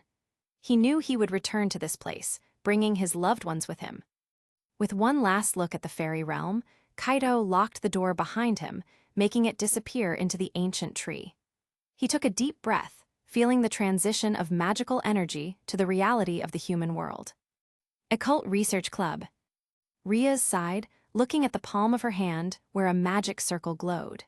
The energy of the circle concentrated, and the holographic image of Graphia appeared, floating lightly. "Graphia, it's good to see you," Ria's greeted. "Ria-sama, Akino-san," Graphia replied with a slight nod. "It's always a pleasure." Akino smiled politely. "Graphia, always an honor." Graphia maintained her serious expression. "Ria-sama, I received your message about Riser. Coincidentally, the Phoenix family is pressuring to advance the wedding, and Master Zeoticus is beginning to accept the proposal due to political pressures." Ria's frowned but remained calm. "I understand. We need to schedule a meeting with Riser to discuss the details of the rating game. Grafia nodded. Riser will be in queue tomorrow. He wants to formalize the agreements and discuss the details of the rating game. You need to be prepared. Riaz looked at Aquino, who was beside her, offering silent support. She then turned her gaze back to Grafia, determined. I'm ready, Grafia. Let's schedule the meeting for tomorrow. Grafia showed a slight smile of approval. Very well, Riaz-sama. I will be by your side to ensure everything goes as planned. Riaz nodded, feeling more secure with Grafia's support. Thank you, Grafia. I'll await your arrival. Grafia gave a slight bow before her image began to fade. Until tomorrow, Riaz-sama, Aquino-san. Until tomorrow, Grafia. Riaz and Aquino replied in unison. When the hologram completely disappeared, Riaz and Aquino looked at each other, both with expressions of determination. Chapter 58. Kaito's living room. Kaito was sitting in the living room with his parents, Miki and Goro, and Asia. The room was illuminated by the soft light of the late afternoon, creating a cozy atmosphere. Miki was seated on one of the sofas, her hands nervously clasped in her lap, while Goro, sitting next to her, looked at Kaito with a worried expression. Asia sat next to Kaito, offering him a reassuring smile. Kaito took a deep breath, feeling the tension in the air. Mom, Dad, I need to talk to you about something very important, he began, his voice calm but firm. Miki and Goro exchanged anxious glances. Both had worried expressions, as if fearing the worst. Did he find out he's adopted? How will he react? Miki thought, clasping her hands even tighter. I hope he's not hurt that we didn't tell him earlier, Goro thought apprehensively, his gaze fixed on Kaito. Before Kaito could continue, Miki interrupted, determined to reveal the secret before he could say anything. Kaito, dear, she began, her voice trembling. Your father and I have something important to tell you. We know this might hurt you, but we think it's better you hear it from us. Kaito frowned, curious about the interruption. What is it, Mom? Miki took a deep breath, trying to gather courage. You're adopted. We love you as if you were our biological son, but we didn't want you to find out any other way. Kaito looked at his parents, a playful smile appearing on his face. I already knew that, Mom. In fact, I've known for a long time. Miki and Goro were surprised. You knew, Goro exclaimed, clearly confused. Yes, Kaito replied, laughing slightly. I mean, I'm half Japanese and you two are fully Japanese. It wasn't that hard to notice something different, but it never mattered to me. You are my parents, no matter what. Miki sighed in relief, feeling the weight lift off her shoulders. Oh, Kaito, we're so relieved you're not upset. Goro also seemed more relaxed. We never wanted to hide anything from you. We just didn't know when the right time to tell you would be. Kaito smiled at his parents, feeling lighter. Don't worry about it. You are amazing and I love you, but what I really need to tell you is about something much more important and supernatural. Miki and Goro were confused, exchanging uncertain looks. Supernatural? Miki asked, raising an eyebrow. Kaito looked at his parents, feeling the gravity of what he was about to say. Yes, supernatural, he replied, taking a deep breath. I'm half devil and half fairy. Asia, sitting next to Kaito, squeezed his hand in a gesture of support. She looked at him with a reassuring smile, showing that she was by his side, no matter what. Ha ha ha, Kaito, you've always had a vivid imagination, Goro said, still laughing. Kaito maintained his serious expression, waiting for his father to stop laughing. Dad, it's true, he stated, looking directly into Goro's eyes. Goro, noticing the seriousness in Kaito's voice, gradually stopped laughing, the amusement fading from his expression. Miki, still confused, looked from Kaito to Asia, trying to understand what was happening. Kaito, what do you mean by that? Miki asked, her concern evident in her voice. Kaito took another deep breath, deciding that the best way to explain would be by showing. He closed his eyes and focused, feeling the magical energy within him. Slowly, his translucent fairy wings began to emerge from his back, glowing softly in the light of the room. Miki and Goro looked on with wide eyes and open mouths, unable to believe what they were seeing. My God, Miki murmured, bringing a hand to her mouth. This is unbelievable, Goro said, at a loss for words. Kaito opened his eyes, his wings still glowing softly. I know it's hard to believe, but it's the truth. I've inherited these powers and abilities, and there's a lot going on in the supernatural world that you don't know about. Mickey, still in shock, looked at Kaido with a mix of fear and fascination. Kaido, this is incredible, but also scary. Why didn't you tell us before? Kaido took a deep breath, his expression becoming serious. It wasn't the right time, he explained. There are many dangers in the supernatural world, and I didn't want you to be at risk. Mickey stood up, a determined expression on her face. I'm your mother. I will protect you no matter what. Kaido felt a pang of pain hearing this, but knew he had to be firm. Mom, Dad, I appreciate your love and protection, but the truth is, you would be a burden to me in the battles I'm facing. Mickey started to cry, tears streaming down her face. Are you saying we can't help you? That we're useless? Sob. Kaido approached his mother, placing his hands on her shoulders. Sorry, Mom, but it's the truth. I love you, but the enemies I face are powerful and dangerous. You wouldn't be safe with me. Goro hugged Mickey, trying to comfort her. Then what can we do to help, son? Kaido took a deep breath, knowing he was about to suggest something difficult. You need to hide in a safe place. I've found a magical realm, the Fairy Kingdom, where you'll be protected. Asia also needs to go there. Asia looked at Kaido, her thoughts torn between wanting to stay by his side and the need to be safe. Goro nodded slowly, still hugging Mickey. If that's what we need to do to help you, then we'll do it. Mickey, still crying, looked at Kaido with pleading eyes. Can I at least say goodbye to our friends and family? Kaido shook his head. No, Mom, we need to go immediately without drawing attention. Any delay could be dangerous. Mickey felt sad but understood the necessity. All right, Kaido, if this is for our safety, we'll go. Kaido felt a tightness in his chest, seeing the sadness in his mother's eyes, but he knew he was doing the right thing. He intended to hypnotize them all to ease the transition, but decided not to tell his parents. Mickey, resigned, started to go up the stairs with Goro, their hands still clasped. Let's pack our things then, she said, her voice trembling. Kaido watched his parents go up the stairs, feeling a weight in his chest. He then turned to Asia, who was still sitting next to him in the living room, her expression of concern clear on her face. Asia looked at Kaido, tears beginning to stream down her face. Kaido, I'm afraid I'll never see you again, she said, her voice choked. I care about you a lot. I don't want to lose you. Sob sob. Kaido felt a wave of emotion seeing Asia so vulnerable. He approached her, holding her hands firmly. Asia, I promise this is temporary. I'll find a way to keep you safe, and I'll be with you as soon as possible. Asia cried even more, the tears flowing freely down her face. I love you, Kaido. I don't want to be away from you. Kaido felt deep pain hearing Asia's words. He leaned forward and kissed her softly, their lips meeting in a gesture of affection and promise. Asia, initially surprised, returned the kiss, feeling a mix of happiness and sadness. When the kiss ended, she looked at Kaido with eyes shining with emotion, a shy smile appearing on her face. I trust you, Kaido. I'll be waiting. Kaido smiled at her, feeling more determined than ever. Thank you, Asia. I promise I won't let you down. Asia blushed, still smiling, and got up to pack her things. I'll go upstairs to pack my things. Kaido nodded, watching her as she went up the stairs. He knew the farewell would be difficult, but he also knew he was doing his best to protect them. With a deep sigh, he prepared for the difficult task ahead. Time skip. A few minutes later, everyone was gathered in the living room again. Mickey and Goro came down the stairs carrying small bags, while Asia, still a little shaky, held her own luggage. Mickey looked around, trying to stay calm. We're ready, Kaido.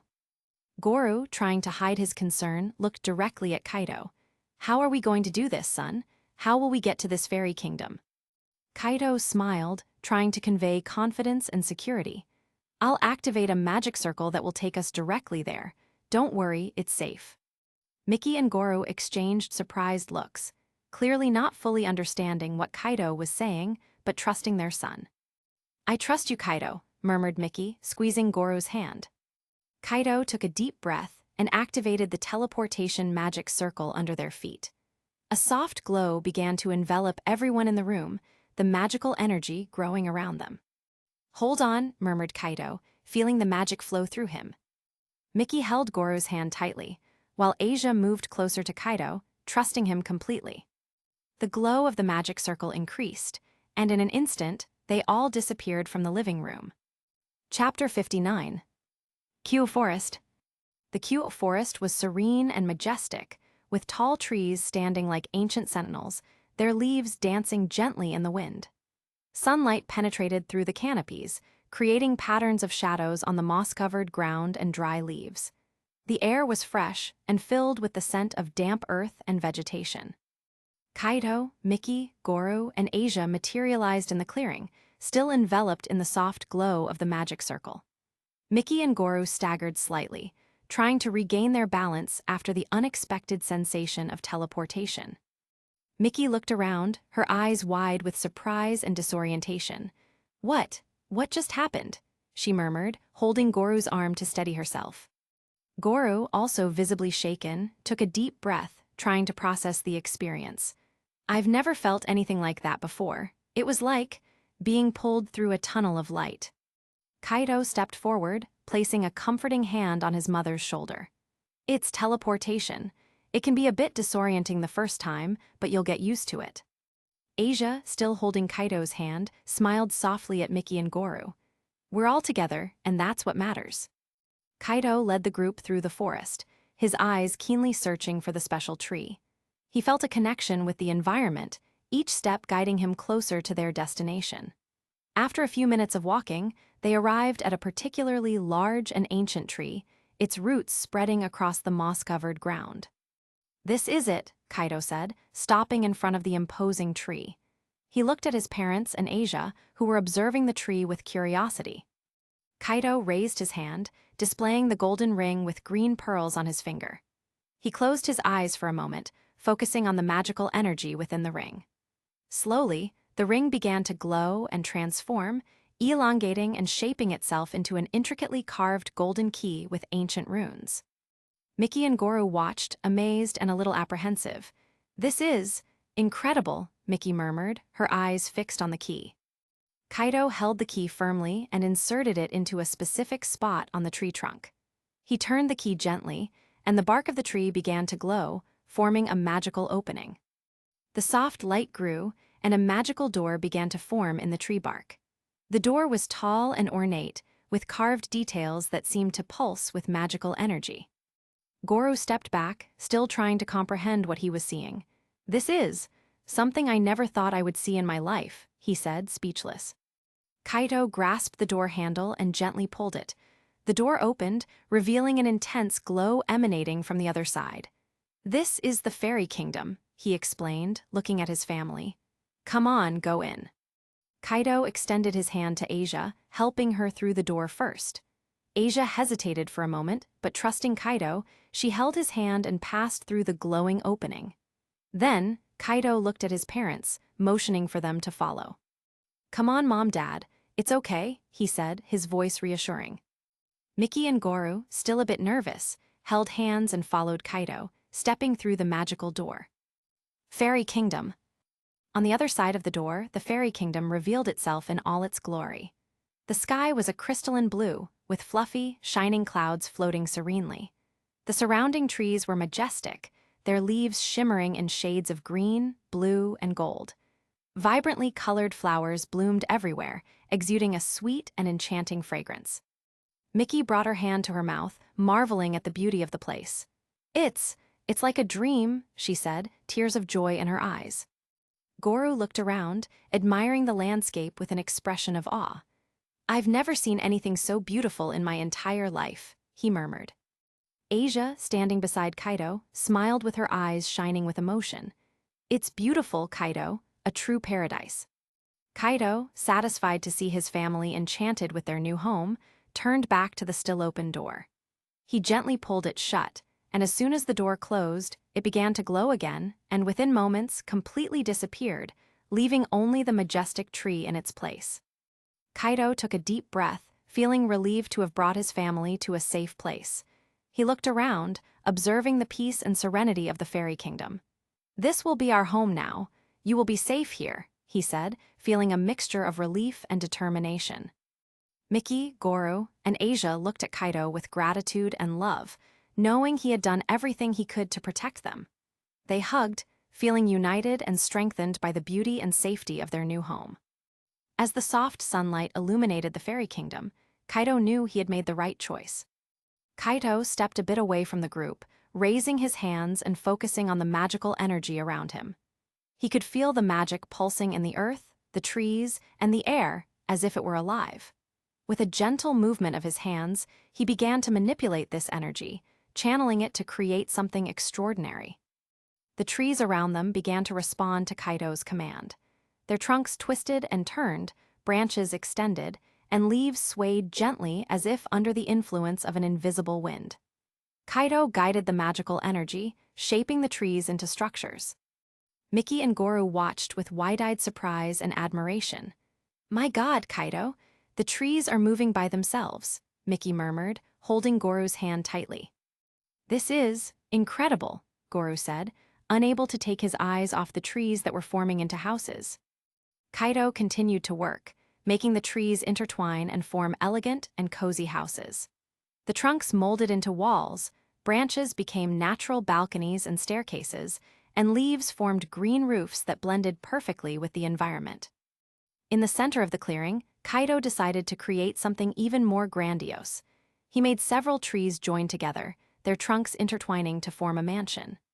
The structure grew, becoming majestic and imposing, with several balconies, windows, and towers rising above the treetops.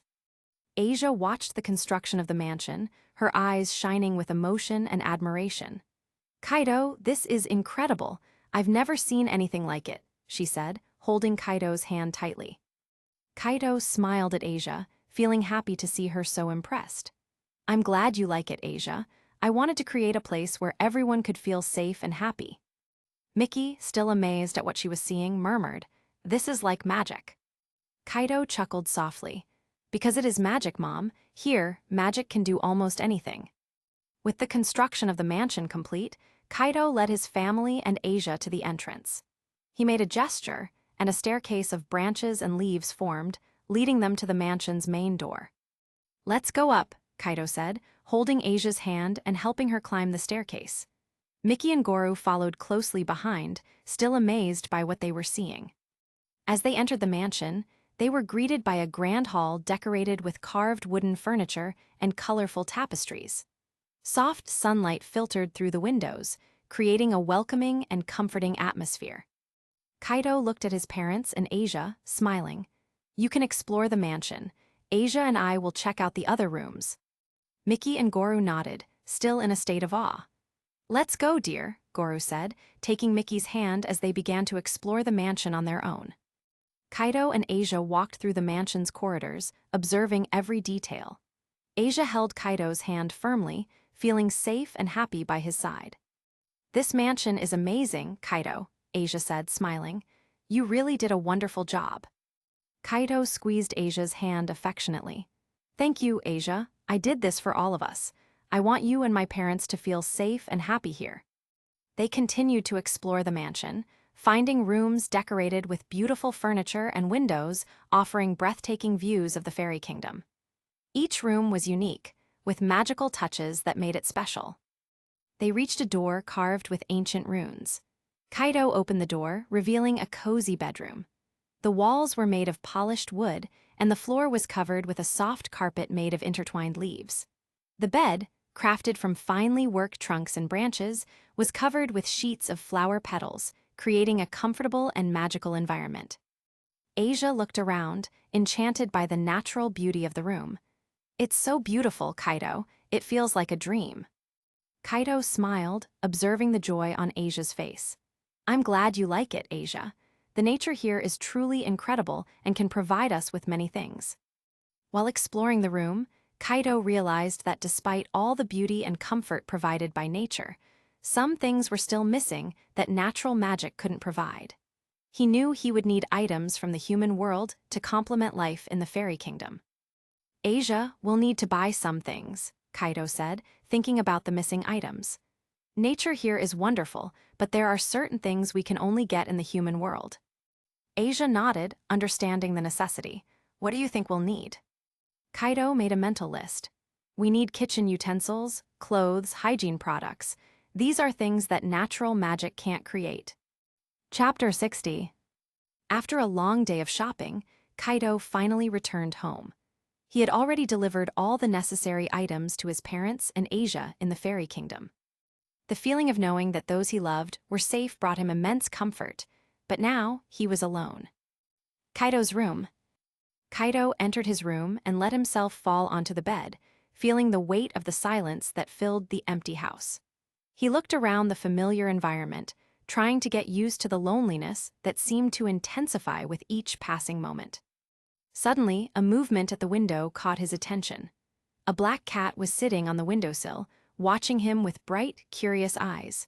Kaido was never a fan of cats. He always preferred animals that required less attention and were less unpredictable. Despite not being a fan of cats, Kaido felt an unexpected need for company. He got up and walked to the window, slowly opening it. The cat, with an agile leap, entered the room, landing gracefully on the floor and looking around, exploring the new environment. Kaido watched the cat as it sniffed the corners of the room and jumped onto the bed. "I guess I'm so lonely that I'm letting a cat in," he murmured to himself, a hint of sadness in his voice. Deciding that the cat was probably hungry, Kaido went downstairs to the kitchen. He opened the refrigerator, looking for something he could serve to his new companion. He found a carton of milk and took a bowl from one of the cabinets. "This is all I have," he said as he poured the milk into the bowl. He took it back to the cat, which was now sitting on the living room sofa, curiously observing its surroundings. Kaido placed the bowl of milk on the floor near the cat. "Here, drink, I hope you like it." The cat approached cautiously, sniffed the bowl and began to lap up the milk, seemingly satisfied. Feeling a little more accompanied, Kaido went to the living room and turned on the television. He started flipping through the channels, looking for something that could hold his attention and distract his mind from lonely thoughts. Suddenly, a soft glow appeared in his hand. Kaido looked at his palm and saw a small magic circle forming. In an instant, a holographic image of Ria's appeared, floating above the circle. "Kaido, I need to talk to you," Ria said, her voice serious and urgent. "Riser will be coming to the Occult Research Club tomorrow to discuss the rating game. We need to be prepared." "Understood, Rias, I'll be ready. Let's settle this once and for all." Ria smiled slightly, relieved. "Great, see you tomorrow, Kaido." With that, the holographic image disappeared, and Kaido stared at the empty space where Ria's hologram had been. He knew the next day would be crucial, and that he needed to be at his best to face Riser. Occult Research Club. At the Occult Research Club, the atmosphere was tense. Rias was sitting in the center of a large sofa, with Akino and Kiba by her side. Kaneko was relaxing on another nearby sofa, while Graphia stood in the center of the room, emanating an imposing and serene presence. Kaido was leaning against the wall, attentively observing every movement and expression of those present. Everyone was anxiously awaiting Riser's arrival. He was taking longer than expected, and Rias was drumming her fingers on the arm of the sofa, her irritation visibly growing. Suddenly, a magic circle with the Phoenix family crest appeared on the floor, and Riser emerged in a flash of light. With a confident smile, he looked directly at Rias. "Riser is happy to see his fiancée," he said, his voice dripping with arrogance. Kaido observed Riser with a critical eye. "This is the high-class devil. I expected someone more imposing," he thought, feeling a growing disdain. Rias stood up, her expression cold and resolute. "Riser, I will not marry you," she declared, her voice firm. Riser laughed, crossing his arms. "You have no choice, Rias, there is a contract." Graphia stepped forward, her voice calm and authoritative.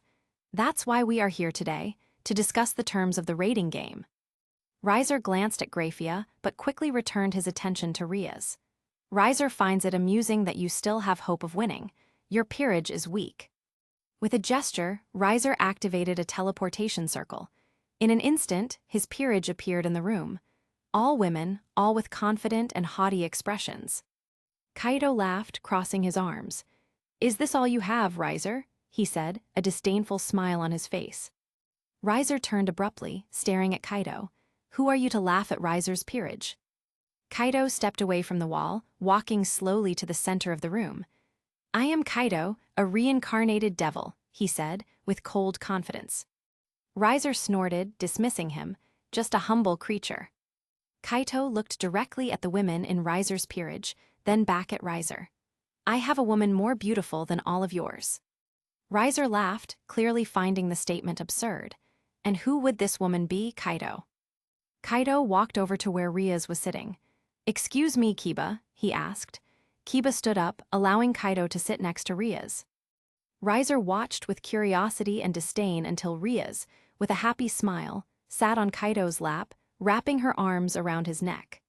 Riser's expression changed from disdain to surprise and irritation. Riaz is the most beautiful and amazing woman I know, Kaito said, looking directly at Riser. The room fell silent for a moment, everyone watching the scene. Riaz, still sitting on Kaito's lap, felt more secure and confident than ever. Kaito, in turn, knew he had made the right move to provoke Riser and strengthen Riaz's resolve. Take your hands off Riser's fiancé, Riser said, his magic rising around him.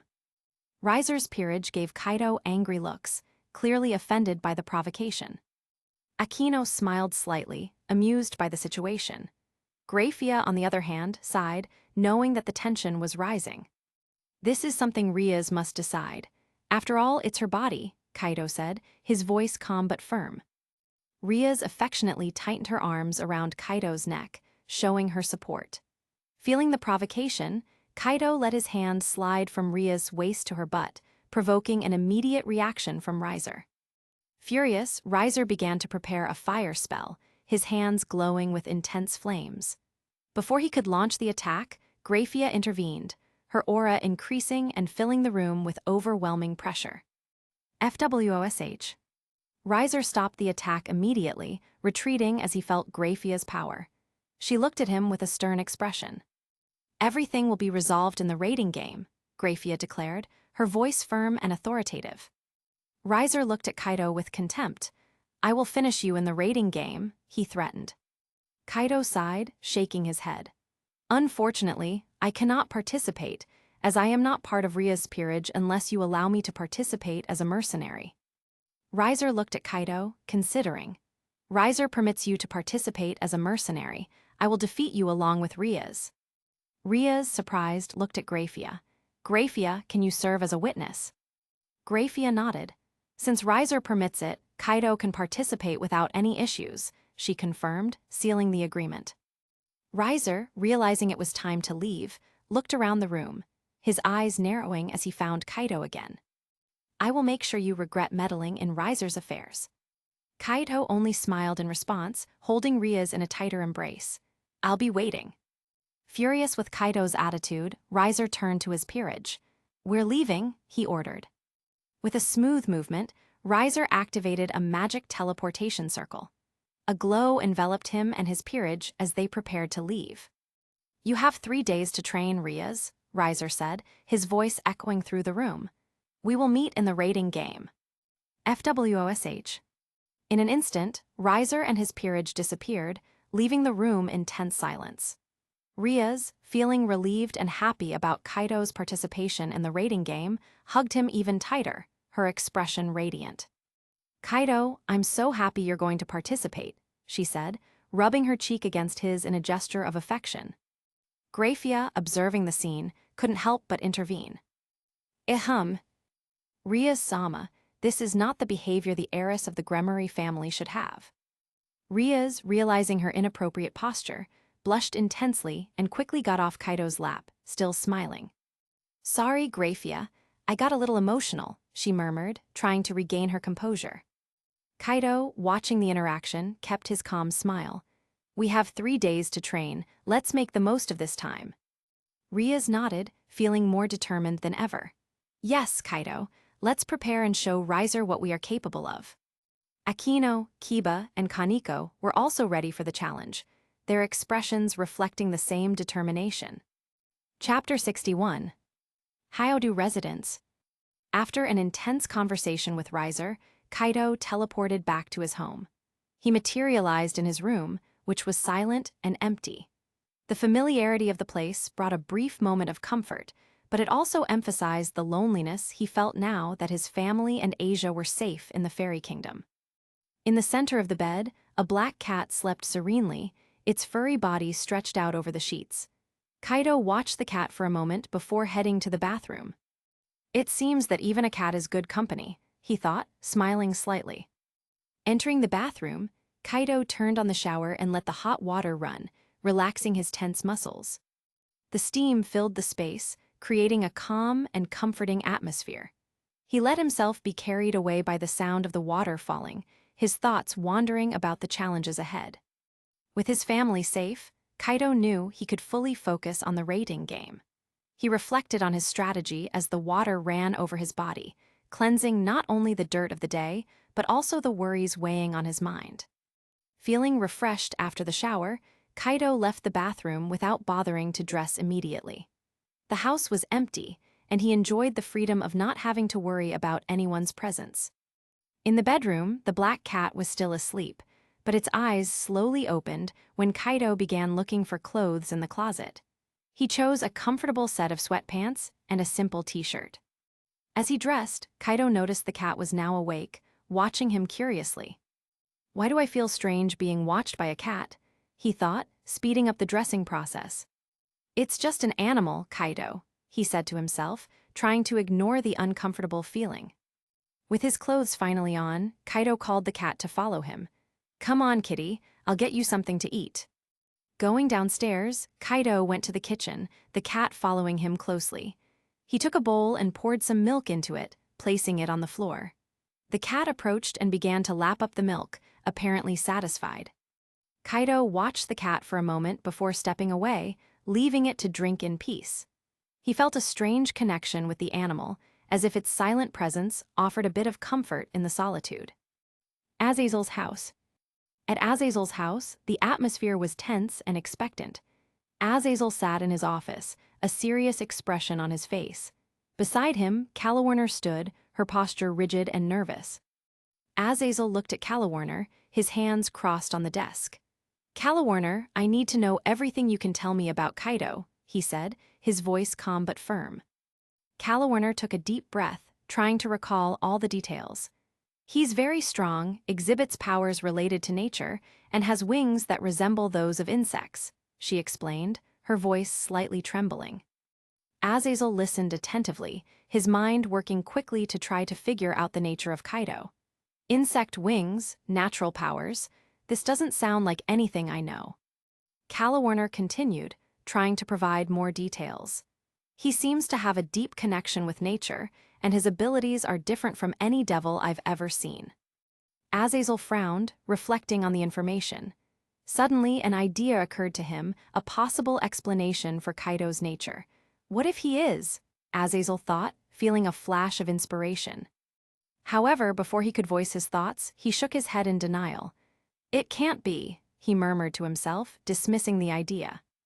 Calawarner watched Azazel, feeling even more nervous. "Sir, do you think you can figure out what he is?" Azazel looked up at Calawarner, his expression more rigid. "That's not something you need to worry about," he said, his voice firm and authoritative, trying to end the discussion. Calawarner lowered her head, her posture submissive and regretful. "I'm sorry, sir, I just want to help." "Go back to your duties, Calawarner. I have much to think about," said Azazel, pointing to the door. Calawarner gave a slight bow before leaving the office, closing the door behind her, visibly distressed and nervous. Once Calawarner left, Azazel leaned back in his chair, crossing his arms behind his head. "If Kaido is what I'm thinking, this world is about to get very interesting," he thought, an enigmatic smile appearing on his face. Ria's mansion. At Ria's mansion, the atmosphere was tense with anticipation. Rias, Akino, Kaneko, and Kiba were gathered in the main room, waiting for Kaido's arrival. They were going to a mountain cabin to train for the raiding game. Rias looked at the clock on the wall, impatient. "We're just waiting for Kaido," she murmured, crossing her arms. Akino, sitting next to Rias, smiled calmly. "He should be on his way. Kaido knows how important this training is." Kaneko, always calm and serene, was sitting on the floor, eating a cookie. "He'll be here on time," she said confidently. Suddenly, a magic circle formed on the floor of the room, and Kaido materialized in the center, a calm smile on his face. "Sorry for the delay. Let's start this training." Rias smiled, relieved.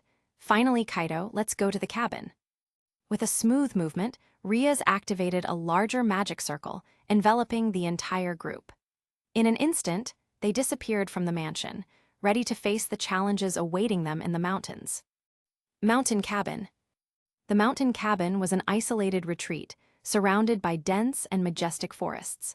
The tall trees, with their intertwined branches, created a green canopy that filtered the sunlight, casting soft shadows on the ground.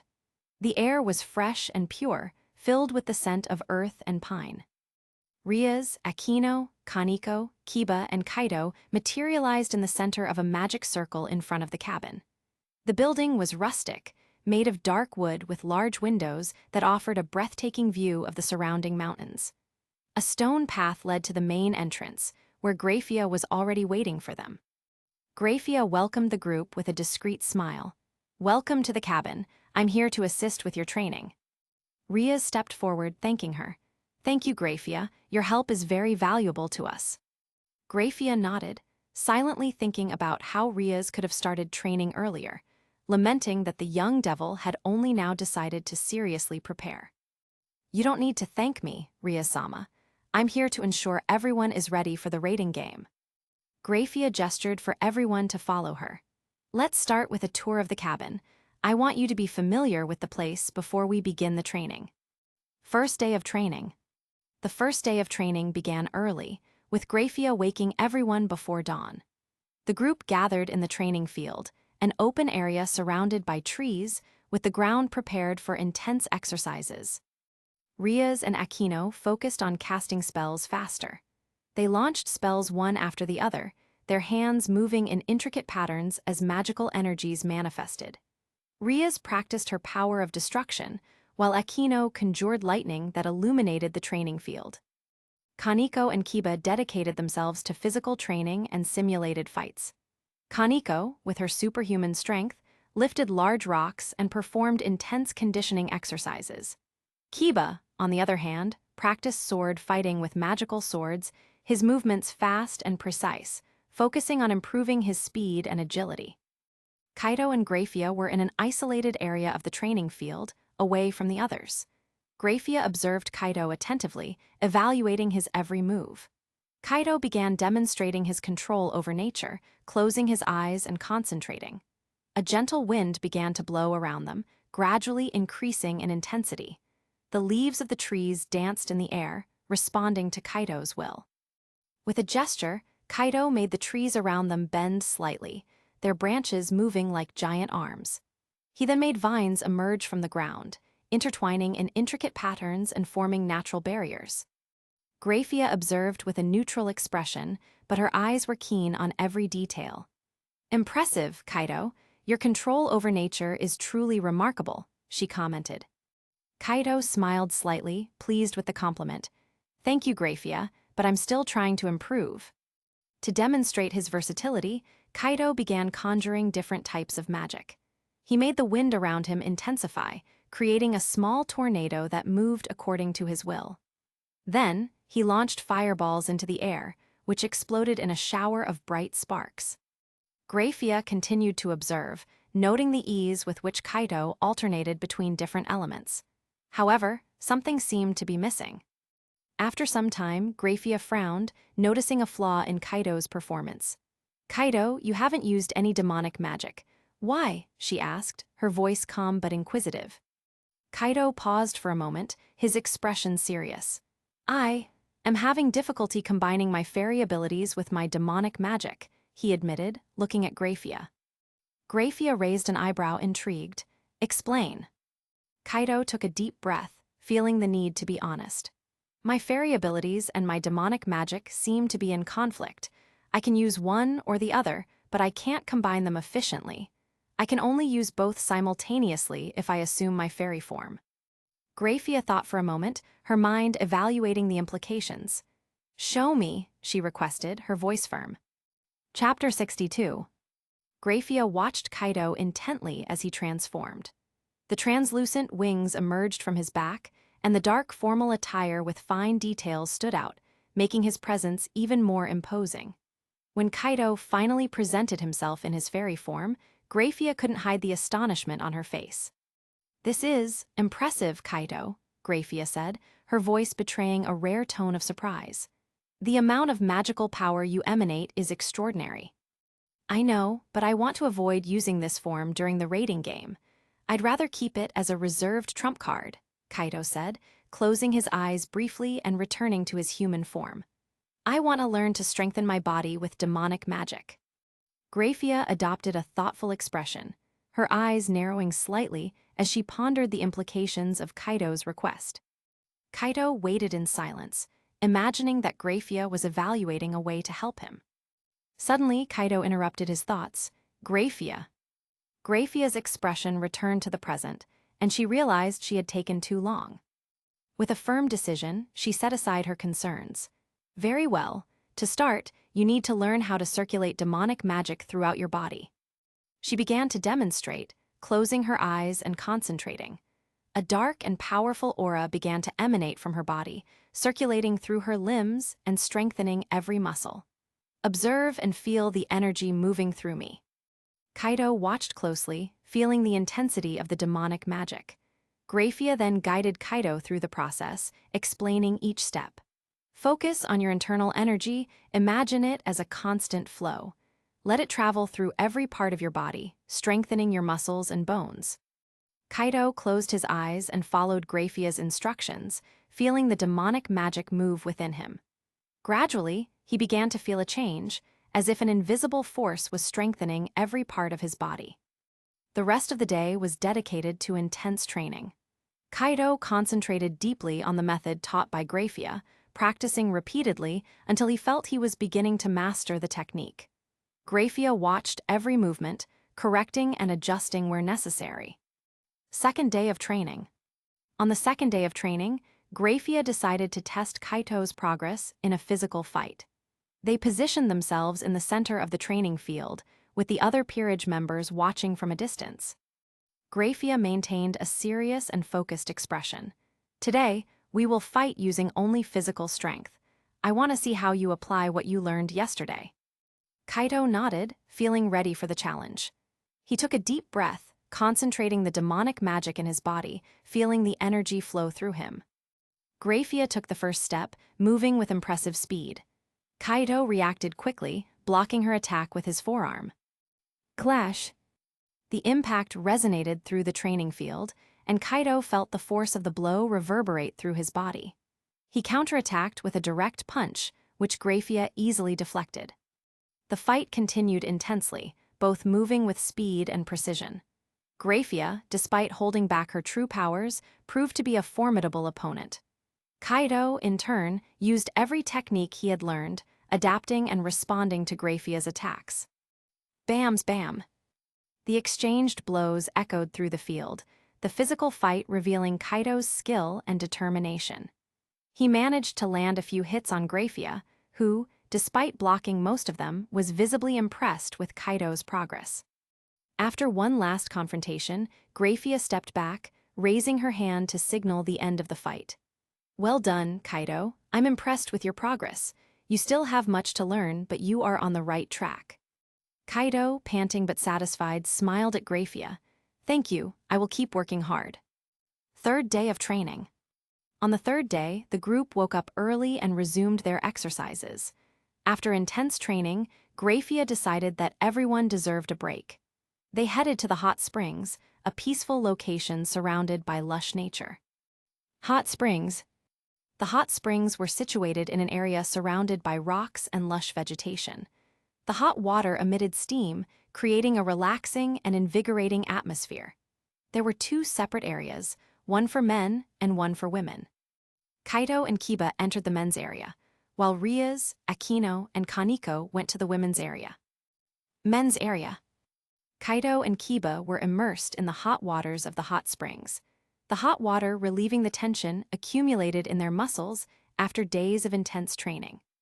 The steam rose gently, creating a mist around them, and the relaxing sound of running water helped to calm their tired minds.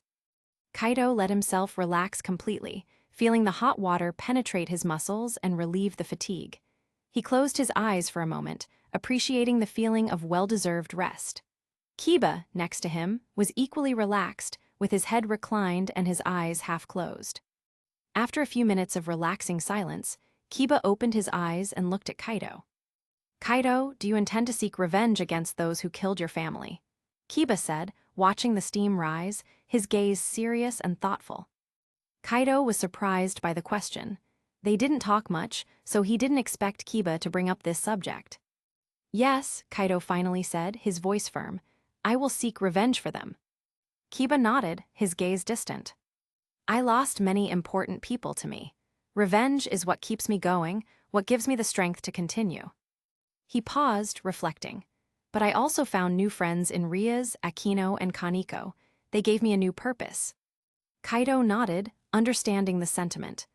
"I also have people I want to protect," he said, thinking of Asia and his parents in the Fairy Kingdom. Kiba smiled slightly, understanding.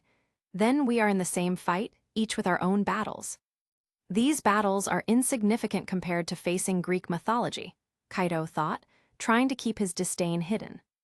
"Yes, each with our own battles," Kaido responded, his voice maintaining cordiality, but his thoughts were on another level of challenge. The two remained silent for a moment, each lost in their own thoughts, but with a mutual understanding and renewed respect for each other's determination. Women's area. In the women's area, the atmosphere was tranquil and relaxing. Kaneko was lying on one of the hot rocks, her eyes closed, and her soft breathing indicating she had fallen asleep. The gentle sound of running water and the heat of the rocks created a perfect environment for deep rest. Rias and Akino were sitting in the hot water, talking in low voices so as not to wake Kaneko. The steam rose around them, creating a sense of isolation and intimacy. "Rias, what do you plan to do when the marriage contract is cancelled?" Akino asked, looking at her friend with curiosity. Rias sighed, relaxing even more in the arms of the hot water. "I haven't thought much beyond that, Akino, but I probably want to focus on strengthening my peerage and taking care of my friends." Akino smiled playfully. "And what about Kaido? Do you like him?" Rias blushed slightly, shaking her head. "No, it's not like that, but it wouldn't be a problem to like him in the future, especially if he manages to defeat Riser." Akino laughed, a light and joyful laugh. "That's great. That way, I have a chance to win over Kaido before you." Rias just smiled, enjoying the teasing. "Let's see who wins over whom first, Akino." The conversation continued, light and full of laughter, while Kaneko remained asleep, oblivious to the world around her. Graphia. Even away from the hot springs, Graphia could easily hear the conversations happening. Graphia's analytical mind quickly processed the information that Kiba and Kaido exchanged in the men's area. "Kaido will go on a suicide mission if he goes after revenge against the Greeks," she thought, assessing the situation coldly. "This is not my concern, but I can warn him that the Greeks don't come to Japan personally without the permission of the Shinto gods." She knew the situation was delicate. If Kaido attacks, he would lose any protection he has here, and the Japanese gods themselves would hand him over to avoid a holy war. The same goes for the devils. Graphia decided that she would need to warn Kaido about these implications when he came out of the hot springs. After some time relaxing, Kaido left the men's area of the hot springs, feeling refreshed. He dried off quickly and dressed, ready to resume training. Kaido, still feeling the relaxing warmth of the hot springs, found Graphia waiting for him outside. Her serious expression indicated that the matter was important. "Kaido, I need to talk to you about something important," Graphia said, her voice firm. "What is it, Graphia?" Kaido asked, intrigued as he walked over to her. Graphia took Kaido to a more isolated area of the cabin, away from curious ears. They walked in silence for a few minutes until they reached a clearing surrounded by tall trees. Graphia stopped and turned to Kaido, her expression serious and focused.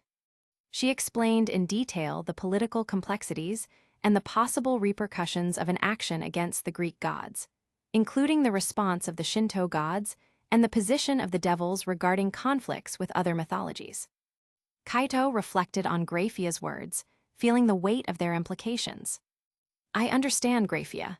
Thank you for alerting me, Kaito said, looking at the ground, thoughtful. Graphia nodded. They returned to the cabin, where the training continued intensely. Chapter 63. After 3 intense days of training, Kaito returned home. As he entered, he felt the weight of the silence that filled the space. Climbing the stairs, he opened the bedroom door and saw the black cat waiting for him, sitting on the windowsill.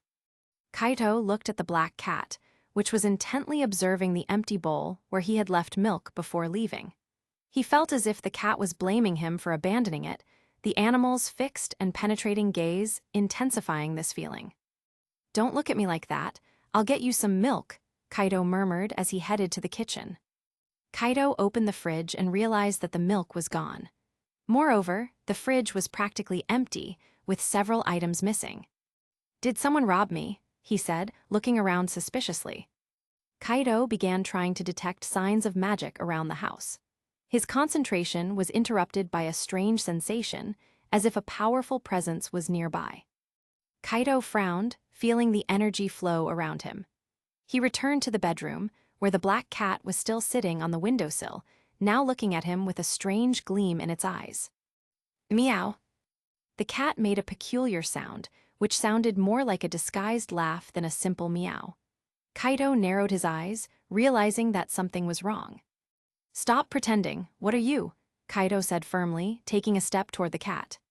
Suddenly, a bright aura enveloped the black cat, which began to transform.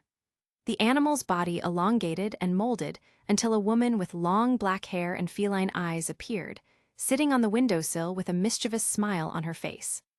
Kaito took a step back, surprised. "You're the same species as Kaneko," he murmured, recognizing the characteristics of the Catwoman. She stood up gracefully, stretching her arms. "I'm Kuroka," she said with a mischievous smile, "and I was bored, so I decided to pay you a visit, Naya." Kaito kept a serious expression, but his mind was on high alert. "What do you want here?" he asked, watching Kuroka's every move. She shrugged, still with the playful smile. "Nothing much. I just wanted to see what you were up to and maybe have some fun, Naya." Kaito continued to stare at her, trying to understand her true intentions. "If you're here to cause trouble, I can assure you that you won't be welcome." Kuroka laughed softly, tilting her head to the side. "Don't worry, I'm not here to cause trouble, at least not for now, Naya." Kaito sighed, realizing that she wouldn't reveal her true intentions easily. "What do you really want?" he asked, crossing his arms. Kuroka smiled, her eyes gleaming with malice. "Maybe I'm here to make an invitation, Naya." "For what?" Kaito arched an eyebrow, suspicious. "Sex," Kuroka said with a provocative smile. Kaito felt his demonic aura increase around him, pressing down on Kuroka with overwhelming intensity. FWOSH. "Enough of the games," Kaito said firmly, taking a step forward. Kuroka felt Kaito's demonic aura increasing around her, pressing down on her with overwhelming intensity. "Impressive, he is really strong," she thought, admiring him. "You don't need to get angry, Kaito," Kuroka said, raising her hands in a peaceful gesture. "I was just joking, Naya." Kaito maintained his serious expression, his eyes fixed on her. "So, what is the real reason for your visit?" "I'm here to talk about the Chaos Brigade," Kuroka said, the seriousness finally taking over her tone of voice. "Chaos Brigade?" Kaito asked, intrigued. "It's an organization that opposes the established order among the 3 factions," Kuroka explained, her voice softer now. "They believe that the current balance of power is a prison and want to free everyone from the chains that bind us, Naya." Kaito frowned, pondering her words. "And why are you telling me this?" "Because you have a unique power, Kaito. The Chaos Brigade could benefit from someone like you, and in return, you would have the freedom to seek your revenge and protect those you love without restrictions," Kuroka said, looking directly into Kaito's eyes. Kaito remained silent, thinking about the invitation. Could this organization really offer what it promises, and what would be the consequences of getting involved with them? He thought. Kuroka observed Kaito's thoughtful expression. "You don't need to decide now, Naya. Think about it. But know that the offer stands," she said, taking a step back. With a graceful gesture, Kuroka prepared to leave. "We'll meet again, Kaido. Until then, take care, Naya." And with that, she disappeared in a flash of light, leaving Kaido alone in his room. Kaido sighed, feeling the weight of the new information. He walked to the bathroom and turned on the shower, letting the hot water run over him. The steam filled the space, creating a calm and comforting atmosphere. As the water fell, Kaido thought about Kuroka's invitation. The Chaos Brigade. It could be an opportunity, but also a great risk, he reflected, trying to weigh the pros and cons. Finishing his shower, Kaido dried himself slowly, enjoying the moment of tranquility. He dressed in an elegant black suit, carefully adjusting his tie. "She was spying on me for a while with the information she had," Kaido thought as he adjusted the suit in the mirror. Ready to face the next challenge, Kaido teleported to the Occult Research Club. Occult Research Club. Kaido materialized in the center of the Occult Research Club room, where Rias, Akino, Kaneko, and Kiba were already gathered. The atmosphere was tense and expectant. Rias was seated in the center of a large sofa, with Akino by her side.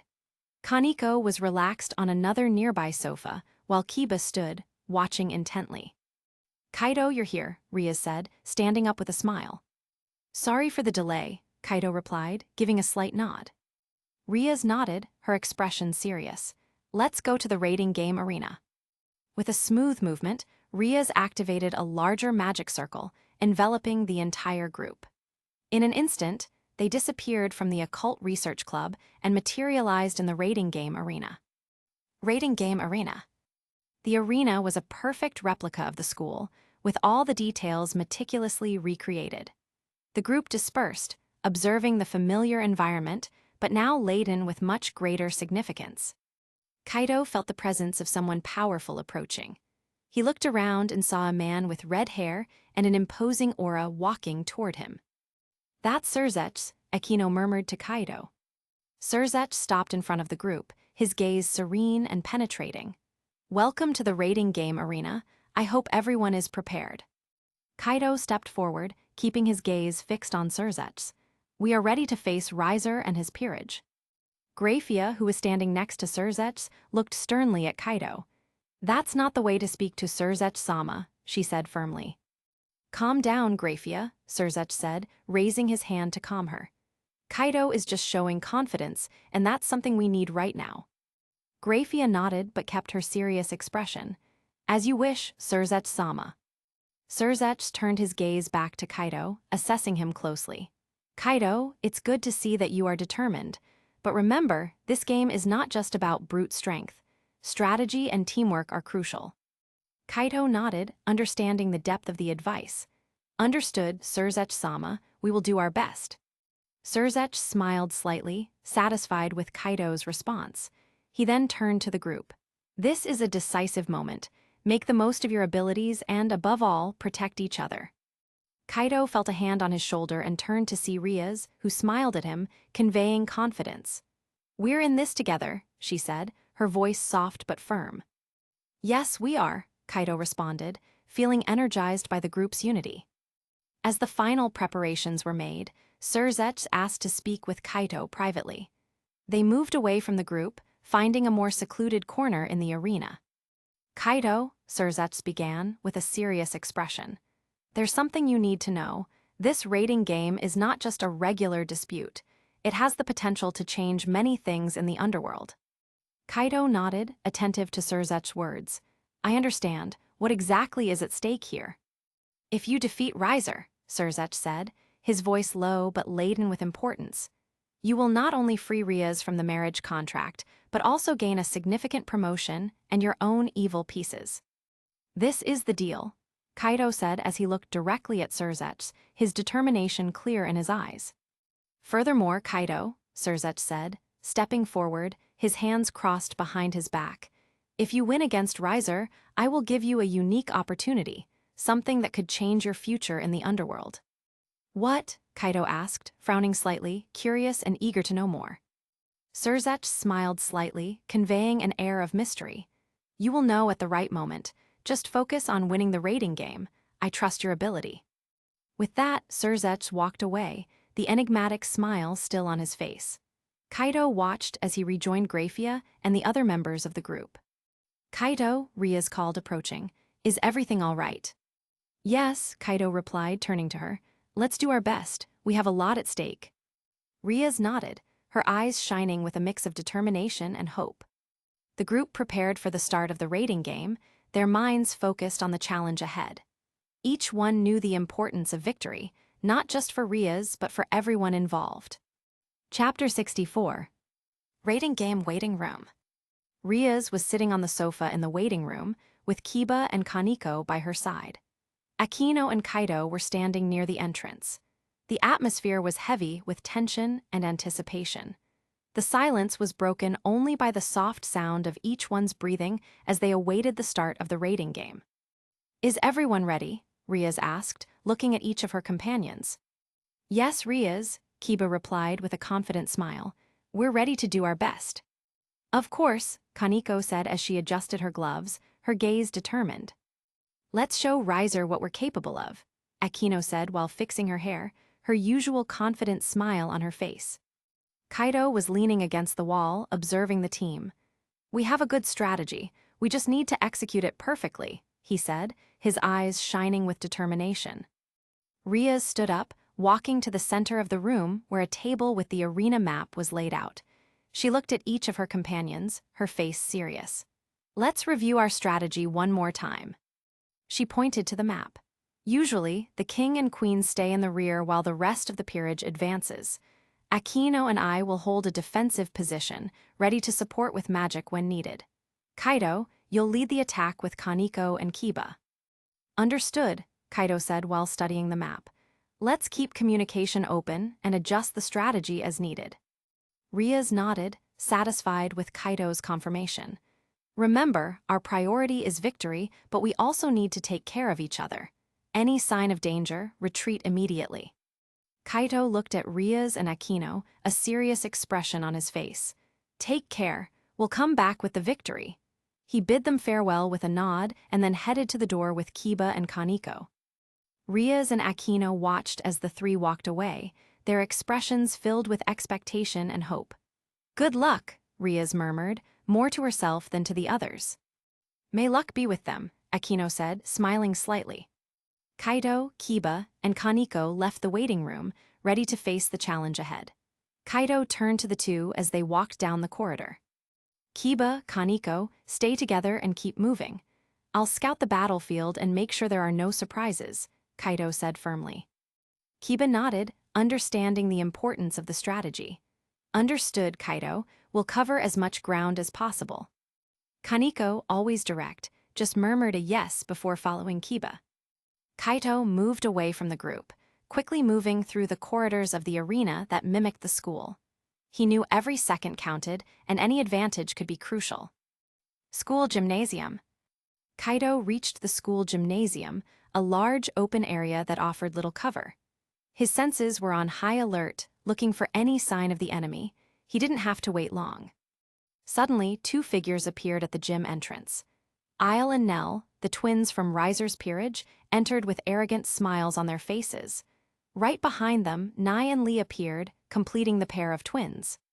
"You must be Kaido," said Isle with a disdainful smile. "Riser talked a lot about you." "We're here to take you down," Nell added, a malicious gleam in her eyes. Kaido observed the four twins, analyzing their stances and looking for weaknesses. Riser didn't choose his peerage for strength, but for appearance, he thought, noticing the lack of seriousness in the choice of his opponents. Isle and Nell advanced together, while Nai and Lee stayed back, ready to attack. Kaido knew he needed to be quick and precise. He took a deep breath, concentrating his energy and preparing for the battle that was about to begin. School gymnasium. Kaido kept his eyes fixed on the four twins, feeling the tension in the air increase. He knew he needed to be quick and precise, taking advantage of any opening that arose. Isle and Nell advanced first, their chainsaws emitting fiery sparks as they buzzed. "You'll regret facing Riser's peerage," said Isle as she approached quickly, the chainsaw buzzing menacingly. "It seems you underestimate our strength," Nell said with a laugh, raising her chainsaw to attack. Kaido remained calm, analyzing their movements. When Isle and Nell got close enough, he concentrated his energy, creating a powerful gust of wind that pushed them back, destabilizing their positions. Whoosh! Isle and Nell staggered but quickly recovered, advancing again with the flaming chainsaws. Kaido, however, was ready. With an agile move, he dodged the attacks, moving like a shadow through the gym. "You're fast, but you can't escape us forever," said Isle, frustrated as she tried to hit Kaido. Nell laughed, though a bit irritated. "Let's finish this once and for all." As Isle and Nell continued to attack, Kaido remained calm, controlling the wind around him. With a swift move, he created a current of air that swirled around the twins, lifting them off the ground and spinning them in the air. Whirl! Nai and Lee, watching the scene, decided to join the fight, their cheerful expressions contrasting with the intensity of the battle. "Let's help our friends, Naya," said Nai, running forward with a smile. "Yes, let's finish him together, Naya," said Lee, her eyes gleaming with excitement. Nai and Lee advanced with powerful punches and kicks, but Kaido was prepared. He used the wind to increase his speed, easily dodging their attacks. With precise moves, he counterattacked, creating gusts of wind that pushed them away. "Bams, bam." "You're stronger than we expected," said Nai, getting up after being pushed back. "But we won't give up so easily," Lee added, determined. Kaido kept his serious expression, observing each of the twins' movements. "You underestimated my power," he said firmly, "and now you'll pay for it." With a decisive move, Kaido concentrated his energy, creating a tornado that enveloped the four twins. The wind swirled with incredible force, lifting them off the ground and spinning them in the air, unable to break free. Whoosh! Isle and Nell tried to use their chainsaws to cut through the wind, but the tornado's force was overwhelming. Nai and Lee, despite their physical strength, also couldn't resist the intensity of Kaido's magic. With one final move, Kaido intensified the tornado, throwing the twins away, where they fell to the ground, defeated. Thud! Kaido took a deep breath, feeling the adrenaline of the battle begin to subside. He looked at the fallen twins, knowing that victory was just a step in the right direction. Suddenly, a familiar voice echoed through the gym. "The 4 pawns of Riser have been removed from the battle," Graphia said as her holographic image floated in the air, her expression calm and imposing. Kaido remained indifferent, observing the twins once more before turning and leaving the gym. He knew there were more battles ahead, and he had no time to waste. Rating game waiting room. While Kaito advanced through the battlefield, Riaz and Aquino were in the waiting room, monitoring the situation through a magical panel. "He did a great job," Riaz said, a satisfied smile on her face. "Yes, Kaido is really impressive," Aquino said as she adjusted her hair, a proud gleam in her eyes. They briefly celebrated, feeling hope rise. Kaido's victory against Riser's twins was a great boost to the group's morale. Observation area. In an observation area, Surzech and Azazel watched the battle through a magical screen. Azazel was intrigued by Kaido's performance. "That boy is a fairy, isn't he?" Azazel asked, his gaze fixed on the screen. "Yes," Surzech confirmed, his voice calm. "He is a fairy, but he also possesses demonic abilities." Azazel was visibly pleased with the discovery, his eyes gleaming with enthusiasm. "I always believed fairies were extinct. Seeing one here and fighting so well is fascinating." Surzech looked at Azazel with seriousness. "Don't try anything with him, Azazel. Kaido is valuable to us." I know, Azazel said, raising his hands in a peaceful gesture. "I'm just surprised. He is truly special." Surzech nodded, keeping his gaze firm. "Yes, he is, and that's why we need to ensure he's on our side." Surzech had a clear plan in mind. He not only saw Kaido as a valuable ally, but also as a key piece in his own revenge. Kaido's race was destroyed by the Greek gods. "We have a common enemy," Surzech thought, feeling the anger grow as he remembered the past. Azazel, observing Surzech, noticed the intensity of his thoughts. "Surzech wants to use the boy to get revenge," Azazel reflected. "Well, I can't blame him. Zeus was really reckless in making that offer for Graphia's body and openly disrespecting Surzech's. Although many beings desire Graphia, even I do, no one exposes it openly. If this matter became public, it would be much worse. Azazel knew the situation was delicate. He also had his own motivations and interests, but recognized the importance of maintaining the alliance with Surzech. Kaido is an important asset, and Surzech will use that to his advantage, Azazel thought, understanding the depth of Surzech's plan. Chapter 65. Battlefield. Kaido walked through the battlefield, his eyes keen on every detail around him. The replicas of the school were silent, but he knew danger could arise at any moment. The air was thick with tension, and the distant sounds of fights indicated that his companions were also facing challenges. As he walked, a holographic light appeared before him. Graphia's image floated in the air with a calm expression. Shiria and Myra, Riser's pawns, have been eliminated, Graphia announced, her firm voice echoing across the battlefield. At least those two are being useful, Kaido muttered as he continued his search across the battlefield. As he advanced, Kaido spotted two figures in the distance. He stopped, analyzing their presence. Isabella, a voluptuous woman with short light brown hair and gray eyes, stood ahead. Her hair had 3 red streaks, and she wore a simple white mask covering the right side of her face. Beside her was Mihi, a young woman in a kimono with a pattern of purple, orange, and pink colors. Her black hair was tied in a side bun, and her large brown eyes shone with determination. Kaido knew he had to act quickly. He concentrated his energy, and vines began to emerge from the ground at his command. The vines moved swiftly, advancing towards Isabella and Mihi. Isabella, being Riser's rook, tried to use her superhuman strength to cut the vines with her hands. However, the vines were strong and flexible, quickly wrapping around her arms and legs, immobilizing her. "You won't pin me down so easily," Isabella said, her voice full of determination as she struggled against the vines. Mihi, being Riser's bishop, tried to use her magic to create a barrier around them. However, Kaido's vines were faster, breaking through the barrier and entwining around Mihi, completely immobilizing her. "Impressive," Mihi said, her voice calm despite the situation. "You're stronger than we imagined." Kaido maintained his serious expression, focusing on controlling the vines. With a decisive move, he tightened the vines around Isabella and Mihi, completely immobilizing them and removing them from the battlefield. "Isabella, Riser's rook, and Mihi, Riser's bishop, have been eliminated," Graphia announced, her voice echoing across the battlefield once again. Kaido took a deep breath, feeling the tension ease slightly. He knew there were more fights ahead, but each victory brought them closer to defeating Riser. With that in mind, he continued to advance through the battlefield. As he continued, Kaido spotted another figure in the distance. It was Carlamine, a young woman with light brown hair and green eyes, dressed in a full set of silver armor with black details. She wielded a long sword, her posture confident and ready for battle.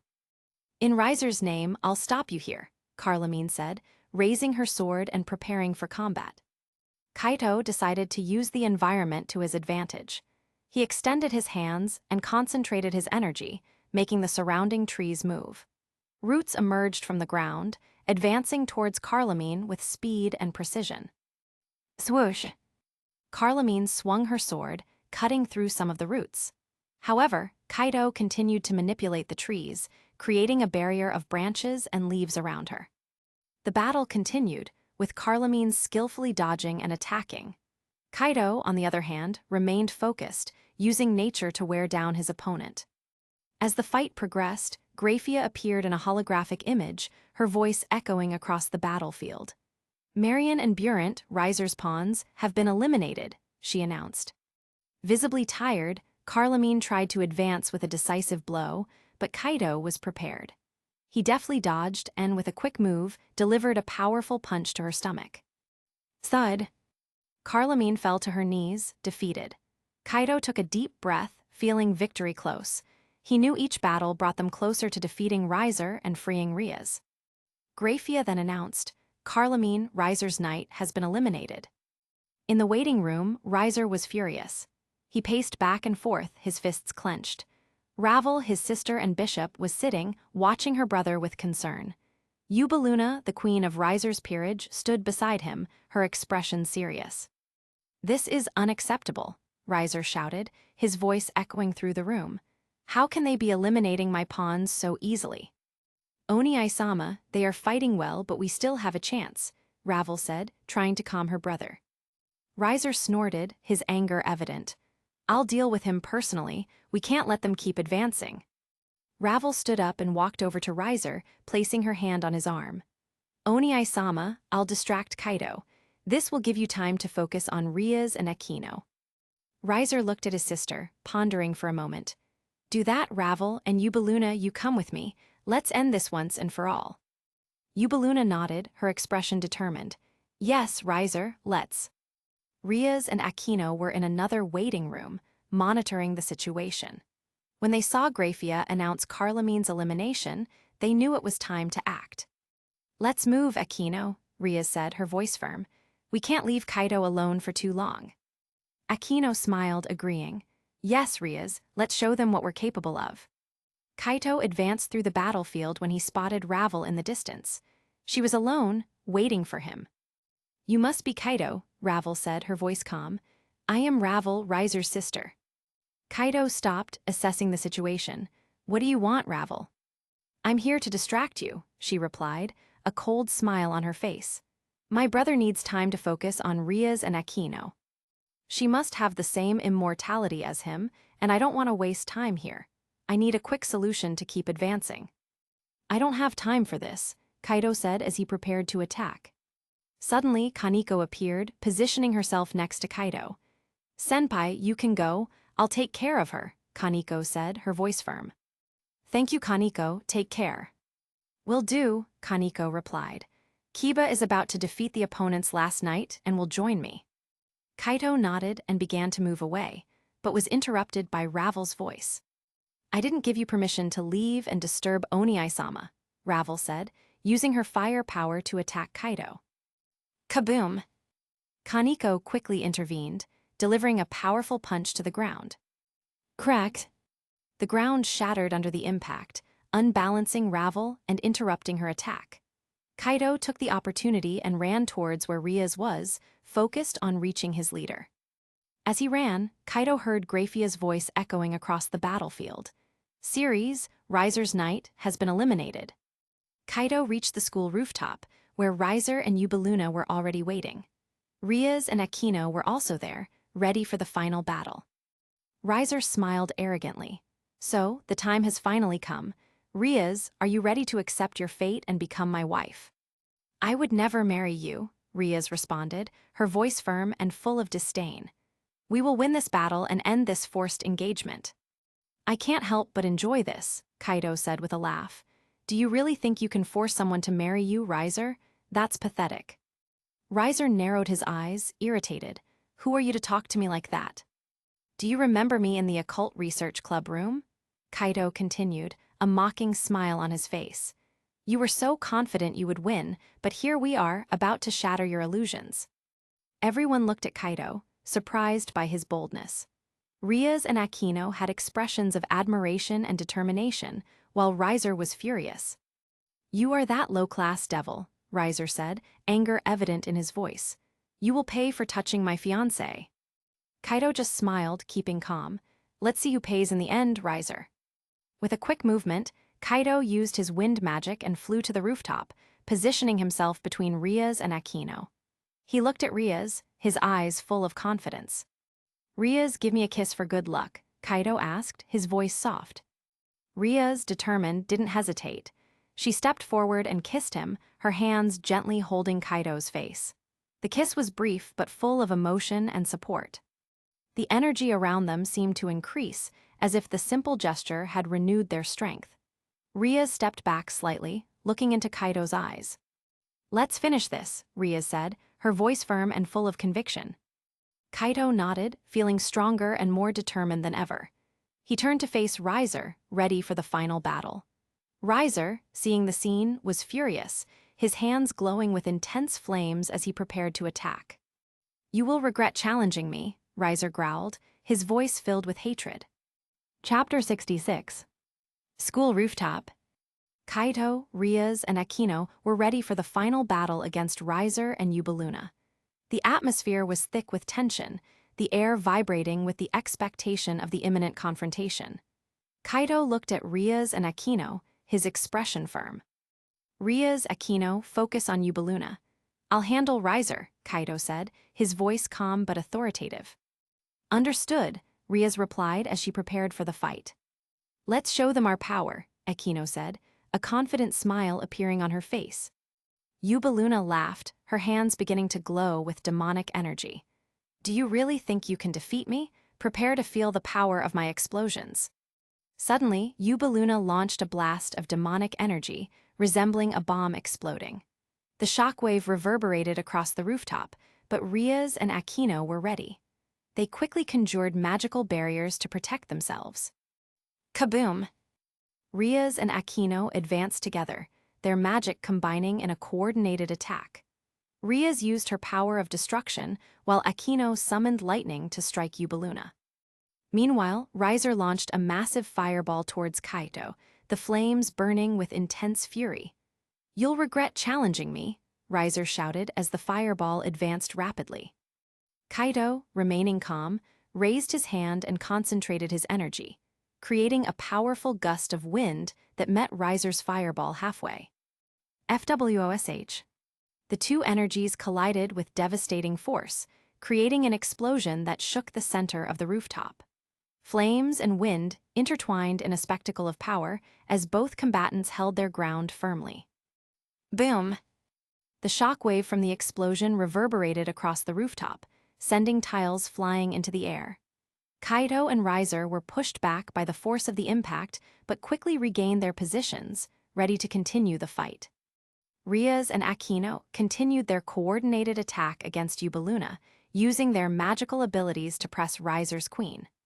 Yubaluna tried to resist, launching more explosions, but the combination of destruction and lightning was overwhelming. Cracked! A lightning bolt from Aquino struck Yubaluna directly, causing her to stagger backward. Seizing the opportunity, Rias concentrated her destructive power into a single point, launching a final attack that hit Yubaluna with full force. Kaboom! Yubaluna was thrown backward, defeated. Grafia announced the elimination of Riser's queen, and Rias and Aquino turned to watch the confrontation between Kaido and Riser. Riser was furious at Yubaluna's defeat. You are useless, Yubaluna, Riser shouted, his voice full of anger. I can't believe you were defeated by them. Yubaluna, unconscious, couldn't hear Riser's words. A magic circle appeared around her, and she was teleported out of the arena. Kaido, observing the scene, took the opportunity to taunt Riser. You'll be joining her soon, so don't get too excited, Kaido said, his voice full of disdain. Riser turned his attention to Kaido, his expression full of hatred. Do you really think you can defeat me? I am immortal. Kaido smiled coldly. Immortality means nothing if you don't have the strength to back it up. Let's see how immortal you really are. With a swift movement, Kaido concentrated his energy, creating a powerful gust of wind that advanced towards Riser. Riser, with a roar of fury, responded with a blast of flames, and the two energies collided in the air with tremendous force. FWOSH. The flames and wind intertwined, creating a storm of power that shook the rooftop. Riser advanced, launching a series of fireballs in rapid succession, each more powerful than the last. You can't defeat me, Riser shouted as he attacked with renewed fury. Kaido, maintaining his calm, skillfully dodged Riser's attacks, using the wind to increase his speed and agility. He countered with wind blades, each cutting through the air with deadly precision. Swish, swish. The wind blades hit Riser, but he quickly regenerated, the wounds healing instantly. I told you I am immortal, Riser growled, his confidence growing with each regenerated blow. Enough playing around, Kaido murmured, as he raised his hand, and a ring with a green pearl on his finger began to glow intensely. In an instant, the ring transformed into an imposing spear, materializing with a burst of energy. With a swift move, Kaido advanced towards Riser, the spear glowing in his hand. He used his demonic magic to enhance his physical attributes, increasing his strength and speed. The sound of metal clashing echoed across the rooftop as Kaido and Riser engaged in physical combat. Kaido delivered a series of quick and precise blows, wounding Riser multiple times.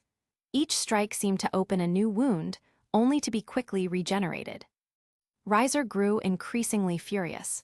"It's useless. I will keep regenerating, no matter the injury," he shouted, his anger evident in every word. Kaido remained calm, observing each of Riser's movements. With a decisive strike, he pierced Riser's shoulder with the spear. Riser grabbed the spear with his hand and threw it to the ground, an arrogant smile on his face. "You think this can stop me?" Riser laughed, his eyes glowing with arrogance. "I am immortal, the heir of the Phoenix family. No one can defeat me." Rias and Aquino watched the scene with concern. "Kaido, be careful," Rias shouted, her heart tight with fear. "Kaido, he's dangerous," Aquino warned, the worry evident in her voice. Kaido looked at Rias and Aquino, his eyes full of determination. "Trust me," he said calmly. He then turned his attention to Riser. "Look behind you, Riser." Riser ignored Kaido's warning, laughing derisively. "Do you think I'll fall for such a pathetic human trick?" Suddenly, the spear on the ground began to float, moving silently through the air. Before Riser could react, the spear struck him directly in the back, piercing him with overwhelming force. "I told you to look behind," Kaido said, a victorious smile spreading across his face. "Ha ha ha ha." Riser screamed in pain, his body starting to turn to stone from the point of impact of the spear. "No, this can't be," he shouted, the despair taking over his voice. Cracked. The transformation to stone advanced rapidly, covering Riser's body. His face froze in an expression of horror and disbelief as he turned into a statue, immobilized forever. Graphia appeared in a holographic image, her calm voice echoing across the rooftop. "Riser Phoenix has been eliminated. The team of Ria's Gremory is the winner of the rating game." Aquino ran towards Kaido and hugged him tightly, her arms wrapping around him with gratitude and relief. "You did it, Kaido. We won," she said as she embraced him, her face lit up with a smile of happiness. Kaido laughed lightly and spun Aquino in the air, his joy evident. "Yes, we did it. Rias is free," he said as he spun her, feeling the energy and excitement of the victory. As Kaido spun Aquino, a red light caught his attention. He stopped spinning and looked in the direction of the light, his eyes narrowing as he realized what was happening. Rias was standing, her destruction magic concentrated and directed at Riser's statue. Her expression was firm, her eyes glowing with determination. "Rias, what are you?" Kaido began to say, his voice full of curiosity and concern. Before he could finish the sentence, Rias unleashed her destruction magic, hitting Riser's statue with full force. Kaboom! Riser's statue disintegrated into dust, scattering into the air. Kaido let go of Aquino, his expression still surprised by Ria's action. "Are you going to do?" he completed, his voice full of curiosity. Rias turned to Kaido, her expression soft but resolute. "I am the king. It is my duty to defeat the opposing king," she said, her voice firm but full of gratitude. She then took a few steps towards Kaido and hugged him, her arms wrapping around him affectionately. "Thank you for freeing me from this marriage contract," she said, her voice soft and full of emotion. Kaido returned Ria's hug, wrapping her in his arms and feeling the warmth and gratitude emanating from her. He closed his eyes for a moment, appreciating the shared feeling of victory and the bond they had formed. "You don't need to thank me," Kaido said as he gently stroked Ria's back. Rias drew even closer, placing her lips by Kaido's ear. "Now everyone will think it was me who killed Riser and not you. This is to show you how much I care about you," she whispered, her voice soft and affectionate. Kaido closed his eyes, absorbing Rias' words. "But it was you who killed him. I had a way to bring him back to normal. Well, it's better if Rias never finds out." Aquino watched the scene with a gentle smile, feeling the union and support between the two. The atmosphere on the rooftop was charged with emotions, but also with a deep sense of victory and relief. "Let's go home," Rias said, stepping back a bit and looking at Kaido with a smile. "We have a lot to celebrate." "Yes, let's," Kaido replied, still feeling the warmth of Ria's hug as they began to descend from the rooftop together, ready to celebrate the victory and newfound freedom. Chapter 67. Waiting room of the arena reactions to Riser's defeat.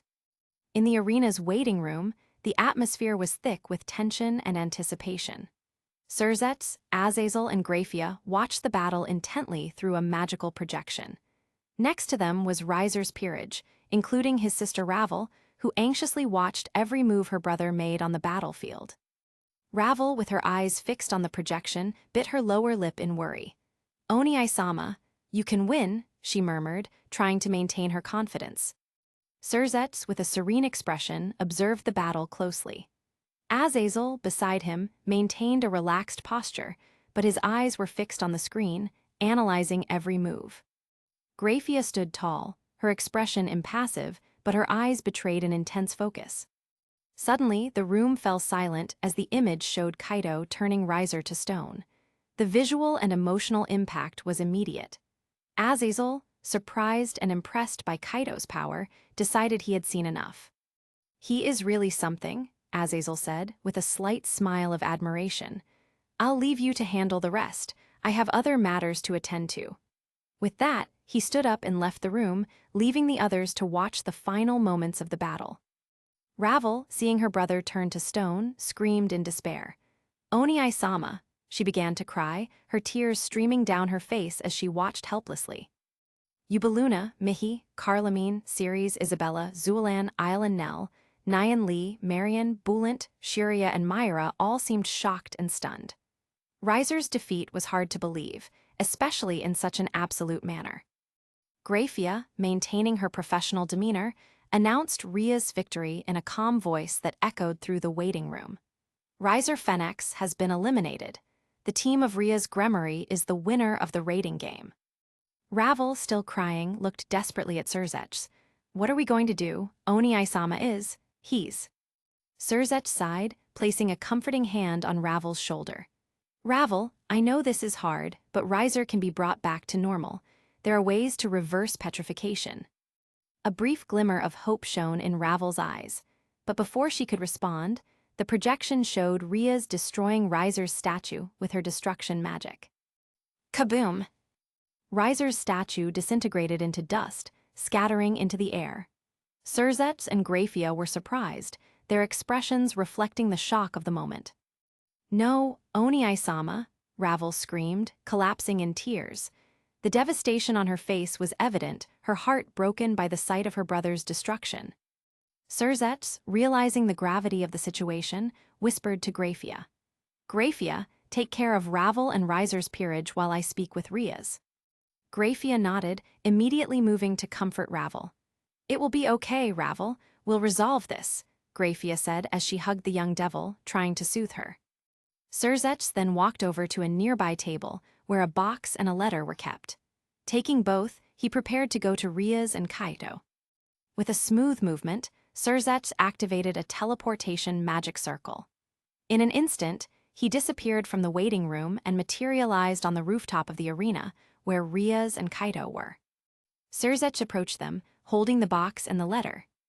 "Rhea's, congratulations on your victory," Cerzets said, looking at his sister with a satisfied smile. Rhea smiled, grateful. "Thank you, Oni-sama." Cerzets then turned to Kaido, handing him the letter. "Kaido, this letter is for you." Kaido looked confused but took the letter. Before Kaido could ask anything, Cerzets opened the box, revealing the evil pieces for Kaido, Rhea's, and Akino. "Kaido, in recognition of your bravery and exceptional skills, I, Cerzets Lucifer, promote you to a high-class devil." Cerzets took the king piece and placed it on Kaido's chest, sealing the promotion. Rhea's and Akino congratulated Kaido, their voices full of joy and pride.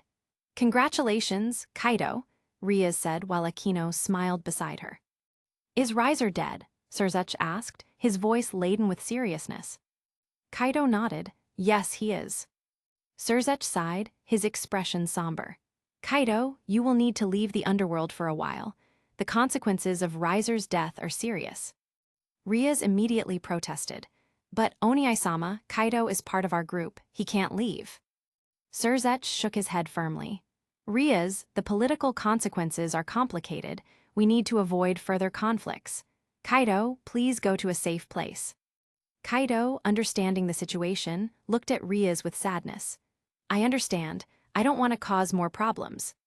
With that, Kaido activated a magic circle and teleported, leaving the arena and the group behind. Rias had tears in her eyes, feeling the pain of the separation. Kaido, she murmured, her heart heavy. Surzech looked at his sister with compassion. Rias, you and your peerage need to return to the underworld. Our mother is waiting. Rias nodded, despite her sadness. Yes, Oni-sama, let's go back. With a smooth movement, she activated a magic circle and, along with Akino and the rest of the peerage, teleported to the underworld. Surzech returned to the waiting room, where he found Lord Fenix waiting. Lord Fenix, Surzech said with a sigh, we need to discuss what happened. Hyodu residence. Kaito materialized in his home. The familiarity of the place brought a brief sense of comfort. On the windowsill was Kuroka in her cat form, watching intently. Kaito let out a tired sigh and approached the window. Kuroka, it's good to see you, he said as he sat on the bed. Kuroka returned to her humanoid form, a mischievous smile on her lips. Welcome back, Kaito. How was the raiding game, Naya? I won, Kaito replied. Kuroka approached, her eyes gleaming with interest. Congratulations, Kaito. I think you deserve a gift from me, she said provocatively. I'm not in the mood for that, Kuroka. Kuroka huffed, disappointed. HMPT, I wasn't going to do anything anyway. Kaito took the letter Surzech had given him and opened it, seeing that it was addressed to Thalia Parker. The letter was old, dated 17 years ago, and had an address in New York, Queens. Thalia, your mother wrote this letter so you would know the truth about your father. Zeus used her and then abandoned her. He is not a hero, Kaito read, feeling the anger rise within him. Zeus had pursued Kaito's mother in the past, and now he saw a pattern of despicable behavior. All the stories about Zeus must be true, and this girl Thalia is Zeus's daughter, my enemy. But why did Surzech give me this letter? Does he want me to find her and deliver the letter? What good will that do if, according to the letter, Thalia sees Zeus as a hero? Kuroka watched closely, but didn't seem very interested. What is that letter? She asked, a hint of curiosity in her voice. It's a letter for a girl, which I'm going to deliver, Kaito said as he placed the letter back in the envelope. Kuroka tilted her head, watching him. And where are you going to deliver that letter, Naya? New York, Queens, Kaito replied. Kuroka's expression changed to one of concern. New York, you know New York is off-limits to devils, right? And besides, a Greek god lives there. Are you aware of that? Kaito frowned, surprised by the information. I didn't know that, but I need to go. It's important. Kuroka huffed, irritated. You're an idiot, but if you're determined to go, I can take you to a safe city for supernatural beings. It's in Virginia, in the city of Nightshade. Kaito considered the offer for a moment before shaking his head. I appreciate it, Kuroka, but I need to go to New York. Kuroka sighed, her expression becoming serious. Go to Nightshade first, then it will be easier to go to New York. Kaito reflected for a few moments and finally nodded. All right, we'll go to Nightshade first. Kuroka smiled, satisfied with Kaito's decision. Great, Naya, it will be better that way. Before preparing to leave, Kaito looked at Kuroka, an idea forming in his mind. Kuroka, why don't you join my peerage? You would be a valuable addition. You already have too many problems to have me in your peerage, Kaito. When you solve all your problems, we can talk again, she said, her mischievous smile returning. Kaito sighed, accepting her response. All right, let's go to Nightshade then. Pack your bags, get a few $1,000s, and remember, now that you're a high-class devil, you can be arrogant. But there are witches there who will make your life a living hell if you think you're the boss, Kuroka warned, her voice serious. Kaito looked at Kuroka, intrigued. You've been watching me for so long, do you really think that kind of attitude suits me? Kuroka shrugged, returning to her cat form. Just a warning. Kaito knew he would need money for his trip. He remembered Ria's and decided to ask for her help. He activated his communication magic, creating a hologram that projected Ria's image. Kaito, is everything all right? Ria's asked, concern evident in her voice.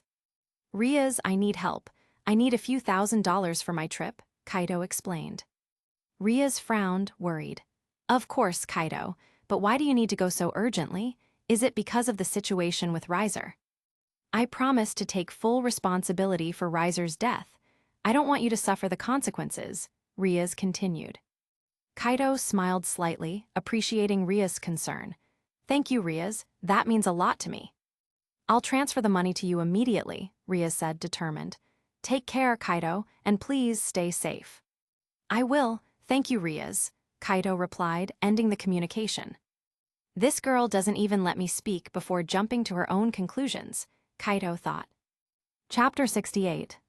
Kaido took his phone out of his pocket and opened the banking app. He saw an impressive balance of $1 million in his account. His eyes widened in surprise.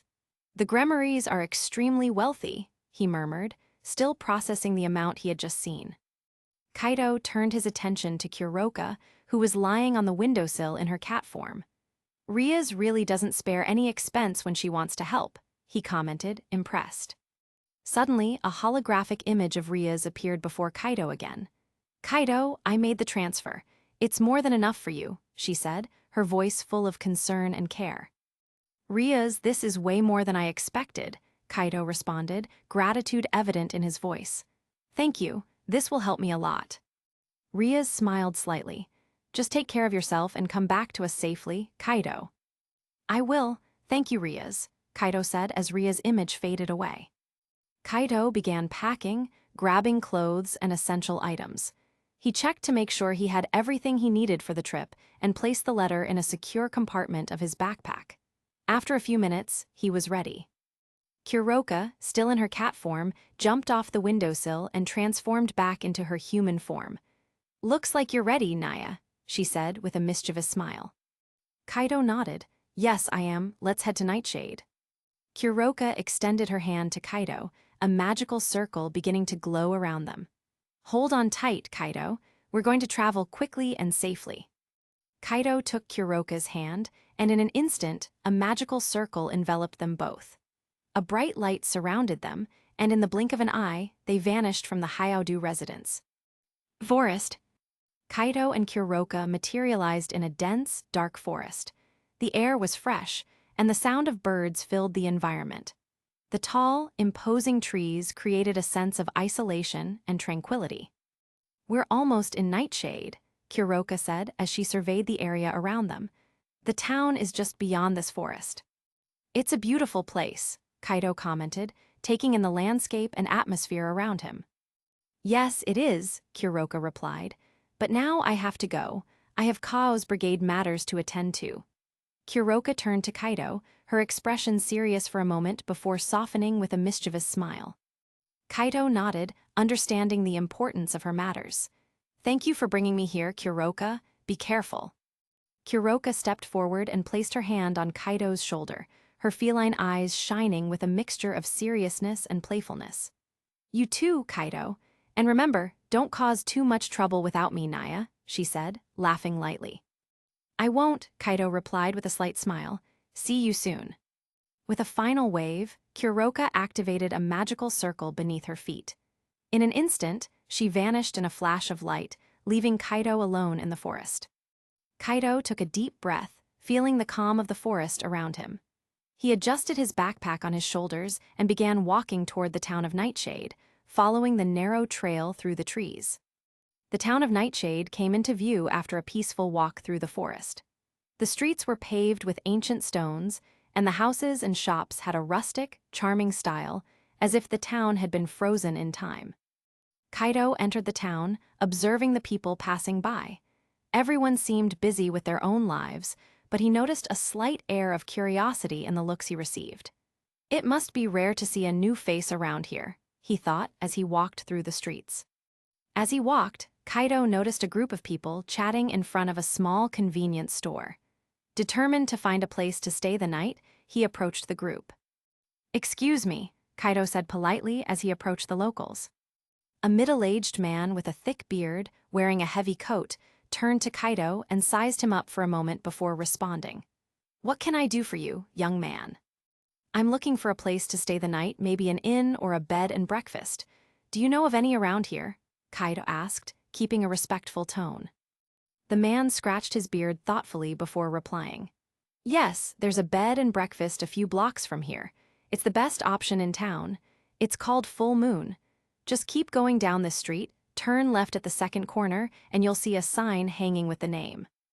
Thanks for the help, Kaito said, nodding in gratitude. The man nodded back with a kind smile. No problem, take care, lad. Kaito followed the directions, walking down the quiet street until he reached the second corner. As he turned, he spotted the sign gently swaying in the wind, with the name Full Moon engraved in elegant letters. The house's facade was welcoming, with flowers in the windows and a soft light emanating from inside, creating a sense of comfort. As he approached the entrance, Kaito pushed open the door, which creaked slightly as it was pushed. The interior of the bed and breakfast was as cozy as the exterior.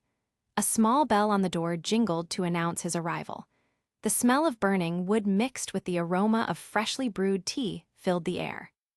"Welcome to Full Moon," said a middle-aged woman who appeared from behind the reception counter with a warm smile. She had gray hair tied up in a bun and wore a simple apron. "How can I help you?" Kaito returned the smile. "Yes, please, I'd like a room for the night." "Of course," the woman replied, picking up a small notebook where the reservations were noted. "We have a few rooms available. How many days are you planning to stay?"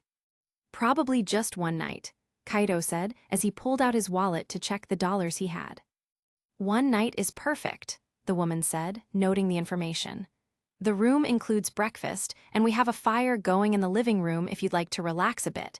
That will be $60. Kaito handed over the money and received the room key. "Thank you." "Feel free to come down if you need anything," the woman said, pointing to the stairs leading to the rooms upstairs. "My name is Martha, if you need anything." Kaito nodded, thanking her. "Thank you, Martha." He climbed the stairs and found his room at the end of the corridor. Upon entering, Kaito found a simple and cozy environment. The bed was made of solid wood, covered by a thick and comfortable duvet.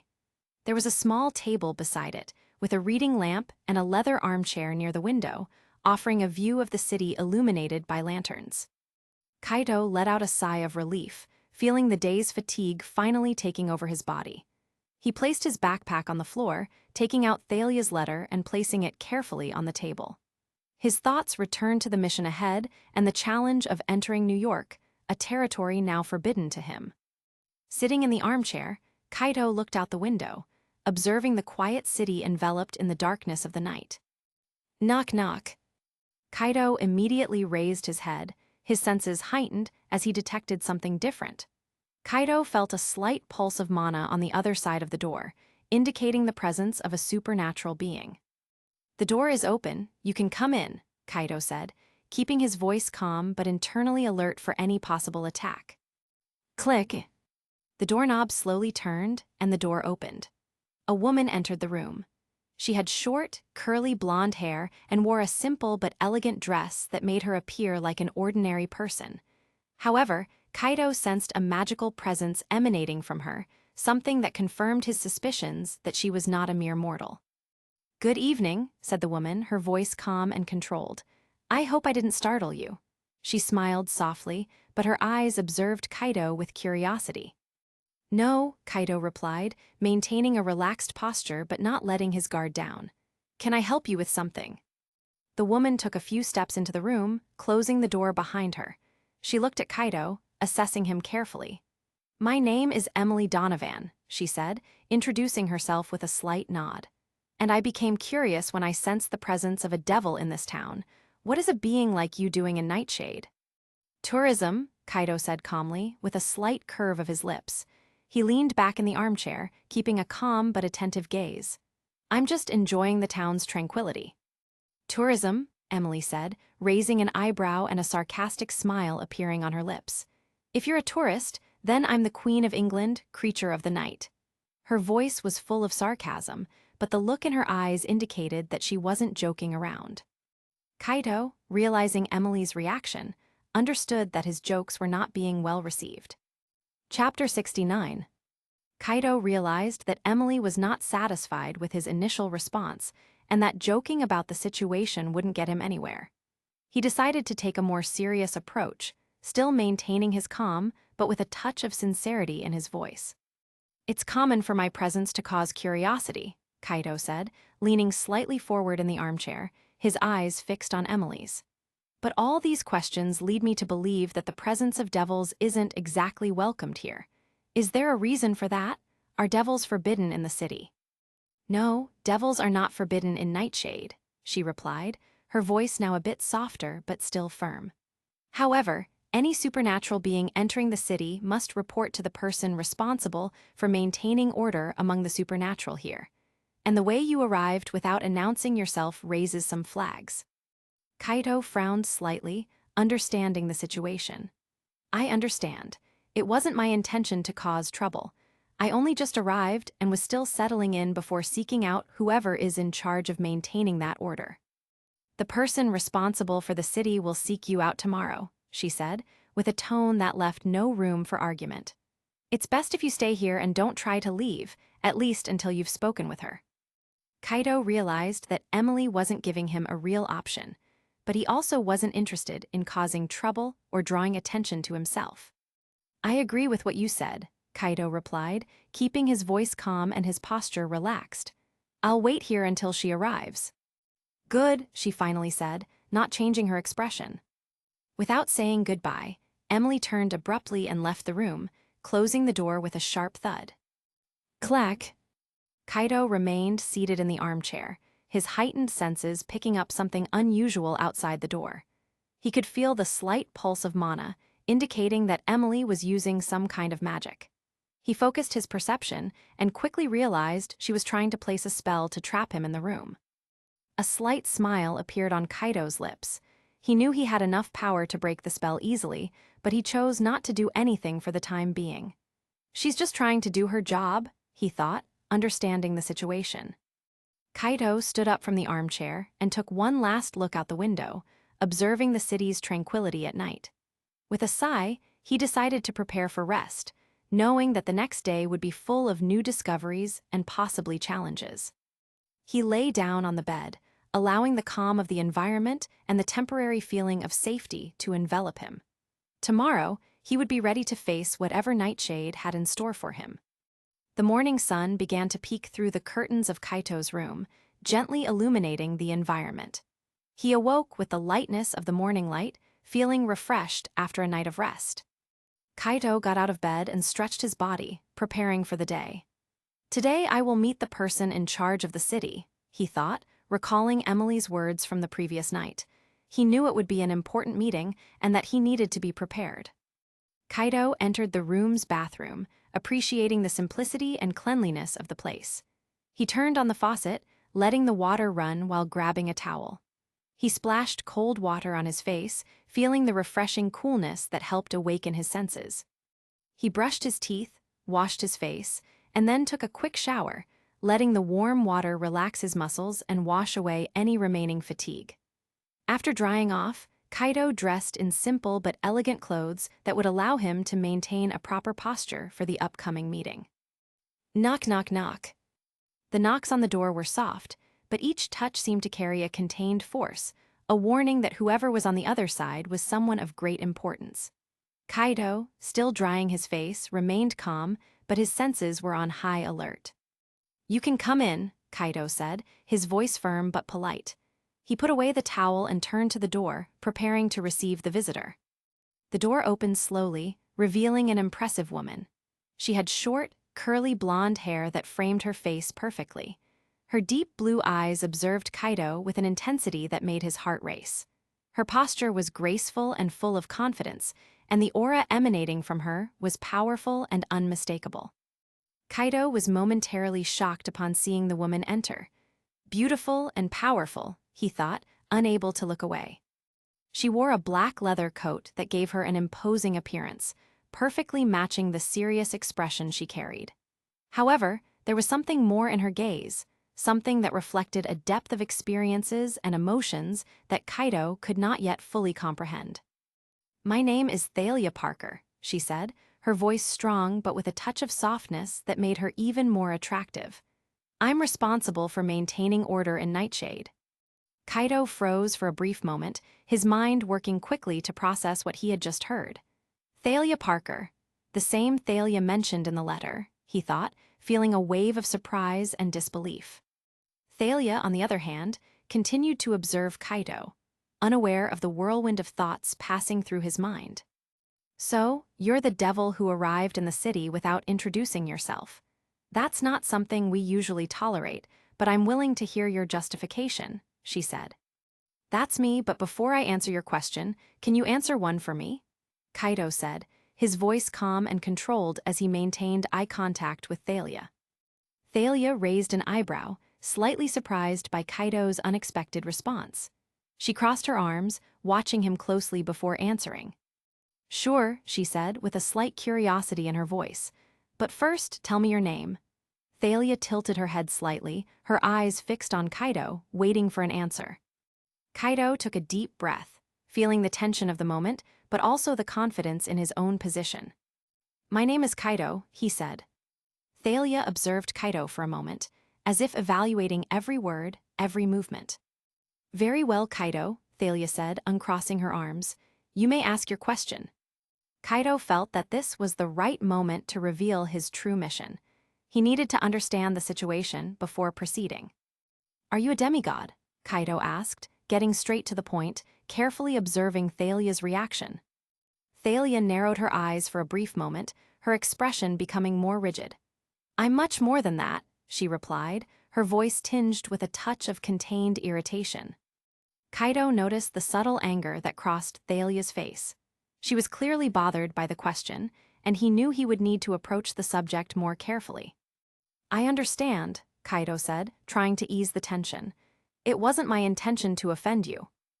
Thalia relaxed a little, but her eyes were still sharp, as if she were expecting something more. Kaido decided to get straight to the point. He extended his hand and pulled out the letter he had stored in his backpack, holding it between his fingers. I have a letter for a Thalia Parker from New York, Queens, he said, handing the letter to her. Thalia looked at the letter, her gaze hardening as she saw the name and address written on it. For a moment, her eyes shone with a mixture of surprise and disbelief.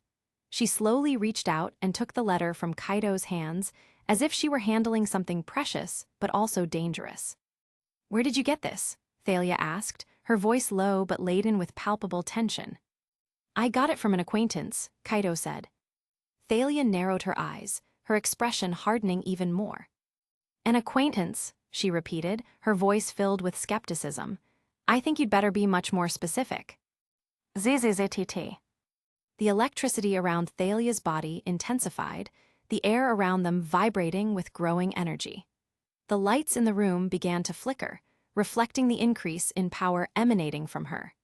The intensity of her anger was palpable, and Kaido felt he needed to act quickly to prevent the situation from spiraling out of control. Calm down, girl, Kaido said, his voice firm but without hostility.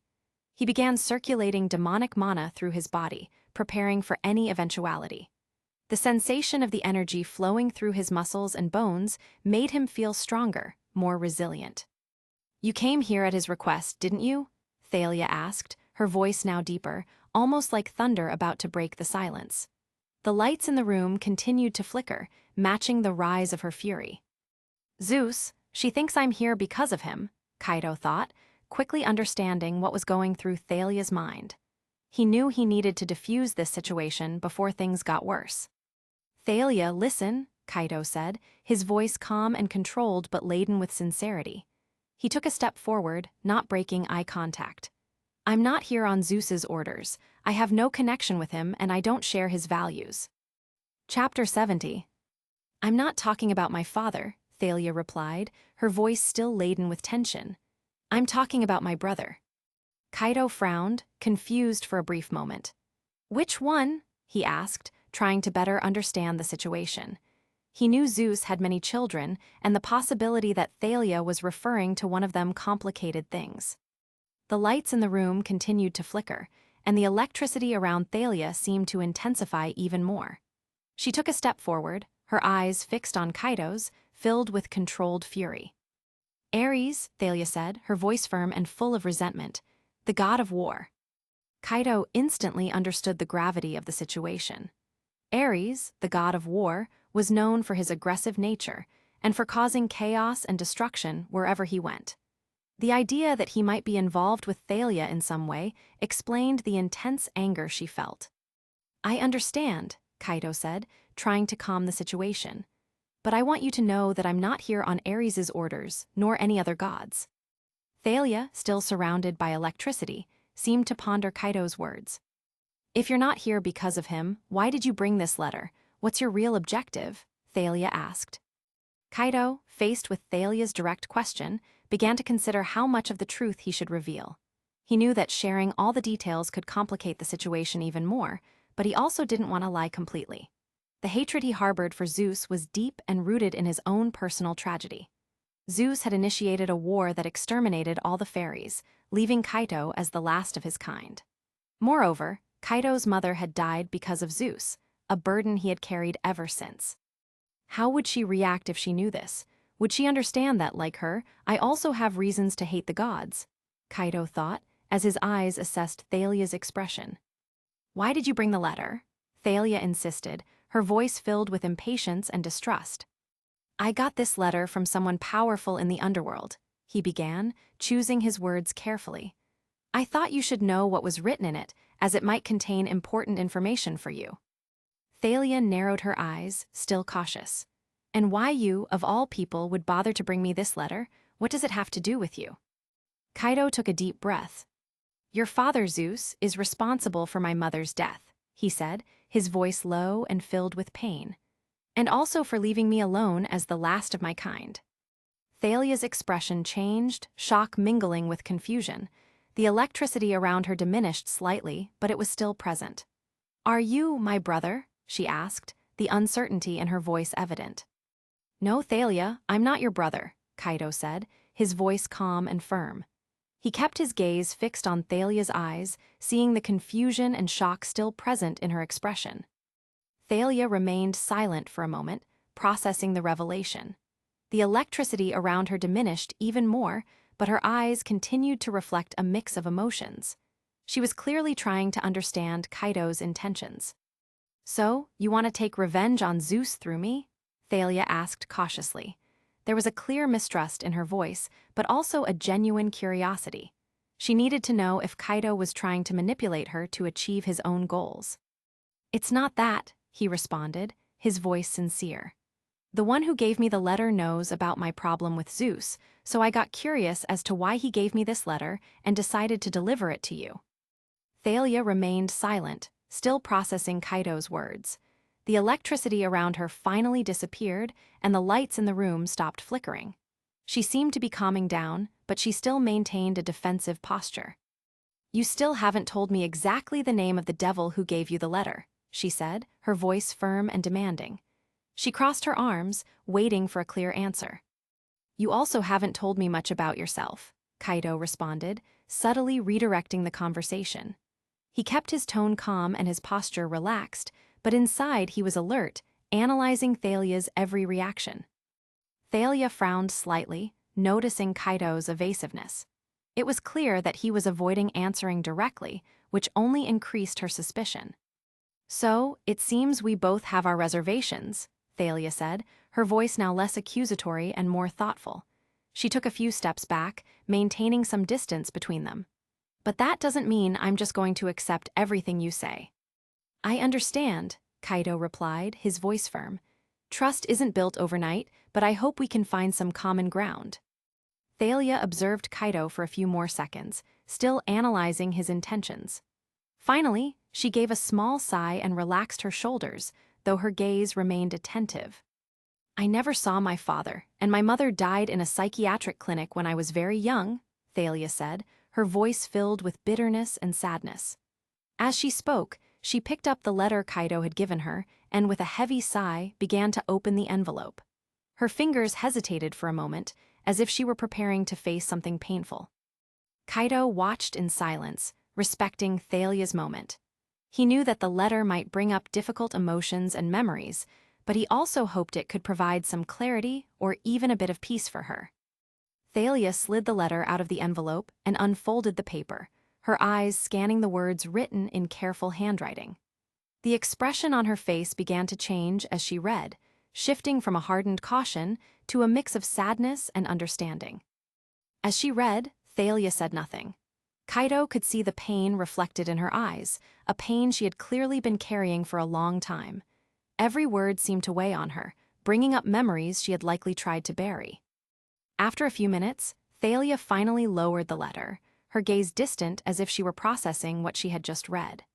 She remained silent, the room enveloped in a quietness that seemed even heavier because of what had just been revealed.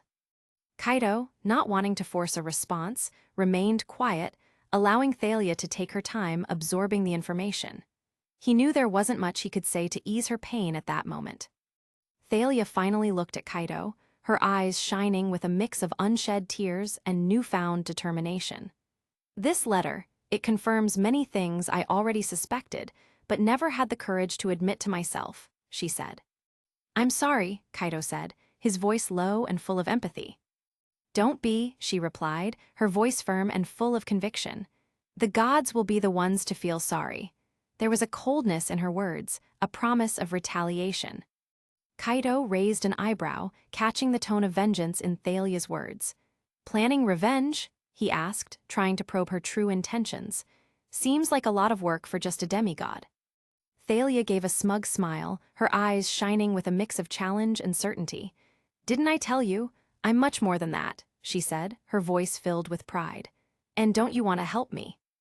I would help, Kaido began, his voice serious. But first, I need to ask a very important question. What question? She kept her gaze fixed on Kaido, waiting for his response. Would you kill your own father? He asked, his voice firm but with a touch of curiosity. He needed to know how far Thalia was willing to go.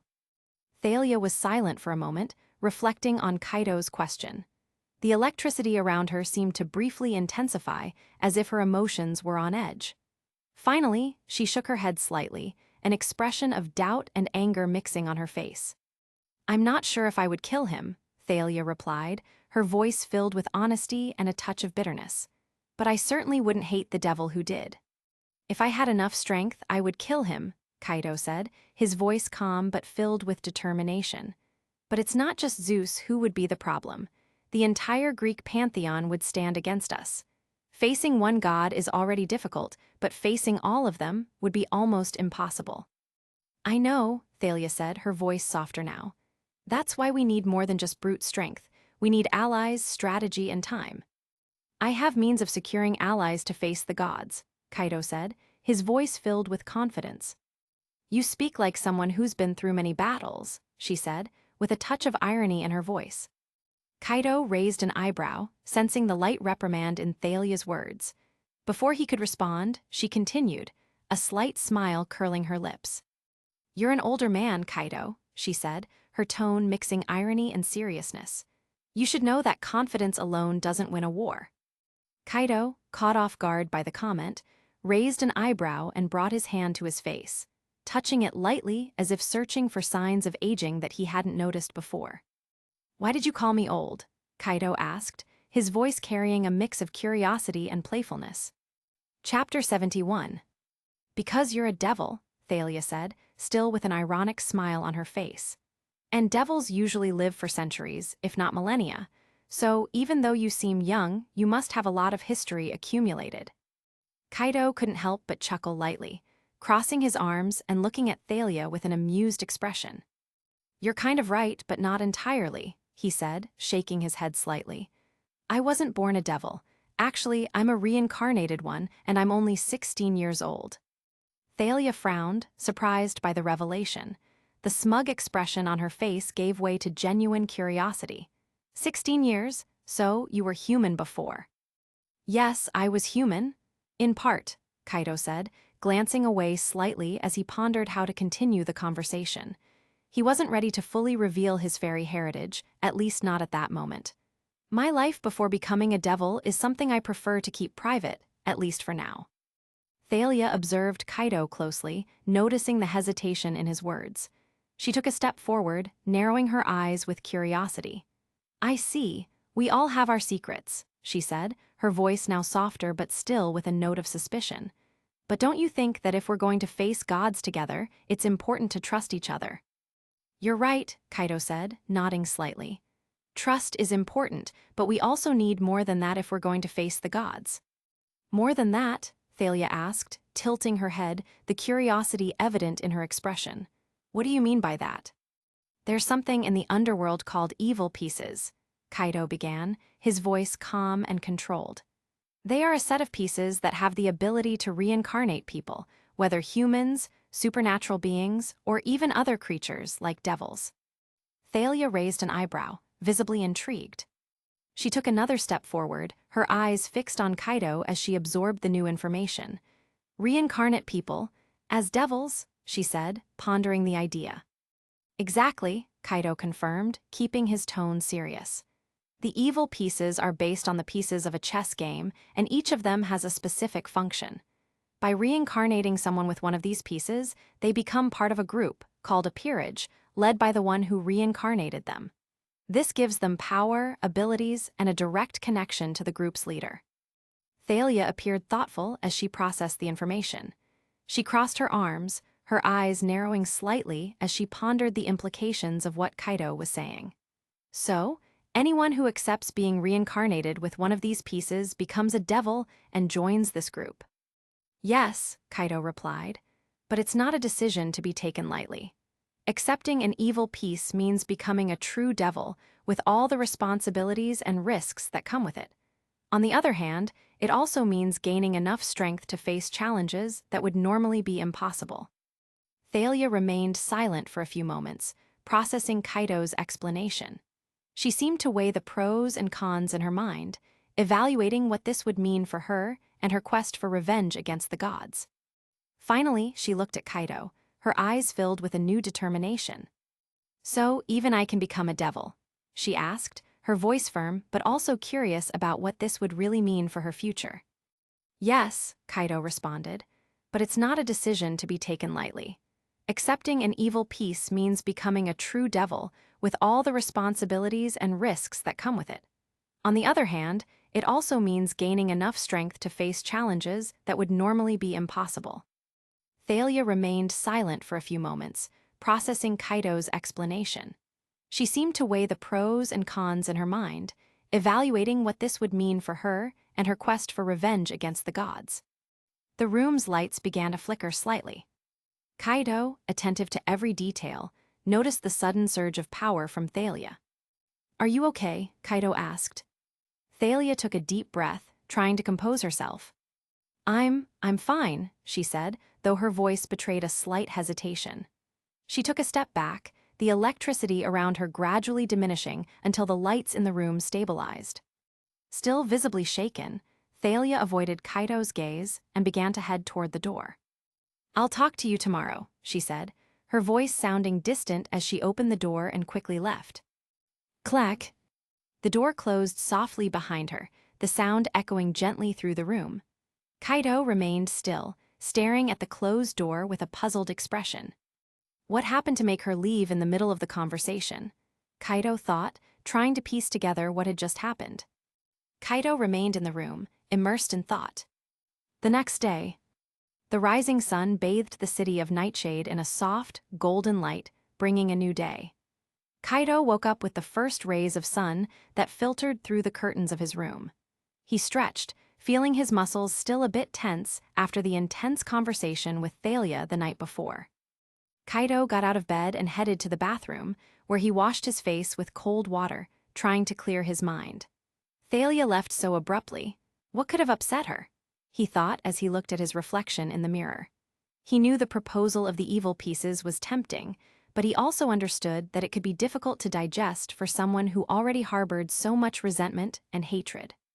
After dressing, Kaido went downstairs, ready to face the day. The Full Moon Inn was quiet, except for the soft murmur of voices coming from the dining room, where breakfast was being served. Upon entering the dining room, Kaido was greeted by the delicious aroma of fresh bread, eggs, and coffee. The room was cozy, with simple wooden tables, but well decorated with small flower vases. The sunlight gently illuminated the space, creating a tranquil atmosphere. Martha, the innkeeper, was serving coffee to a couple of guests at one of the tables. When she saw Kaido enter, she gave him a warm smile.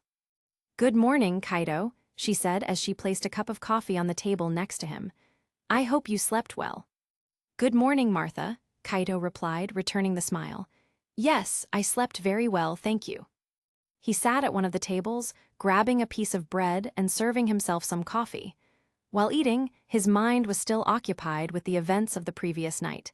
He knew he would need to talk to Thalia again, but he didn't want to pressure her. She needs time to process everything, he thought as he took a sip of coffee. Kaito looked at Martha, who was busy cleaning one of the tables. Martha, he called out, with a polite tone of voice. Martha turned to him, still holding a cleaning cloth. Yes, Kaito, how can I help you? I'd like to extend my stay for a few more days, Kaito said, watching her reaction. Martha smiled gently and nodded. Of course, Kaito, that won't be a problem. I'll note that and update your reservation. Just let me know if you need anything else. Thank you, Martha, he replied, appreciating her hospitality. I'll need a bit more time in the city. After finishing his coffee, Kaito stood up and, with a polite nod to Martha, went back upstairs to his room. He needed a quiet place to think and wait for the next conversation with Thalia. Upon returning to the room, Kaito sat in the armchair near the window, looking out at the calm landscape of Nightshade. The sunlight bathed the city, bringing a sense of serenity that contrasted with the turbulent emotions he had felt the night before. It didn't take long before he heard a light knock on the door. Knock, knock. Come in, Kaito said, recognizing the energy on the other side of the door. The door opened softly, revealing Thalia. She was more composed than the night before, but there was a firmness in her expression that indicated she was ready to continue the conversation where they had left off. Good morning, Thalia said as she entered the room and closed the door behind her. She walked over to the armchair opposite Kaito and sat down, keeping her eyes fixed on him. Good morning, Kaito replied, studying her expression. You seem calmer. Thalia sighed, briefly looking away before returning her gaze to Kaito. I had time to think, she said, about everything you told me, about the evil pieces. Kaito nodded, waiting for her to continue. Thalia took a deep breath, as if preparing for something important. What evil pieces do you have available? She asked, her voice firm and direct. I want to understand better what you're offering me. I have all the pieces available, he replied calmly. I don't have any servants yet, so all the pieces are free. Thalia frowned, intrigued by the answer. You don't have any servants yet? She asked, a touch of surprise in her voice. Why? Because I'm being extremely selective with whom I reincarnate, Kaito explained. I want powerful and loyal people in my peerage. I'm not interested in quantity, but in quality. Besides, I received the evil pieces recently, Kaito thought. Chapter 72. I have all the pieces available, he replied calmly. I don't have any servants yet, so all the pieces are free. Thalia frowned, intrigued by the response. You don't have any servants yet? She asked, a touch of surprise in her voice. Why not? Because I'm being extremely selective with who I reincarnate, Kaito explained. I want powerful and loyal people in my peerage. I'm not interested in quantity, but in quality. I see, Thalia said, crossing her arms and watching Kaito closely. But if you want me to be part of your peerage, there are some rules we need to establish from the start. What rules do you have in mind? Kaito asked, maintaining his calm demeanor and showing genuine interest. First and foremost, Thalia began, her voice firm and uncompromising, you will not touch me without my permission. Kaito nodded, acknowledging the seriousness in her tone. I completely agree. Mutual respect is fundamental. I won't touch you or demand anything from you without your consent. Thalia seemed satisfied with the answer, but kept her expression serious. This is important to me, Kaito. If we're going to work together, I need to know that you understand and respect my boundaries. I understand, Kaito replied, his voice soft but firm. As I said, I want my peerage to consist of people who trust me and who can trust each other. Respecting your boundaries is part of that. Thalia relaxed a bit, but there was still an air of caution around her. She looked around the room, as if considering the atmosphere before continuing. Is there anything else you'd like to discuss? Kaito asked, waiting for Thalia to express any other concerns or conditions. Now, there's something you need to know about me, Thalia said, her voice taking on a more serious and solemn tone. Kaido noticed the change in Thalia's posture and prepared to listen attentively. "The reason Ares is interested in me," Thalia continued, her voice low and laden with tension, "is because I am the bearer of the boosted gear, one of the 13 original Longinus." Kaido remained silent for a moment, processing the information. "The boosted gear, one of the original Longinus," Kaido murmured, clearly impressed. "That explains a lot. Now it makes sense why Ares would be so interested in you." Thalia nodded, her eyes fixed on Kaido's. "The boosted gear gives me the power to continuously double my strength, without limits. It's an incredibly powerful ability, but also dangerous. That's why Ares wants to control me. He knows that with this power, he could cause unimaginable destruction." "That would indeed be useful for a god of war," Kaido said. "It doesn't matter," Thalia said. "I don't intend to join Ares. In fact, I want to drive him out of New York." "If you join me, we'll be one step closer to achieving your ambitions," Kaido said with a firm and determined tone. "If I join your peerage," Thalia began, her voice firm and full of determination, "I want to be the queen." Kaido reflected for a moment. "She's a demigoddess, and on top of that the bearer of a Longinus, the boosted gear," he thought. "I won't find anyone stronger than a demigoddess with a Longinus. She would make an excellent queen for my peerage."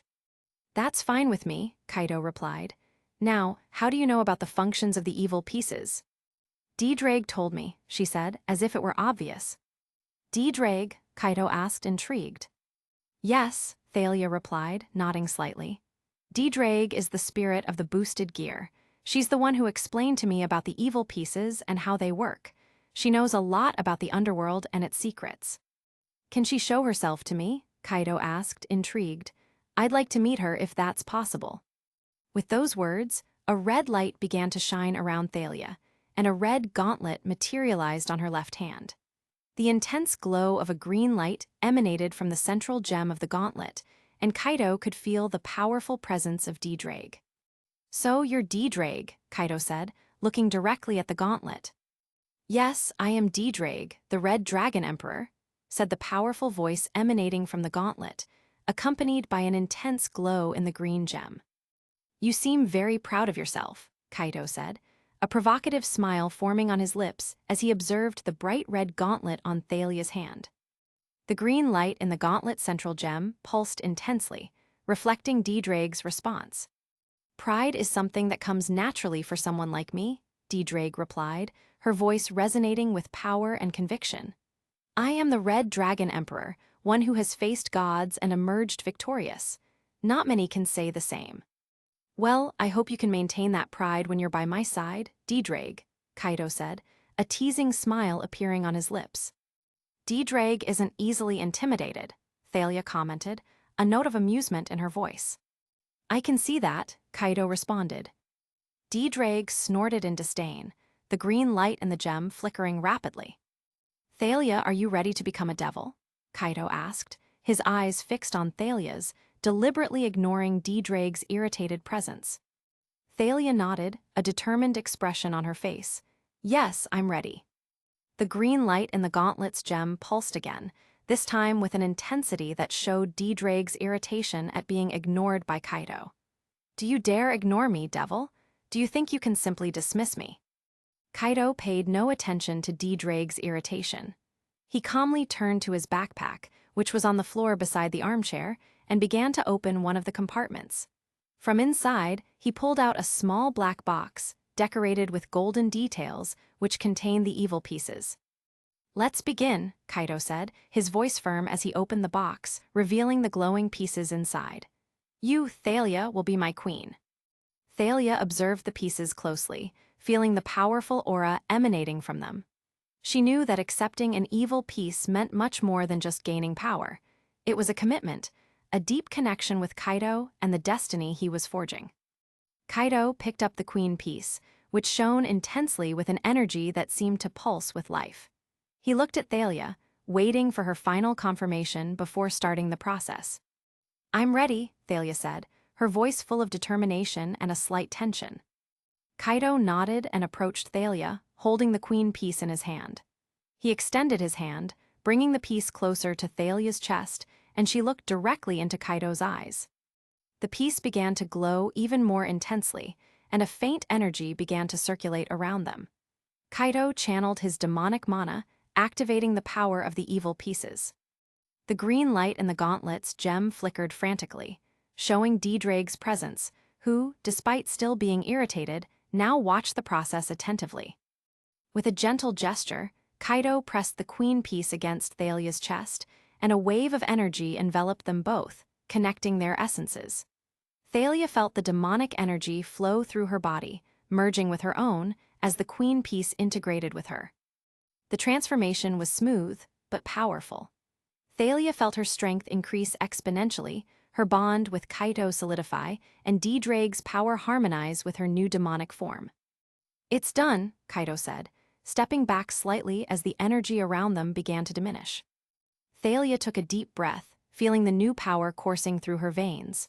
She looked at Kaido, a mix of confidence and gratitude in her eyes.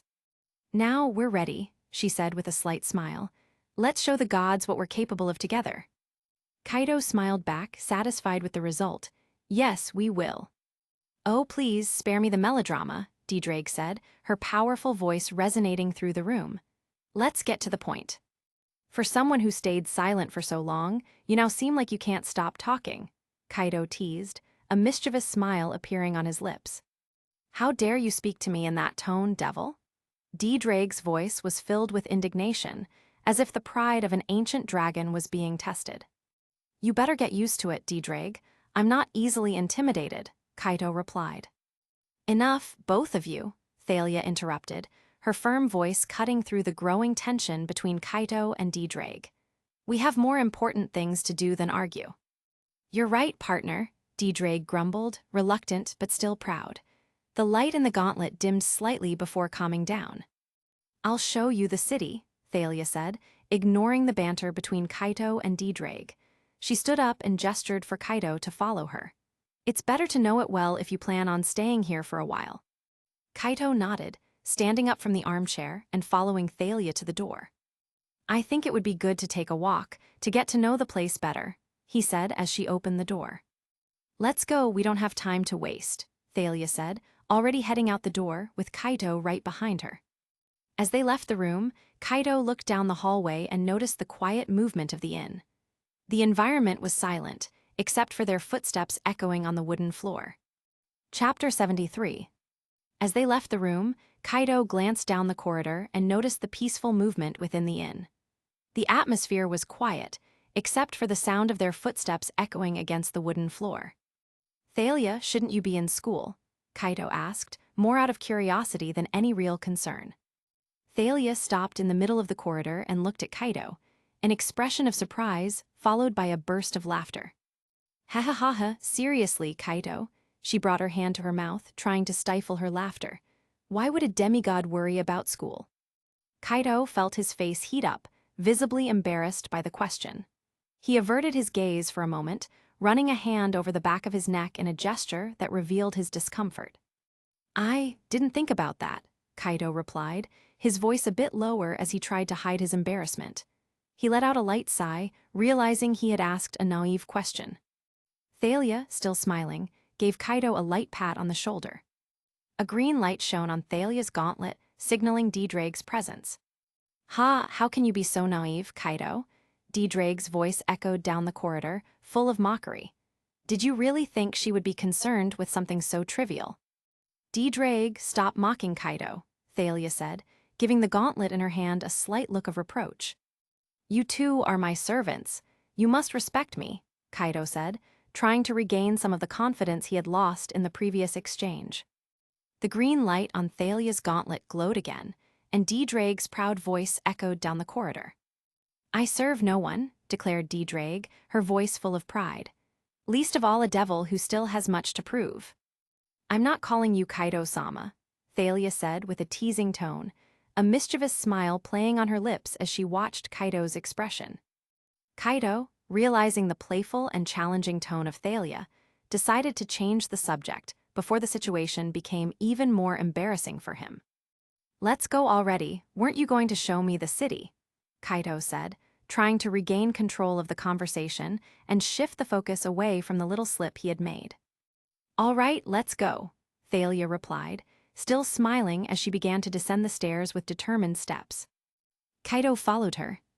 Why can't Thalia be a traditional Japanese girl like Akino? He thought, imagining what it would be like to deal with someone who followed the formalities and respect typical of a more traditional culture. But no, it had to be this demigod full of attitude. They reached the lobby of the full moon, where Martha was arranging some flower vases. Seeing the two of them, she gave them a warm smile. "Going out for a walk?" Martha asked in a friendly tone as she placed a flower vase on a nearby table. "Yes, I'm going to show Kaito the city," Thalia replied, waving to Martha. "That's great, enjoy your walk," Martha said, turning her attention back to the floral arrangements. Kaito nodded in thanks before following Thalia toward the exit door. As soon as they left the full moon, they were greeted by the fresh morning breeze and the tranquility of the city of Nightshade. "Well, it seems the city is already awake," Kaito commented as he stepped out of the inn, observing the bustling streets. "Yes, Nightshade is a small town, but very active in the morning. Everyone knows each other around here," Thalia said. As they walked along the cobblestone streets, Kaito noticed several locals heading toward the local school. Children and teenagers, carrying backpacks, walked in cheerful groups, exchanging laughter and casual conversations. "I don't need to go to school," Thalia said, playfully bringing up Kaito's earlier question. She shot a mischievous look in his direction as they continued to walk. Kaito, trying to ignore Thalia's provocative comment, kept his focus on the streets around him. He noticed that as they passed, the people of Nightshade cast curious glances in his direction. Many whispered to each other, clearly intrigued by the stranger's presence in town. "I'm being watched," Kaito commented, keeping his voice low as he looked back at some people who continued to stare at him. "Don't worry," Thalia responded casually. "It's normal for people to be curious when there's someone new in town, but don't worry, I'm very well liked here, so you're safe with me." "I'm glad to hear that," Kaito said, relaxing a bit but still aware of the gazes around them. "I'm going to take you to see Emily's grandmother," Thalia said, abruptly changing the subject as she walked with quick steps. "She's someone very important in the city, and I think it would be good for you to meet her." Kaito nodded. They continued walking, passing through a small park in the center of town. The place was charming, with large, old trees, rustic wooden benches, and a playground where some children played under the supervision of their parents. "The park is the heart of the city," Thalia commented, looking around with a smile on her face. "Everyone comes through here at some point during the day, whether to bring the kids or just to relax." Kaito watched the children playing and the families enjoying the peaceful environment. The park seemed to be a place where everyone knew each other and where life followed a slower, more tranquil pace. As they walked through the park, Thalia glanced at a convertible car passing by on the street beside them. Her eyes sparkled with a momentary desire, and she let out a light sigh. "I wish I had a car like that," Thalia said, almost as if she were thinking out loud. "Why don't you buy one?" Kaito asked, following her gaze to the convertible that disappeared around the corner. "You're a demigod, you should have ways to get whatever you want, right?" Thalia laughed softly, shaking her head. "Do you think it's that easy?" she said, still smiling. "The truth is, I don't have as much money as it seems. Being a demigod doesn't come with a full bank account." Kaito couldn't help but smile with a hint of superiority, the kind of smile that said he knew something she didn't. "What's so funny?" Thalia asked, crossing her arms and narrowing her eyes at Kaito, clearly irritated by his reaction. "If you behave like a good servant, I can buy a car for you," Kaito replied, still smiling as he approached Thalia and gently ruffled her hair, as if dealing with a child. Thalia's expression changed instantly. The smile disappeared, replaced by a look of pure indignation. "I'm not a prostitute for you to please with money," she exclaimed, her voice sharp and filled with anger. The people around them, who were enjoying the peaceful morning, stopped what they were doing and turned to watch the scene. The whisper of low conversations and curious looks began to circulate through the park. Kaito immediately realized he had crossed a line and that the joke had not been received in the way he had intended. "I'm sorry," Kaito said quickly, raising his hands in a gesture of peace and taking a step back. Thalia took a deep breath, closing her eyes for a moment as she tried to calm down. The anger was still evident in her expression, but she seemed to be making a conscious effort not to let the situation get out of control. "Enough wasting time," Thalia said firmly, turning abruptly and starting to walk again. "Let's go see Selene." Her steps were quick and determined, echoing against the stone ground as she walked away. Kaito stood still for a moment, watching her walk away before finally following behind her, still feeling the weight of the mistake he had made. The people in the park continued to watch, but soon returned to their activities, the moment of tension already beginning to dissipate. Thalia didn't look back as she walked. Kaito followed her in silence. It was just a joke. What a stressed girl, Kaito thought as he followed Thalia in silence, reflecting on how the situation had unfolded. After a few minutes of walking, they arrived at a secluded house at the end of a quiet street. The house was surrounded by tall trees, and the surrounding land seemed untouched by time. Kaito observed the rustic construction, made of stone and dark wood, which emanated a sense of antiquity and power. It looked like a place that held many secrets. Thalia calmly passed through the wrought iron gate, which was slightly ajar, as if she was already very familiar with the place. Kaito followed her, but as he tried to pass through the gate, he felt an invisible resistance. He realized that there was a protective shield surrounding the property, a powerful magical barrier that prevented anyone who was not welcome from entering. "I could break this if I wanted to, but I'm not here to cause trouble," Kaito thought, assessing the shield. "What are you waiting for, idiot?" Thalia turned to Kaito, impatient, noticing that he had stopped at the gate.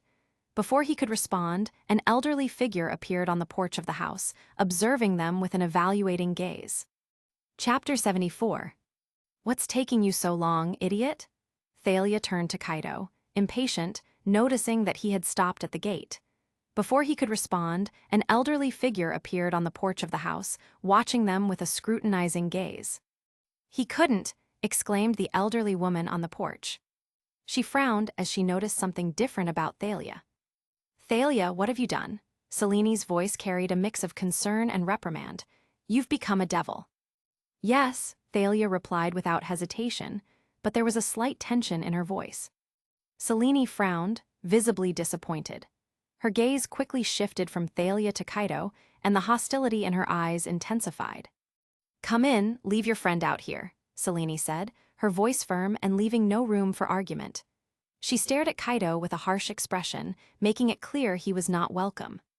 "She didn't like me at all," Kaito thought as he watched Selene enter the house with Thalia, leaving him outside.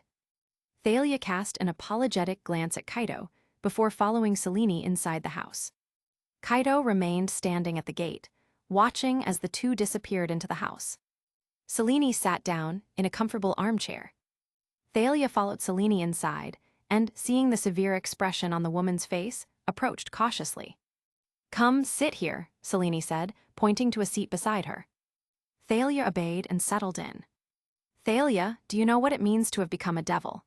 Selene said, her voice grave as she fixed a penetrating gaze on Thalia. "I know what I'm doing," Thalia responded.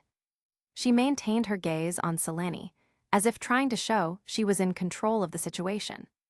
Selene sighed deeply, closing her eyes for a moment as her body relaxed slightly in the armchair. The sigh escaped her lips, laden with frustration. "You don't know anything, little girl," Selene said, her voice now softer but filled with deep sadness. Selene leaned back in the chair, her eyes closed as old and painful memories surfaced in her mind. "Many years ago, when I was still a young witch, I worked for devils. I thought I was doing the right thing, that I was helping people. But I learned, the hard way, that devils are only interested in one thing: power." Thalia kept her gaze on Selene, curious but also slightly wary. "I was used by them," Selene continued, her voice filled with bitterness. "They promised me riches, knowledge, power, and I, foolishly, believed them. I helped them do terrible things, things that haunt me to this day. One of the worst was when they convinced me to help with a baby-selling scheme." Thalia's eyes widened, incredulous at what she was hearing. "Baby selling, that's horrible," she said, her voice full of disgust. Yes, horrible, Selene replied, opening her eyes and looking directly at Thalia. I thought I was helping, but in the end, I was just feeding the devil's thirst for power. When I realized what I was doing, it was too late. The lives I ruined, the souls I sold, I can never erase that. Do you think telling me this horrible story is going to make me change my mind? Was that supposed to touch me? Thalia responded, her voice tinged with disdain. No, I'm not a moral example, Selene said, her voice softer, but still filled with sadness. I've met good people in my life, but I've never met a devil who could be called good. Thalia was silent for a moment, absorbing Selene's words. Then, she abruptly stood up from the chair, her face showing a mix of anger and determination. You can have your opinions, Selene, but I've made my decision. I won't regret it. Selene remained seated, watching Thalia with a tired look. I hope you're right, Thalia. I hope, unlike me, you don't end up regretting it. Outside, Kaito was waiting patiently when he saw Thalia coming out of the house. She was visibly nervous, her steps quick and determined as she approached him. Without saying a word, she grabbed Kaito's arm and started dragging him away from the house, completely ignoring the questioning look he gave her. Kaito remained silent, matching Thalia's hurried pace, realizing she needed a moment to process everything that had just happened. He felt the tension in the way she held his arm, but he knew that at that moment, the best thing he could do was simply be there, by her side. Thalia continued to pull Kaito away from Selene's house, her steps firm and determined as she tried to distance herself from the painful words still echoing in her mind. As they walked briskly down the street, Kaito noticed they were approaching another house, similar to Selene's, but with a more modern appearance. Thalia, what's going on? Kaito asked, still confused by the way she was pulling him. Not now, Thalia replied, her tone firm and impatient. As they neared the house, Kaito noticed an older woman peeking out the window of the house next door. Her eyes were fixed on Thalia and Kaito, and she looked almost offended to see them together. The woman, clearly a nosy neighbor, watched their every move with a look of disapproval. I knew that girl was no good, the woman muttered to herself, watching as Thalia dragged Kaito into her house. She quickly grabbed her phone and began typing furiously, posting on social media what she had just witnessed.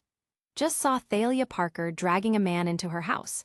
That slut finally showed her true colors. Kaito barely noticed the neighbor, focused on Thalia and what was happening.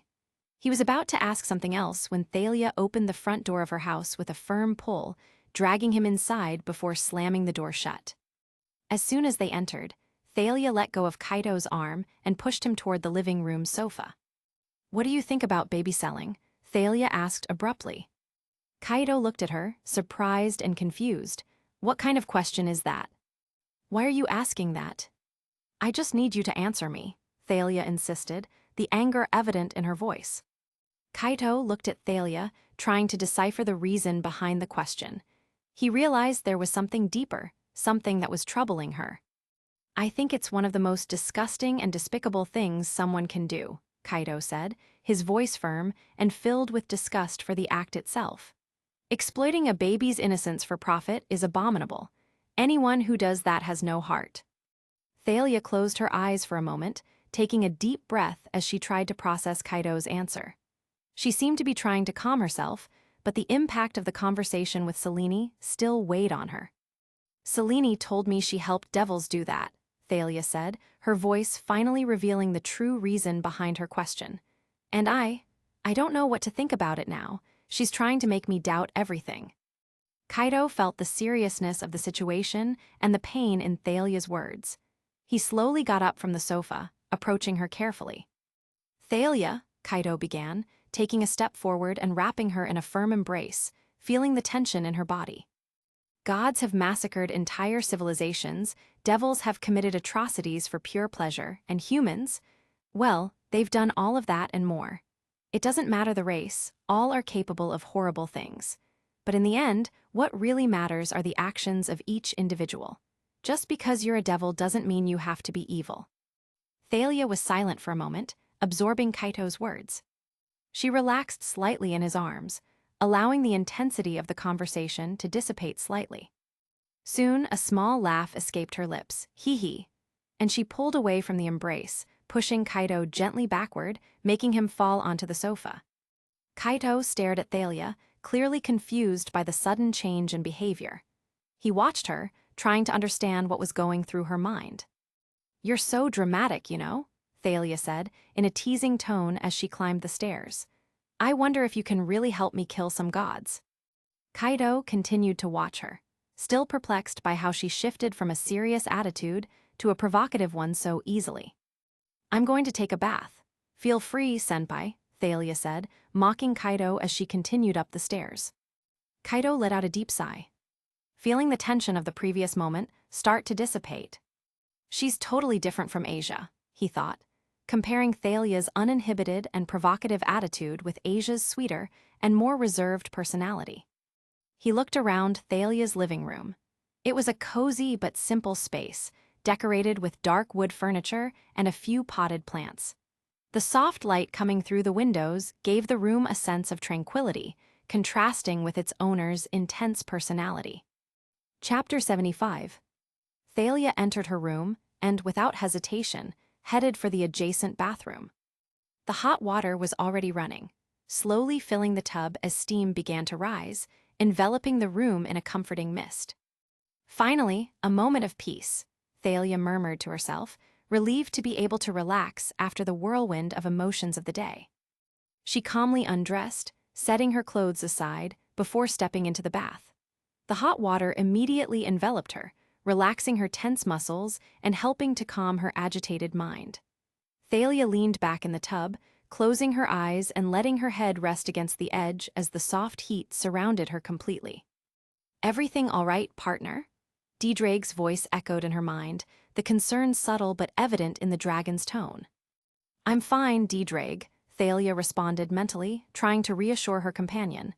"It's just been a tough day."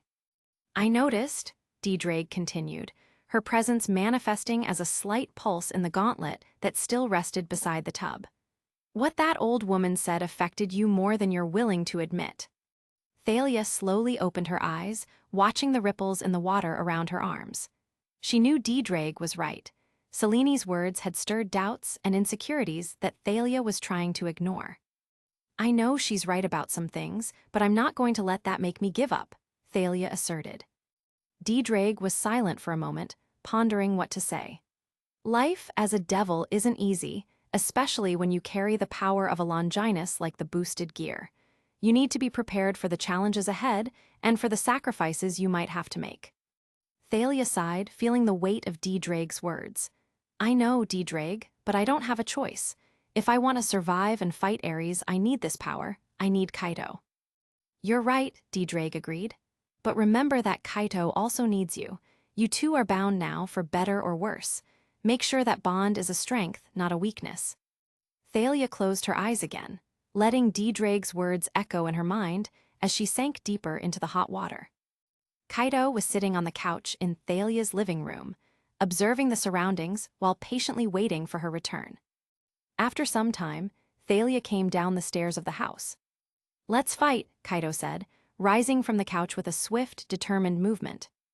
Thalia, who had just descended the stairs, paused for a moment, surprised by Kaito's sudden proposal. However, a smile slowly appeared on her lips, and she crossed her arms, accepting the challenge with a competitive gleam in her eyes.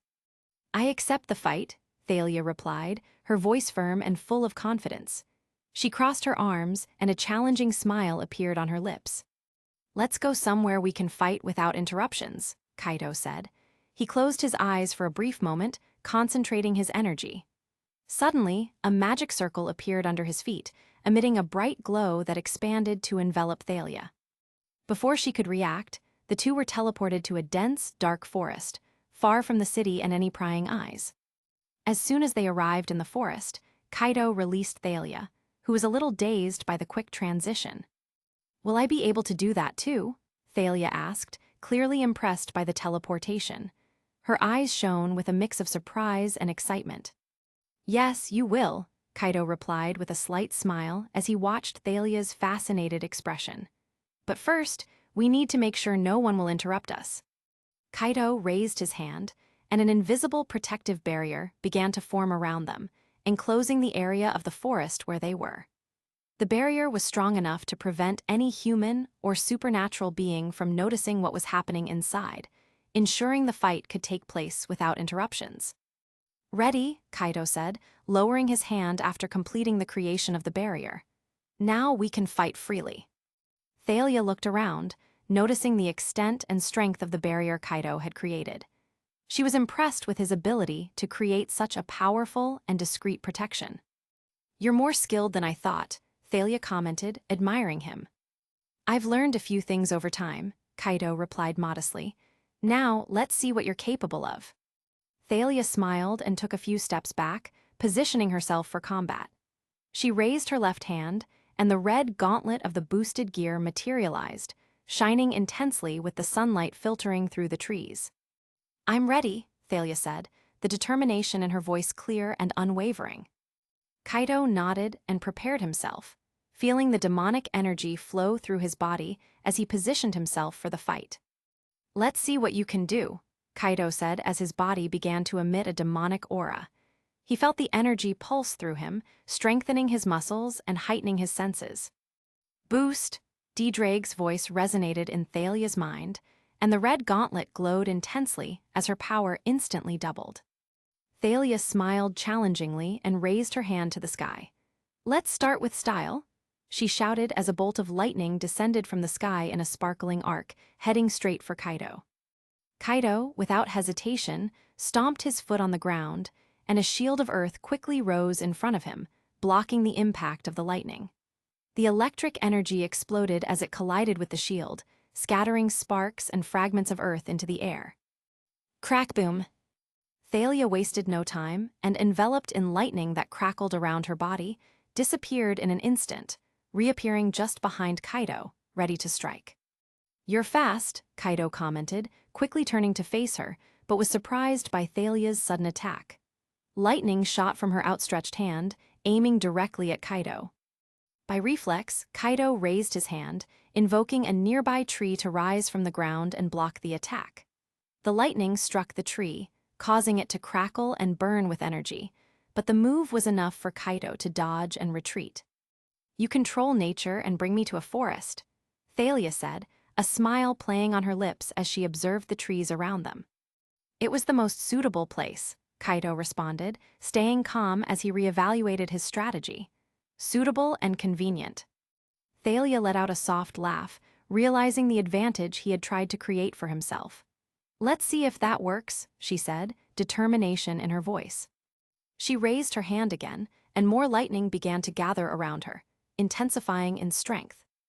Kaido, aware of Thalia's growing power, decided to act quickly. With a fluid motion, he raised his hand and channeled his demonic magic into the ground beneath Thalia's feet. The ground trembled for a brief moment before opening into a deep crater. Thalia, still focused on her next attack, was caught off guard and fell into the crater. "Oops, looks like someone lost their footing," Kaido said with a mischievous smile as he watched Thalia fall. Crash! Thalia hit the bottom of the crater, kicking up a cloud of dust. She felt the pain from the fall, but her body, reinforced by the boosted gear, withstood the impact. She looked up, seeing Kaido standing at the edge of the crater with a satisfied smile on his face. "Is that the best you can do?" Thalia shouted from within the crater, her voice filled with challenge. Lightning still crackled around her body, showing she was far from defeated. Kaido observed Thalia from above, noticing the fierce determination in her eyes. He knew this fight was just beginning. "Are you all right down there?" Kaido teased, still smiling as he observed the situation. Thalia gritted her teeth, her anger growing with Kaido's provocative attitude. She stood up, the lightning around her body shining even brighter. D-Drake, sensing the rising tension, decided to intervene. "You won't defeat Ares by fighting like this," D-Drake's voice echoed, full of disdain. The jewel on the gauntlet glowed intensely, reflecting the frustration of the red dragon. "If this is your best strategy, you won't last long against a god." Thalia took a deep breath, trying to control the anger and frustration growing inside her. Kaido, on the other hand, recognized the seriousness in D-Drake's words. The teasing tone disappeared from his expression, replaced by a deeper understanding of the situation. She's right, Kaito said, his voice now more serious as he looked down at Thalia in the crater. If we keep this up, we won't be ready to face a god like Ares. I know, Thalia replied, her voice now more controlled but still filled with determination. But we need to start somewhere, and this fight is our first step. Kaito nodded, understanding Thalia's determination. Then let's fight for real, he said, his voice full of conviction. No jokes, no holding back, let's see what we're really capable of. Thalia smiled slightly, appreciating Kaito's change in attitude. She raised her hand again, channeling more power through the boosted gear. Chapter 76. Kaito, maintaining his serious expression, began channeling his demonic magic, connecting to the forces of nature around him. We'll see if you can handle this, he said, as he raised his hand and focused his energy on the ground around the crater. Immediately, thick, powerful roots began to emerge from the ground, snaking towards Thalia with impressive speed. The roots, imbued with demonic energy, were sharp like spears, ready to wrap around and immobilize his opponent. Thalia, deep in the crater, watched as the roots rapidly approached. The roots began to coil around Thalia's legs, trying to pin her to the ground. Thalia moved with impressive, almost instantaneous speed. Electricity crackled around her, and in the blink of an eye, she vanished from sight, moving at a speed akin to that of light. The roots that had ensnared her were instantly shattered, turning into splinters that scattered through the air. Kaito, realizing that Thalia had disappeared from his sight, quickly manipulated the earth around the crater, causing it to close in on itself in a swift motion, attempting to capture her. The crater closed with a thunderous boom, kicking up a cloud of dust into the air. Kaito barely had time to react when Thalia charged toward him, the air around her buzzing with accumulated electrical energy. Boost, boost, boost, D-Drag yelled again, and Thalia unleashed a thunder-charged punch directly at Kaito. The impact was overwhelming. Kaito, sensing the imminent danger, quickly assumed a defensive stance, crossing his arms in front of his body to absorb the blow. The force of the thunder punch was so intense that Kaito's hands began to tremble from the impact. Boom! The sound reverberated through the forest, causing the surrounding trees to sway violently with the shockwave. Kaito felt the power surge through his body, the impact nearly knocking him off his feet. That hurt, Kaito muttered, shaking his hands to relieve the tingling caused by the shock, but his tone was ironic, as if he were enjoying the challenge. Without wasting any time, he stomped the ground hard. Thud! A spear of earth shot up from the ground, targeting Thalia with lethal precision. However, before it could strike her, Thalia disappeared again in a flash of light. Kaito scanned the area, trying to locate his opponent. She didn't just dodge, she vanished completely, he thought, his eyes quickly sweeping the area around him. Thalia reappeared, but this time she was running around Kaito at high speed, surrounded by an aura of lightning. Kaito tried to follow her movements with his eyes, but she was too fast, her steps barely visible, just a blur of light and electricity circling around him. Aware of the difficulty in keeping up with Thalia's rapid movements, Kaito decided to change his strategy. He raised his hands, channeling his demonic energy into the ground beneath his feet. The earth began to tremble slightly, emitting a deep, resonant sound. A solid tower of earth rose swiftly, elevating Kaito above the ground and out of Thalia's immediate reach. He stopped at the top of the tower, observing from above as the electricity around her began to disperse. Thalia, noticing the sudden change in the terrain, stopped running and looked up, her eyes fixed on Kaito's figure atop the tower. "Running away?" she asked in a provocative tone, electricity crackling around her body. Kaito merely smiled in response, a smile that offered no clear answers. In an instant, he vanished from Thalia's sight. Thalia frowned, her expression of surprise mixing with growing determination. "Do you think you can hide from me?" she said, extending her hand towards the tower. Lightning began to concentrate in her hand as she prepared to ascend. With an agile leap, Thalia jumped onto the tower of earth, lightning propelling her upward. However, when she reached the top, she realized Kaito wasn't there. The surface of the tower was empty, only the gentle wind blowing around her. "Where is he?" Thalia muttered to herself, looking around, trying to locate Kaido. Her eyes scanned the area around the tower, but there was no sign of him anywhere. Frustration began to build, but she knew she needed to stay calm to avoid being caught off guard.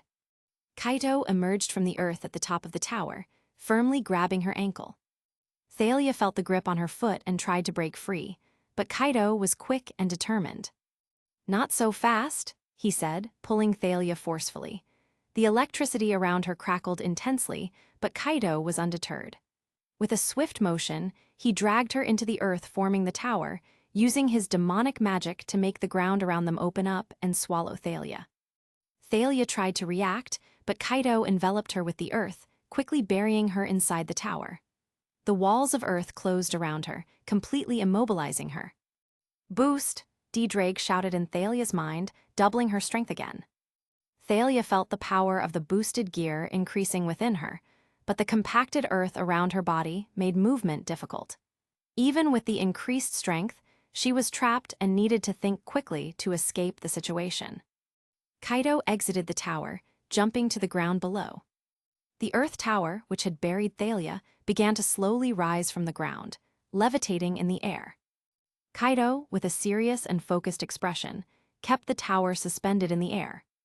"Try not to die," Kaido said, his voice heavy with seriousness, as he raised his hands toward the trees around him.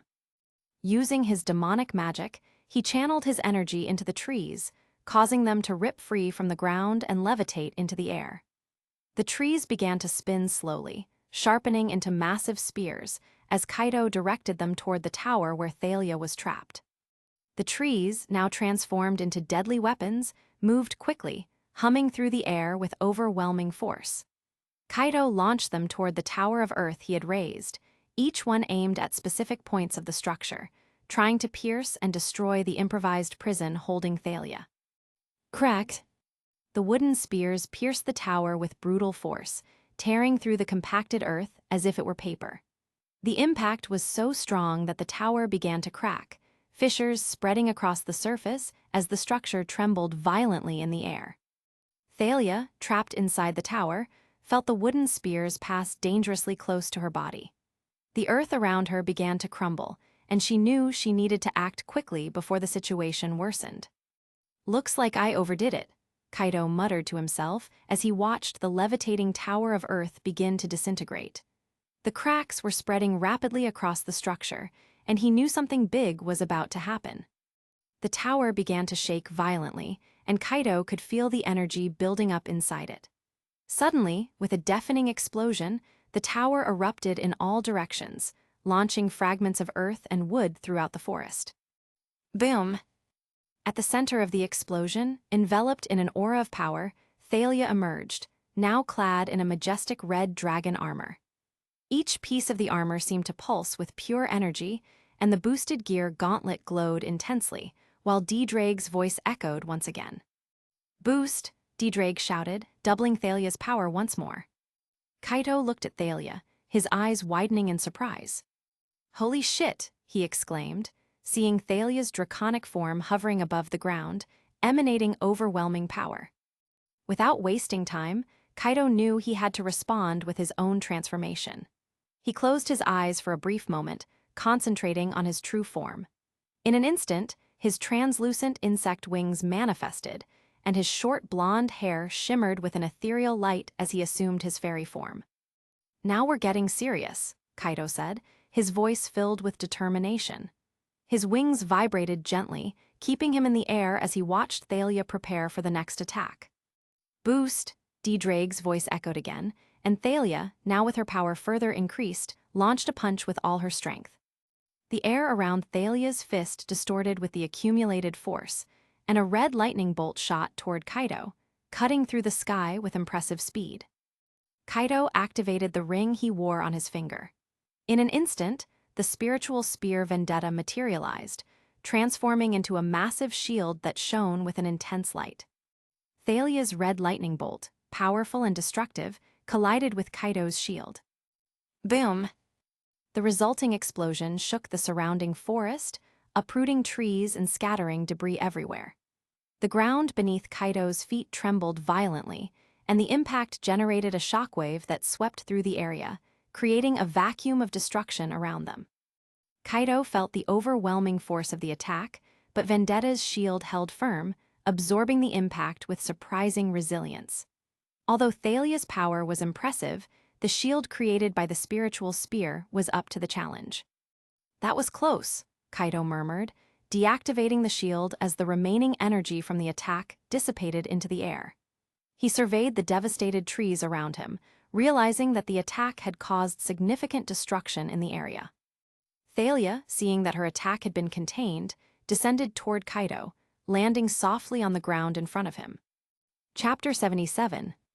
Thalia, seeing that her attack had been countered, descended to Kaido, landing softly on the ground before him. "Fairy," Thalia said between laughs as she saw Kaido's translucent wings.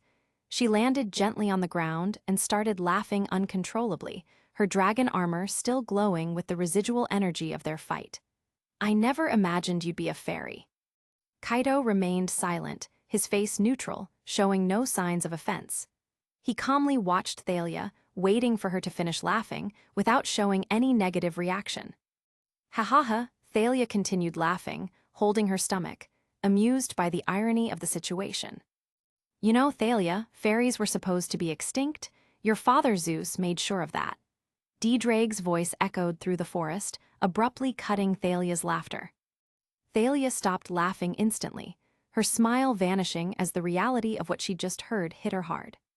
"What?" Her voice, once amused, was now filled with shock. She looked directly at Kaido, her eyes full of confusion. "My father, Zeus, exterminated your kind." "Yes, Thalia," Kaido replied, his voice calm but filled with suppressed pain. He looked directly into her eyes, maintaining his serene demeanor. "Zeus exterminated my kind. I'm the last of my lineage, but that's fine. Soon the gods will bleed." Thalia, who had been laughing moments earlier, now felt the weight of the revelation. Her smile completely faded, and she looked at Kaido, her eyes full of guilt and sorrow. The shock of knowing her own father was responsible for such a tragedy left her momentarily speechless. "I'm so sorry, Kaido," Thalia said, her voice soft and full of regret. She lowered her head, her eyes avoiding his, as the weight of responsibility and guilt crushed her. "It's not your fault," Kaido responded quickly, his voice firm but full of understanding. He stepped forward and lightly placed a hand on Thalia's shoulder. "It was all Zeus. You did nothing. There's no need to apologize." Thalia took a deep breath, raising her eyes to meet Kaido's again. "I know I'm not responsible, but he's my father, and that makes me feel awful." Kaido nodded, understanding the internal conflict Thalia was feeling. He removed his hand from her shoulder and took a step back, giving her space to process her feelings. Thalia took another deep breath, and with a conscious effort, let her draconic armor dissipate into light. Slowly, the powerful red dragon armor disappeared, leaving her in her normal human form. Kaido followed Thalia's lead and relaxed his form, his translucent fairy wings retracting gently until they disappeared completely. His blonde hair returned to normal, and his ethereal aura dissipated. Now, the two stood side by side, back in their normal forms. Kaido, with a calm gesture, began channeling his nature magic. He raised his hands toward the devastated trees and destroyed ground around them. Immediately, nature's energy responded to his call. The fallen trees began to rise, their roots extending deep into the earth once again. Leaves started growing back, quickly flourishing, as life returned to the forest around them. Within minutes, the forest was restored as if the intense battle had never occurred. SHH, SHHH. The soft sound of leaves rustling in the wind accompanied the recovery process, bringing peace back to the environment. Thalia watched in silence as Kaido worked, admiring his ability to restore life around him. When it was all over, she let out a light sigh, relieved by the calm that the forest once again exuded. "Impressive," she said, breaking the silence, her voice now calmer and full of respect. "I didn't know you had that kind of power." Kaido smiled faintly.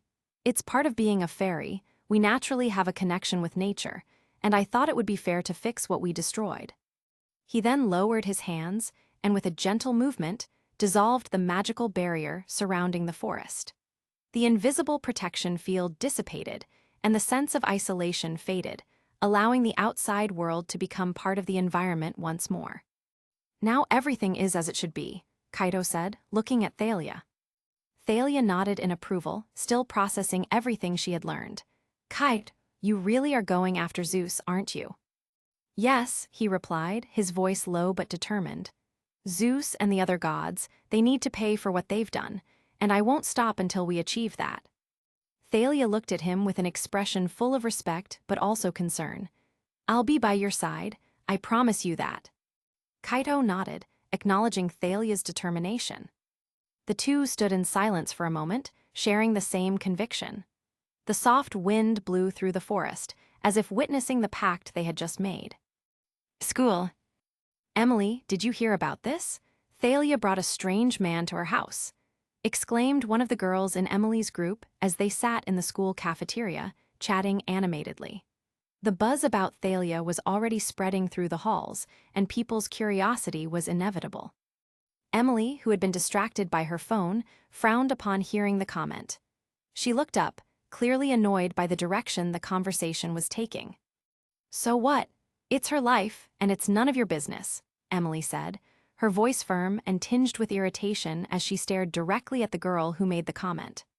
Before she could respond, Jason, the werewolf who was nearby, heard the conversation and growled softly, a low and threatening sound that made the atmosphere tense.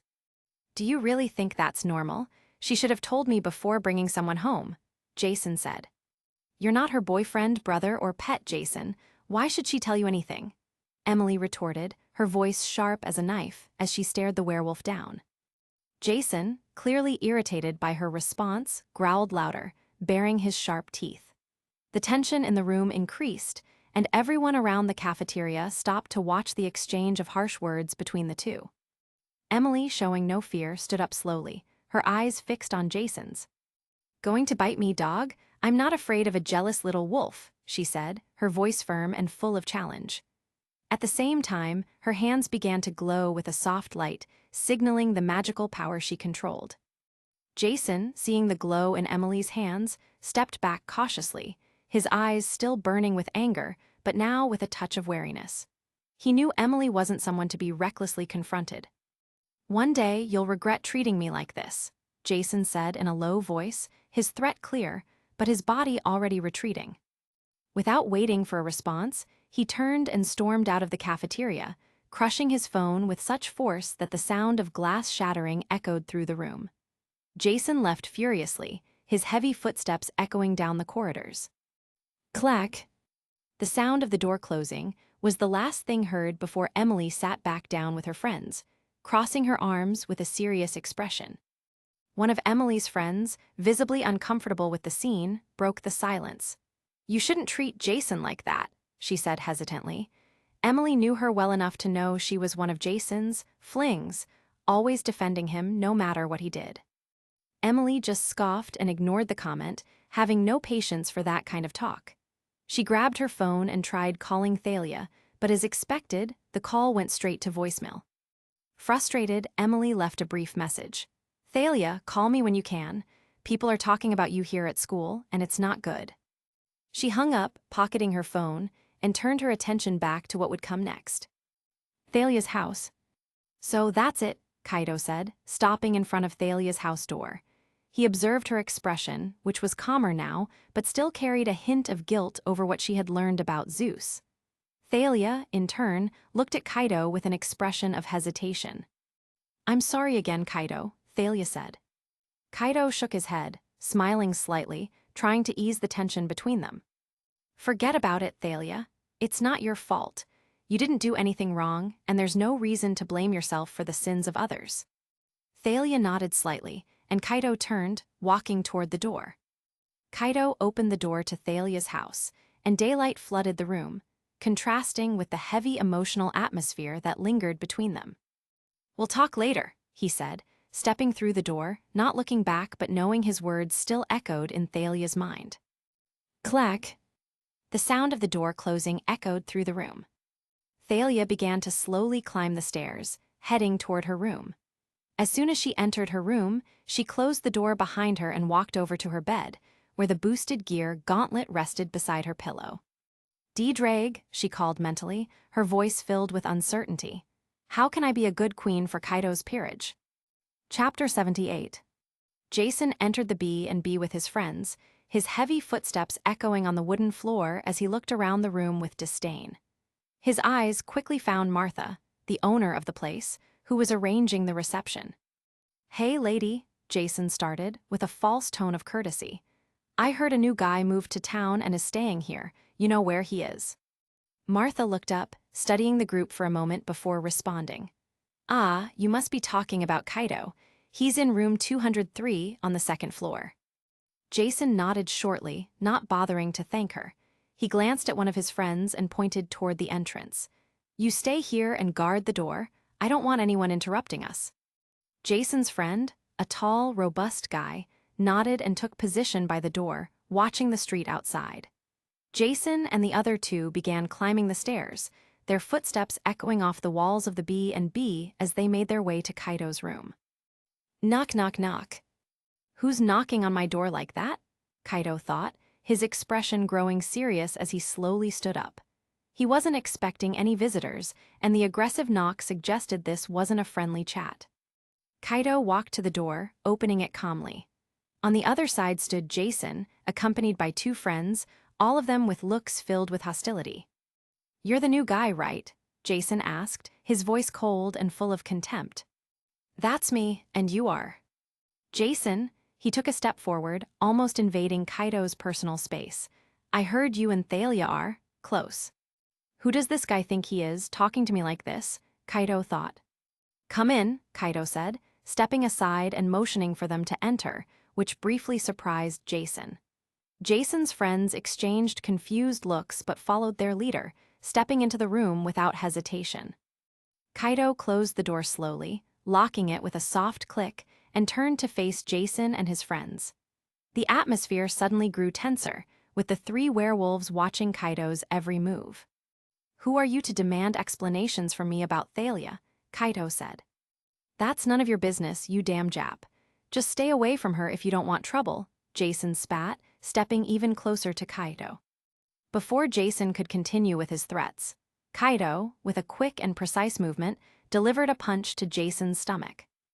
Thud. The impact was so strong that the sound of the blow echoed through the room. Jason remained still for a second, his expression shifting from contempt to utter shock. He tried to breathe, but the air wouldn't come.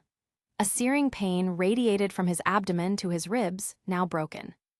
Jason fell to his knees on the floor, groaning in pain. "Alag." He clutched his stomach, unable to move as he desperately tried to catch his breath. His eyes, now filled with pain and surprise, looked up at Kaido, unable to believe he had been defeated so quickly.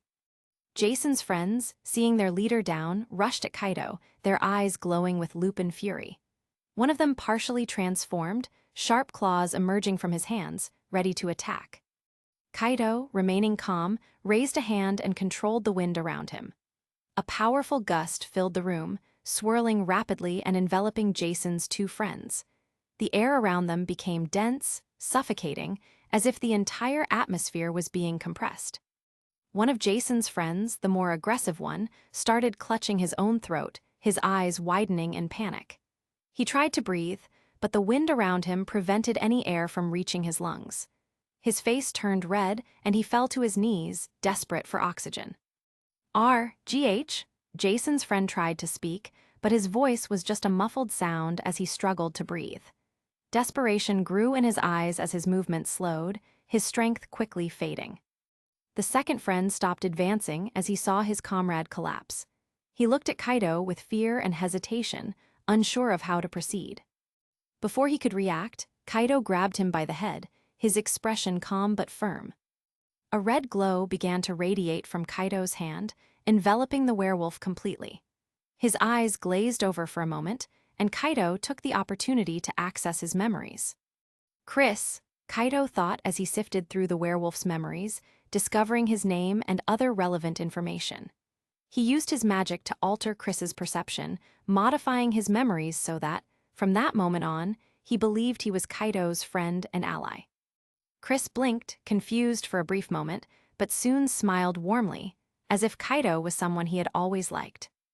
"Now, Chris, I need you to go downstairs and call the other werewolf standing outside," Kaido said, his voice calm yet authoritative. "Sure, Kaido, I'll get right on it," Chris replied, quickly descending the stairs. Jason, still kneeling on the floor and clutching his aching stomach, watched the scene with pure terror in his eyes. He saw Chris, his longtime friend, act as if he had always been loyal to Kaido. This left him horrified, unable to comprehend how Kaido had so quickly altered Chris's loyalty. What did you do to him?" Jason asked, his voice trembling with fear as he struggled to stand up. Kaido smiled. "I just made him understand who the real leader is here." Jason, still clutching his painful stomach, tried to crawl backward, putting distance between himself and Kaido. The friend who had passed out due to lack of air remained unconscious on the floor, leaving Jason alone to face Kaido. What are you?" Jason asked, his voice trembling with fear as his wide eyes reflected his growing realization that he had underestimated Kaido. Kaido took a few steps toward Jason, keeping his gaze fixed on him. "I am a devil." Jason's eyes widened even more as he heard the revelation. He tried to compose himself, his breath still ragged from pain and fear. I didn't know," Jason began to stutter, trying to find an excuse for his aggressive behavior. "Look, I didn't mean to cause trouble. It was just a misunderstanding." Kaido observed Jason with a calm expression, but his unwavering eyes made it clear he wasn't accepting any weak explanations. Chris arrived at the door with the other werewolf, who had been standing outside. The werewolf, upon entering and seeing Jason on the floor groaning in pain and the other unconscious friend, immediately became alarmed. His eyes widened and he opened his mouth to speak, but before he could say anything, Chris moved with impressive speed. Thud! Chris delivered a precise blow to the back of the werewolf's neck, causing him to fall unconscious to the floor without a chance to react. The sound of his body hitting the ground echoed through the room, creating an even more tense atmosphere. Click! Chris shut the door, locking it, while looking at Kaido with a satisfied smile, as if pleased to have fulfilled his task. Jason, witnessing all of this, felt his despair grow. He couldn't understand how Chris, someone who had always stood by his side, now blindly obeyed Kaido. The betrayal seemed incomprehensible, and the fear that the same fate awaited him began to dominate his thoughts. "Please, let me go," Jason begged, now more desperate, his eyes pleading for any sign of mercy. "I'll let you go," Kaido said, his voice calm but carrying an underlying threat. Jason briefly breathed a sigh of relief, but quickly realized something was wrong in Kaido's tone. Before he could react, Kaido extended his hand, and a magic circle appeared beneath their feet, emitting a bright glow. In the blink of an eye, Kaido and Jason materialized in a dense and gloomy forest, surrounded by tall, thick trees. The night enveloped everything around them, and the only light came from the pale moon, barely filtering through the treetops. Jason's unconscious friends had also been teleported to the location, their bodies falling to the ground like ragdolls. Kaido extended his hands toward the ground, and the earth beneath their feet began to tremble slightly. With a firm gesture, he manipulated the magic of the earth, causing a large hole to slowly open up, deep and dark, like a grave waiting to be filled. Jason, watching what was happening, grew even more desperate. "Please, I'll do whatever you want, just don't do this," he begged, falling to his knees, tears beginning to form in his eyes. Kaido, ignoring Jason's pleas, turned his attention to Chris. The werewolf, still under Kaido's control, looked at him with a blank and loyal expression, unaware of what was about to happen. "You've been useful, Chris," Kaido said, his voice devoid of any emotion. With a swift movement, Kaido grabbed Chris by the neck and, with a sharp crack, broke the werewolf's neck. Chris's body fell limp to the ground, without resistance. Thud! Jason, watching the scene in horror, began to tremble. No, he murmured, his voice choked with pure terror. Kaido, still calm, picked up Chris's body and tossed it into the hole he had created in the ground. Without hesitation, he did the same with Jason's two unconscious friends, throwing them into the deep hole as if he were discarding mere objects. Jason, seeing his friends discarded like trash, began to sob with fear. "Please, don't kill me. I'll do anything," he begged, still on his knees, trying to slowly back away from Kaido. Kaido looked at him with disdain. With a wave of his hand, he controlled the vines from the surrounding trees, making them rapidly grow and entwine around Jason, binding him tightly. The vines constricted him, preventing any movement, as Jason futilely tried to free himself. "You were very unlucky to find me on a bad day," Kaido said, his voice low but laced with a chilling coldness. With a simple gesture, Kaido lifted Jason into the air, using the vines to throw him directly into the hole, alongside the bodies of his friends. Jason let out a desperate scream as he fell into the darkness. Thud! The impact was muffled by the earth, and Kaido, without hesitation, extended his hands again, making the ground around the hole start to shift. Slowly, the earth began to cover the hole, sealing it completely, until there was no trace left of anything having been there. Kaido looked at the now leveled ground and took one final breath before preparing to leave. "It's done," he said to himself, as a glowing magic circle appeared beneath his feet once more. In an instant, he vanished from the forest, leaving behind only silence and darkness. Chapter 79. Kaido materialized in his room at the B&B, the magic circle fading beneath his feet as he quickly moved to his backpack, beginning to pack his things. "No more wasting time in this damn city," he muttered to himself as he forcefully zipped up the backpack. "Either I go back to Japan or head to New York." With those words, he extended his hand, and a glowing magic circle appeared once again beneath his feet. In the blink of an eye, Kaido vanished from the room, leaving behind only silence. "I came here to warn you about Jason and the werewolves, and now I find out you've turned into a devil," Emily exclaimed, her voice filled with disbelief, as she stared at Thalia in the living room. "Yes, I've become a devil," Thalia responded, a slight smile of satisfaction on her face. "I'm sorry Jason caused trouble for you because of me, but my life is my own, and I decide what I do with it." Before Emily could respond, a magic circle glowed on the floor, and Kaido materialized in the middle of the room. His sudden appearance made Emily step back, clearly startled. "Since when do you just barge into people's homes without knocking?" Emily shouted, trying to catch her breath as she stared at Kaido. "I don't need to justify myself when I come to my servant's house," Kaido said coldly, glancing briefly at Thalia. "Servant!" Emily screamed again, her expression full of disbelief and anger. "What have you done to her?" "She joined my peerage of her own free will," Kaido replied, without breaking his gaze. "Thalia is my queen now." "That doesn't change the fact that you can't just appear here," Emily retorted, her voice full of frustration as she pointed at Kaido. "He could," Thalia said calmly. Emily looked at Thalia with surprise, her anger evident in every line of her face. "You're going to take his side? Thalia, what's happening to you?" "Yes, I will," Thalia replied firmly. "Kaido is my king now, and I am his queen. It was my choice, Emily." Unable to believe what she was hearing, Emily let out a frustrated sigh. "I can't believe this. Thalia, this is a mistake." Emily turned abruptly, her footsteps echoing through the room as she walked toward the door. "I'm leaving before I do something I'll regret." Clack!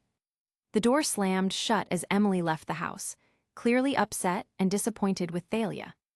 Kaido watched the scene in silence, showing no reaction. He walked over to the sofa and sat down, relaxing.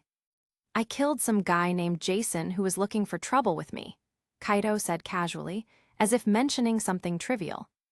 "That won't be a problem for me, but for others in the city it will be. Jason was pretty well known around here." "I don't care," Kaido replied coldly. "If anyone picks a fight with me, they'll meet the same fate." Before Thalia could respond, they heard soft knocks on the door. "Knock, knock, knock." "I'll see who it is," Thalia said, getting up from the sofa and walking toward the door. She opened the door cautiously, but as soon as her eyes fell on the man on the other side, her expression changed to one of surprise. What are you doing here?" The mysterious man, tall and with an imposing presence, smiled slightly. "I've come to help you with the plan to kill Ares." He knows about the plan, Thalia thought, surprised by his sudden appearance. Kaido, hearing the conversation, slowly stood up, his gaze fixed on the man at the door. Who is he? Kaito thought, already preparing for any eventuality. This man, he's a god, D-Drake said, his tone full of warning. Immediately, Thalia jumped close to Kaito, instinctively seeking protection. Kaito, without hesitation, transformed the ring on his finger into the spiritual spear vendetta, gripping it firmly as he positioned himself for any potential confrontation. Calm down, the man said, raising his hands in a gesture of peace. I come in peace. Who are you? Kaito asked. My name is Hephaestus, the man replied calmly. I'm the god of blacksmiths from Greek mythology. Thalia and Kaito exchanged glances, processing the information. Hephaestus, a god, Thalia thought, still surprised. Why do you want to help us kill Ares? Thalia asked. This is a personal vendetta, Hephaestus said. If you won't tell us your reasons, how do you expect us to trust you? Thalia retorted, narrowing her eyes as she looked at the god standing before them. I'm not here to be your friend, Hephaestus replied. I just want to make Ares' death easier for you. How? Kaito asked, remaining alert for any sign of danger. You can't detect divine power, but gods can sense the presence of beings like you from miles away, Hephaestus explained, stepping forward. That puts you at a disadvantage. A green light lit up on Thalia's gauntlet, indicating D-Drake was about to speak. He's right. Hephaestus, noticing the group's attention, pulled out 2 bracelets and a compass from his robes. These are the items that will help. The bracelets hide your supernatural presence, and the compass points directly to a divine presence. Kaito watched the items closely. How do we know these items aren't harmful to us? Thalia said, narrowing her eyes as she eyed the bracelets and compass in Hephaestus' hands. A green light flickered on Thalia's gauntlet, and D-Drake's powerful voice echoed through the room. Swear by the river Styx that these items can't harm us or be used to track us later. Hephaestus, without hesitation, raised his right hand, a solemn expression on his face. I, Hephaestus, god of fire and the forge, swear by the river Styx that these items are only to conceal your presence and locate divinities. They will not harm you. Crack boom. The sound of thunder reverberated through the house, confirming that Hephaestus had made the most sacred oath a god could make. Kaito frowned as he heard the loud thunder. He turned to Thalia, who looked at him with a mixture of surprise and relief. Now we can trust him, D-Drake said, his voice still resonating in the room as the light on the gauntlet dimmed. Hephaestus extended his hands, handing the bracelets to Thalia and the compass to Kaito. Make good use of them. Now you can approach Ares without being detected. Thank you, Kaito said, taking the compass, still remaining cautious. Thalia put the bracelets on her wrists, feeling the magical energy surrounding the items. Hephaestus nodded and took a step back. I've done my part. Good luck with killing Ares. I'll take my leave. Without waiting for a response, Hephaestus turned around and walked out the door, disappearing into the night without making another sound. Thalia closed the door, her heart still racing from the unexpected visit. She looked at Kaito, who held the compass firmly. That was unexpected, Thalia said, trying to process what had just happened. Yes, but now we have what we need, Kaito replied. After the fight, I plan to return to Japan. What about you? Kaito asked, lifting his gaze to Thalia. I'll follow you to Japan, Thalia replied without hesitation. There's nothing holding me here. A green light flickered on the gauntlet. Thalia, as queen, your duty is to support your king in all his battles. Thalia nodded, understanding the seriousness of her new position. I understand. I'm ready for this. Good, I didn't want to have to force my authority over her. Kaito thought as he grabbed his phone and began searching for images of New York. He needed a specific location to teleport to. Do you want to say goodbye to your friends before we leave? Kaito asked, without taking his eyes off the phone. No, Thalia replied with a slight sigh. I came to this city without telling anyone, and I plan to leave the same way. She went to the fridge, opening it while Kaito remained focused on the images of New York. Kaito, now alone in the living room, reflected while the images of New York flashed on his phone's screen. You're just the first, Ares. I'm sure someone with the title of God of War had a direct hand in the extermination of the fairies. A few minutes later, Thalia returned to the living room with 2 cans of soda. "Want one?" she offered, extending a can to Kaido. "Thanks," Kaido said, taking the can and popping it open with a hiss. He took a sip. Thalia quickly went upstairs, leaving Kaido in the living room while he remained focused on his phone. This looks like the ideal place, Kaido thought, finally finding the exact spot where they should materialize in the city. With a swift gesture, he closed the phone and stood up. Concentrating his energy, he made a magic circle briefly appear around him. In seconds, his backpack disappeared, teleported directly to Japan. Thalia came down the stairs, carrying 2 suitcases and looking at Kaido with curiosity. "Where's your stuff? Aren't you bringing anything?" she asked, surprised to see Kaido without any luggage. "I don't plan to take a vacation in New York," Kaido replied with a calm smile. "I sent my things straight to Japan." He then extended his hand, and Thalia's suitcases vanished in an instant, teleported to the same place where he had sent his own belongings. Thalia looked at him, impressed by the ease with which he performed the spell. "Are you ready, Thalia?" Kaido asked, checking the bracelets on his arm and Thalia's, making sure they were properly activated to conceal their supernatural presences. "I was born ready," Thalia replied with a confident smile. Kaido pocketed the compass, making sure everything was in order. He glanced once more at Thalia, who seemed determined and prepared for whatever lay ahead. Then Kaido focused his energy, and a glowing magic circle appeared beneath his feet, also enveloping Thalia. The intense light surrounded them, and in the blink of an eye, they vanished from the house. Chapter 80. Kaido and Thalia materialized in a dark, damp place, the air heavy with the scent of rust and dust. They were in the abandoned subway lines of New York, a desolate place with graffiti-covered walls and the distant sound of dripping water. "Couldn't you have picked a better place to teleport to?" Thalia remarked, wrinkling her nose as she looked around, clearly displeased with their surroundings. Kaido gave a wry smile as he brushed aside some cobwebs. "Claustrophobic, or just afraid of getting your outfit dirty?" Thalia rolled her eyes, crossing her arms. "It's not about getting dirty, Kaido. I just think you could have chosen somewhere less decayed." Kaido shrugged, ignoring the jab as he pulled a compass from his pocket. He examined it for a moment, making sure it was working correctly.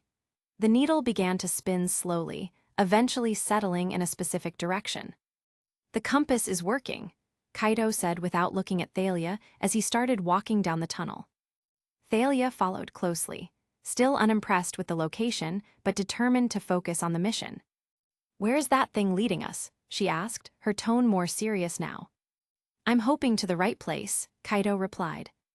After walking for a long stretch, the air began to feel less oppressive, and they could see an exit in the distance where a faint beam of light marked the end of the tunnel.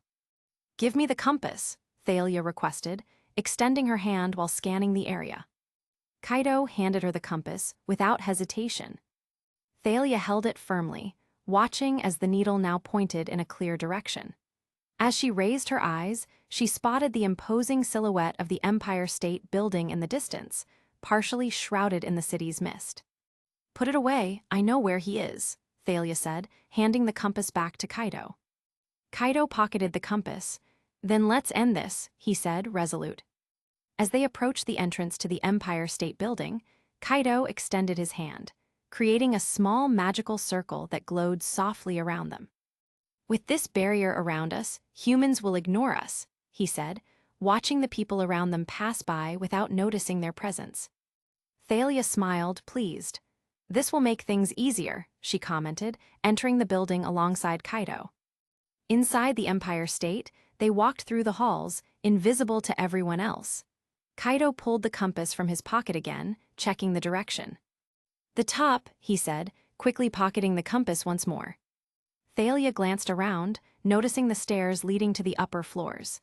"This way," she said, beginning to ascend the staircase toward the higher levels.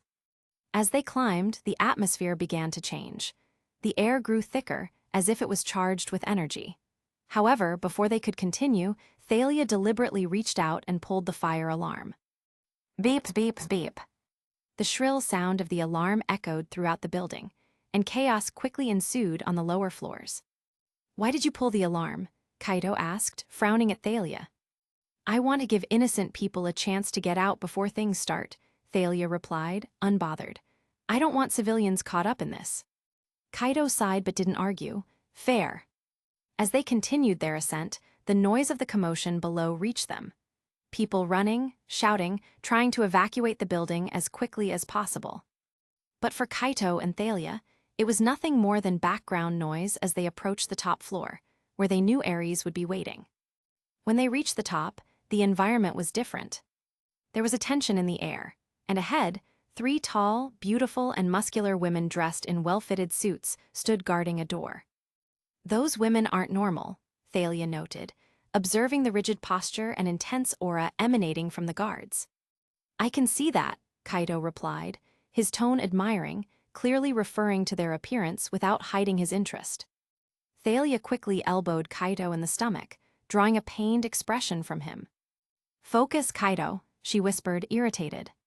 Kaido took a deep breath, recovering from the blow but not losing the mischievous smile forming on his lips. Right. That blonde one, Thalia said, discreetly pointing to one of the guards. She was with Ares the last time I spoke to him. Kaido narrowed his eyes, analyzing the women. I think we'll have to get through them before we reach Ares. Let's get this over with, Thalia replied, her eyes glowing with determination. Kaido raised his hand, creating a magical barrier that enveloped the top floor. The magic circle beneath their feet glowed softly, surrounding the area with an invisible protective field. Now no one can interrupt us, Kaido said firmly as Thalia moved forward. As Thalia took a few steps, the guards noticed her presence. The 3 women, upon seeing Thalia and Kaido approaching, immediately assumed combat stances. Thalia raised her hand, lightning crackling around her as it gathered in her palm. I'll handle them. Don't worry, she said, her voice full of confidence. Kaito nodded, watching as Thalia advanced toward the women.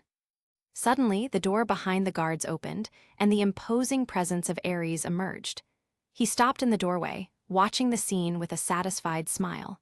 In front of him, the 3 women bowed in reverence. Hello, sister. It's good to see you after all this time, Ares said, his voice powerful and dripping with sarcasm. Kaido, without hesitation, grabbed Thalia by the waist, pulling her close to him, keeping her in check.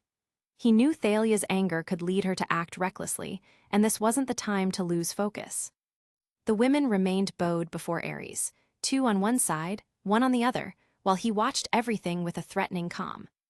Interesting weapon you've got there, Ares commented, looking at the spiritual spear that had formed in Kaido's hand. But do you really think a weapon like that can hurt a god? You'll find out it's a lot more than just interesting, Kaido replied, his voice firm and full of confidence. He raised the spear slightly, readying himself for the fight. Thalia, feeling the tension in the air, gently pushed Kaido away to free herself from his grasp. I want to end him just as much as you, Kaido. Don't hold me back now. Lightning crackled around her again, signaling she was ready for battle. Ares watched, a smug smile forming on his lips. Oh, my dear sister, do you really think you have what it takes to defeat me? A devil and a demigod? How pathetic. Don't underestimate me for being a devil, Ares. If you're the god of war, then I'm the demon of vengeance, Kaido said, his voice firm and laden with conviction. Ares' smile widened. Ares clapped slowly, the sound echoing throughout the space. The scene around them began to distort, the walls of the Empire State disappeared, and in the blink of an eye, they found themselves in a vast Colosseum, reminiscent of the Roman Colosseum. What did you do? Thalia asked, her eyes scanning the new surroundings. Just a little trick, sister. Don't be impressed, Ares replied, his voice casual as he walked calmly through the Colosseum, his footsteps echoing across the arena. Kaido raised his spear, assessing the new situation. He wasn't intimidated by the change in scenery, only adjusting his plans. I like your barrier, devil, but nothing compared to my domain here, Ares said, clapping again, as if mockingly acknowledging Kaido's power. Kaido, observing the space around him, remained focused, his gaze fixed on Ares. Your domain doesn't impress me, Ares, Kaido said, his voice steady as he raised the spiritual spear vendetta, glowing in his hand. Ares laughed, the sound reverberating throughout the Colosseum. With a grand gesture, he summoned a shield and sword, which gleamed with a golden metallic shine, reflecting the supernatural light that filled the arena. "I fight like the ancient gladiators, devil. With sword and shield," Ares said, twirling the sword skillfully in his hand before pointing it directly at Kaido. Kaido stepped forward, his posture firm and unshakable. "You can't fight him alone," Thalia exclaimed. "Stand down, Thalia. That's an order from your king," Kaido said. Thalia hesitated for a moment, her body tense and her gaze full of frustration. She didn't want to let Kaido fight alone, but the order was clear. Resigned, she took a few steps back. Ares' smile faded, replaced by an expression of rage. His eyes glowed with a dangerous intensity as he stared at Thalia. "You've become this devil's servant, after you refused to join me." The air around Ares began to tremble as his aura of fury grew. He charged at Kaido with impressive speed, his sword slicing through the air toward the devil. Clang! Kaido's spear met Ares' sword with a resounding impact. Sparks flew into the air, and the force of the strike shook the ground around them. Ares pressed his attack, his divine strength evident as he pushed Kaido back. But Kaido, with an agile movement, deflected the blade and hurled his spear at Ares with deadly precision. Ares raised his shield at the last second, blocking the blow. Chapter 81. Ares raised his shield at the last second, blocking the blow. Clang, clang. "Do you really think you can defeat me with that, devil?"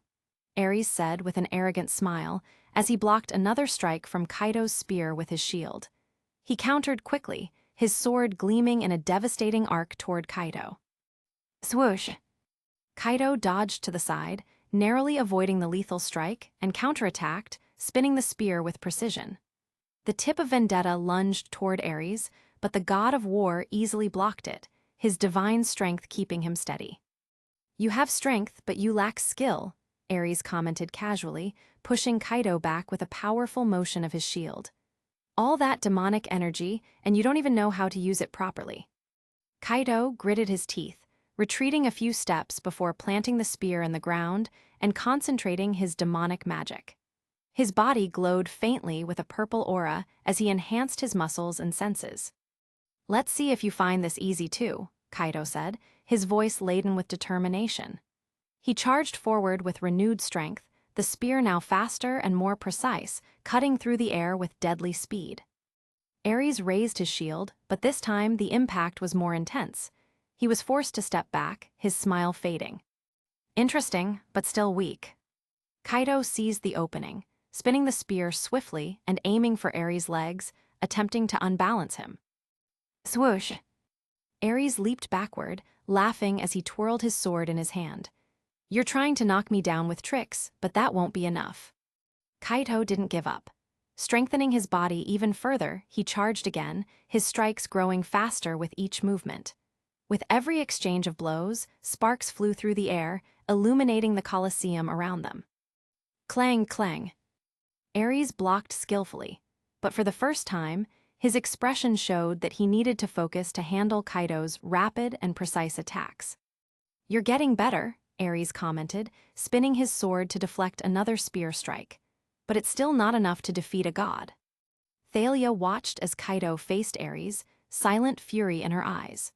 While he distracted the god of war, she concentrated her power and turned her attention to the three women guarding Ares. "I'll finish them off." Lightning began to crackle around her as she charged toward the three women guarding Ares. Thalia raised her hand, gathering electricity in her palm as her eyes locked onto the guards. Swoosh! The first bolt of lightning shot down from the sky, striking one of the women dead on, slamming her against the wall with brutal impact. The guard collapsed to the ground, her body twisted and lifeless. "That was easy," Thalia muttered, glancing at the other two, who, despite seeing their companion dead, held their swords and shields high, ready to fight.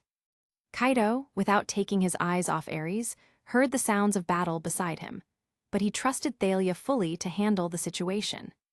"Don't you care about your allies dying?" Kaido asked, still exchanging blows with Ares. Ares smiled, spinning his sword to block another attack from Kaido. "In war, people die. It's part of the game," he replied, his voice cold and indifferent. Thalia, wasting no time, charged toward the other two guards. With a swift movement, she summoned more lightning that enveloped her entire body. One of the women tried to strike with her sword, but Thalia was faster. Cracked. She grabbed the guard's head with an electricity-wrapped hand, and the shock coursed through the woman's body, who fell to the ground, her eyes lifeless and body charred by the lightning. The last guard, visibly shaken by seeing her companions so brutally killed, took a few steps back. But before she could defend herself, Thalia was already upon her. Swoosh! With a precise strike, Thalia drove her lightning-wrapped hand into the woman's chest, piercing through the armor with ease. The guard let out a choked scream before collapsing dead at Thalia's feet. Kaido glanced as Thalia finished off the guards, her movements swift and lethal. He knew he could trust her to handle any obstacle. "You talk of war, Ares, but it seems your army is weak," Kaido taunted as he spun his spear and charged once again. Ares laughed loudly, blocking Kaido's attack with ease. "Weak or strong, they're just pawns. In war, the only one who matters is the commander." Kaido took advantage of Ares' momentary distraction to deliver a side strike with his spear, aiming at the god's leg. Ares was quick enough to raise his shield, but the force of the impact made him step back a few paces. Suddenly, Ares' sword began to glow with dangerous intensity. Flames started to envelop the blade, crackling with a destructive fury as he raised the weapon into the air, letting the fire grow even stronger. "It's time to take this to the next level, Devil," Ares said, his voice filled with power as he charged at Kaido with the flaming sword. Kaido, feeling the heat of Ares' sword, knew he could no longer fight with brute strength alone. He quickly raised his hands and channeled the wind around him, creating a barrier of air to protect himself from the flames. Swoosh! The wind enveloped Kaido, spinning at high speed as he faced the destructive power of Ares' flames. Sparks from the flames clashed with the wind, creating a storm of fire and air around the two. "The wind will consume your fire, Ares," Kaido shouted, increasing the force of the wind barrier around him. Ares laughed as he advanced, undeterred. He raised his flaming sword and delivered a powerful strike against Kaido's wind barrier. Clang! The impact was so strong that the wind barrier distorted, the flames beginning to penetrate Kaido's defense. He gritted his teeth, feeling the intense heat starting to burn the air around him.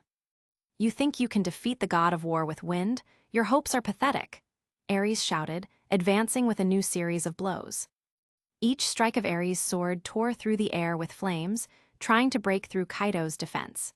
The Devil, for his part, struggled to maintain control of the winds, but Ares' overwhelming force was beginning to overload his defense. Ares' flames finally broke through the wind barrier Kaido had created. The impact was devastating. Boom! Kaido was violently thrown back, his body crashing against the stone wall of the Colosseum with a resounding thud. The shock reverberated throughout the battlefield, causing the ground to tremble slightly. "Kaito!" Thalia screamed, her heart tightening as she saw the Devil hurled like a rag doll. She took a few steps forward but hesitated, remembering Kaido's order not to interfere. Kaido, still dazed by the impact, spat blood, tasting its metallic flavor in his mouth. His body felt heavy, and pain radiated through his chest. He struggled to breathe, but still, his gaze remained determined. "This is funny now," Kaido murmured, forcing a smile, spitting more blood as he slowly rose. Ares approached, laughing arrogantly as he watched Kaido struggle to stand. Ares raised his flaming sword, ready to deliver the final blow. Before Ares could finish the attack, he felt a sharp pain in his back. His body froze for a moment, and he widened his eyes in surprise. Turning his head slightly, he saw the tip of Kaido's spear piercing through his body, firmly lodged in his back. "How?" Ares murmured, incredulous. "I can control the spear," mentally, Kaido said. Ares staggered back, letting out a scream of pain and rage. He tried to pull the spear from his back, but the weapon was firmly lodged in his body, glowing with a demonic light. The god of war was clearly weakened, his strength fading as he struggled against the pain. Thalia, taking advantage of Ares' momentary distraction, raised her hand, concentrating all her energy into the lightning crackling around her. Time to finish this, she yelled, launching a massive bolt of lightning directly at Ares. Crack boom! The lightning struck Ares with devastating force, making the god of war let out a deafening scream as his body was electrocuted by the immense energy. The flames around his sword dissipated, and the shield fell from his hands as he struggled against the combined force of the spear and the lightning. "This is really fun," Ares shouted, laughing madly as he felt the pain of the lightning and spear piercing his body. Even in his weakened state, the god of war still found pleasure in battle, as if every blow he received was an incentive to keep fighting. Thalia rushed to Kaito's side, her eyes filled with concern as she saw the devil injured and breathing heavily. "Are you all right?" she asked, her voice laden with worry as she helped him to his feet, placing his arm over her shoulders for support. "I've been better," Kaito murmured, a weak smile on his lips. He glanced at the spear, still embedded in Ares' back. Suddenly, Ares let out a guttural roar, his body beginning to grow in size. His already imposing form started to swell even more, each muscle bulging as his shape took on titanic proportions. The Colosseum around them seemed to tremble with the divine aura and uncontrollable fury emanating from him. Kaito's spear, still lodged in Ares' back, was ejected as his size increased, falling with a thud onto the stone floor. "Thud! You think you've won?" Ares roared, his voice echoing through the Colosseum. "I am Ares, the god of war. The more I fight, the stronger I become."